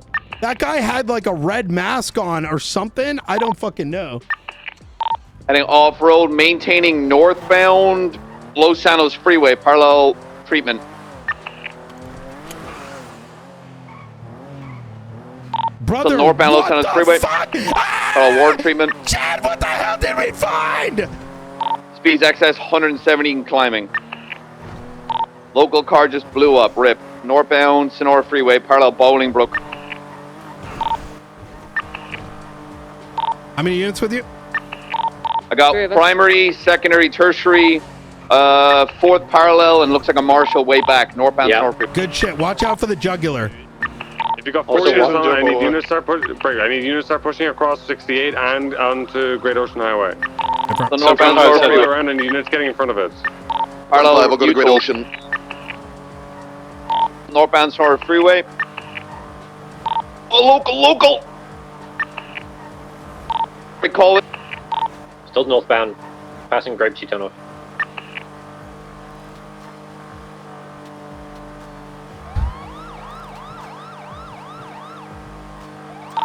Passing the farm, passing the tunnel entrance, still northbound into Polito. Chat. Holy fuck.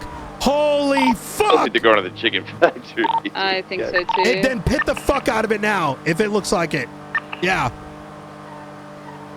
This is likely fucking X Dark. Oh shit. Likely X Darkstone. Okay. Are you still on it? Yes.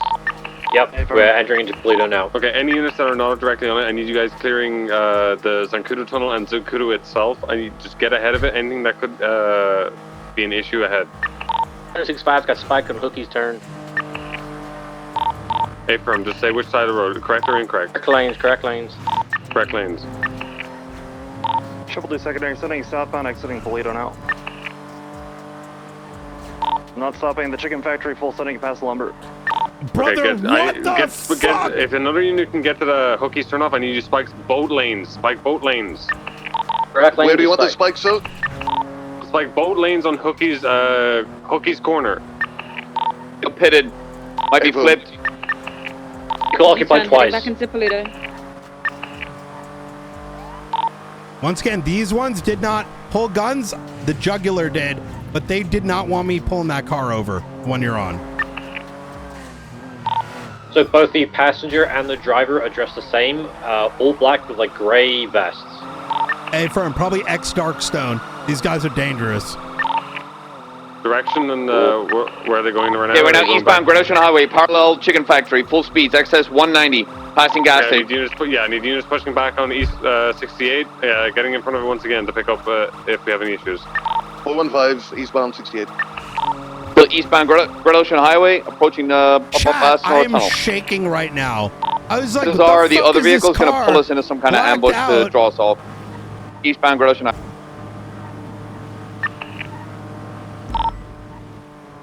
What speed fucking local just pulled out in front of me.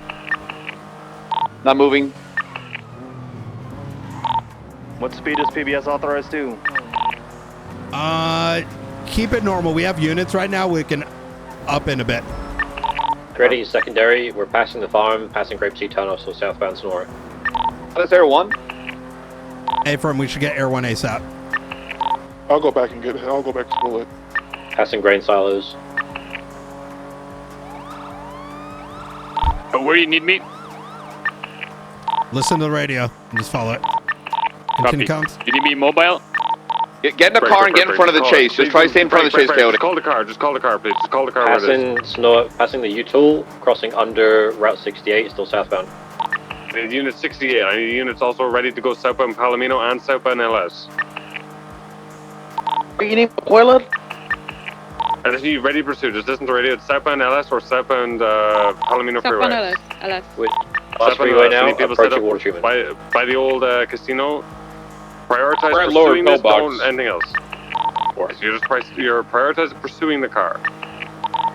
Passing water treatment, still southbound LS.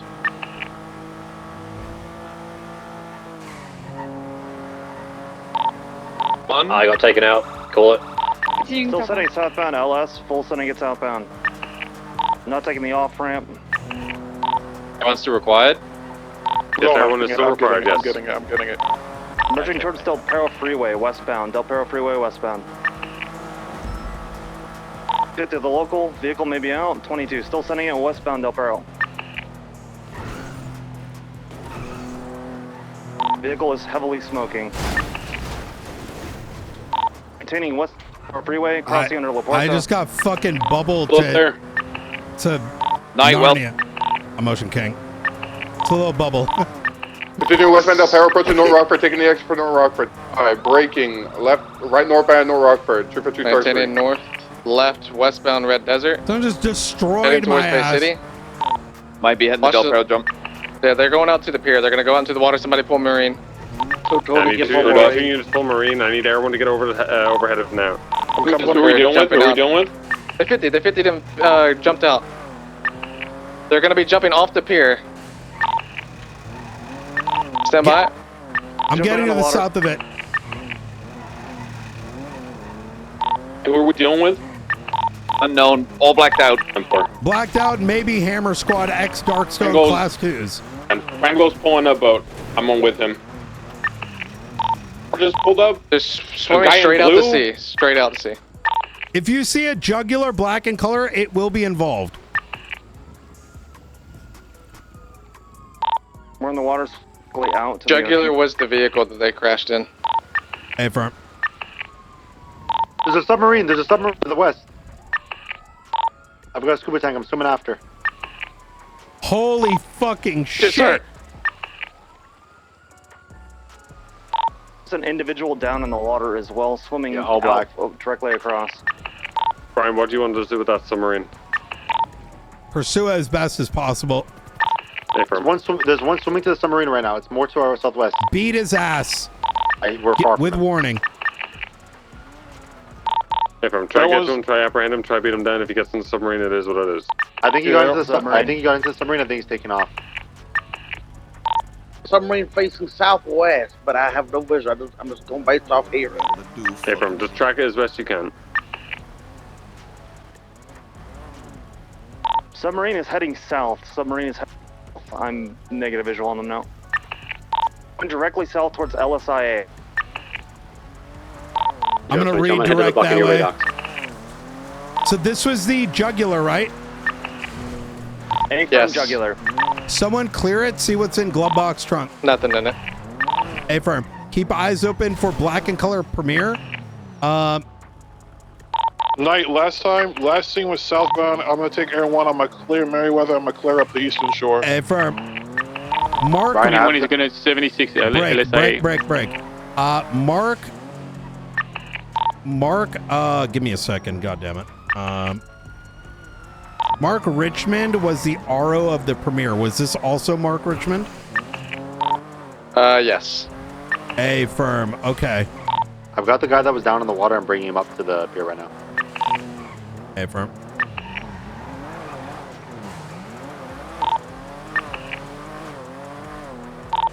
Are we just impounding the vehicle, or you want me to take it to MRPD? Stand by. Did we recover the injured individual in the water?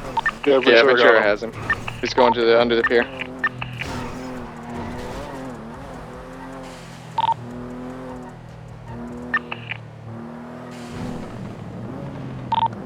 Is the recovery at the end of the pier or at the beach? I brought him. I climbed up the ladder. I'm bringing him to the back.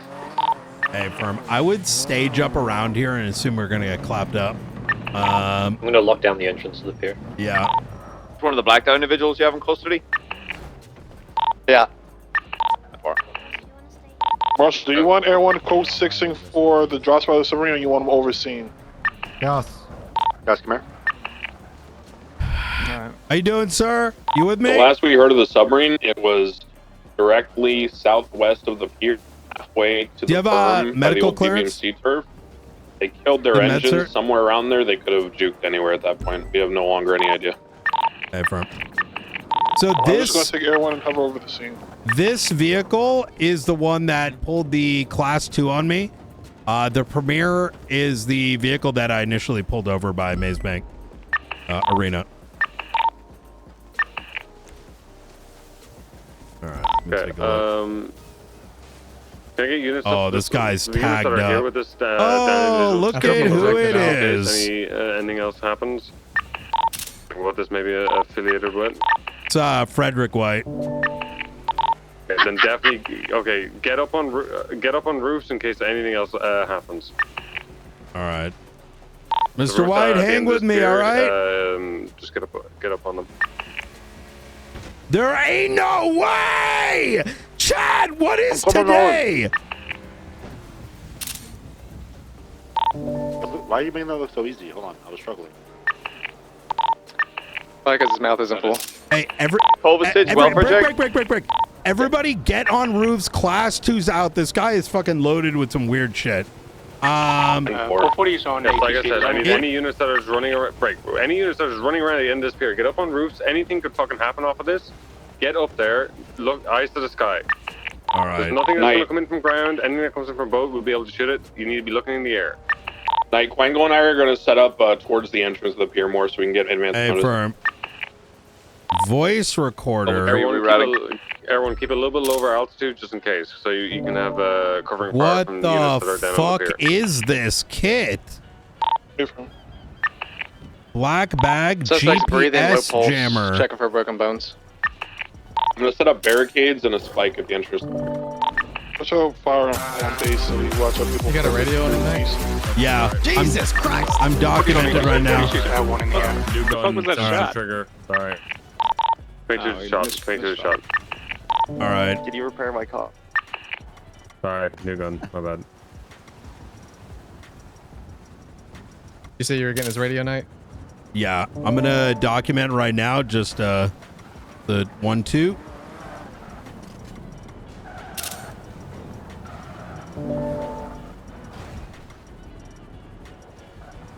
Deputy, come back here. Could you take a photo of his person right now? If you don't mind. Can someone get on that? Can someone get on that radio, please? 871.3. Sure, Chihuahua. Jenna's gonna get on the radio. Night. Hey, firm.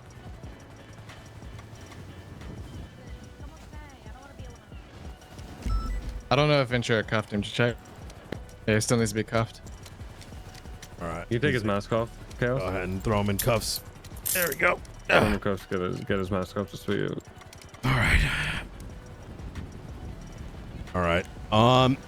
Do you have medical clearance there? Quango and I are going to get on high ground. There's a deputy here who's going to take cover and cover the spikes in the barricade. Yeah. He seems to be okay. I mean, he's get bruised up from the crash, but club that is sitting at the end of. Everyone's not bleeding anywhere. Everyone here should have first aid at least. Reversing now, leaving.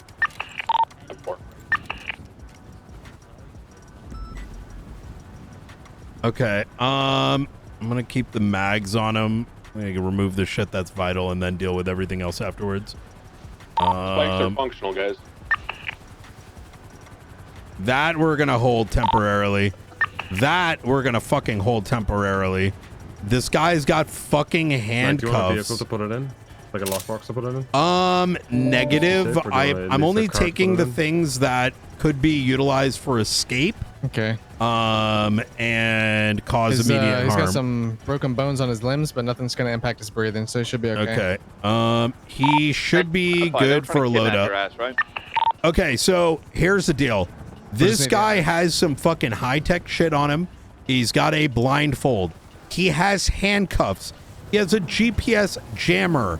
He has everything you could expect would be used for kidnap and torture, quite frankly. And definitely kidnapping a government official, one of us. Yeah. Now, do you want that put in a car or in a lockbox anywhere? When did we start beating? Negative, I should be good. Yeah, keep it. Sorry, 10-9? No, that's not. Explosion. Brother! Did you advise on that explosion or no? I didn't hear it. I didn't hear it either. Oh, I heard something. Never mind then. Do you have a direction maybe on where it came from? It sounded close. I don't have an actual cardinal direction for it. I don't see anything from above you guys. Everyone's also 50%. Chat, I just want to say this is the first time I've patrolled in literally God knows how fucking long. That is fucking insane. Is he still just have a pulse? He's stable, but his pulse is dropping a bit. I'm rolling him over, make sure his airway's clear. We're gonna need EMS to treat him. I literally am AC/DCing around. Okay. It's clear for now, EMS. If you want to roll in, just roll in slow, just towards the Del Perro Pier. Just be vigilant on radio in terms of if we tell you to leave. Is it just the one suspect? Yes, it is just one suspect. Pulse dropping due to injuries. Have we checked if this has a fake plate? I think we should do so. What's interesting is that both of these vehicles are registered to the same person. Yeah, the VIN did not match. We'll need to remove the plate. Hey, firm. Yeah. Once EMS is here, we can get units to secure this car, and we can probably move it to one of the PD or like MRPD, and then secure whatever. Could you take a photo of this for me real quick? I got Lucas Miller's PD car crashed out on Calais and Innis. Row.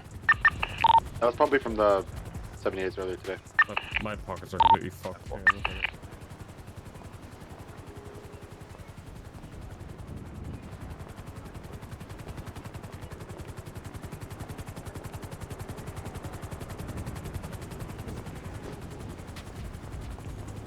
I'm wondering if this has anything to do with the situation last Friday with the kidnapped individual and the likely torturing taking place.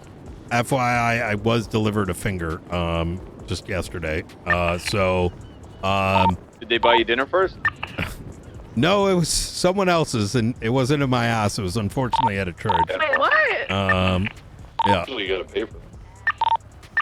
The reason I bring that up is, you know, if not him, this may have very much been intended to pick someone serious up. Yeah, but by the sounds of what's on him, and considering they found you and tried to hold your ass up, it sounds like you were about to get kidnapped. No, I found them. I literally just decided to just DC around. I saw a speeding car acting sussy at LSI. I tried to pull it over. Next thing you know, I'm fucking surrounded by 3 cars with ARs out. Everyone has to go to refuel. You guys are gonna be alone right now.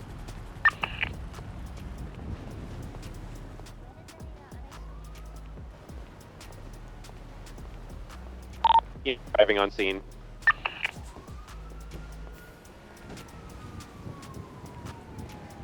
I mean, it could have been for Knight's kidnapping, but like, it's very unlikely given, like, we literally just bumped into this shit. And I'm like, what the fuck is that?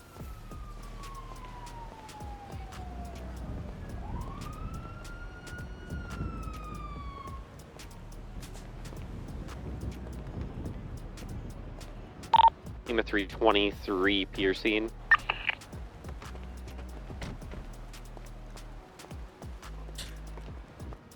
Oh my God. Be advised, this just occurred to me.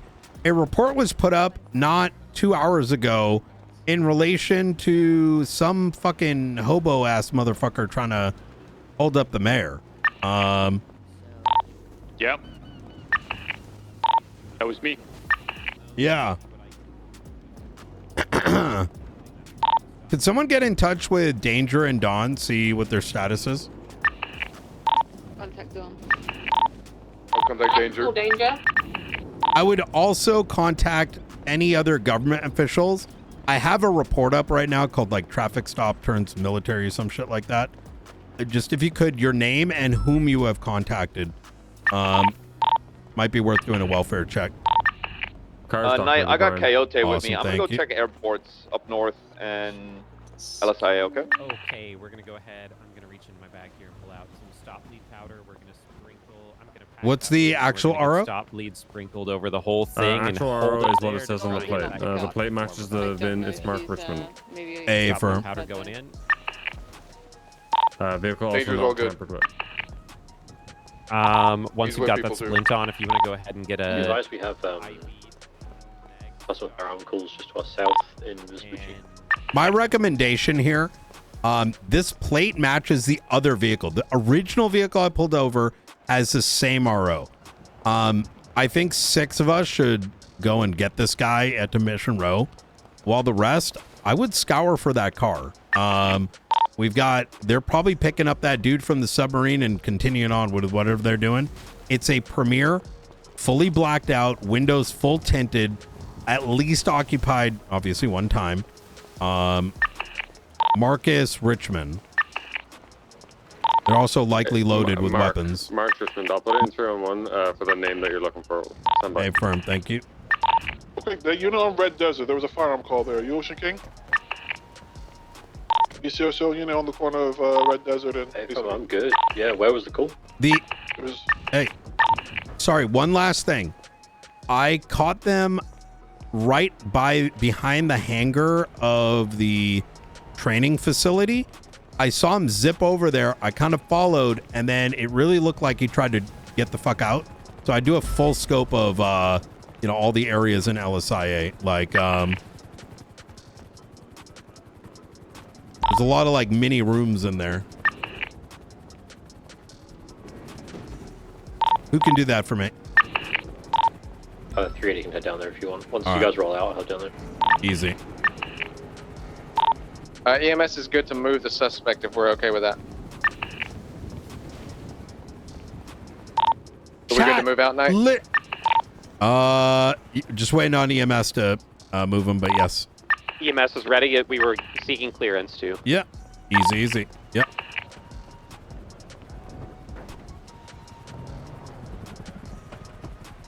Chat, what the actual fuck just happened? Bruh. You want to just mark the car for impound or take it to MRPD? Let's bring it to Mission Row PD. I think that's a huge bit of evidence. Yeah. Yeah, doubled up unit to take care of that, please. It's rifle. I want you to.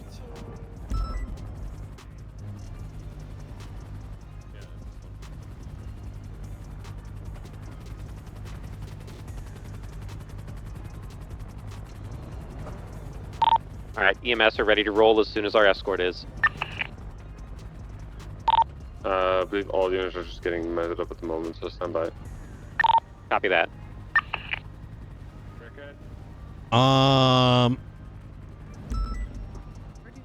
Let's have at least 2 of the units for at the end of the pier. Go ahead and clear CMC.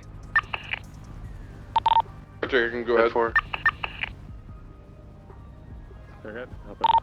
76 CMC to check it out. Doubletree, going to be code 6 in the east side of the island, upwards, following the coast to see if we can find any cars or the submarine itself. 440 is heading to Polito now to check if it's in Polito. Just because of the person of interest, get one yeah, okay, well, Marshall's coming with me. Never mind, it's all good. Yep. We'll stay on the station just in case shit pops off. Little birds and all that jazz, you know? If I'm Brian, do you want anything especially done with the 95? Yeah. We'll bring him down to... Do not, like, you know, take his shit right away. I'm going to go drop this evidence off and then meet you guys, and we'll bring him into interrogation, see if he's willing to get out. Hey, firm, we'll get him medical, we'll bring him to MRPD, and we'll go from there. Hey, firm. Seriously, I'm going to go ahead to the hospital. Has anyone else gone there ahead? 353. Okay, perfect. 75520.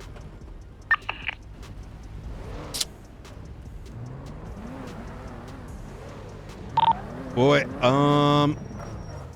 you gonna be fine back there? Car's stuck. If somebody could nudge it. I got you. Is the vehicle stuck? Yeah, it doesn't want to move. Porter, are you still in Air 1, brother? Stay firm. Flavor, start heading along the east coast, checking the islands if you can. If I'm breaking off the boy. You might need to, yeah, hop in and hop out and use the little button that changes the transmission mode. Air 1 just flew over CMC just now, yes. Air 1, can you get eyes on that last 911? They came from Forum Drive area. Forum, yeah. Just be advised, check it out, but the clowns and directs have been doing that all day. We've had multiple Yeah, don't spread too thin, but if everyone can just glance over it, let's just focus on what we have right here. I'm gonna try to respond to it and just ask for a quick description. Air 1's overhead. I do see a blue, like a neon blue club with a red streak, one individual outside. The climbing up right now. Holy chat, my There's like a real teal blue fucking club. With I a thought this was red X stripe on Darkstone, it. bro.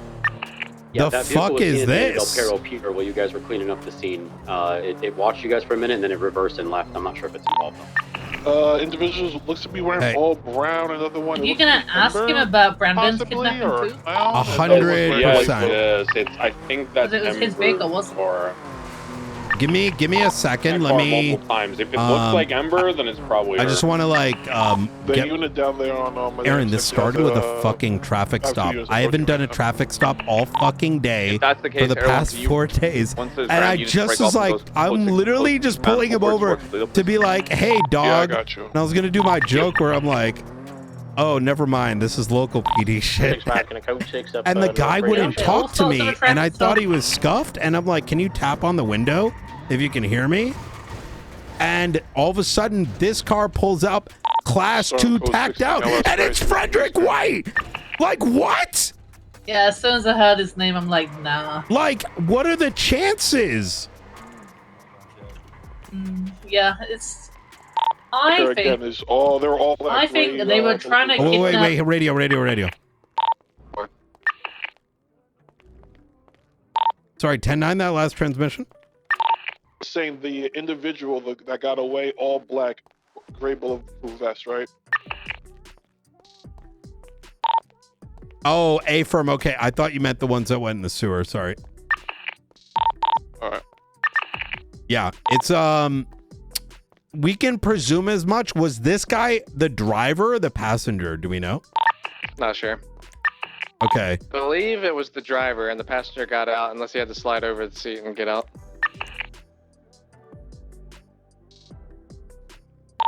Can't tell for Did you sure. ever test your finger for DNA? LSI code 4, currently code 6 tuner. Uh-oh.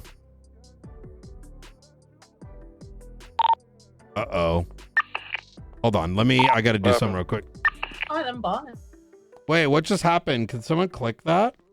What the hell just happened?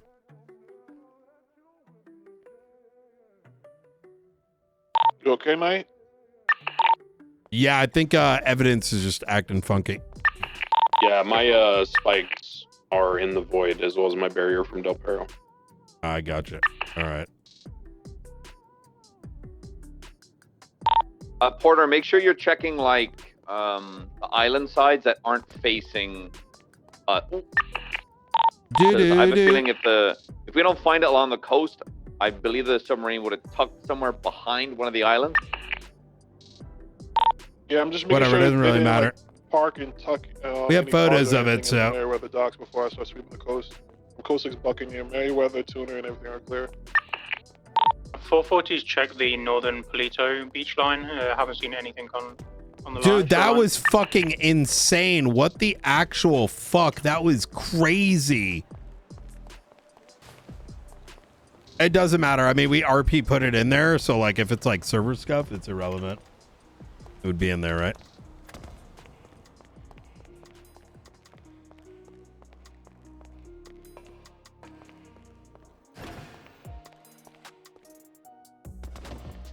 Let's go take care of this. Show Coyote and I transitioning to jet ski too.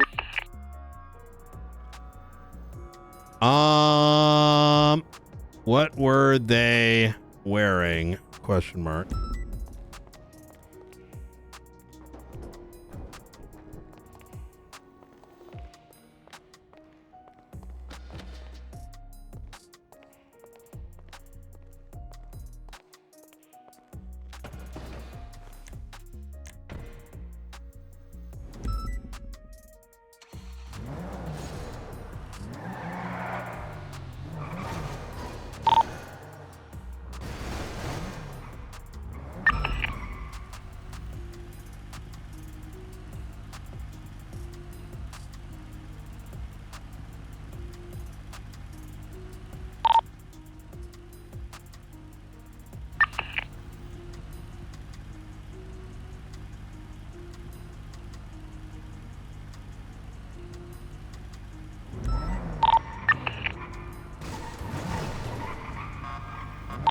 Everyone swept to the cove. No sign of anything right now.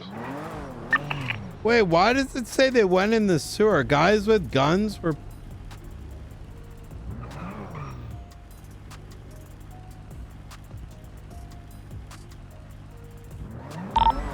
That response to my 911 states that they shot in the sewer at Del Perro.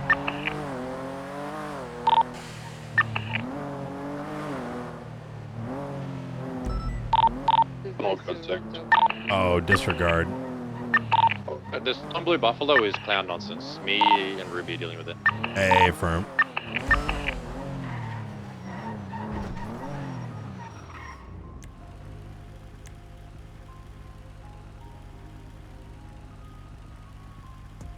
If you made contact with any of the mayors or justices, please put your name and whom you contacted into the report. Just so we know who we've contacted and who we don't need to contact.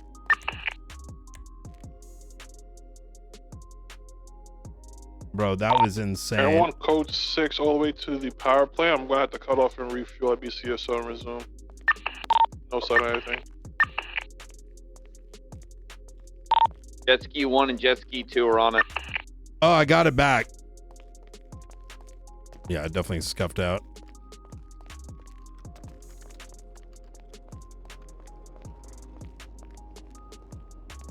I know it's probably too far gone in this my stupid kid. Someone just coasts Vespucci canals in case it like went to like the maze bank entrance in the sewer. Someone just coast 6 over there, see if you see anything. Polito might be a shout. That's where we spotted these individuals recently. Specifically the individual we got in custody. 765-76 back up to the later code 6. Yeah. So black in color Premier, fully blacked out. Oh, don't check this house. My initial thought, actually, when the submarine killed its engines, is we could hear them moving, and I figured they were eventually just going to kill their engines, wait to see which direction we went, and then go the other way.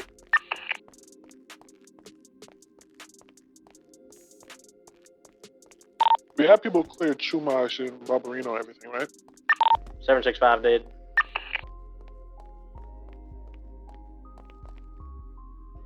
I wonder why this car didn't just drive off. You know what I mean? And McNulty, you cleared Zancudo and everything from like the swamp because they got out the swamp.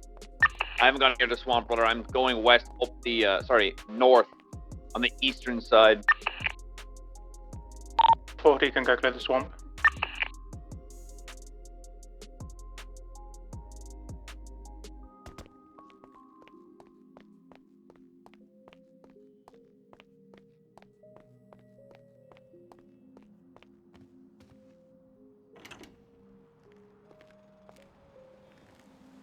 What do we got? 176. It was Code 6 in near the lighthouse. They may have been tracking me. It's entirely possible. But holy fucking shit.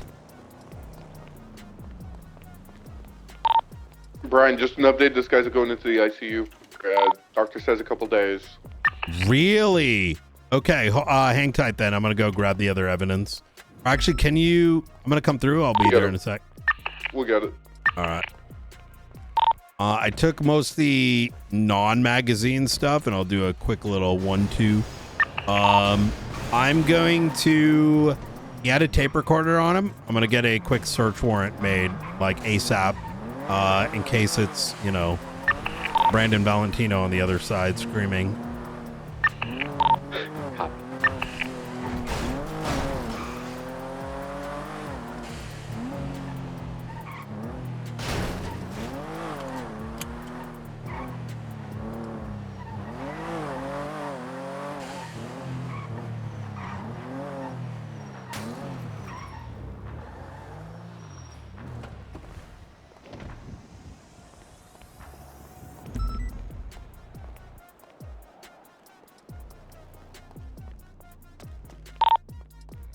Where's the 9-5? I see you. I see you. Hey, from in route. Oh, the side room? The gun pull at a gas station on Del Perro. End of the hallway to the left, Brian.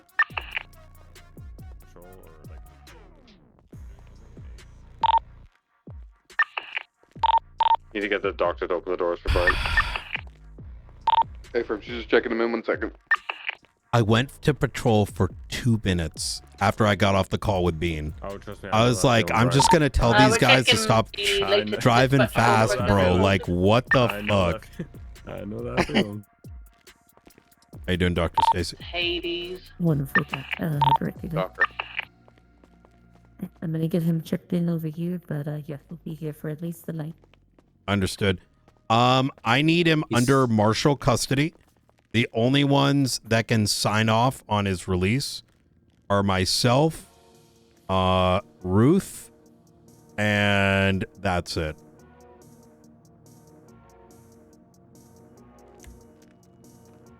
So any other member of law enforcement, if they try to get him, they are to get in contact with me first.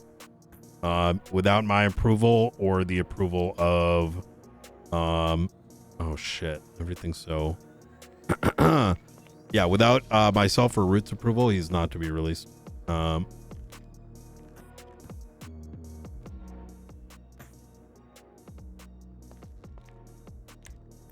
What's Ruth's last name? Brooke Ruth.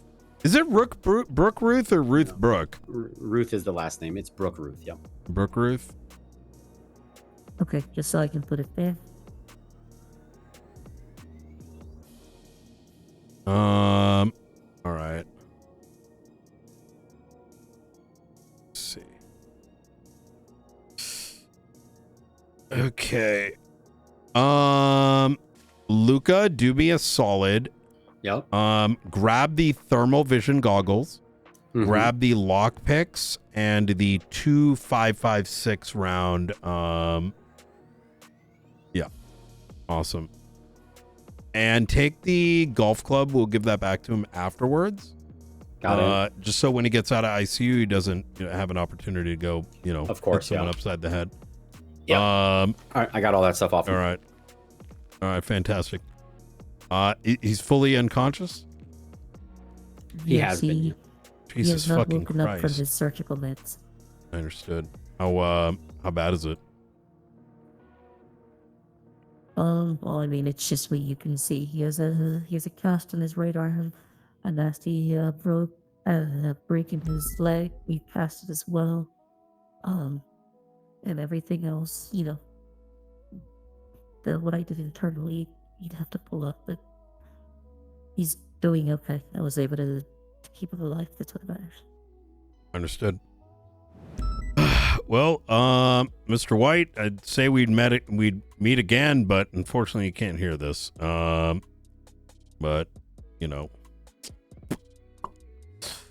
all right. Well, I don't know why I didn't just drive off. I gotta say, whoever I pulled over really fucked up. All they needed to say is like, "I'm sorry, sir," and I would have fucked up.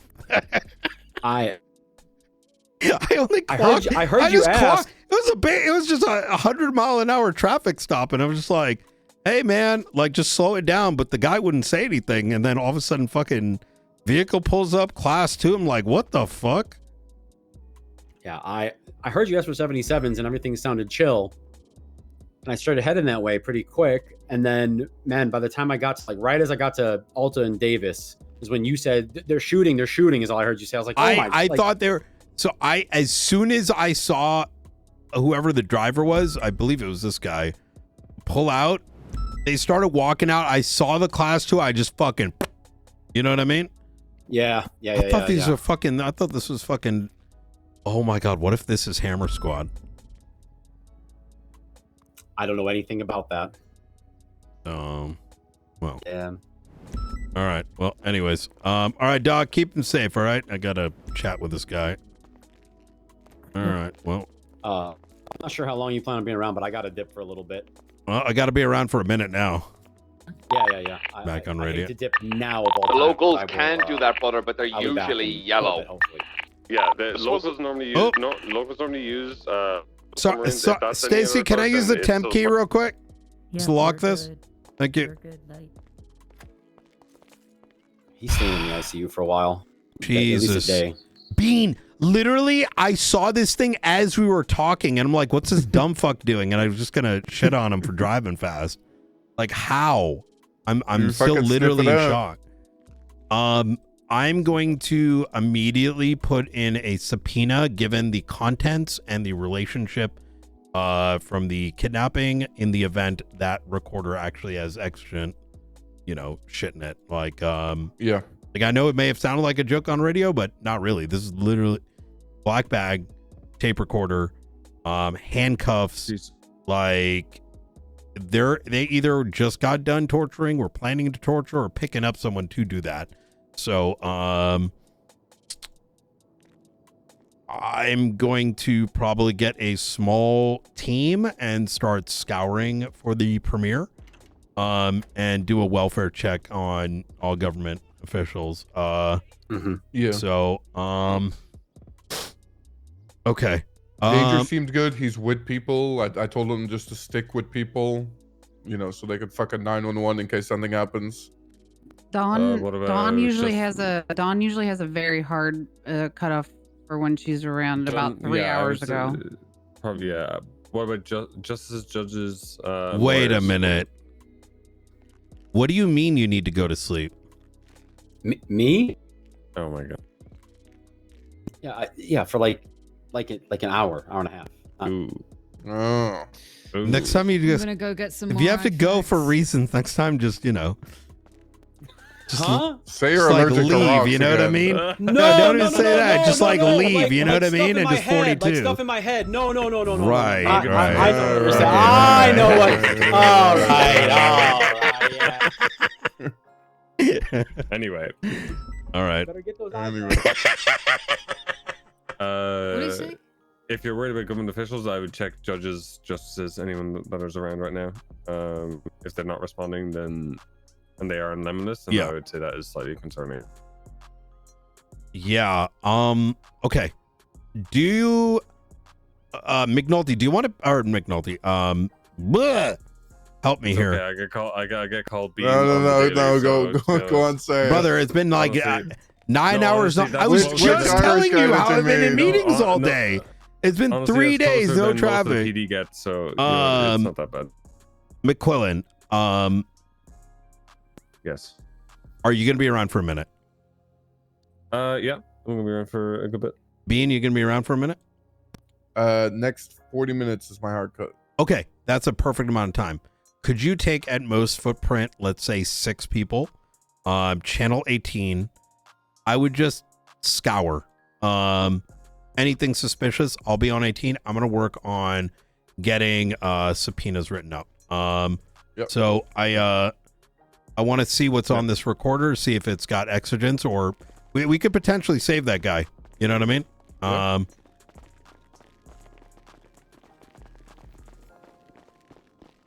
Holy shit, what the fuck? Yo!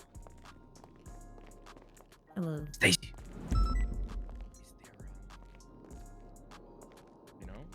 Is there someone new for the business? No, we don't have any new dead bodies. Oh, ADMC, you guys are cool. Hey, what up? You're Not too much. I don't think we've talked much. You're Brian Knight. That's right. Hey, can I ask you a quick question? Yeah, what's up? You and I haven't met. I'm Edbert. I'm one of the founders. What the fuck was that court case about? Ooh, give me a call. I gotta handle something real quick, and I'd love to chat about it. Okay. Yeah, All right. because I got some shit to say. Yeah.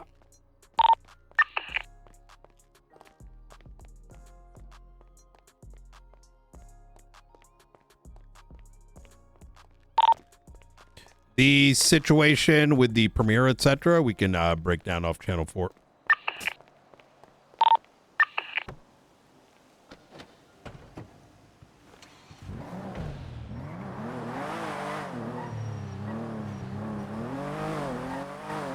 I almost feel like I got a message capped and like apologize Cause like brother, that shit happened in like a fucking instant, bro. Before they could even pull, I saw that fucking shit, and I'm just like, and then as I'm driving, I'm processing, did we just run into Hammer Squad? And then, you know what else I'm wondering? Like, Marcus Richmond, is that Mr. Green shit?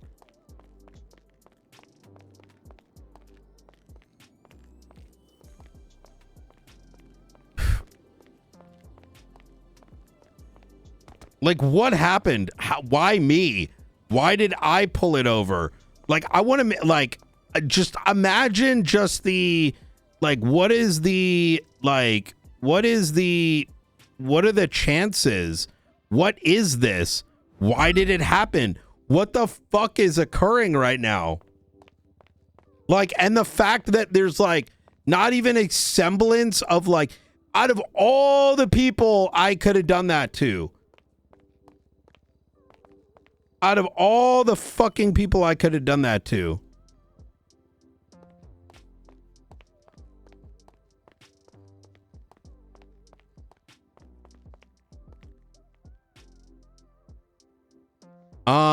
okay, I think used to jam emergency service signals. Okay, I think this is a dupe. Some of these are dupes, so we'll just make note of it. But we need to check this voice recorder. I'm gonna get a subpoena ASAP.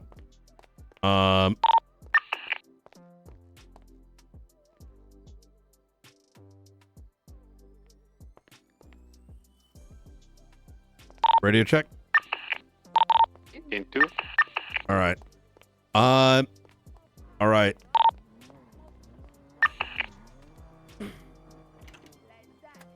We're calling you on station. What the fuck? Come on, bruv, you can piss better. Oh, shit. Hey! Hey, firm 67. Hey, be careful doing that outside. I found a car here on the just say east no coast loitering by right there, Sustancio, but I guess it by the doesn't say waters. that. Yeah, you know, I think yellow there's- and blue. Does that look familiar? Brian? Can I? Okay, on the by Sustancia Road, the coast, off of it, on the east coast, there is a suspicious car here. Well, it's just a regular car, yellow and blue. Orange and blue. Of Sustancia, you said? It's like someone is in the car waiting. I can't see their face, their mask, but it looks like they're just waiting here. What kind of car? Seen you? It's a sedan. Yeah, I'm right in front of them. It looked empty, but now I'm close enough where they can see me. I think they were just on their phone. Tier 2, we got 4 units in the car, we're on the way. Hey, 9? We're on the way, Tier 2. Copy. It's a sedan, sports car. Hello?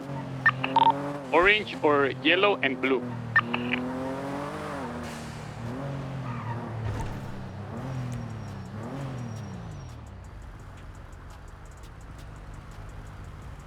Oh, a clown getting on my boat. There's someone on my boat. They're holding you up. Keep talking. Coyote?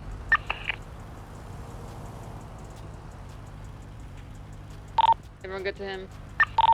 Washington currently just talking to someone on my jet ski.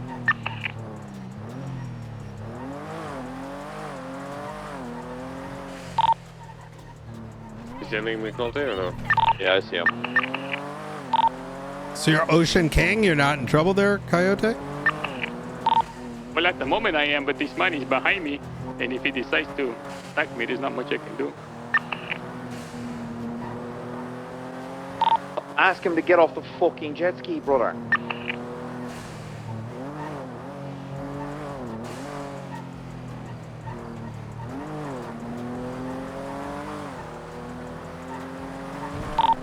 He's off the jet ski. I'm here to pick you up, brother. All right, thank God. Further, I'll pick you up. Okay, but look, this is what's really strange. He came out of the water. He was not on the shore. He was on one of the Who it islands. is? Can you run a plate on the car? Who is it? Trying to, but it's Nope. Hey, I need you to came out of the babysit him water. just so he doesn't hurt himself. I'm already. Okay, good. I appreciate you. Bye-bye. Heading down there. It's one of the. Can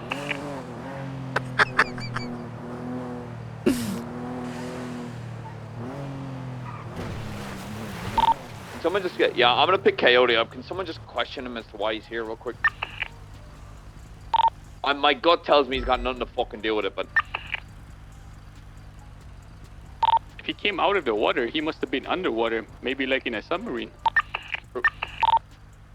I think his car is the one on the beach. Can you two question him while I take Coyote and head further into LSI?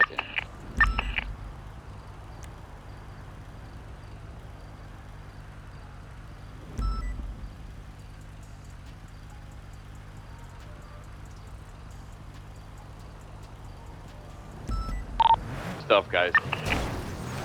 I did not. Hey, could you spare me 5 minutes and throw in just a real quick statement, because I am going to file a search warrant on a recorder that was on him. I'm thinking that, remember the whole thing with Frederick White in front of your house, which by the way we got to talk about separately, but that recorder could have Brandon's voice on it. This was a whole waterboard kit, you know what I mean, that Frederick had on him. So Yeah, all right. So you just need me to throw in a statement for what just happened? yeah, exactly. Okay. And specifically, was he in the jugular? Did you see him shot out? Was it was he constructively in there? How did you first see him, etc., etc.?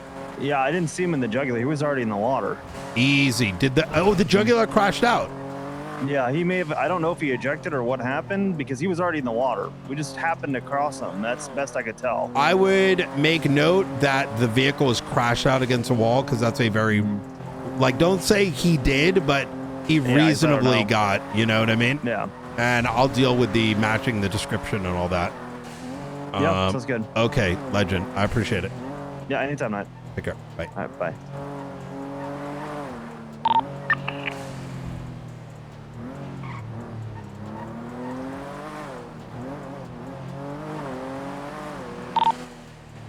I warned her as well because she's a government official, just to stay with people. Who was it?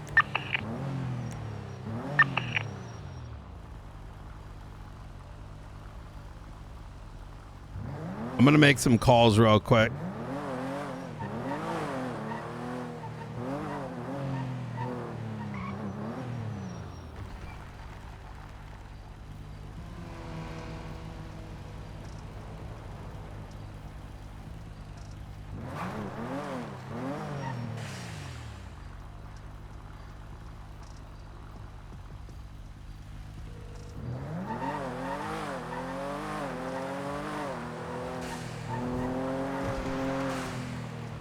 It's fucked up with my MD2. What's going on, Brian? How you doing, Danger? You may have already received a call about this, but maybe. There is reason to believe that you may be in danger in the next short little while, or any other government official.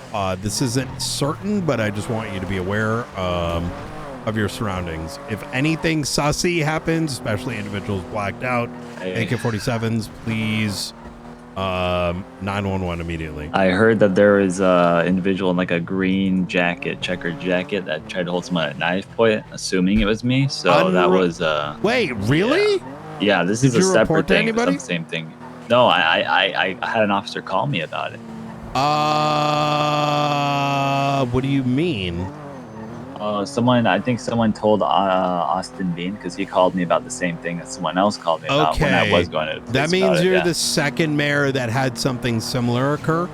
I don't know if these things are tied together. Just be very cautious. Might be two separate instances, but still pretty bad. Exactly. Yeah. Be very cautious. We literally, without going into specifics, caught some shit, and hence the warning. I'm giving a call to every government official. Gotcha. No, I appreciate you, Brian. Yep. If I have Anytime. anything that sticks out, I will notify you or just officers, okay? All right. Easy. Stay safe. Take care. Bye.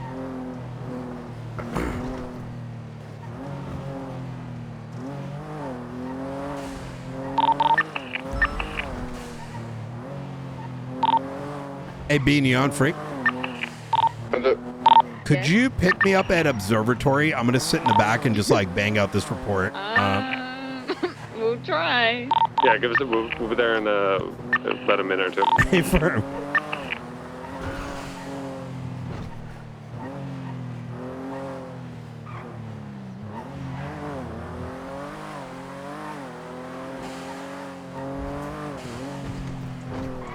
Is Riker awake? Oh shit.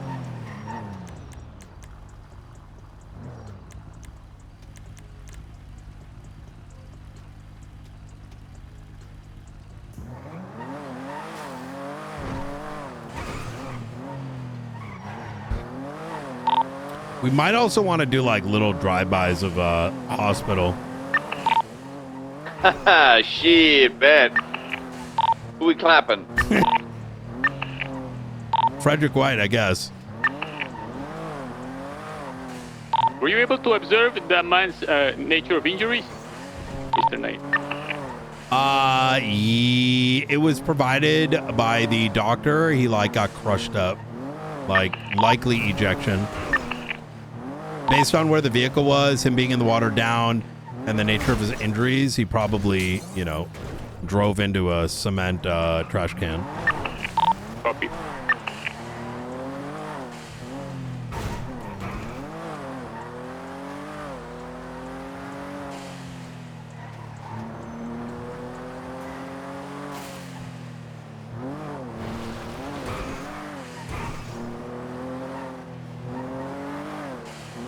What was the vehicle we're looking for? Not a juggler. What was it?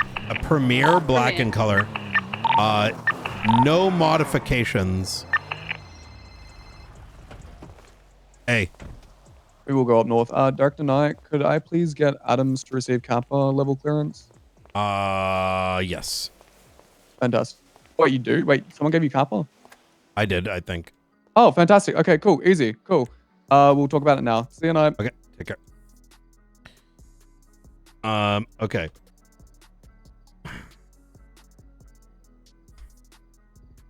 Knight was driving around like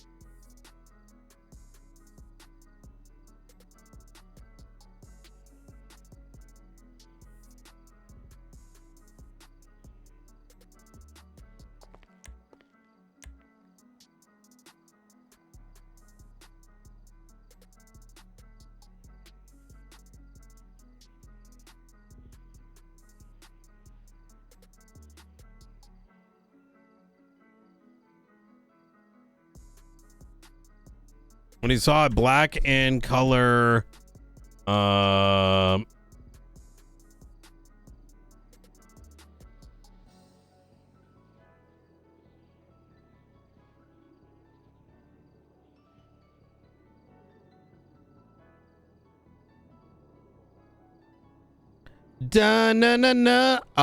black in color, Premier driving around the inner parts of driving behind the hangars,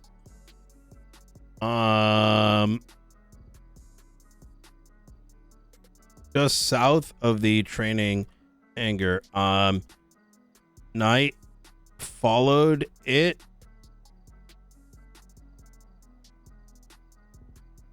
beginning to pick up speed. Knight tried to flag the driver down, whom he clocked at 100 miles per hour. Hold on.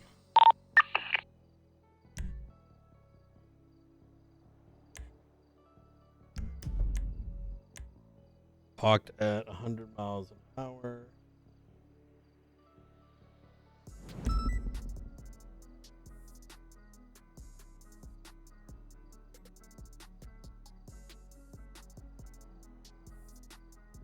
$104 miles per hour. Okay.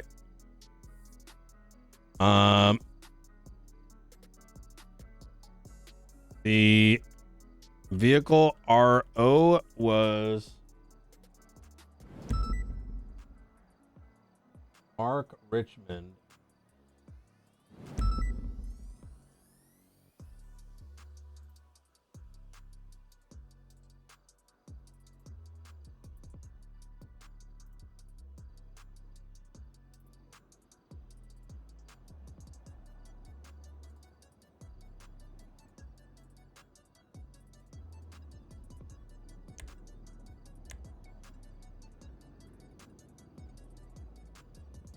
Night.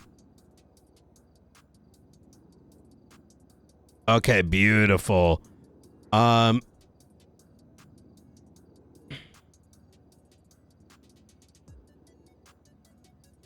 Attempted to communicate to the driver.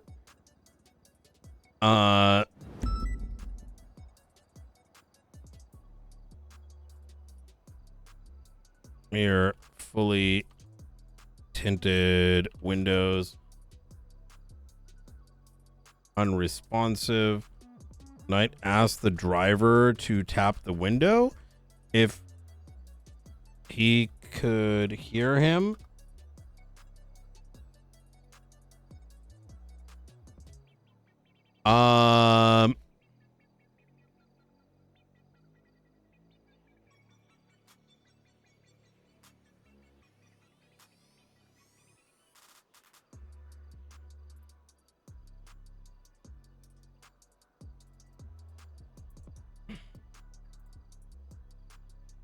Knight then called for additional units. As units were arriving, before units could arrive, a black in color jugular. Later, All right, Doubletree, riding solo, gonna be code 16, the west coast. West is the best, all. color vehicle pulled up behind Knight, and U-turned towards his direction.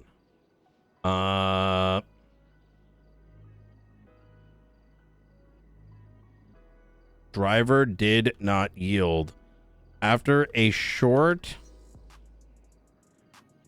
chase, the driver stopped his car in front of the Maze Bank Arena parking entrance.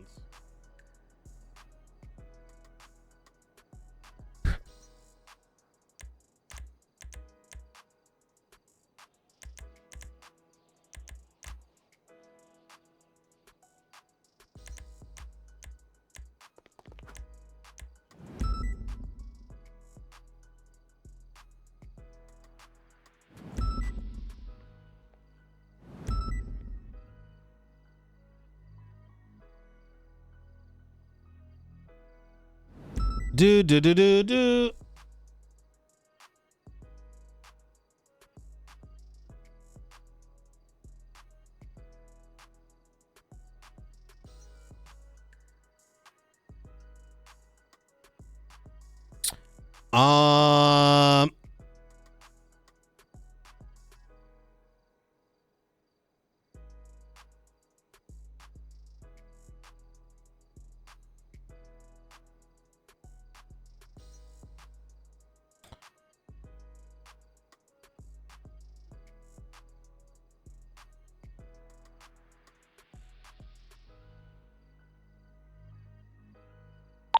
Hey, Beanie on the right, on the way.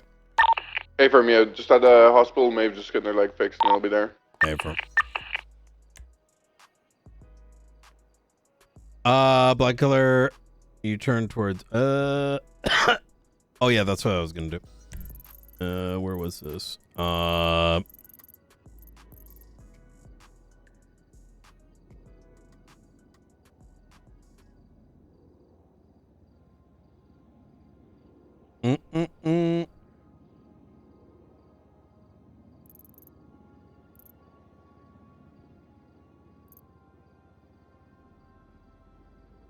Ooh.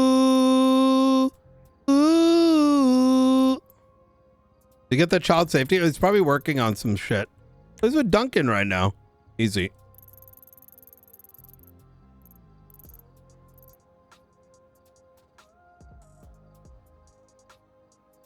Wait, what the fuck is happening here?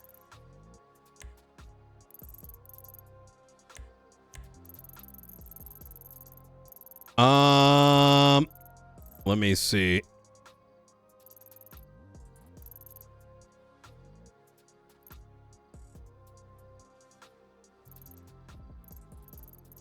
Utopia Parkway.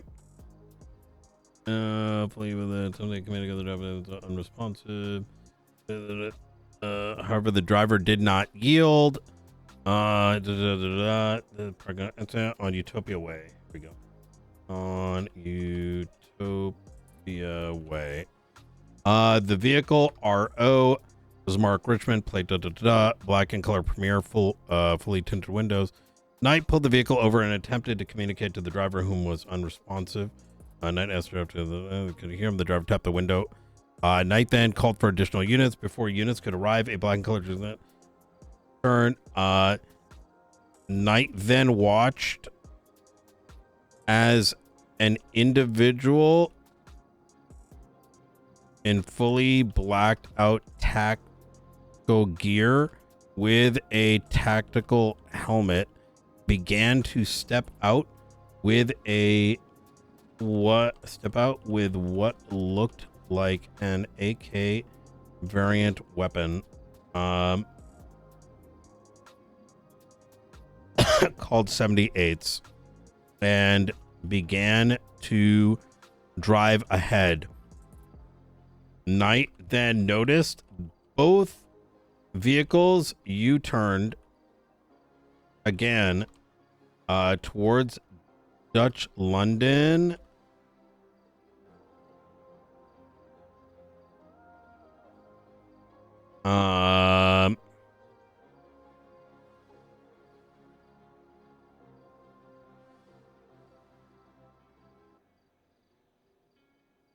Eastward. Ooh, I need Riker's statement. Well, I didn't find a super terrorist organization out on Vespucci Beach, but I did find someone singing about fingering an asshole and getting shit on it. What the fuck? I wish I was lying. You know, what would you take? Those conversations or bank trucks? You know what I mean? I want you to know I'm not complaining. I love patrol, and that's exactly why. It's just, you know, when it lands on my lap, I'm like, damn, what is happening?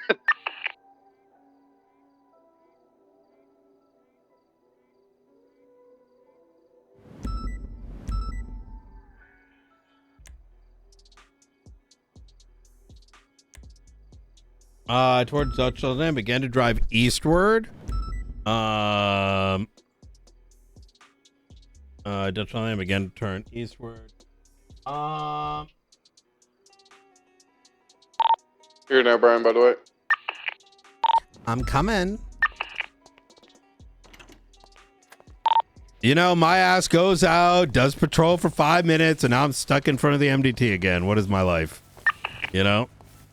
It was exciting, though, not gonna lie. No.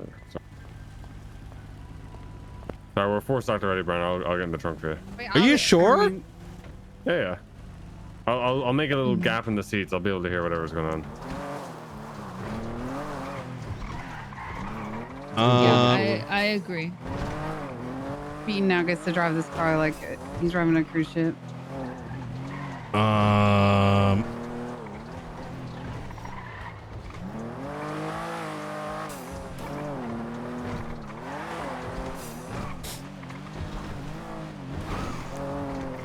don't know what that means. You turn towards Dutch London, began to drive eastward. Units. Yeah, I'm the same. I'm Good on those way. Ambivalent. What'd you say? Pretty cool. Gonna go to Dallas. Okay.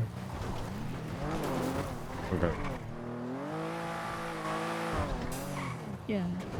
Like, if it happened, of course I would help, but I also understand why people don't want to do it.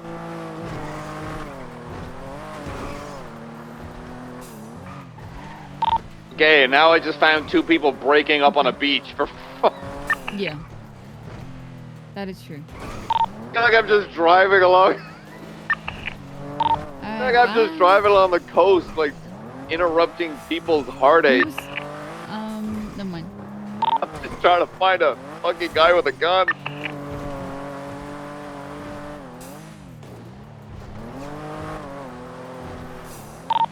It's going in your statement now. I'm not putting in my statement wild code 6ing. I found someone singing about being fingered in the ass. Riker, is that you on radio? Yeah. Could you put in your statement of when you spotted it again? I just want to get the beginning to end, and then I'm gonna get the subpoena in. Yep, just doing that right now. I'm sorry. Sorry. Ooh, let me show you where I saw it. So I saw the vehicle here. Good over there? Yep. Good. So I'm one weird interaction on the beach away from going 42, I'm telling you. It took a left. And oh my god, it was behind the Jet Sam building. I don't know if that's like relevant, but it's also just coincident. I know the buildings. Wait, you guys are drinking tonight, aren't you? No, I'm not. Yeah. Did you? Did you you see that vehicle, or did it start following you? No, I saw it bang behind here, and I was like, "The fuck!" Like it was just very not normal, right? So I followed it around this back onto the main road, and then it started trying to like lose me, and so I followed it and tried to make contact, and that's when it finally gave up in front of the Maze Bank Arena, and then the backup came. The guy My wouldn't gut talk tells to me that they weren't after judges or anything like that. Well, They were after cops. What McNulty said, that was my question, Brian. Do you think they were looking for you? There ain't no way. I think it might be worth giving a little Brian, have we found handcuffs NBC announcement about just being real fucking careful. Maybe that's There is a possibility. Suspects are getting uncuffed. Like I was threatened with the finger, so I got a phone call from. Yeah, I know, right? Faceless threatened me with a finger. No. But in all seriousness, I got the call we went to at the church. I think McQuillan was there. A couple of us were. I got a call from Charlie with a delivery of Brandon's severed finger. And in that call, he stated, because I asked him what's his real name, and he's like, I'll tell you when we meet, right? And he kind of left it all loomy and gloomy. There is a possibility that they were maybe looking for me, and they had a GPS jammer on them. So, I mean, it's possible. That's what I'm thinking, brother, is if they had the handcuffs and the blindfold, I'd be like, okay, they're looking for any old Joe Schmo. Yeah. But a GPS tracker tells me that whoever they're looking for, they know would be tracked by the government, and that's only a select part of the branch of the government, right? That would be true. not the judges or justices. Just literally. GPS tracker. Yeah. Have you tested it? I will say that the means by which I saw him, I just thought it's some dumb fuck driving around like a dumb fuck, and it turned out to be faceless. Could a GPS jammer also be Same used thing, for brother. like a prisoner? Are there any more prisoners that are like high like You're priority right. The suspects? GPS jammer prevents the blip from. Wait a minute. We need to test this. Wait, let's go back to Mission Row. What about I'm gonna put it on somebody. Well, but he's already like been broken out, right? Yeah. But he wouldn't have a thingy though, right? Because that's the collar that gives the blip, and if he got broken out, the collar was removed. So could it be a different inmate maybe that's like a high value target?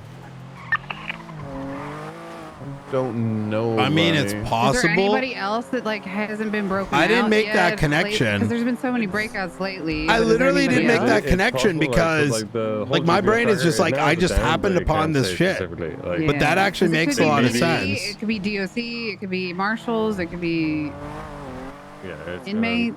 it's difficult to narrow down in terms of timing, considering how you saw them, Brian, and how you like some of the cross. Yeah, they may have not even like met up. You know what I mean? Like, Yeah, you might have like foiled the whole plan before they even got to it. oh my God. Well, we run aside. Yeah. Can someone test going off duty and trying to use the cuffs on someone? I am. Yeah. Your assigned mentor. I'm assuming they do, Maeve.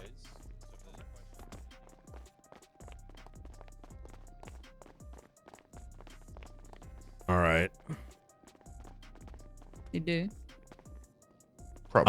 Here we go. GPS jammer, jam emergency. Oh my God. Okay. Emergency services. Ready? Okay. McQuillan. Throw it on me and I'll run down the hallway. Wait a minute. and see I'm if you so can- dumb. I never checked the fucking fingerprints. I was listen. Oh. Okay, we'll do both at once. Let's Yeah. start with. Let me run this and then I'm gonna put it on you. Yeah.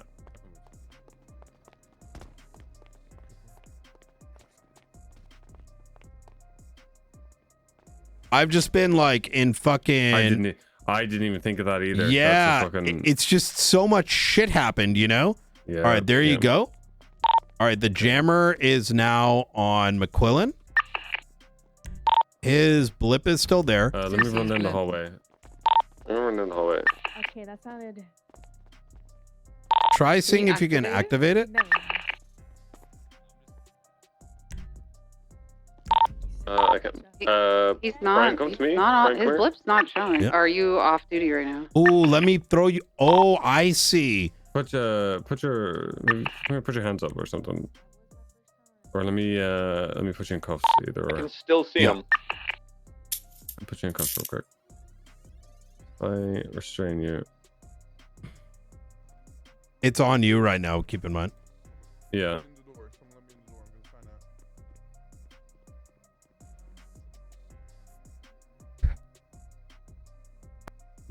Yo, chat. Marshals don't do anything. Fucking director Knight. Like I'm just saying, bruh. Throw Oh. this on you, Brian. Oh shit. Let me attach this to the back of your fucking vest here. What are you doing? His blip's gone. And your Oh blip is my God. And let me yoink this back off you. Oh, you can just see like it that. on his belt And I've got as it well. again. Wait, and what's you on my are- belt? When you put it on him, you let me can throw see it back- on his belt. Wait, do it Hang on, again. Let me. Yeah, and I'll take a put it photo. here.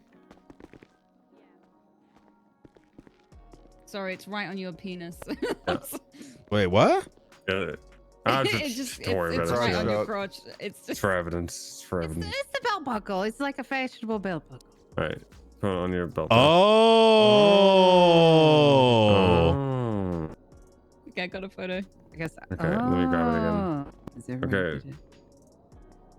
So What it takes me, the it takes me, fuck? you know, it takes me a second to like adjust it to your, I guess, whatever for the blip, and then I can yoink it right back off. Let me get you out of that cuff circle. That is Wait, did actually insane. Did he have to be in cuffs for you to be able to do it? Hang on, Brent, just stand, Yep. just stand there for me. a sec. Yep. Try it again. Put your hands up. Put your hands up. I'm not gonna explain it, but you have to be in cuffs. I understand. You have to be You know what I'm saying? likely need to be Detained. restrained long enough. Normally yeah, exactly. It I'll- gives me a little bit more freedom to do whatever I want. with you when you're- Understood. you're I'm cuffed. That gonna sounds insane, let but you know what I Ruby mean. know real quick and Angel, just so units on duty are somewhat aware. That would make sense why they needed yeah. the handcuffs. Oh my God, that's Yeah, fucking they would've insane. made him fully restrained. Okay, this is pretty serious. You know that whole situation that just took place? I do. Yeah, I was under the pier.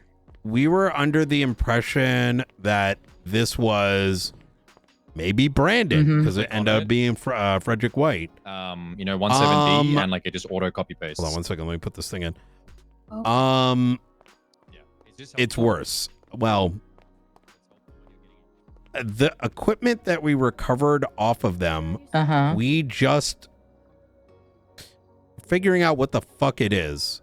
One of them is a GPS jammer, which with the handcuffs, if you were to restrain somebody, you can put that thing on a law enforcement officer and you don't know they exist anymore. So any I unit. think you should search through previous reports. We Yeah. have. I'm pretty sure we have found a jammer before. Interesting. Okay. The second thing that they had on them was a recorder. Is it a frequency jammer? Negative, not a frequent. It gets rid of your blip. Oh. Yeah. Okay. So between the handcuffs, the blindfold, and the jammer, these people are looking for a cop to kidnap right now. And the recorder, probably for them to say something. So. Or a government official. It could be government official, but they don't have blips. That's the only reason. Like that, I'd say that's probably a secondary theory. Yeah. So the frequency jammer doesn't get rid of your blip? I think what you're thinking about may be a different type of jammer. Okay. Yeah. So this is specifically a GPS jammer. When it is put on if you are restrained and that device is put on you, it will jam your GPS blip signal, thus rendering you invisible to all units on duty. Okay. Yeah. So I'm probably gonna send something out unless you want to, something maybe kind of vague, just like, hey, watch each other. You might get kidnapped tonight. There you are. Yeah. Let me just talk on the radio. I'll say something. Okay. Easy. I wouldn't go into too much detail about. Oh, That was scary. I'm not gonna lie. okay. Sorry, we think we just found someone pushing someone off Maze Bank Tower. Easy. And then you know what? I could have put it in my. I'm gonna keep Brian, put the cooking stuff on away, this. We're gonna go. 911. I'm going. Okay. I'll talk to you soon. Brian, come with Yep. us. You take care. Okay, bye. Explosion El Rancho. Maybe you look perky today. Should we split to 2 cars? Randy, you look so juicy and big today. Okay. I can grab a All right. car. All right.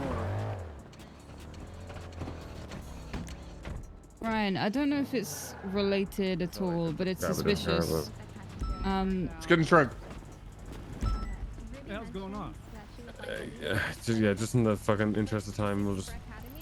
Yeah. Is your car locked? No. I can't get in. Other side. Oh, Brian's No, moving, just Brian's stay on moving, the side. Brian's It's fine. Just stay on the side. Just go. Okay, Brian, I was just saying to them, have you tested out the handcuffs at all? I don't want to do Did too we much see anything just yet, but No, kind of. I've seen them before. It's just the chief's car. Oh, are you able to handcuff someone? Is that what you're asking? Well, yeah, like one. If I handcuff, if I use my PD handcuff to handcuff McQuillan, can you then unhandcuff? Oh, 100%. Yeah, one was found on the Besties very recently. Okay, so earlier today there was a report of a male suspect that was handcuffed. But no PD reported any escaped handcuffed individual. Oh. There was a male in all black that was handcuffed, and nobody knew where he came from. Was it today or was it 2 days ago? Today. It was today. Oh, that's the just after second the incident. meetings. What is the? Oh, this is unrelated. It's a nothing burger. I Oh, think. thank God. I should go and fingerprint those items. Oh, you still haven't done that? Okay. Yeah. Yeah, I was gonna do it. We were doing the GPS thing. That I am so. Hey, McNulty. Nearly called me McQuillan. Yeah, there's two mix now. Don't insult me like that. Listen, yeah. You're right. I didn't even fucking put 2 and 2 together because I was still in shock that I ran into this. That does indeed jam the ping, the GPS blip. So they're actively likely hunting either specific or any law enforcement officer. That's what made me think, because I was like, the handcuffs and the blindfold, fuck whatever, you can grab any old Joe Schmo, but the jammer immediately made me think the only people that have that is well known by the public are law enforcement. Did anybody respond Or to the the other thing would be they're 911 just of people stealing extremely PD careful equipment from the criminals. But I think I want to give them the benefit of the doubt, but I doubt that's it. the fact that it's a recorder, right? I'm still gonna write this subpoena. But I was under the impression they're trying to get someone to say some shit. Well, kidnap and then have them say something on the record, whatever that might be. Because everyone knows if you're saying something under duress, it can be used in a court of law. Yeah, but you know how it is with bozos, right? They're like, oh my God, a cop said that. It's probably for social media. Okay. Yeah, it can still influence opinion.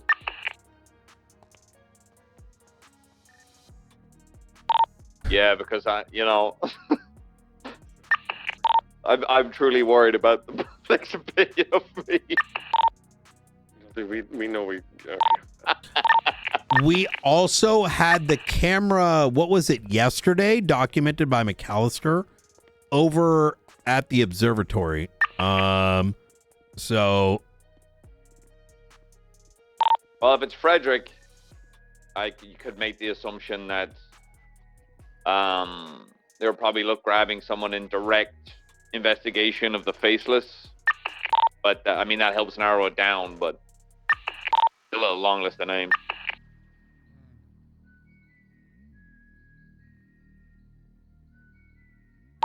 I'm gonna go check Faceless HQ real quick, see if anyone's knocking around. I won't knock on any doors.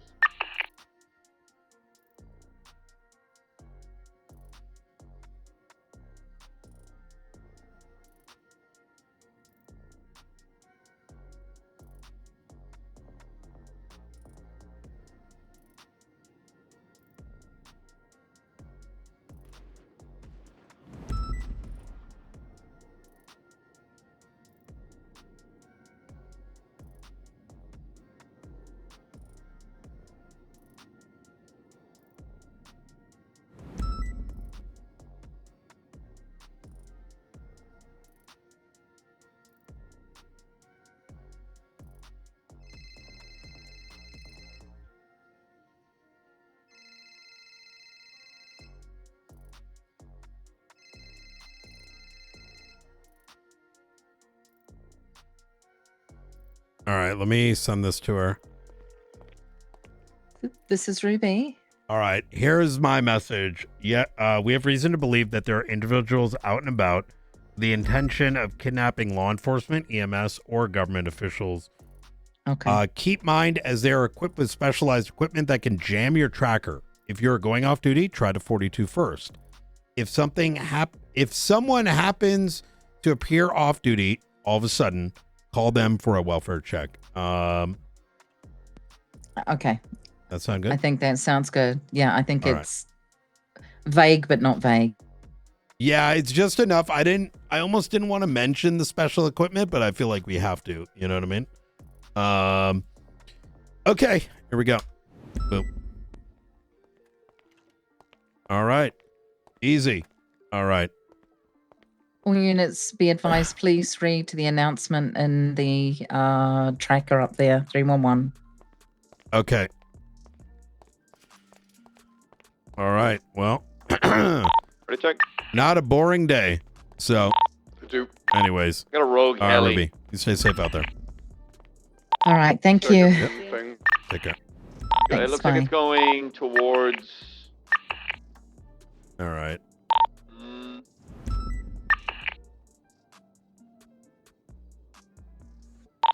The golf course, I think. Not a local. It's above Richmond right now. I'm going for R1. I can passenger. Wait, it's no, it's we have Air 1 in the sky, and then we also have the one above Richmond is heli H, double H, sorry. Oh, Hefe. Hefe. Ugh, yeah, I guess he's got a fucking bing bong. He's fine. Hey, it's fine then. Okay. You can track it if you want. I'd be curious where that guy goes. No DNA.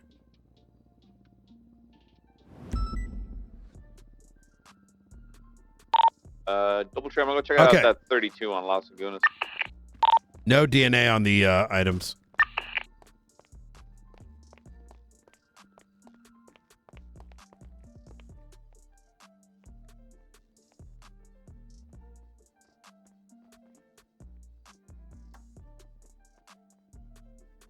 Do. Can check these real quick. I'm just gonna run the mags and I'm good to go.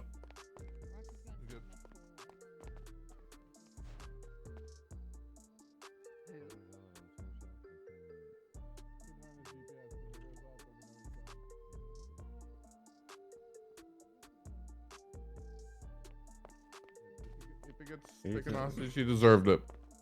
I did say take these. Oh, sorry. You're fine. Okay, there we go. I'll check out that 32 on Las Lagunas and then the 30. All right, good to go. We're watching Riker's blip because he just went to that. The fuck is Mike Kowalski? Oh my god, is he by himself? Yeah, of course he is. Oh my god. All right. I 3-on-1 goal. Go with backup.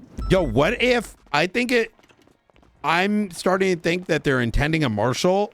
Maybe I should just put myself out there for bait and then just, you know. Then we lose you and we don't know where you are. Yeah, but then I can have a couple days off.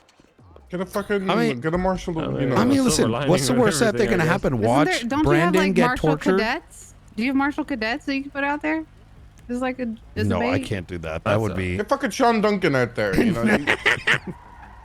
What if this is what? You definitely could do that. What if the intention here is that, like, I get brought to watch like Brandon get tortured, and then, like, there's a recording, and I'm like, see what happened, you dumb fuck. I told you to follow my damn directions. Look what happened now. That's gonna be all over fucking social media.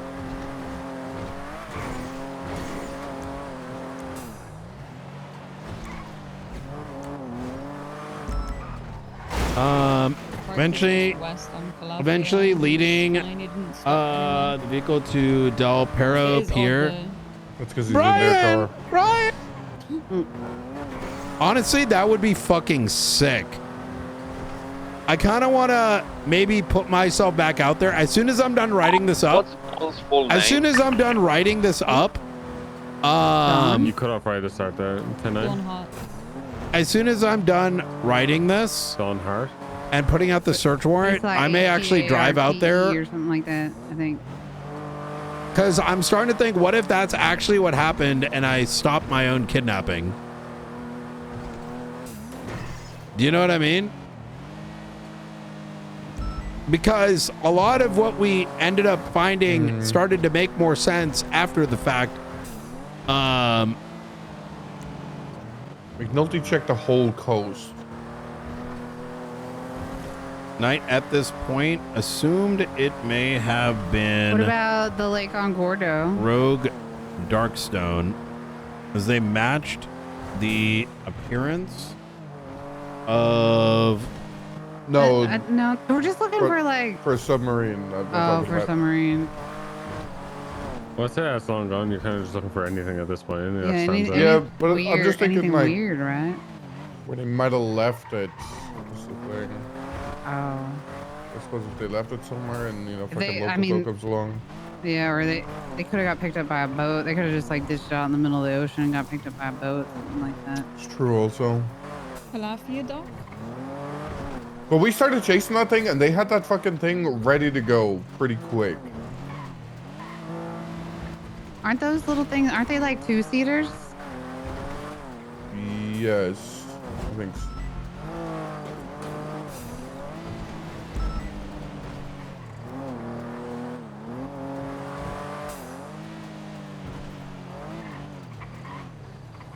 Yeah, I'm gonna try to. Look, I'm not gonna force it, right? Because that's gonna be kind of lame.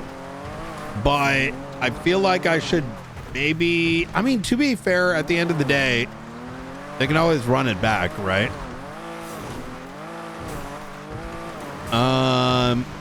Like, would it be weird if I put myself back out there?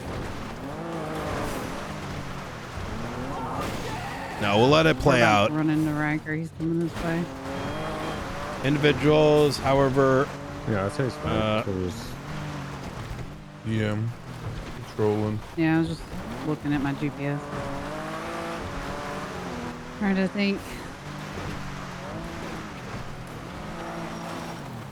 Wicked. Are you kidnapped? What? You kidnapped? Yes. You should probably be doubled up, Riker.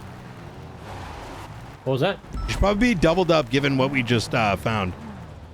What'd you find? 301. We found what do you call it? Flip jammer. Yeah, a thing. So Frederick White, give me a sec. Rosner's calling. Hey. Yeah, howdy. So I know you're very busy, so I'm just gonna skip 42ing? lesson. Yeah, I will be, but very quickly, people basically aren't so keen on continuing the vehicle raids against the bases. We have not found any motor weapons. No one wants to do the raids anymore? No, getting shot down has really destroyed morale, surprisingly. Well, maybe I've if gone these fucking like capital LSPD doesn't like fucking, you know, advertise what they're doing, it would be successful. Whenever he's done, I can give context to probably what he's You know, I agree. I agree. You know, you can't 1 second be like, yo, dog, we're There's a going to bring these helicopter guys above to us. trial and punish them and da-da-da-da-da. And when the same individuals Is it get normal for broken a out, local just heli to be out here? all of a sudden, Oh, you know, there's the no- temperature changed? Like, what's going on? Planes, yes, but helicopters. Yeah, no, I'm saying that everybody needs to fucking train him. We should just keep going at it. But I agree. Southwest. Let's chat tomorrow.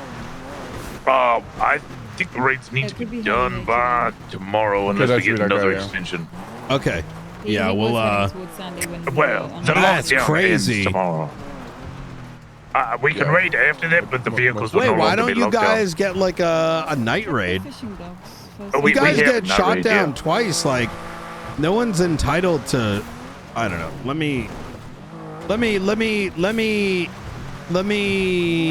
me ponder on this. Send me an email and I'll let you know what to do. Oh, yes, sir. Understood, All right. sir. Easy. God Talk to you soon. bless, sir. Bye. Am I hearing this right? Wait, so what happened Brian, earlier? Brian, there's a whole fucking pile. I don't even say context to how people approach raids and in and around like scene leading and all that shit. Like today was a fucking mess.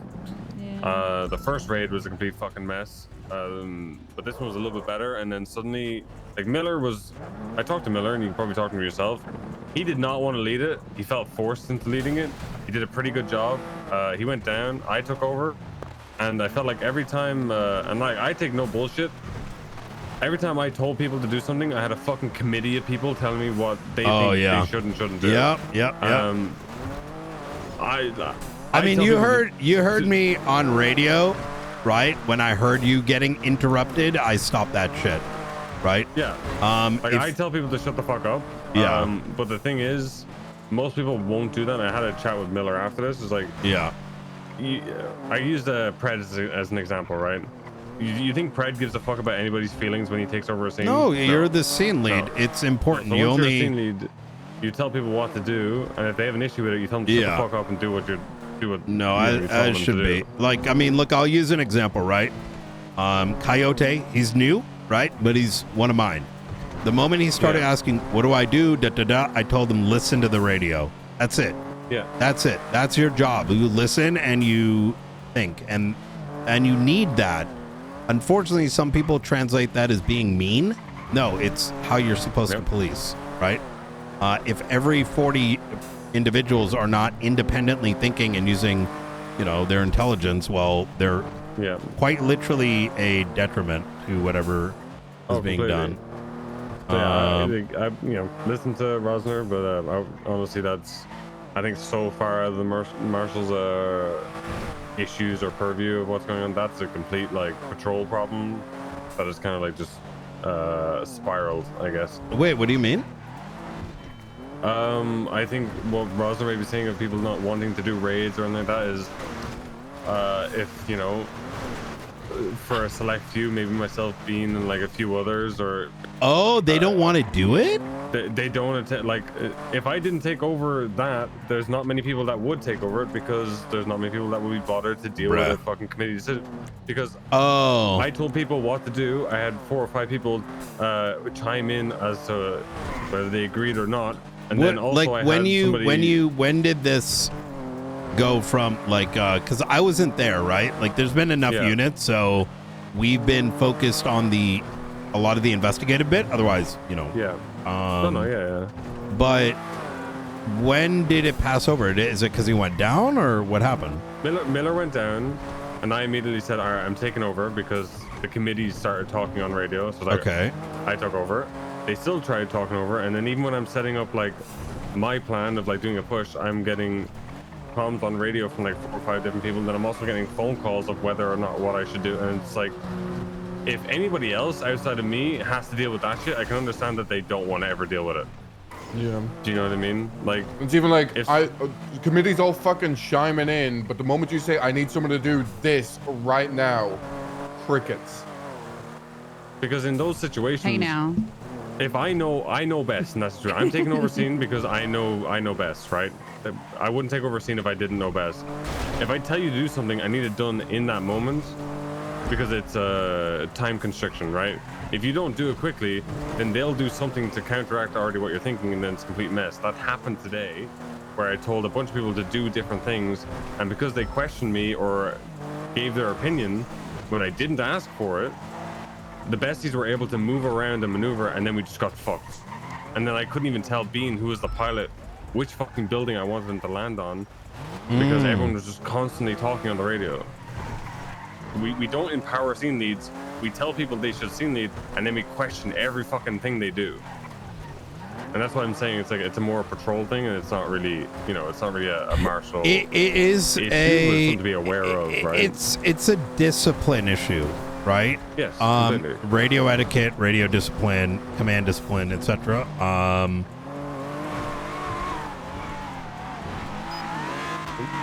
Hello? Yeah, I think it's Yeah, what the fuck?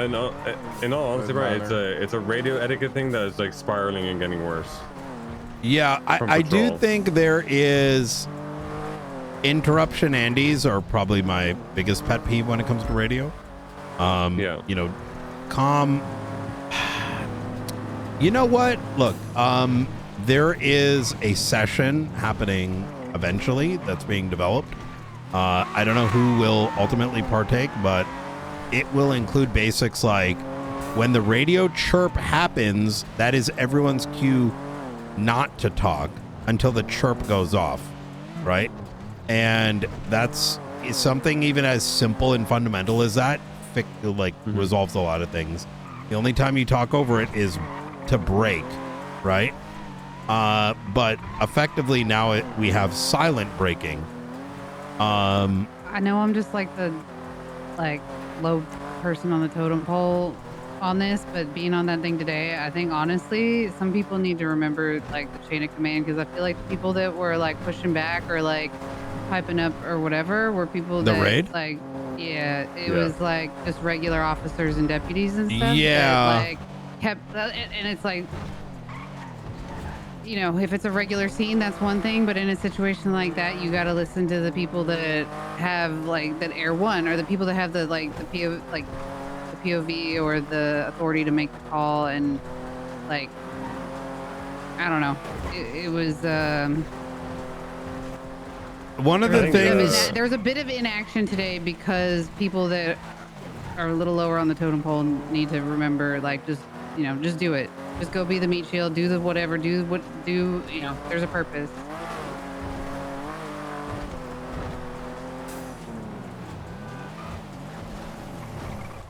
There's absolutely no reason that we should have lost the advantage on the cubby today. There's absolutely no reason. It's because we dilly-dallied and waffled whether or not we were gonna push first we were going to the Little Soul building, then they were going to the south side, then they were gonna do the cars, and one of those individuals, however, is decision, believed to have been ejected. We waffled too much.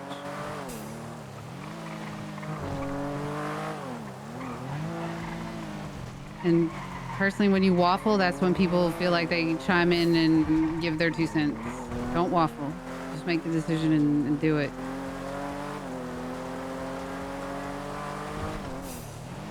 Yeah, I think the main thing, Brian, is I think Bean, you can probably weigh in on this, because we were talking about it even before this raid happened the past 2 days of kind of just radio etiquette. I think it's a radio etiquette thing that is spirals into scene leading and thinking everyone has a voice, when in reality when someone takes over scene lead or is a scene lead, it is just, you know, it is them giving direction and you do what you're told. If they're wrong and they make a mistake, then they're held accountable, sure. If they ask for opinions, then you give opinions. But if they don't ask for it, then don't fucking give it. You just do it. Relay information. If you're told to do something, you do it. It's just gotten really bad recently, and today was a real good example of that.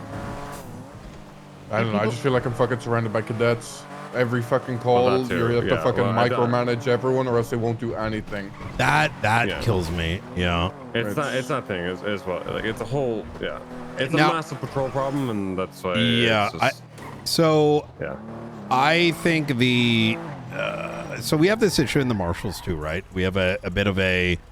I say this like as if it's only been 5 weeks. The guy's a gun. Hey, what up, Fingal? Yeah, that's just normal Fingal things, I think, right? Yeah. Some of that, let's call it like brain drain. I think that's the right word. You know, when you're surrounded by something, everyone gets lazy type thing. Monkey see, monkey do kind of thing. Yes, it's like if they can do it, I can do it. If they're not gonna try, I'm not gonna. We have some of this with some of our. We had a situation yesterday where I ended up pulling some of my marshals aside and I clapped ass. Like, you're locked in. If you're on duty, you're locked in. If you figure shit out, that is your job. That is your role. That is why you're here. And from that, we have been discussing doing like little modules to get some of this training back and to enforce it. Now, it doesn't mean when there's 40 of us on a radio that expectation's going to hold, but it starts with the small focus groups, right? Mm-hmm. Including but not limited to, you know, being aware. Every single unit can make their own determined decisions, right? And have some level of autonomy. I think there may be a belief that you can't be autonomous, right? Which is why when there are 3 directives, people lock up because they're like, do I listen to this person, or that person, right? Yeah, I think there's 70% of law enforcement that wait to be told what to do. It's more. It is so much more. I'm being generous, right? Like they wait to be told what to do because I think the downed individual believed to be the driver had the exact description of who Knight had seen. The individual was provided medical and unmasked, revealing they shouldn't have done this, shouldn't have done that, or whatever. Steve Frederick White. Patrol law enforcement of, we empower you to do this. They do it. They get yelled at on radio. They don't feel like they should do it. And then we get this, weird situation where there's maybe 10 people across the entire PD that have the balls to fucking do something, but they can't always do it all the time. And also they don't always want to do it all the time because that's just draining as fuck to manage a bunch of fucking children. Like, it's not even, it's like, you make a decision to do something and it gets questioned on the radio. Yeah, because you get the people it's who the constant don't have the justification yourself. Yeah. You get the people who don't have the balls to make the decision themselves, backseating the shit you're doing, and then influencing your decision, and then your decision goes wrong because of that, and then you're the one in trouble or like held accountable for it. But you can't hold it them because they just gave an opinion and you made a decision on it. Yeah. Some people have the mental fortitude for that. Fucking 80% of the PD, 90% of the PD don't. Like, I could fucking 3-on-1 78s on channel 18. I'm getting shot at. And people will fucking join the channel. There'll be active comms with the car we're chasing. And it's, are we shooting this? Are we shooting this? Why are we shooting this car? I think it's like, should we do this? Or should we do this? Do you want me to do this? It's it's that like question. I mean, I think even a good example of is Stubble being background. If you want to talk about like urgency on the radio, that's the other thing. So many people just sound dead on the radio. There's no urgency even when people are getting fucking shot or they want to go after something important. Yeah. Everyone just feels like half asleep. That reminds me Oh, of that. I was. Jesus Christ. I would send motherfuckers off duty for that. I know that sounds harsh, but it's not, right? It's not. If Hey. someone's getting fucking shot, scream down the fucking radio. Get people to you. You know, put some. You know. I think the Littlemans are some of the best dispatchers we have because they're like, there's a cash exchange. Units respond priority. It's like, you know, gets people going. It's just a whole, yeah, it's a whole fucking thing. Whole fucking mess. But anyway, I mean, back to, I told Miller because it's in terms of patrol, it's like LSP and BCSO. It's getting on my nerves enough. Like I just want to bring it up. If they do nothing about it, then you know that's up to them. But at this point, something fucking needs to be done because we're just gonna get failed raids, failed scene leading, failed this, that, and the other. And people are going to be scapegoated out of it, and that's not the right, you know. We want a successful law enforcement department across the board. That's not the right way of going about it.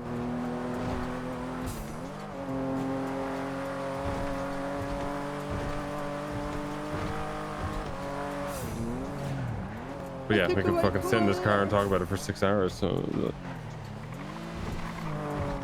Holy fuck! It's half 2. Yeah, I think I'm gonna call it.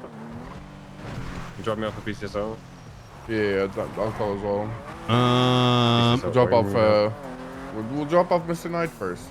Okay. Okay. Thank you. My ass is fucking back to writing these damn reports. Oh my god! Check out how cool the photos I got now. Look at this. ID. Where? Give me 1 sec. Just in a report, is it, right? Yeah, Then take a look at. We're still kind of developing it out, and there's going to be a script for it. With probably it's going to say like SASM or whatever, but notice it's got call sign, name, date, and then to the second timestamp. I'm trying to figure out how to get it in the UTC. The stuff at the bottom of the photo. Yeah. So the reason being, like, think how often we've done stuff like even document, and having the timestamp, being able to relate it to a subpoena or a timeline, like, you know, like remember that like whole breakout, and we're like trying to figure out like when did this happen? When did this happen? Yeah. Imagine those photos telling that. Yeah, just someone took a photo on the scene of something and you got like an exact time. Exactly. Or like, let's say I put the photo of the GPS jammer in there. You might be like, oh, fuck, who documented it? Literally the name's there, right? Yeah.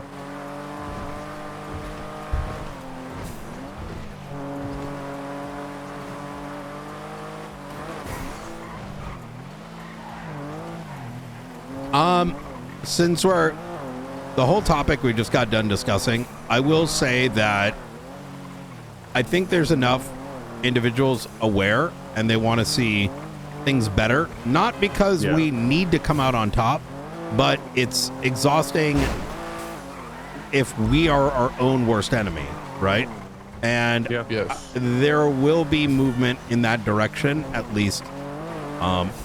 Look, I personally want to do a bit of a joint thing with BCSO and the marshals on like these modules, because I just think it makes sense, right? 100%. Like, I mean, and it's in and around like a retraining thing, right? Or like just like an awareness thing.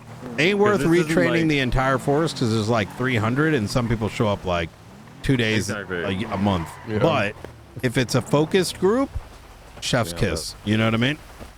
Yeah, all right. For PD, this is something that really harms, you know, units getting on duty, right, and enjoying themselves. On Monday, after that failed raid, 8 people went off duty immediately. Yeah.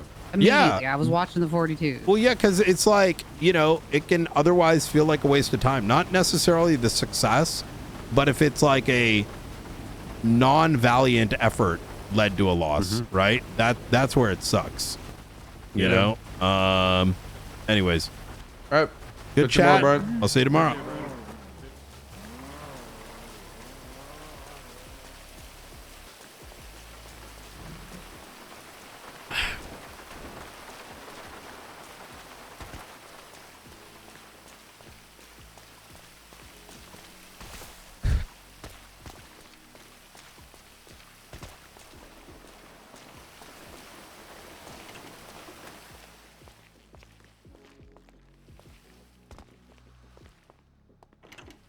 Here on the roof.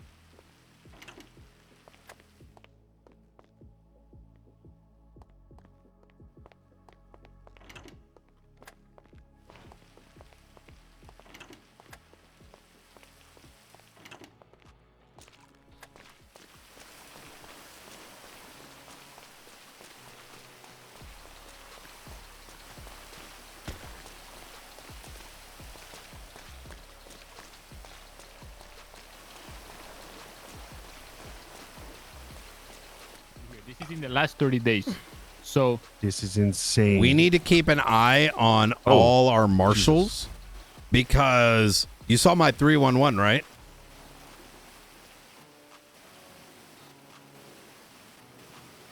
I'm going to send a second one out. You see that?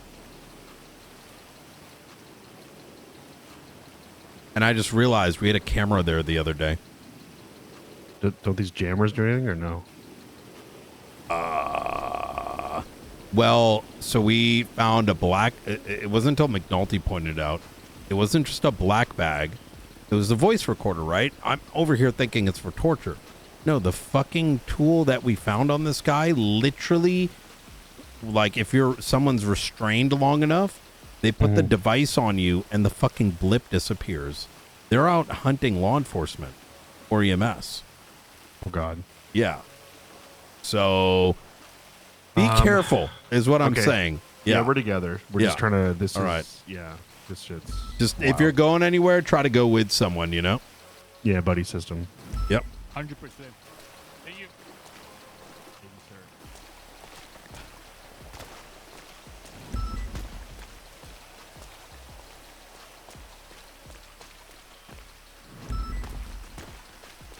Gentlemen, you saw my 311. Try to stay linked up because the camera you found, McAllister, and then this today, I think it's reasonable that they're looking for us on the roof, right? It made the two things may not be tied together because that camera really could have just been for the Darkstone fixing, but yeah. Anyways, all right, how y'all doing? We're good. We're discussing Bobby. All right. Well, I'm gonna listen in. I'm just doing paperwork. I was just arriving, kind of after getting the full view of the evidence and kind of reading everything here. That I don't know, McAllister, that I don't know that this lands in a conviction if it spells out its entire course. I agree. Now, if you have certainty that he is going to come in and take this plea deal, if you're certain that he's got this guilty conscience about him, based on the phone calls that he's had with the director and with Blunt, kind of reading through Blunt's statement, I'm seeing what he means by that. If you think that he's going to do that, and if you think that you can get him in custody, and as part and parcel of the interrogation that you have with him, you get him to agree to sign it on a recording. Right? Proceed. Get him to sign because you meet the bar for probable cause for sure. You don't meet the bar for beyond a reasonable doubt. He chooses to contest further. Yeah. And that is the literal problem I've been having. It's the fact that this case has been just super messy in that regard. So it's just very, very difficult to track down exacts. But you are right. Beyond a reasonable doubt, it probably isn't. But well, I think it's important to note that beyond a reasonable doubt is unbeknownst to anyone but the judge that is going to oversee it, right? Correct. And you're spinning. Well, you know, it's dealer's choice on that one is what I'll say, right? I'm walking a very fine line depending on what judge I get. Yeah. I'm going to frame it differently. No one has gotten this charge, so we do not know what the bar is. And therefore, you are rolling a dice that may feel like it's in your favor. I'm kind of in the belief that it is, because he's literally, quite frankly, told me he's committing treason, and he did. And as a former ex-marshal, he knows what that is. You get what I'm saying? Like, Yeah, no, I I don't agree. actually think you don't. I actually think you. This is very easy, Clap. It's just too much information, and it's too much work. That's how I would pose it. The problem with that, though, right, is he's told you that, but he's also told you that while he's simultaneously been having a mental breakdown, and swapping between different disassociative personalities, from what Miss Callister's telling me here. Yes. Right? Over the course of the same phone call where he's actually said that to you. What is it? Black jugular. And that narrative is Agreed. kind of written throughout the report, where those calls are documented. Look how good this is. Yeah.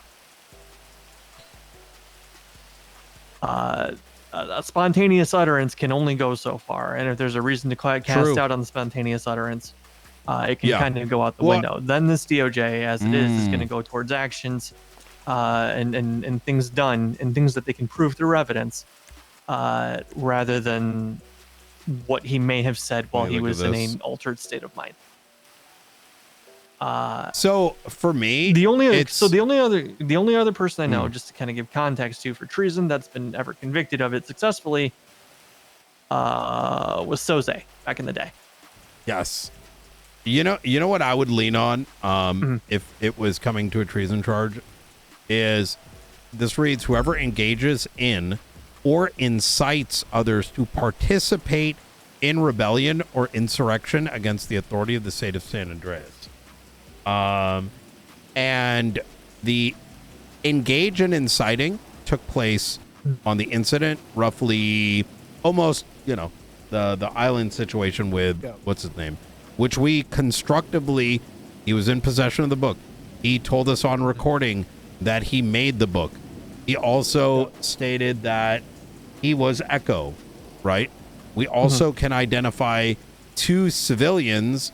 Actually, the third, right, so Nora, Frank, and Tinkleman, who were provided this material, who later on recording, Frank and Nora tell us that they were also given additional material, the material of which, number one, undermines the authority of the state, right, in conducting, what's the word called when in a non-authorized entity it tries to do judicial and prosecutorial shit, like a extrajudicial court, like there's a word for it, where a I know what you're thinking of. A non-government entity it's like vigilantism, but it actually has more meaning behind it.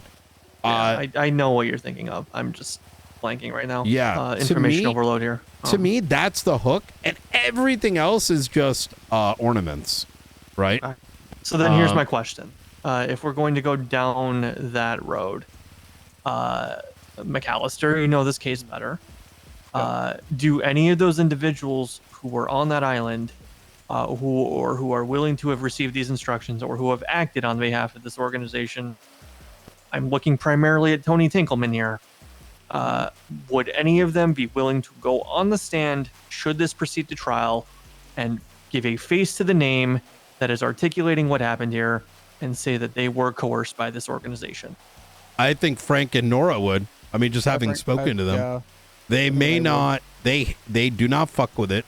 They've told us a lot, and they may not do it in a public stand, but they would do it in a closed setting, right? Yeah, that's the thing. I'm hesitant with them because they act as a media organization. They need to maintain integrity in their sources. They're not going to blow their names out to say, "Hey, we disbanded or dismantled this organization," because maybe then if that happens, those phone calls that they get from Charlie might stop, as an example, right?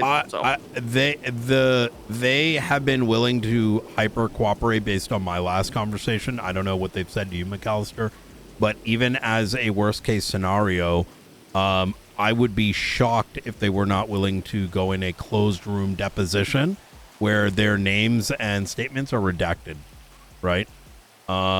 And yeah, worth a shot. Yeah.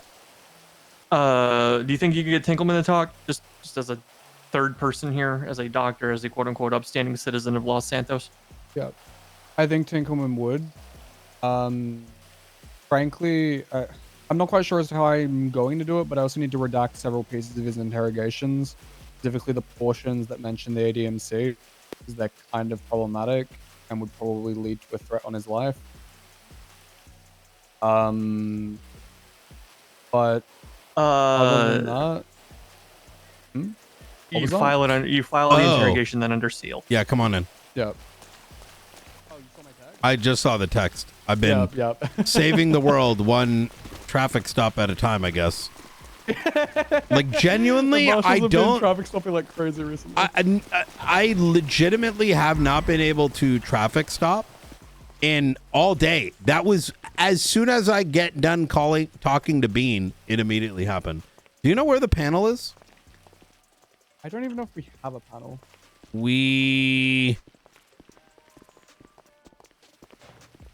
I bet it's like hidden. Oh, you might be right.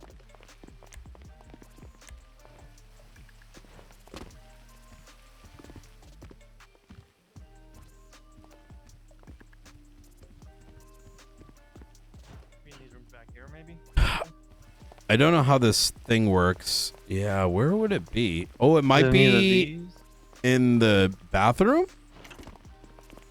It kind of makes sense, right? It used to be right here, but you know. No, I just don't think it's. Oh.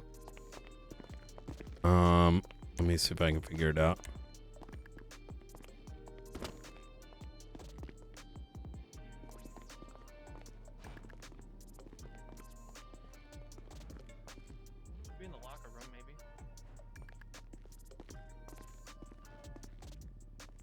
Found it. Where is it? According to the blueprint, it is in here. Just thinking maybe the locker room, that would make sense. What's your state ID, Norman? 1208. I presume I'd need a key cutter for this. Yes. I can get you one later. That too as well. It's not a big deal. Okay, easy.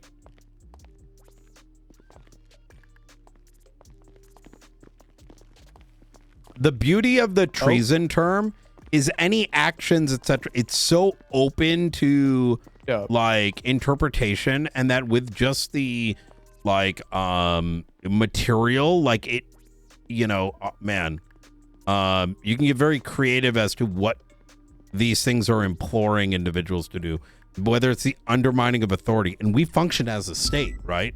The extrajudicial man, ChatGPT, help me here. Well, you know what, hold on. The problem that Blunt went over with me was the main fact that while he may have been going up against the state, he wasn't going up against a state like legislative authority. I don't agree with that. I think that's a very predetermined sort of litmus test. This is a untested area of law, right? Treason has no strict definition at the moment, and so fundamentally, as you know, this is a case where the prosecution is effectively telling the DOJ in a way, right? Here are all the things they have done and why it is treason, why it is, you know, an incitement, why it is an engagement, why it is for rebellion, and why for insurrection. And sort of like outside of just the evidence, right? How that leads to like the philosophical reason for why it is. Am I kind of making sense here? Like you're making sense. Yeah. The only thing I would posit is that you are doing a damn good job of articulating an attempt to do those things, but I think but have they already? Yes, you are absolutely correct, but and this is where sort of where I think the solution to what you're asking or what you're saying comes from. It's engages in or incites in the participation of rebellion and insurrection, and rebellion and insurrection does not inherently infer actually taking up arms. It's sort of like incite. I mean, it doesn't have to be literal arms. The thing is you have to for someone to be incited to do something, there has to be some kind of action that they were incited to do. It doesn't necessarily have to mean that you're trying to see with weapons destabilize the state, right? You know what? My answer to that would be the incitement came from the initial incident, right? And then the moment there was a second and third meeting where this material and the subject matters of those materials happened, you're now actioning it, right? So, and there's a much better way for, if I were to write this out, it'd probably be much better, but no, I get what you're saying. Yeah. The sheer notion that it caused individuals to come to the second meeting infers the action already took place, right? If it was a singular meeting where pamphlets were handed out, where it was like, "Hey, come join Al Qaeda," I'm using this as a as a way to, it's easier to mentally think about, like, Al Qaeda bad, right? Is that if in here I said, "Hey guys, let me give you some Al Qaeda material," and then nothing came out of it, right? We left and that's it. I would agree. But if you guys then came, "Hey guys, we're having another Al Qaeda meeting," and now you guys come to that second meeting and I'm giving you new material and then a third and a fourth, I would argue that already has incited, that has already caused it, right? And that in of itself is the action. Now, I will say though, once again, this is very much a philosophical argument because there is no definition as to what the line is, right? Because the only action that we can point to that is something that we can prove that occurred, yes, would be Tinkleman going with the satchel to the Merchants Guild, getting the guns and putting them in a car. Well, I would say the action is that they attended the second meeting, right? That's enough to show interest or association. Just stating, Director Knight, that was their 5th meeting by that point. Yes. I see that as planning. I see that as like and so now you've arrived at conspiracy. Conspiracy to commit. I see where you're yeah. Once again, I think I want to be clear here. I think this isn't Look, I am of the mind that if you have him in a spot where he's making these manic phone calls, and McAllister, if you think you can get him in custody and you can get him on a recording one more time uttering these things, I think you're there, and I think you can say, engages well, in you're or saying this, so you incites believe it. So we are going to go ahead with these charges, and we're going to serve this in. up to you on a silver platter. As far as your get out, I think that is obviously your best course of action, personally. Yeah, now, I would agree with that. If you can't get him in custody, do I or think an you should individual still who go ahead with the attempts to charges? subvert? Yes, I think you should. You've put the work in. I think you have absolutely met the bar for probable cause to file this case. But I'm saying, absent anything else, I'm not guaranteeing you, and as nobody could, but I'm not guaranteeing you success in the courtroom. Yeah, I think it's a good thing I to agree try. with that. But I think there's one path here that's a more sure. I'm so glad Norman's here. I just want to say I appreciate you being here, Norman. This is, I'm glad I'm glad you're here. Let me throw a second one at you. Would it be worth also having the secondary argument? Look at the second part of this. Or an individual who attempts to subvert the authority of the state of San Andreas through violence, rhetoric, right? So was he not attempting to subvert the authority through rhetoric? So that's a rhetoric. It's better, but I have my issues with that half of the charge based on prior experience. I see what you're saying here. Yeah. With back about a year ago with Soze and his scrawlings at the BCSO. That's very much where I landed on the conviction for him. And we all know what came of that. So wait, what happened? Oh yeah. This department was created, sir. Holy shit. Wait, you were the you did the treason case. I was That's I was the fucking judge that found insane. Soze guilty. Has this definition changed since no, you're in office? No. Oh shit. That's why. Oh my god, this is the biggest argument. Hey, Has it? I put the first charge of treason. I'm a course subject expert. What's different? It's been codified and stretched out a little bit to make more identifiers and some exclusions. I mean, the majority of it's the same, but there, it's in the Criminal Code of San Andreas, Offenses Against Public Safety. Article 5, they Chapter never 2. did they never using there. official yeah. I'm just saying that the wording, I think the wording might be slightly different. I'm not sure. I'm trying to compare the two, but it's hard. But the codified version is the official version. So if you're reading off charges, I like to make sure that people are reading the codified version, not just off the charges list. What is the Oh yeah, this 5, Chapter 2. What is the report number for the legislation? Oh, good question. That is 24574. 24574. Are you familiar with this, by the way, Norman? That there's criminal codes that expand on? Yeah. I've been reading through these a bit more. I hate that it's split out like this, but and I understand they got to do what they got to do. I gotta say, I appreciate it more. It does allow us, and this is something we will eventually migrate to, which is recommend changes based on our observations, our own whatever, to start expanding or limiting scope on things, right? So the problem is by this definition that's written in legislation, it narrows it down actually to engaging in or inciting others to participate in rebellion or insurrection against the authority of the state of San Andreas or an individual who attempts to subvert the authority through violence, rhetoric, or other means. That bit of the charge is still the same.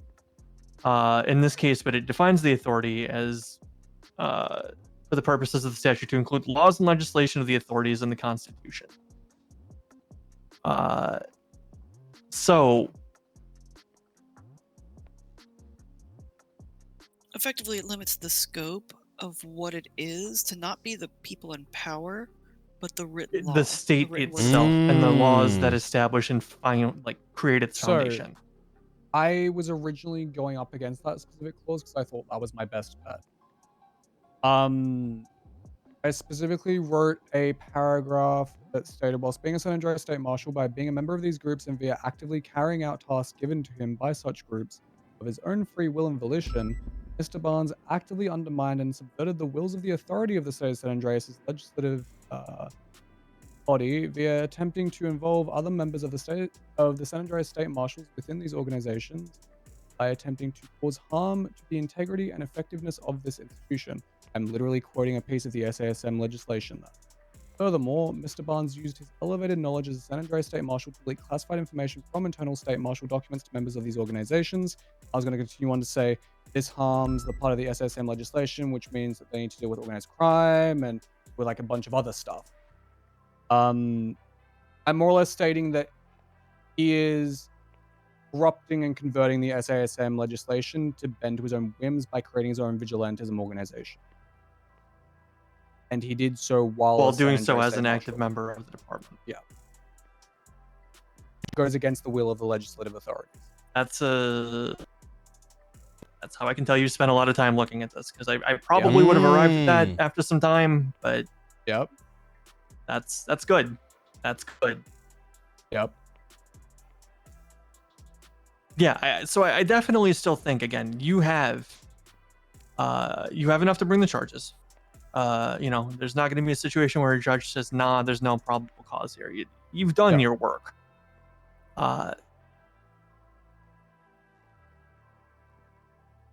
And now that you've outlined it like that, I think it ticks a bit more in your favor. Yep.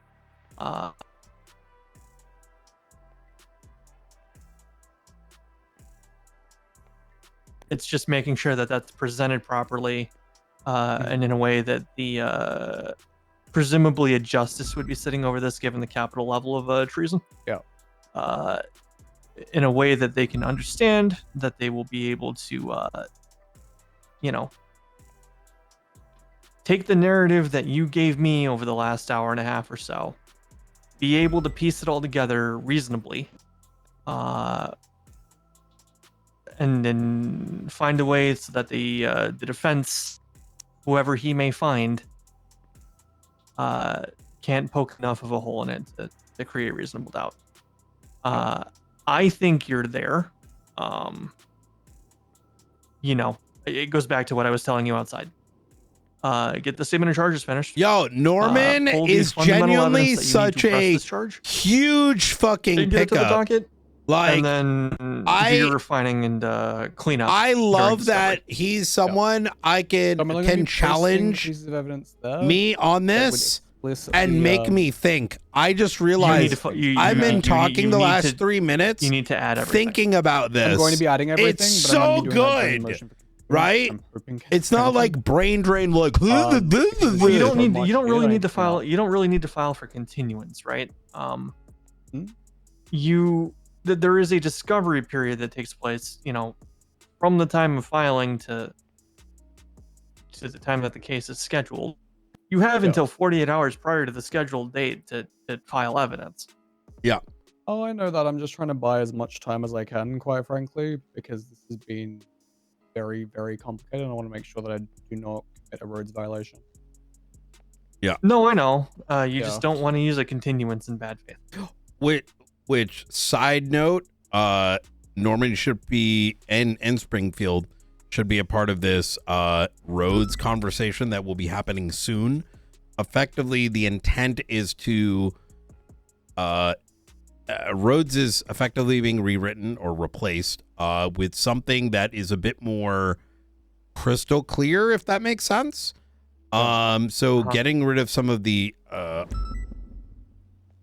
it's very broad at the moment, right? So I shouldn't have to post the entire transaction history of the entire state. Well, exactly that. And I think because of just the way the winds blow in San Andreas, certain I'm gonna go as far as saying, like, if I was investigating you, Norman, let's just say as an example, and I've got like 50 hours, I've got the case, and Springfield, unbeknownst to her, ask you some questions that whatever, that if I didn't know that she didn't put that thing in there and y'all didn't ask for it, why the fuck should it be roads? You know what I mean? Like, depends if that material is being referenced and what's leading to your conviction. Yes. But at the same time, some of that should be on the defense, right? Hey, I made this report. I need this. And they should be provided that latitude, the defense. So I don't know what the line is, rather openly, but right now it's just anything. Like, that's why even during the, when we were having that news reporter thing, like when the news reporter's here, there's a part of me that was just kind of like,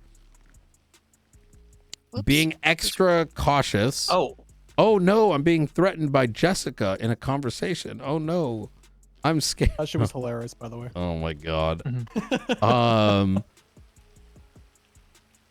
I think things should be clear for the defense and the prosecutor instead of it being used effectively as a gotcha, right? And luckily there's I definitely did use that shit to get some cop phone records. That I probably never should have had access to as a defense attorney. Listen, I'm gonna be real with you, and no one should ever be texting things about active cases because the archivist to begin with. But I'm not opposed to if in future I walk up to one of these lockers and I get into my civ clothes, and part of that is I take out my civ phone, right? Like I have no problem with There's my a reason that police departments across America distribute police-issued phones to their I was officers. going to pitch that we should have work devices. Yeah. There's no reason that we shouldn't. Yeah. Eventually, the thing is that I think how we view things right now or would like to is not at the standard of local PD. and world. that's where it goes bad, that's right? fair. Yeah. Like I'm not Also, erping on my phone, right? I'm not, maybe saying incriminating things because I'm a cop, not a gangbanger. And I think because of those things, I think things start to, I don't know if we're ready for it. Yeah, that's fair. That's Fires on my phone. Yeah, we know. I mean, we. You don't know. Huh? I mean, no. Okay. Oh man. Wait, what the fuck? Where did the title I think I go? do. Wait, why did You the sure title about that? change? What are they talking about on the radio? Hey, turn mine off. Oh. Director, out of curiosity, I know Yep. you sent me an image from this, but have you actually seen the book behind this before? Give me 1 sec.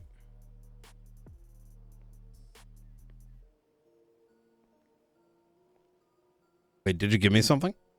Yes.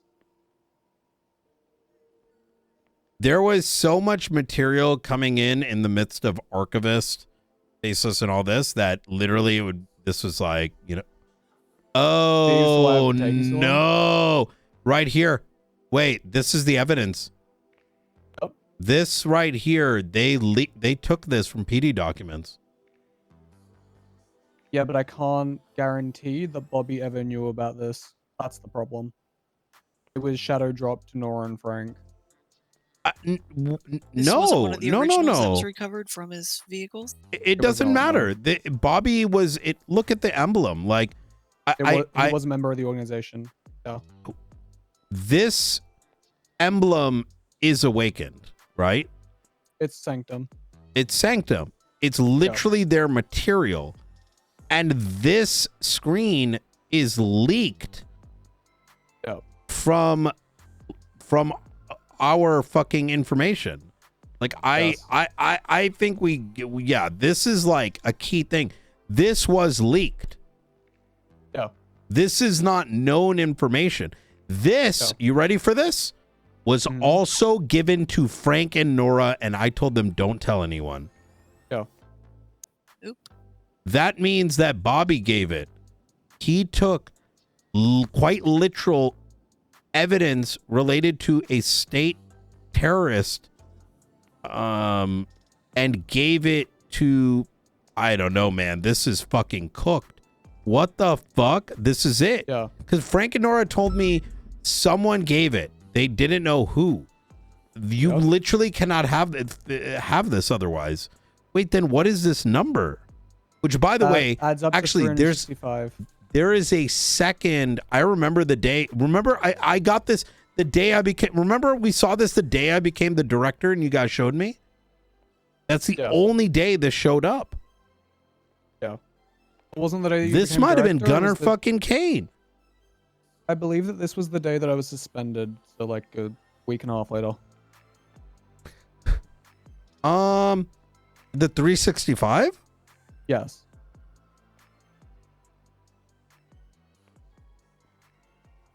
You're right. I have a photo of the exact day it showed up. Yes. Wait a minute. I would love Wait that. a minute. Wait a minute. Wait a minute. Wait a minute. Wait a minute. I have the photo. I have the timestamp. IT can literally tell us who accessed it. Oh. Because on that day, Brandon Valentino, known faceless asset, twatted out because we were like, what's 365? Oh, Yep. Brandon Valentino quite literally twatted, anyone know where I can buy an anniversary gift? I have it on my ShareX with the timestamp. Lovely. Because here's the current thing, right? I got to take this. Sorry. Oh yeah, no, have fun. Very good. Night. Hey, Director Knight. It's Lieutenant with EMS. How are you? Well, I went on duty for 10 minutes and I ran into a terrorist. One of those days. Understood. I just wanted to. I don't know. I would love to have you. No, in fact, I'm not. Could you imagine a fire marshal? I would love that. However, control of the fire department rests in EMS, and they're taking that out of my hands over my cold dead body. I'm unpoachable as long as I have the fire department. I'm very sorry. You know what? That's a. Well, you know what? At least I tried. No, you absolutely did, and I appreciate the effort. I don't know how secure this line is. This is in regards to your 311 earlier. Head down to the marshal's office. The one on Davis or the one at the observatory? Observatory, please. Okay. I will remain on duty, and I will get up there as quickly as I can. Sounds good. Yep. Bye. Bye. Going into case. We have Fire Marshal coming up saying something about the 311. He's got information, worried about secure lines. So I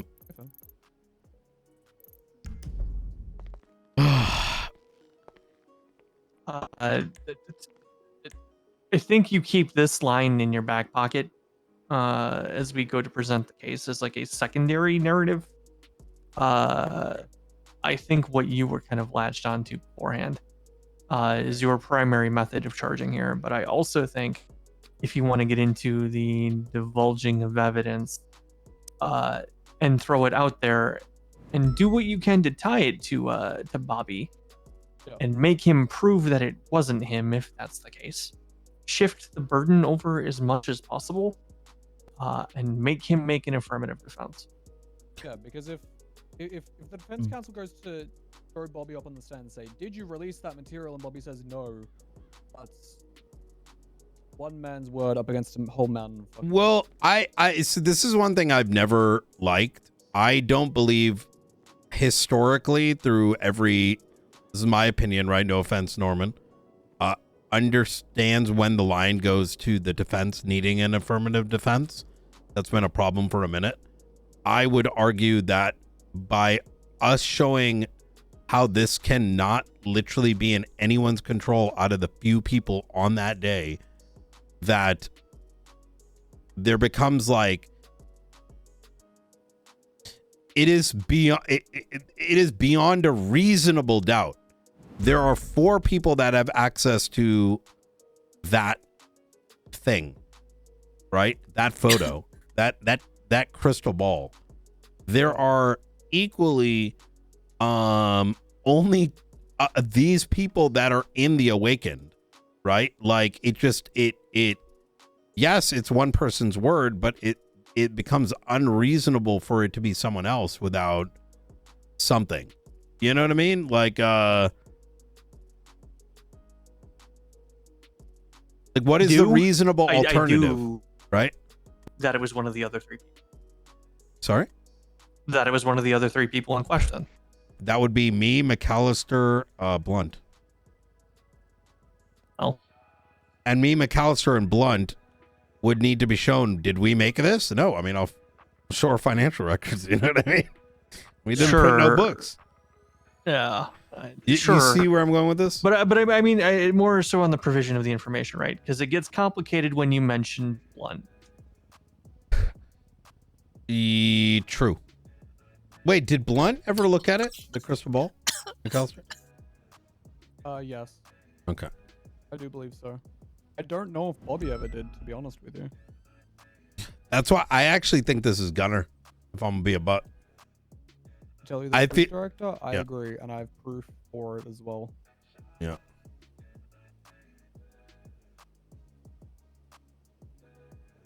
Just haven't had the time to look into it.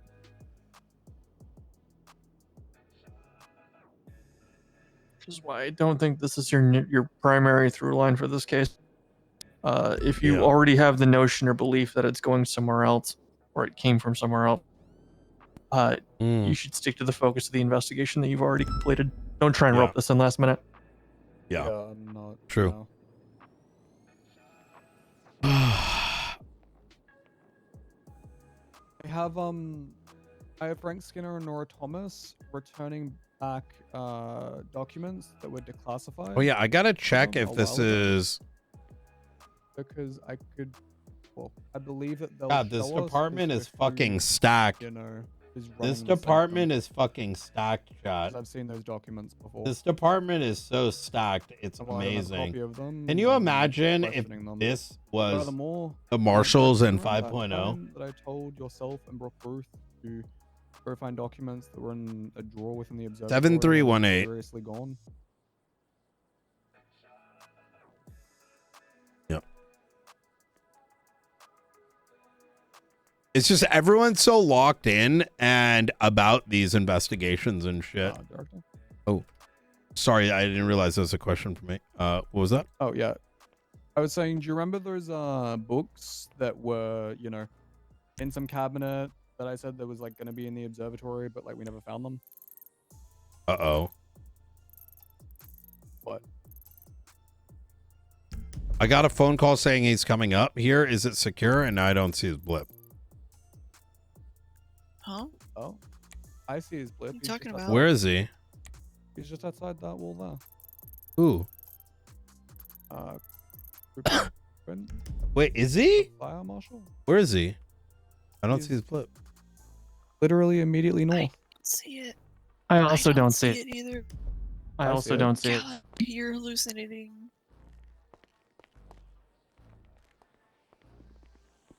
I don't have a key.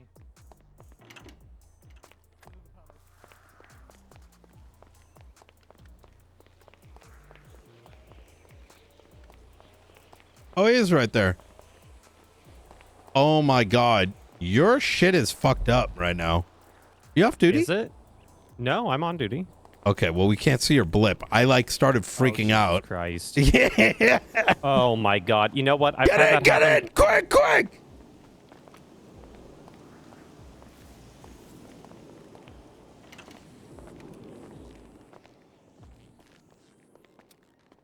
All right, secured. I've had that once before. I actually had marshals pull up behind me in the Scout going, I think this is a stolen vehicle. And I was like, no. And they're Oh like, my you on duty? And I was God. like, yes. That's crazy. That's yeah, crazy. he is on duty. It's just scuff. Yeah. Yep. Good. Good. That I may take a nap here and then duty on before I return back to. When did you clock on duty? Oh, fair point. I've been on duty for hours, 3 hours. And I bet, did you have to take a nap, Director? Oh, and did you have to take a nap sometime, Director? My MDT has not blown up yet, but it's close to, so, but I did not. I can see Director Knight on dispatch 3 times over. Me? Oh, yeah, I see. Yeah. I see You're 3 there. instances of you on dispatch as well. Yeah. I only see the one. You are simultaneously 10-7 and 10-8. I am? Yeah. Yes. That's incredible. Schrodinger's what duty the status. fuck? Where are you seeing Oh, it? I see you in the units. In units, not personnel. Oh, You're in the you know units why? too. Because I normally remote clock in and then drive down, and then I wonder if that has something to do with it. Yeah, probably. In the Oh, officers tab, you're only there once. Oh, God. Yep. I was just going to mention, are we at all concerned about doctors in potentially being targeted as well? Because they can't see 311s and wouldn't know anything's going on. Commander York pulled me aside earlier and was like, did you see the 311? And I was like, no, I was on a scene and missed it. And she directed my attention to it. So medics have been alerted. It has been an internal announcement. All medics are now aware. We are under a directive to double and triple up when available. So hopefully we're safe.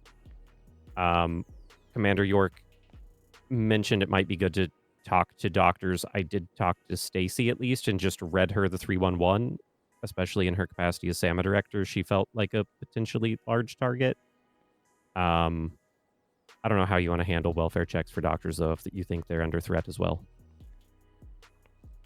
I think it is today. The presumption should be that anyone is subject to being sus, right? Okay. Right. Like a sus of being picked up, right? It's this is not normal. And right. Now you know. So like I said, doctors are weird. We can't see their blips. They can't see ours. They don't see 311s. If we're around the hospital, we can do what we can to keep an eye on them. I can ask any of them that are on duty to please let, just 311 when they're going off duty so that we have some kind of a record at least. Mm-hmm. But they're going to be much harder to pin down. Like for welfare purposes, not for, Yeah, I think that's probably a really good idea. Okay. I know Dr. Winters is on duty right now. She did mention that she usually tries to, if she's the last doctor on duty at least, to 311, hey, all doctors are now off duty, so that anybody currently around is aware they'll need to talk to Dr. Payne at least. But yep, that was my first thought, was doctors can't see 311s, and they're going to be potentially subject to some really nasty stuff because they're not mobile like the rest of us are. Well, we're going to pay extra attention. Can you get on channel radio check? Can't do. I'm going to have the fire marshal reference something over radio real quick. We have jammers here, so you should be safe. Got it. Which marshal's getting fired? 18. I know the fire marshal is going to make an announcement real quick in relation to the suspected government kidnapping attempt today, which may be ongoing. Stand by. Radio check. And two. Yep. Hear you. All right. Doctors are also potentially under threat with this, and of course they cannot see 311s. We can't see their blips. They can't see ours. Doctors that are on duty are going to see what they can do with regard to 311ing when they go off duty, at least, so that there's some kind of a record. But welfare checks at the hospital could be beneficial. I'll talk to medics as well, see if we can keep an eye on them and check in with them whenever we're bringing a patient in or whatever as well. 10-4.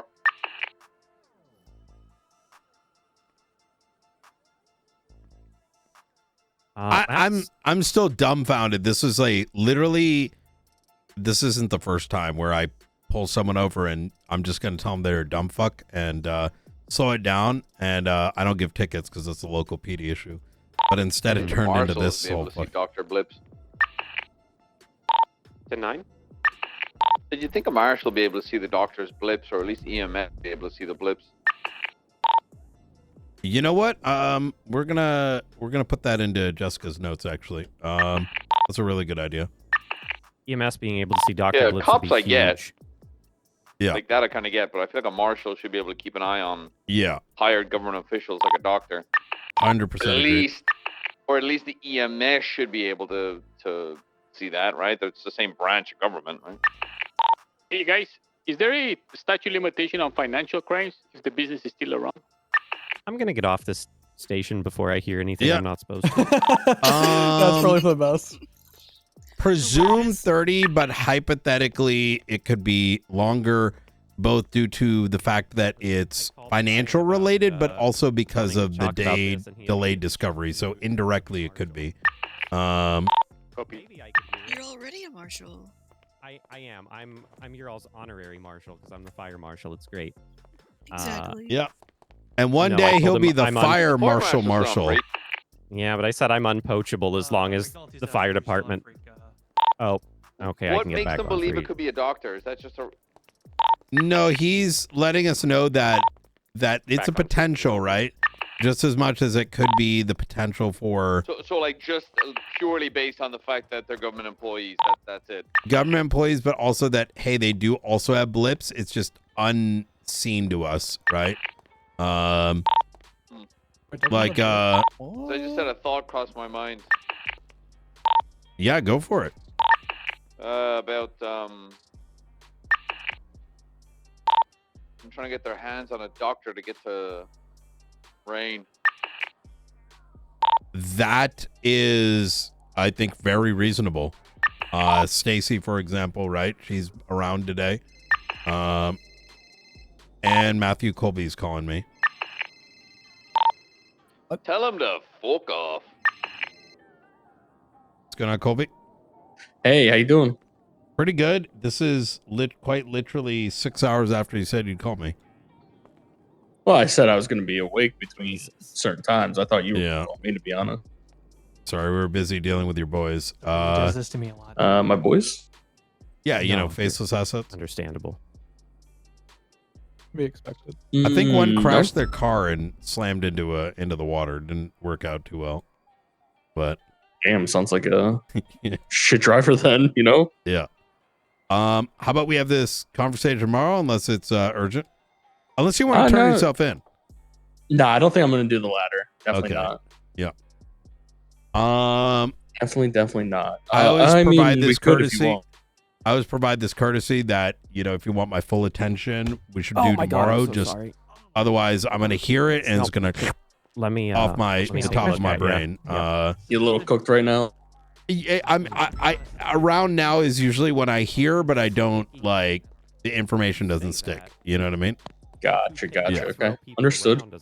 I mean, yeah, we could. I can call. I can try to call you whenever Okay. I can. Easy. You know, sometimes I'm just a little busy. Sometimes it's, you know, Yeah. What have you been up to? surviving. You Yeah. know, chilling. Okay. Just getting some food, living off the lands. Yeah. Yeah. You Understandable. know, picking some grapes. It's pretty nice. Making my own wine. I love it. Ooh, that's nice. Mm-hmm. Yeah. You know, the vineyard is a very beautiful place. I can imagine. When did they Yeah. change the It's better than lower fucking type Sandy of command in the and high prison. command reports? What is it now? How did they ever let you drink the wine over there? What, DOC? What do you mean? Wait, what do you mean? I mean, do they let me? ever Who, let who, you? who lets me? Yeah, like I mean, if you pick the grape seed, It still says PDHC reports, but now it says internal communication. sorry, someone's screaming. Coming at the You're good, video, you're good. mate. My I've maybe been just a there, wee little baby Marshall. been there a Yeah. while ago. Yeah, unless you're is a on the deputy or above, you phone can't see it. with me. Sorry about that. All good, all good. I don't want to keep you all any longer. So who's what do you mean? Who lets me drink it? You know? Well, I mean, like once you have the grapes, like, can you turn them in and like, do they give you the wine, or do you have to make it yourself? No, so you know, you do some labor for them. You know, pick some grapes, and you know they give you a little taste test. You know, is what it is. Understandable. Should we go? All right. McAllister? Well, what else have you been up to? Like I said, I've been just sightseeing. You know, exploring. Yeah. But I have a question though for you. 311. Oh, If I asked you to do a meet in person, would you immediately come guns blazing? 35 cops To coming meet in? you in person, I don't bring 35 cops. I run the marshals. The marshals tend to operate on a more slick set of numbers. You know, less is sometimes more. Yeah, but at the same time, you know, we know you guys kind of like, you know, run the shit with the other departments. So if you guys say something, everybody else will show up. With you. Like, you know, like in prison when, you know, shit goes down, all of a sudden there's a Yes. billion people there. Well, usually what happens is, you know, I relay the information on radio, you know, as to what it is that I want. And, you know, I make sure every unit is aware completely about what my expectations are. Understood. Okay. All right. You know what? I'll keep a thought on that. Maybe we can talk tomorrow. All right. Yeah, absolutely. Well, let me ask you something, Colby. How are Yeah, you? hit me with- How are you? How are you surviving? What do you mean?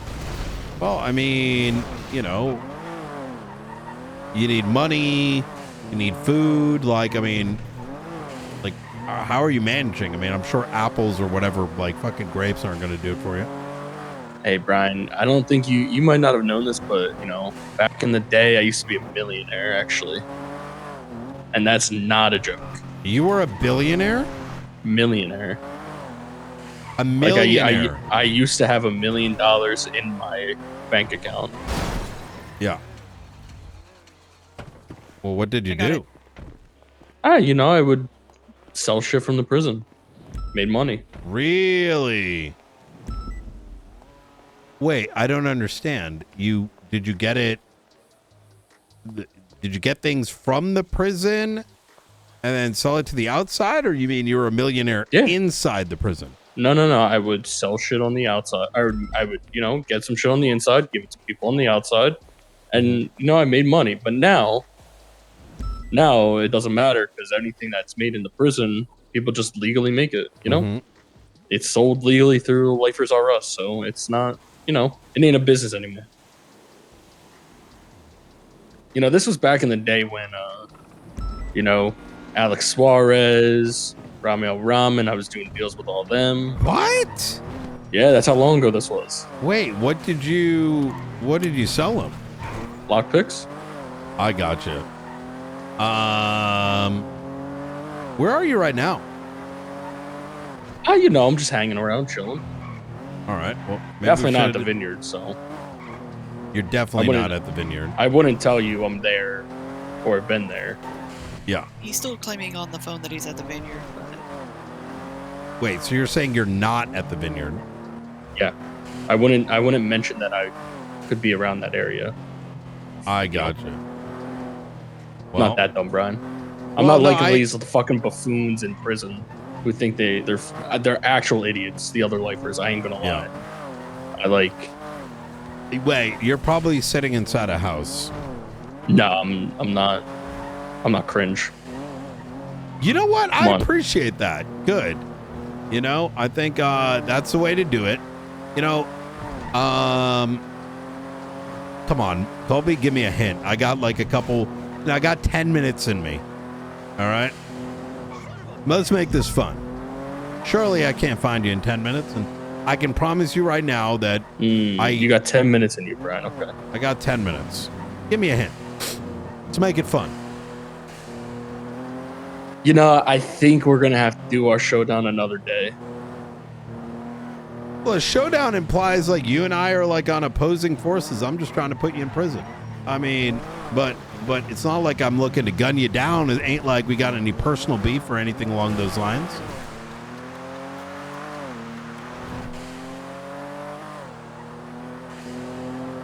You've gotten awful quiet. Sorry, something was going on. Repeat what you said. Something was what? Something was going on. I'll be honest, I zoned out a little bit. I got you. What did you say? I said, surely, come on, let's play a game. 10 minutes. Give me a hint. Where are you at?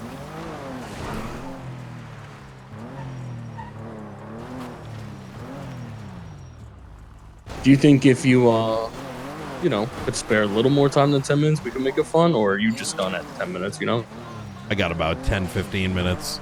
If we're going to do 10, tonight. 15? Yeah, how much are you thinking? I don't know. It could be maybe 10, 15. Could happen, maybe 30. Could be 30. Okay. I don't. All right. Understandable. All right. Well, I'm okay with the rain check. If we end up against a clock, that might make things less interesting. Okay. Storm comes through, still mid-chase. Who enjoys that, right? We want to spend a little bit of time before, it all comes to a close. Gotcha. We can't rush anything. You know what? I'm okay with that. Yeah, me too, right. Brian. Me too. Easy. All right. I'll talk to you soon. All right. I'll see you very soon. Bye. 495 on radio. Yo, what it smell like? So, I was trying to get him to, for what it's worth, he's not going to be just sitting inside of a house. He thinks that's cringe. So, for what it's worth, more power to him. But I will say it almost sounded like a cop must have been nearby. I know we were all like checking around the vineyard, but he sort of got quiet all of a sudden, and almost as if it sounded like he almost got caught. Like, you know what I mean? Like, there's definitely a vocal change that I heard. So, maybe he is at the vineyard. I don't know. Maybe he's playing coy. What's that ambulance on Marina Drive? All said and done. Go ahead now, mark it up. He did claim that maybe tomorrow or the next coming day he might want to play a bit of a game, which, mark it 'cause you're you know, give us clues where he might be. But he did claim that he's been out and about pretty often, getting food down in the city. So he's not as hidden as I originally would have thought.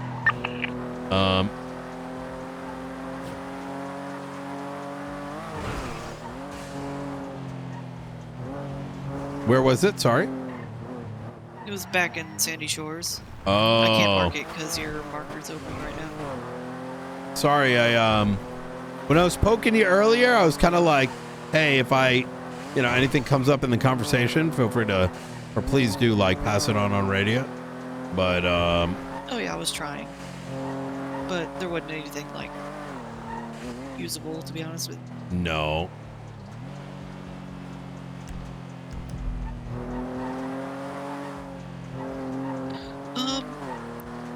Real quick, just a little side information. Mhm. One of our applicants has received a pretty significant amount of money in the last month from Los Angeles County. Who? Finley? Yeah, I think Finley's not going to be compatible, if I'm going to be honest. Yeah, I get that feeling. That's the ambulance I was talking about. Just kind of strange that it was sitting out here.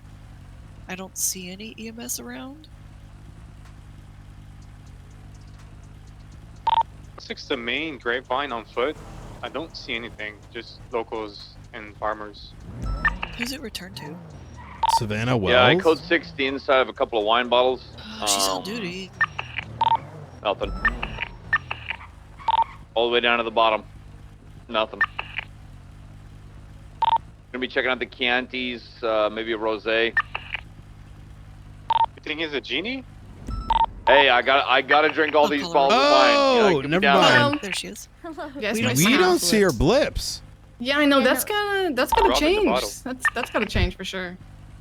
Well, there's also the Hey, day I'm looking there's with Toro, brother. people kidnapping The day we government need it. employees. Let me tell you, if that Yeah, the day that fucker we was need it. I'm hiding actually somewhere in a about to head whiskey back to the distillery, city man, I'd by be myself. You guys want to escort Yeah. me? Well, code 6 and left and right up I'm and going down. to bed, so she needs an escort. you know, I'm gonna be honest.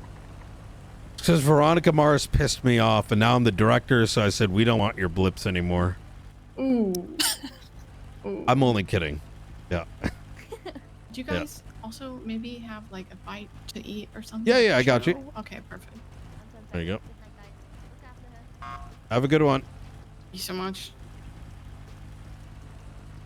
All right, back to the city we go. Nalty, sorry, 10-9 that. We were just talking to Savannah. She's Ocean King. And 9? I just turned off my radio as he started saying something. Me? I think I'm starting to hallucinate, maybe. I was just talking about. I was just being an idiot. I wouldn't worry about it. No, you didn't miss anything important in the past couple of minutes. Except double tree going 1042. Catch all tomorrow for whatever. Have a good down. night. Appreciate you, brother. Good night. Good night. Good night. We're free to break up from the vineyard, director. Yeah, we should be good. I think he wanted us to go there, but then he later said, I'd be foolish to be there right now, as I told you.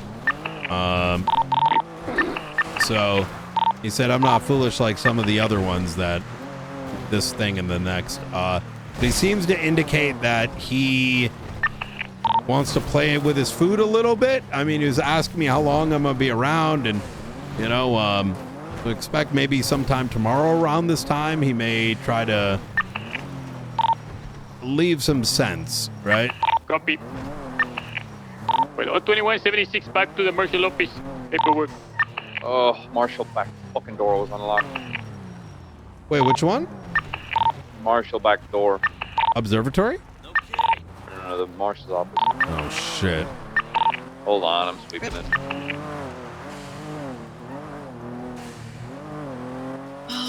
We also have a judge who is dedicated to pulling all the government accounts weekly, so we can. I heard about that. Review and whatever. I have the list. I'm trying to determine if I want to keep it as a doc. I mean, Code I'm 4. trying to see if it's worth it to move it to like the MDT or something, but. There was some talk about that. Just real quick. Hey, Luca. Yeah. Director, permission to speak freely for 30 seconds. Okay, go for it. I told you I was just going to the store, bitch ass. No, I'm just kidding. Sir. Well, I mean, listen. So there's been a couple times you've been like, I'm getting really sleepy, and then like fucking faceless show up. You know what I mean? I just like, I can't believe I can't. It's a coincidence, man. I don't know. Well, it hasn't been before, so that's why I was kind of like, listen, if you ever got to do, hypothetically ever camera the toilet. Your cousin's waking up or some shit, just don't. Oh, no, I'm not. No. Yeah. I got you there. Yeah. I'm joking. Going Second of all, 42. on a serious note, I need to speak to you. I just had a phone call from Falconer, and it's worse. And I mean, God damn it! It's bad. Yeah. Come down to. Can you give me? Did you ask him to write a statement? He already got you. Did remember? You asked him to do it for me, and he did has it. it. Give Yeah. it to you? Okay. And Yeah, it's got this is that new information on it too. No, this is right now. Like it just happened now. Okay. I just got off the phone with him before we went to the vineyard. Ask him. Call him back and say that you need the statement. I already did. Okay, good. I already told him I'm going to need an updated. Have written you about asked?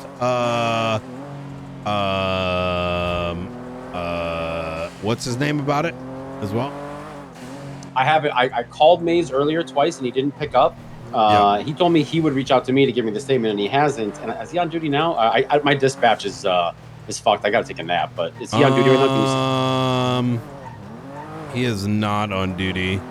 Yeah, so he either dodged me today or I don't know. I mean, I don't want to assume bad things, right? But that's not a great look. Send him an email. Yeah, I will. All right, sounds good. I'll do that right now when I get Easy. Sorry. All right. But yeah, what I need to tell you about now is the DOJ got the unredacted report, and I'll tell you about that. Oh, I'm aware. I'm aware. Okay. Yeah. Well, Falconer is like speechless. He said, "This is horrible. This is bad. I don't know what to do with this." This is your guys' problem, and you guys have to deal with it now. I mean, let's come up to the observer. We'll chat a bit. All right. Okay. Talk to you soon. Bye. Sorry about that. Springfield, you were saying? You're fine. I don't remember what I was saying. You are getting the accounts. Yeah, so I do think that having it somewhere is good, and I think on our tool we should have everything dating back. Like, we have a copy of like Falconer has given me like since 2023, like all the downloads. It's probably going to be missing like the last month or two, but we can put it all into the state accounts, like every single one, so that we have it ready and available. Yeah, I got to bring that volume down. I have all of them for my local tool now since the opening of the city. It's a really big file now. Yeah. Oh, shit. Well, yeah, that's right. You do have a copy.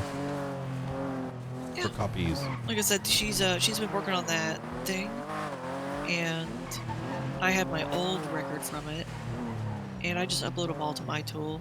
I use it to quickly skim, like whenever you're talking to these people, I'm using it to skim and see like what they do around the city. When people come up to like interview or question us and stuff, I'm usually doing a quick background on them. Makes sense. Mind if I hang out for whatever this is? Yeah, you should. Actually, I getting your opinion on this is going to be good, because it's turning into so much dumb shit. I don't think people remember. See, the problem is Maze is a dumb fuck, and then Pred, right, is a dumb fuck. So I think he's, look, it's bad. Are they snowballing towards forcing us to use that? I don't know. I think that's the direction Pred wanted to go. But the problem is he hired Maze who's very stupid. And I don't think he knows what he's doing. And like, oh my They god, gave him fucking stars. Or bars oh or my something. god, They gave him it's bars. so bad. The problem is, it's like not only negligent, but it's like, Luca. I'll give you a high level, and Luca, please correct me if wrong. We were alerted about there is a court case in which the defense asked for evidence to be provided because like Michael Manx and like Coop stated something to the effect of they had made a report with law enforcement about some issue they had where they were like unwrongfully shot. I think it was like a different gang was doing something and Coop went out to repair and they both got, shot the fuck up by PD, by someone on a roof. Now this goes to court and their defense attorney is motioning for evidence, right? They're like, yo, we made the report and blah, blah, blah. We know it was taken. Well, as it turns out, it was taken. But that report was then made into a command report, or they put the evidence in the command report. And so when they went to go, when the judge motioned for it, I think this is Ava Devereaux, the report that was provided was redacted. And now I don't think it was intentional wrongdoing. This is Ruby York. She's not like a rat. Just in my experience. Right. Had this been like Carmine or someone, understandable. I think this is just a oopsie, right? Like just not knowing the procedure or the expectations, because very much they could have redacted it and then say, here's the unredacted version, whatever. So it turned into a bit of a, hey, what the fuck is this? So we were told that this happened, right? That because this is a law enforcement officer that's redacted something, and for who knows, this is probably amazing, like it's probably Bill Mazing it up, right? Let's chalk it up to that because that's the most reasonable answer. So we were made aware of this, because it is a concern. So we took the concern and I put it down. So now all of a sudden Maze calls Luca down and they start complaining about the justices, blah, blah, blah, which we're going to get a statement for. And I told Luca, hey, get them to give you a statement that is written. Otherwise, you and Blunt, it's going to turn into them finding LSPD, finding a reason to like spin it on him and Blunt for just taking the statement, which lo and behold, was I right, Luca? We're about to find out. You had the crystal ball out last night. Yeah, because I already know how these guys move. They're literal like, right? And I know it's Maze. He's a dumb fuck. He already tried pulling that shit with me, right? These guys do not operate on like good faith. It's literally fucking like just straight cringe, like for lack of a better word. They're not cops. They're not acting like it. So what happens is Luca goes down and he gets their report and they're like, oh my God, judges are looking at this and that and blah, blah, blah. None of that is like actually really true. The fact of the matter is even we've removed like only one person can see it. And the intent of them seeing these things is to, in the event of someone requesting something, we cannot hide it, right? Because otherwise they turn into private reports and nobody knows, right? So this is told to us in case there is wrongdoing, which is what our role is. And so, now Luca is waiting for a statement from Maze on this matter, but somehow this dumb fuck goes and it turns into LSP drama mill. And you know what pops out? I get a call from Under Sheriff Angel earlier, and she goes, yo, what do you know anything going on with the faction, like what is it, internal communication tag? Because apparently, and this is Maxwell has called him, that who works with Maze in this like IA/cover-up unit, and I listen, I'm just gonna call it for what it is from what I've seen so far. Somehow Maze has translated this to Maxwell into the justices are, and this is what Angel told me, the Maxwell told her that the justices are saying anything that doesn't have this internal communication tag can be FOIA'd, which that isn't true at all.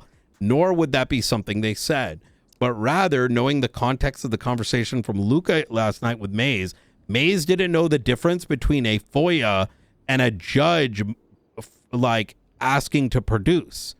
But because he doesn't fucking know, somehow he's told his own high command some cooked shit.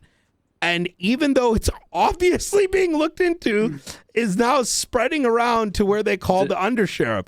So even I told him like to go and write down. Yeah, go ahead. Could you take your MDT out for me? Oh boy, I'm ready. Hold on, I have to reset my MDT. So reports or incidents? Hold on.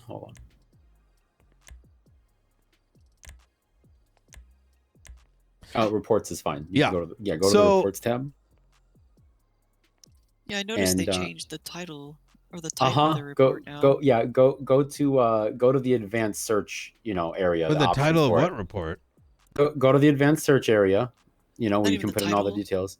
Go to category and look through the categories. Tell me if anything sticks out. PD High Command internal communication? They put huge internal communication tags on their command and high command reports now. Oh my God. Not just a tag on the reports themselves, but on the entire category. I'm so confused. This is where a roads violation stemmed from.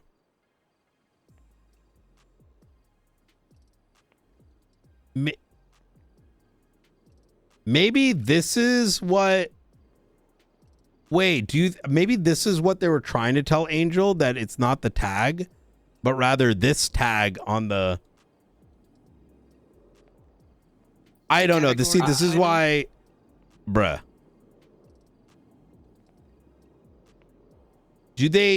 What this is telling me is they legitimately do not understand what the problem was to begin with. Well, that's not just LSPD. That's BCSO as well in those, right? In that category? You know what the solution to this is? Like, literally just being like, this literally should just be a chat between Ruby and the justice, and then that's it.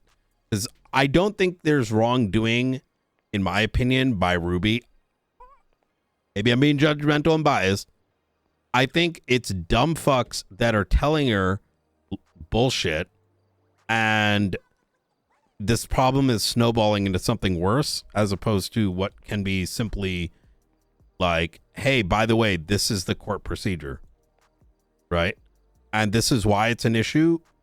Let's resolve it and move on. This is snowballing into something way worse. And by the tone and the conversation I just had with Justice Falconer, yes, it is.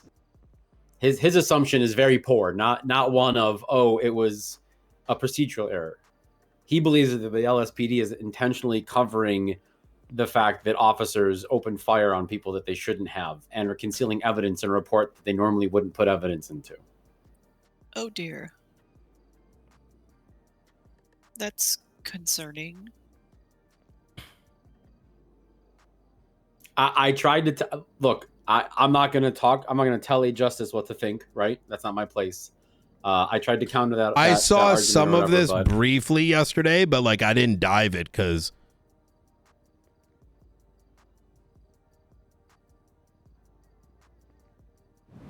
No, we're at DEFCON 2 on the DOJ, PD, LSPD civil war right now. We're one step away from total mutually assured destruction.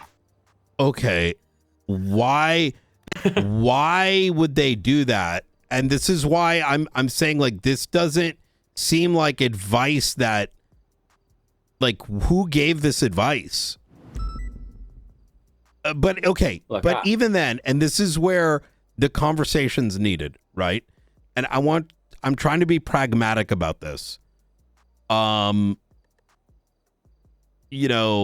Pragmatic in the sense that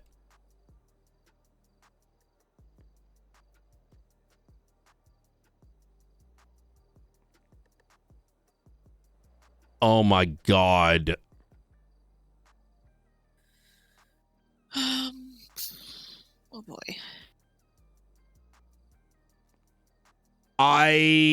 We need to talk to Blunt. We need to get statements from bro. Because okay, let's play this out, right?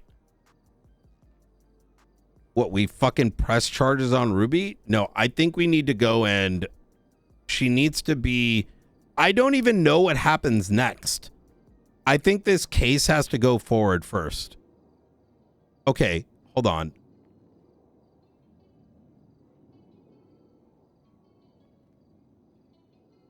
Why did they believe this is a Marshall issue? And I'd like to hear your thoughts on this too, Springfield, and maybe is Norman on awake? So let me Isn't that more of a hypothesize. okay, you want to hypothesize? Should we just get Falconer down here? If that's what you want to hear? No, guys. Remember, DOJ is a different department, right? We have to come to these determinations ourselves. So no, I don't think so, because even Falconer is not infallible, right? I'm not infallible. He is not infallible. Nobody's infallible. We have a mandate. We have our own interpretation. We are, in many ways, have to keep these people in checks and balances. And I, as the director, have to decide what is the most pragmatic, the best approach. Not everything needs to end in a lawsuit. Not everything.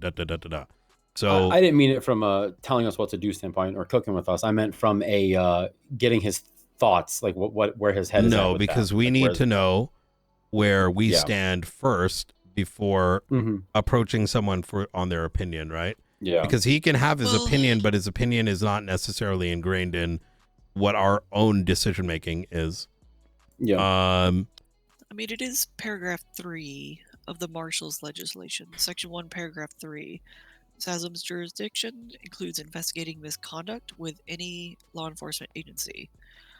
It's the very first word. I agree. So, and I think that's what he's indicating. Is yeah, that he's starting to indicate that this is becoming a Marshall issue. That let's we may put need to consider it. Yes, let's put a pause. Let's rewind back just a little bit. This is currently on the docket, right? Right. And so, and they have now posted they had posted the redacted version. And as of this morning, they posted the unredacted version. This is now on the docket to be seen. Now, do we have authority to view this document? We can take a look in a moment, but let me just play out my thought process first. And, no, go ahead. Sorry. And then please do poke holes. But first off, is Norman on duty? My dispatch is busted. Mine is too. I can't see. Let me check them. Yes. He is? Don't use the units tab. Use the other one. No, I don't see any tabs. Could you call Norman and ask him to come down? Now, the reason we need to discern this, right? Does this need to resolve in the court of law first? Observatory. Right?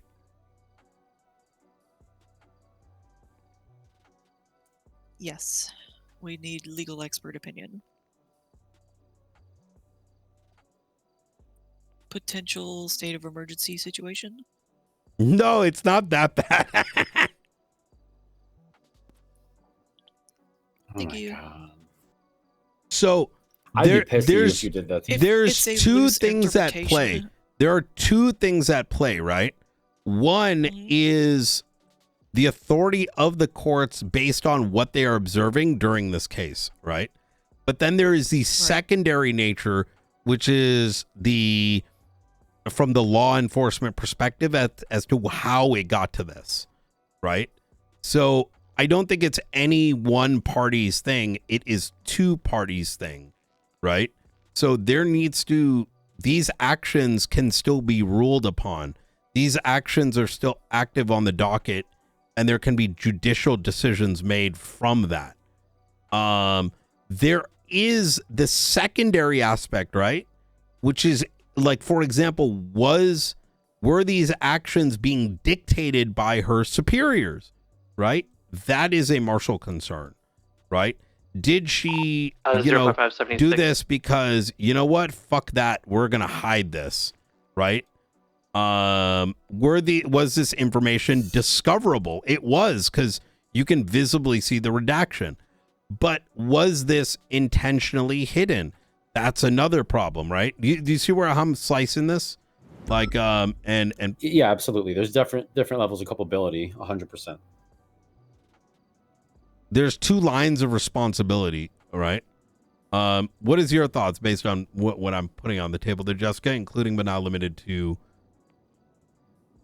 where does our scope of involvement begin and end, and including on the timeline, right? I think I need to look a little bit because I'm very uninformed on the exact situation here. Yeah. This is the first I'm hearing of this, so I'm trying to get a grasp on exactly what you're talking about. Is this in regards to Michael Makes Coop Torres? That is correct. I need to review the details to figure out what's going on. Again, I've been quite separated from this. The only thing I know is what I've heard so far just in the last 15 minutes for all to talking to you. Yeah, no, I'm with you. I think this is such a fucking clusterfuck. I definitely don't mind deep diving into something like this.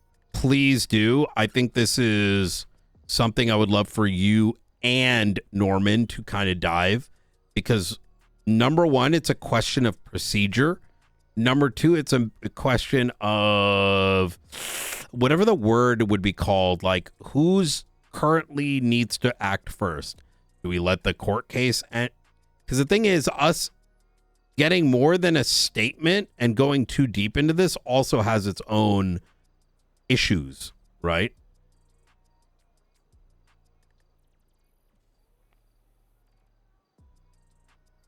Because this is a active case.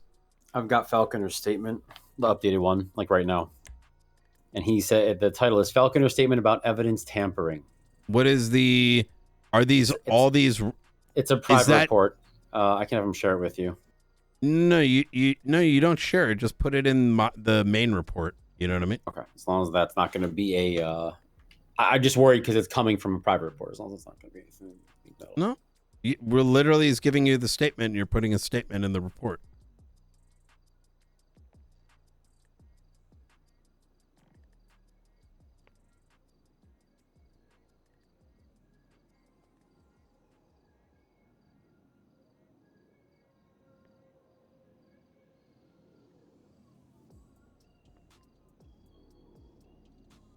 The situation's from August? Hello, dear. Are you at the front door? I say that to everybody.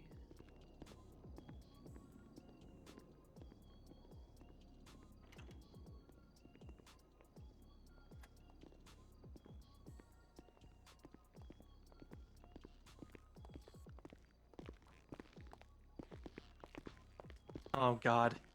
Oh, God. Why do you have him looking like that? What did you do? Oh, he's covering his face because he's laying on the floor and I'm wearing a skirt and he's trying to be proper. Yeah. So this is going to be something I would love Norman and Springfield for y'all to think about the procedural aspects, the who's responsible aspect, etc., etc. And we're going to start by, if you could provide the report, the original report number, if you don't mind there, Luca. Gonna go play I'm getting fucking this thing in there now. battle. I was gonna go play fucking Tarkov in my office and then fucking. Why would you want to play that? Yeah, why wouldn't you use Great Arcs instead? Arc Raiders is boring, man. I got to level 55 and I just can't. So take a look at 35948. Wait, where is the report that you guys got from yesterday? It's Rooker created it. Hold on, I'll find it in a second. The report you guys are wanting to read right now, which is the latest statement, right? That's what you want me to give. Here's what I want you to do. First, I would say pull up the Rookers, so that this isn't forgotten. Open up 35948 and link Rooker's report from yesterday. Was she there yesterday with you and Blunt? Yeah. Okay. Link her report to this. Everything should be linked together, right? Got it. Or it should have really all been a part of one. There's someone outside. No, it's local. So this is, I received a phone call from Faulkner on the 17th in which, and I took these notes. I took it literally mid some situation on the phone, right? And then I asked, Luca was called down, in which he said like, hey, there's like some redacted report and they decided to redact it themselves and blah, blah, blah. Right now, I made note of it, but I didn't have the cycles.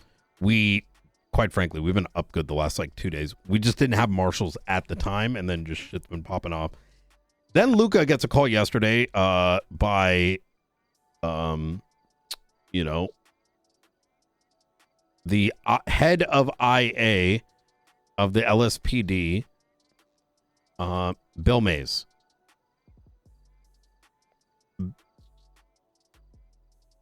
The TLDR is Faulkner. What had happened on the docket is Michael Manx and Coop Torres, I think, were suing the LSPD about getting shot up. There was no report. So there was a court order to produce the report in which they came to the PD and said, hey, dog, we got shot up, blah, blah, blah, blah, blah. There was no initial production of it. But then they produced it, specifically Ruby York. Ruby York's production on the docket, as you will find, was redacted on their own accord. Okay, fine. Procedural error, right? You got to submit it. And, you do it in a way where like, hey, this is the redacted version that we would like to submit. We have the unredacted. Here you go. Whatever. Like, in my opinion, not the end of the world.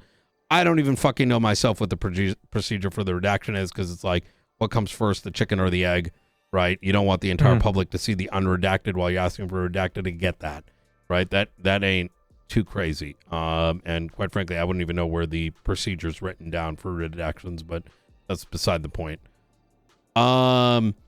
So we're made aware of this, and I'm like, okay, whatever. Well, Luca gets called down about this from the LSPD side of things. And as I understand it, they were complaining that the judges somehow are looking through their shit, and it's the only way that they found this thing.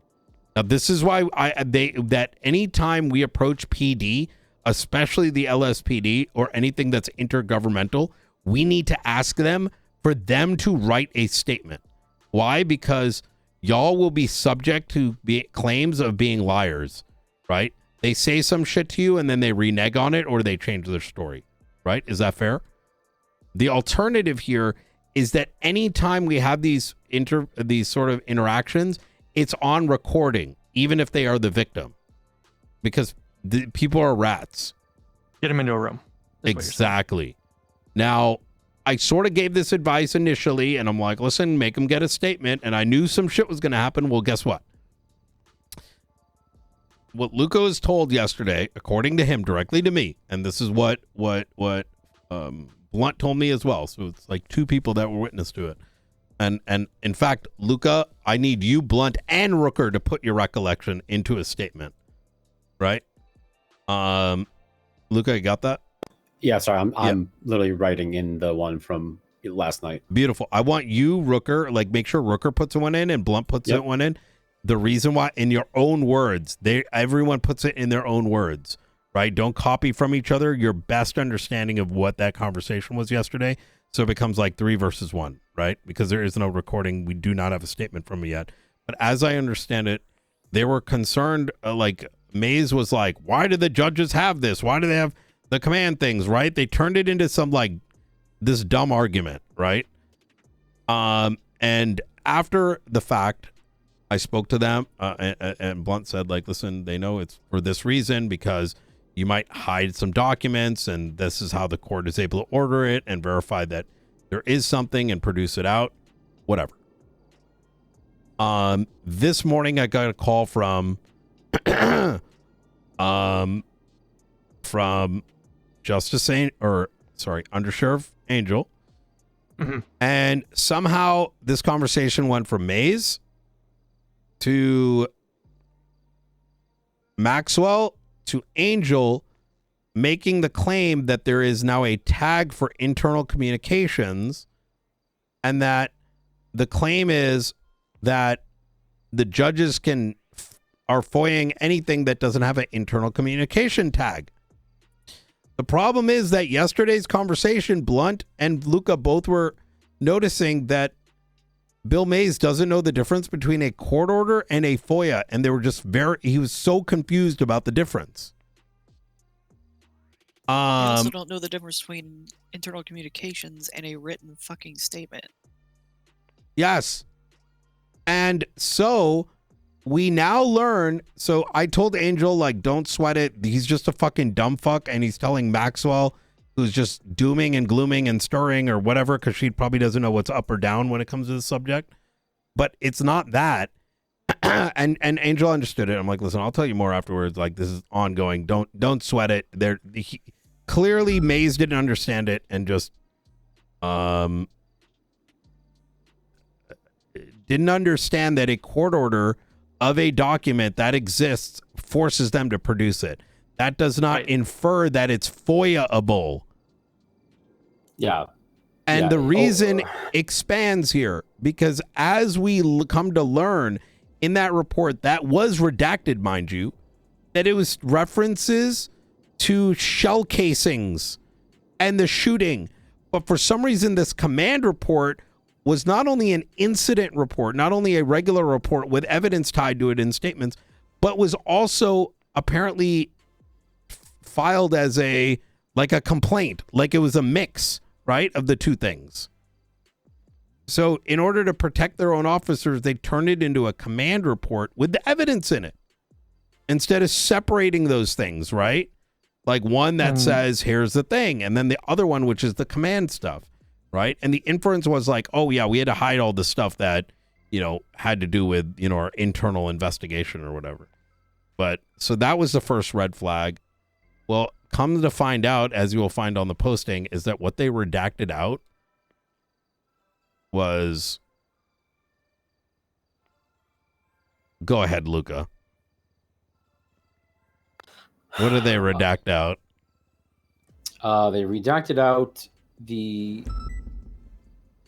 essentially the statement that said that other members of PD were aware that PD had in fact opened fire on those people, that it was a officer by the name of Kukulski. Which, by the way, is a dumb fuck and may have gotten fired recently after I told as all the detectives complained to me that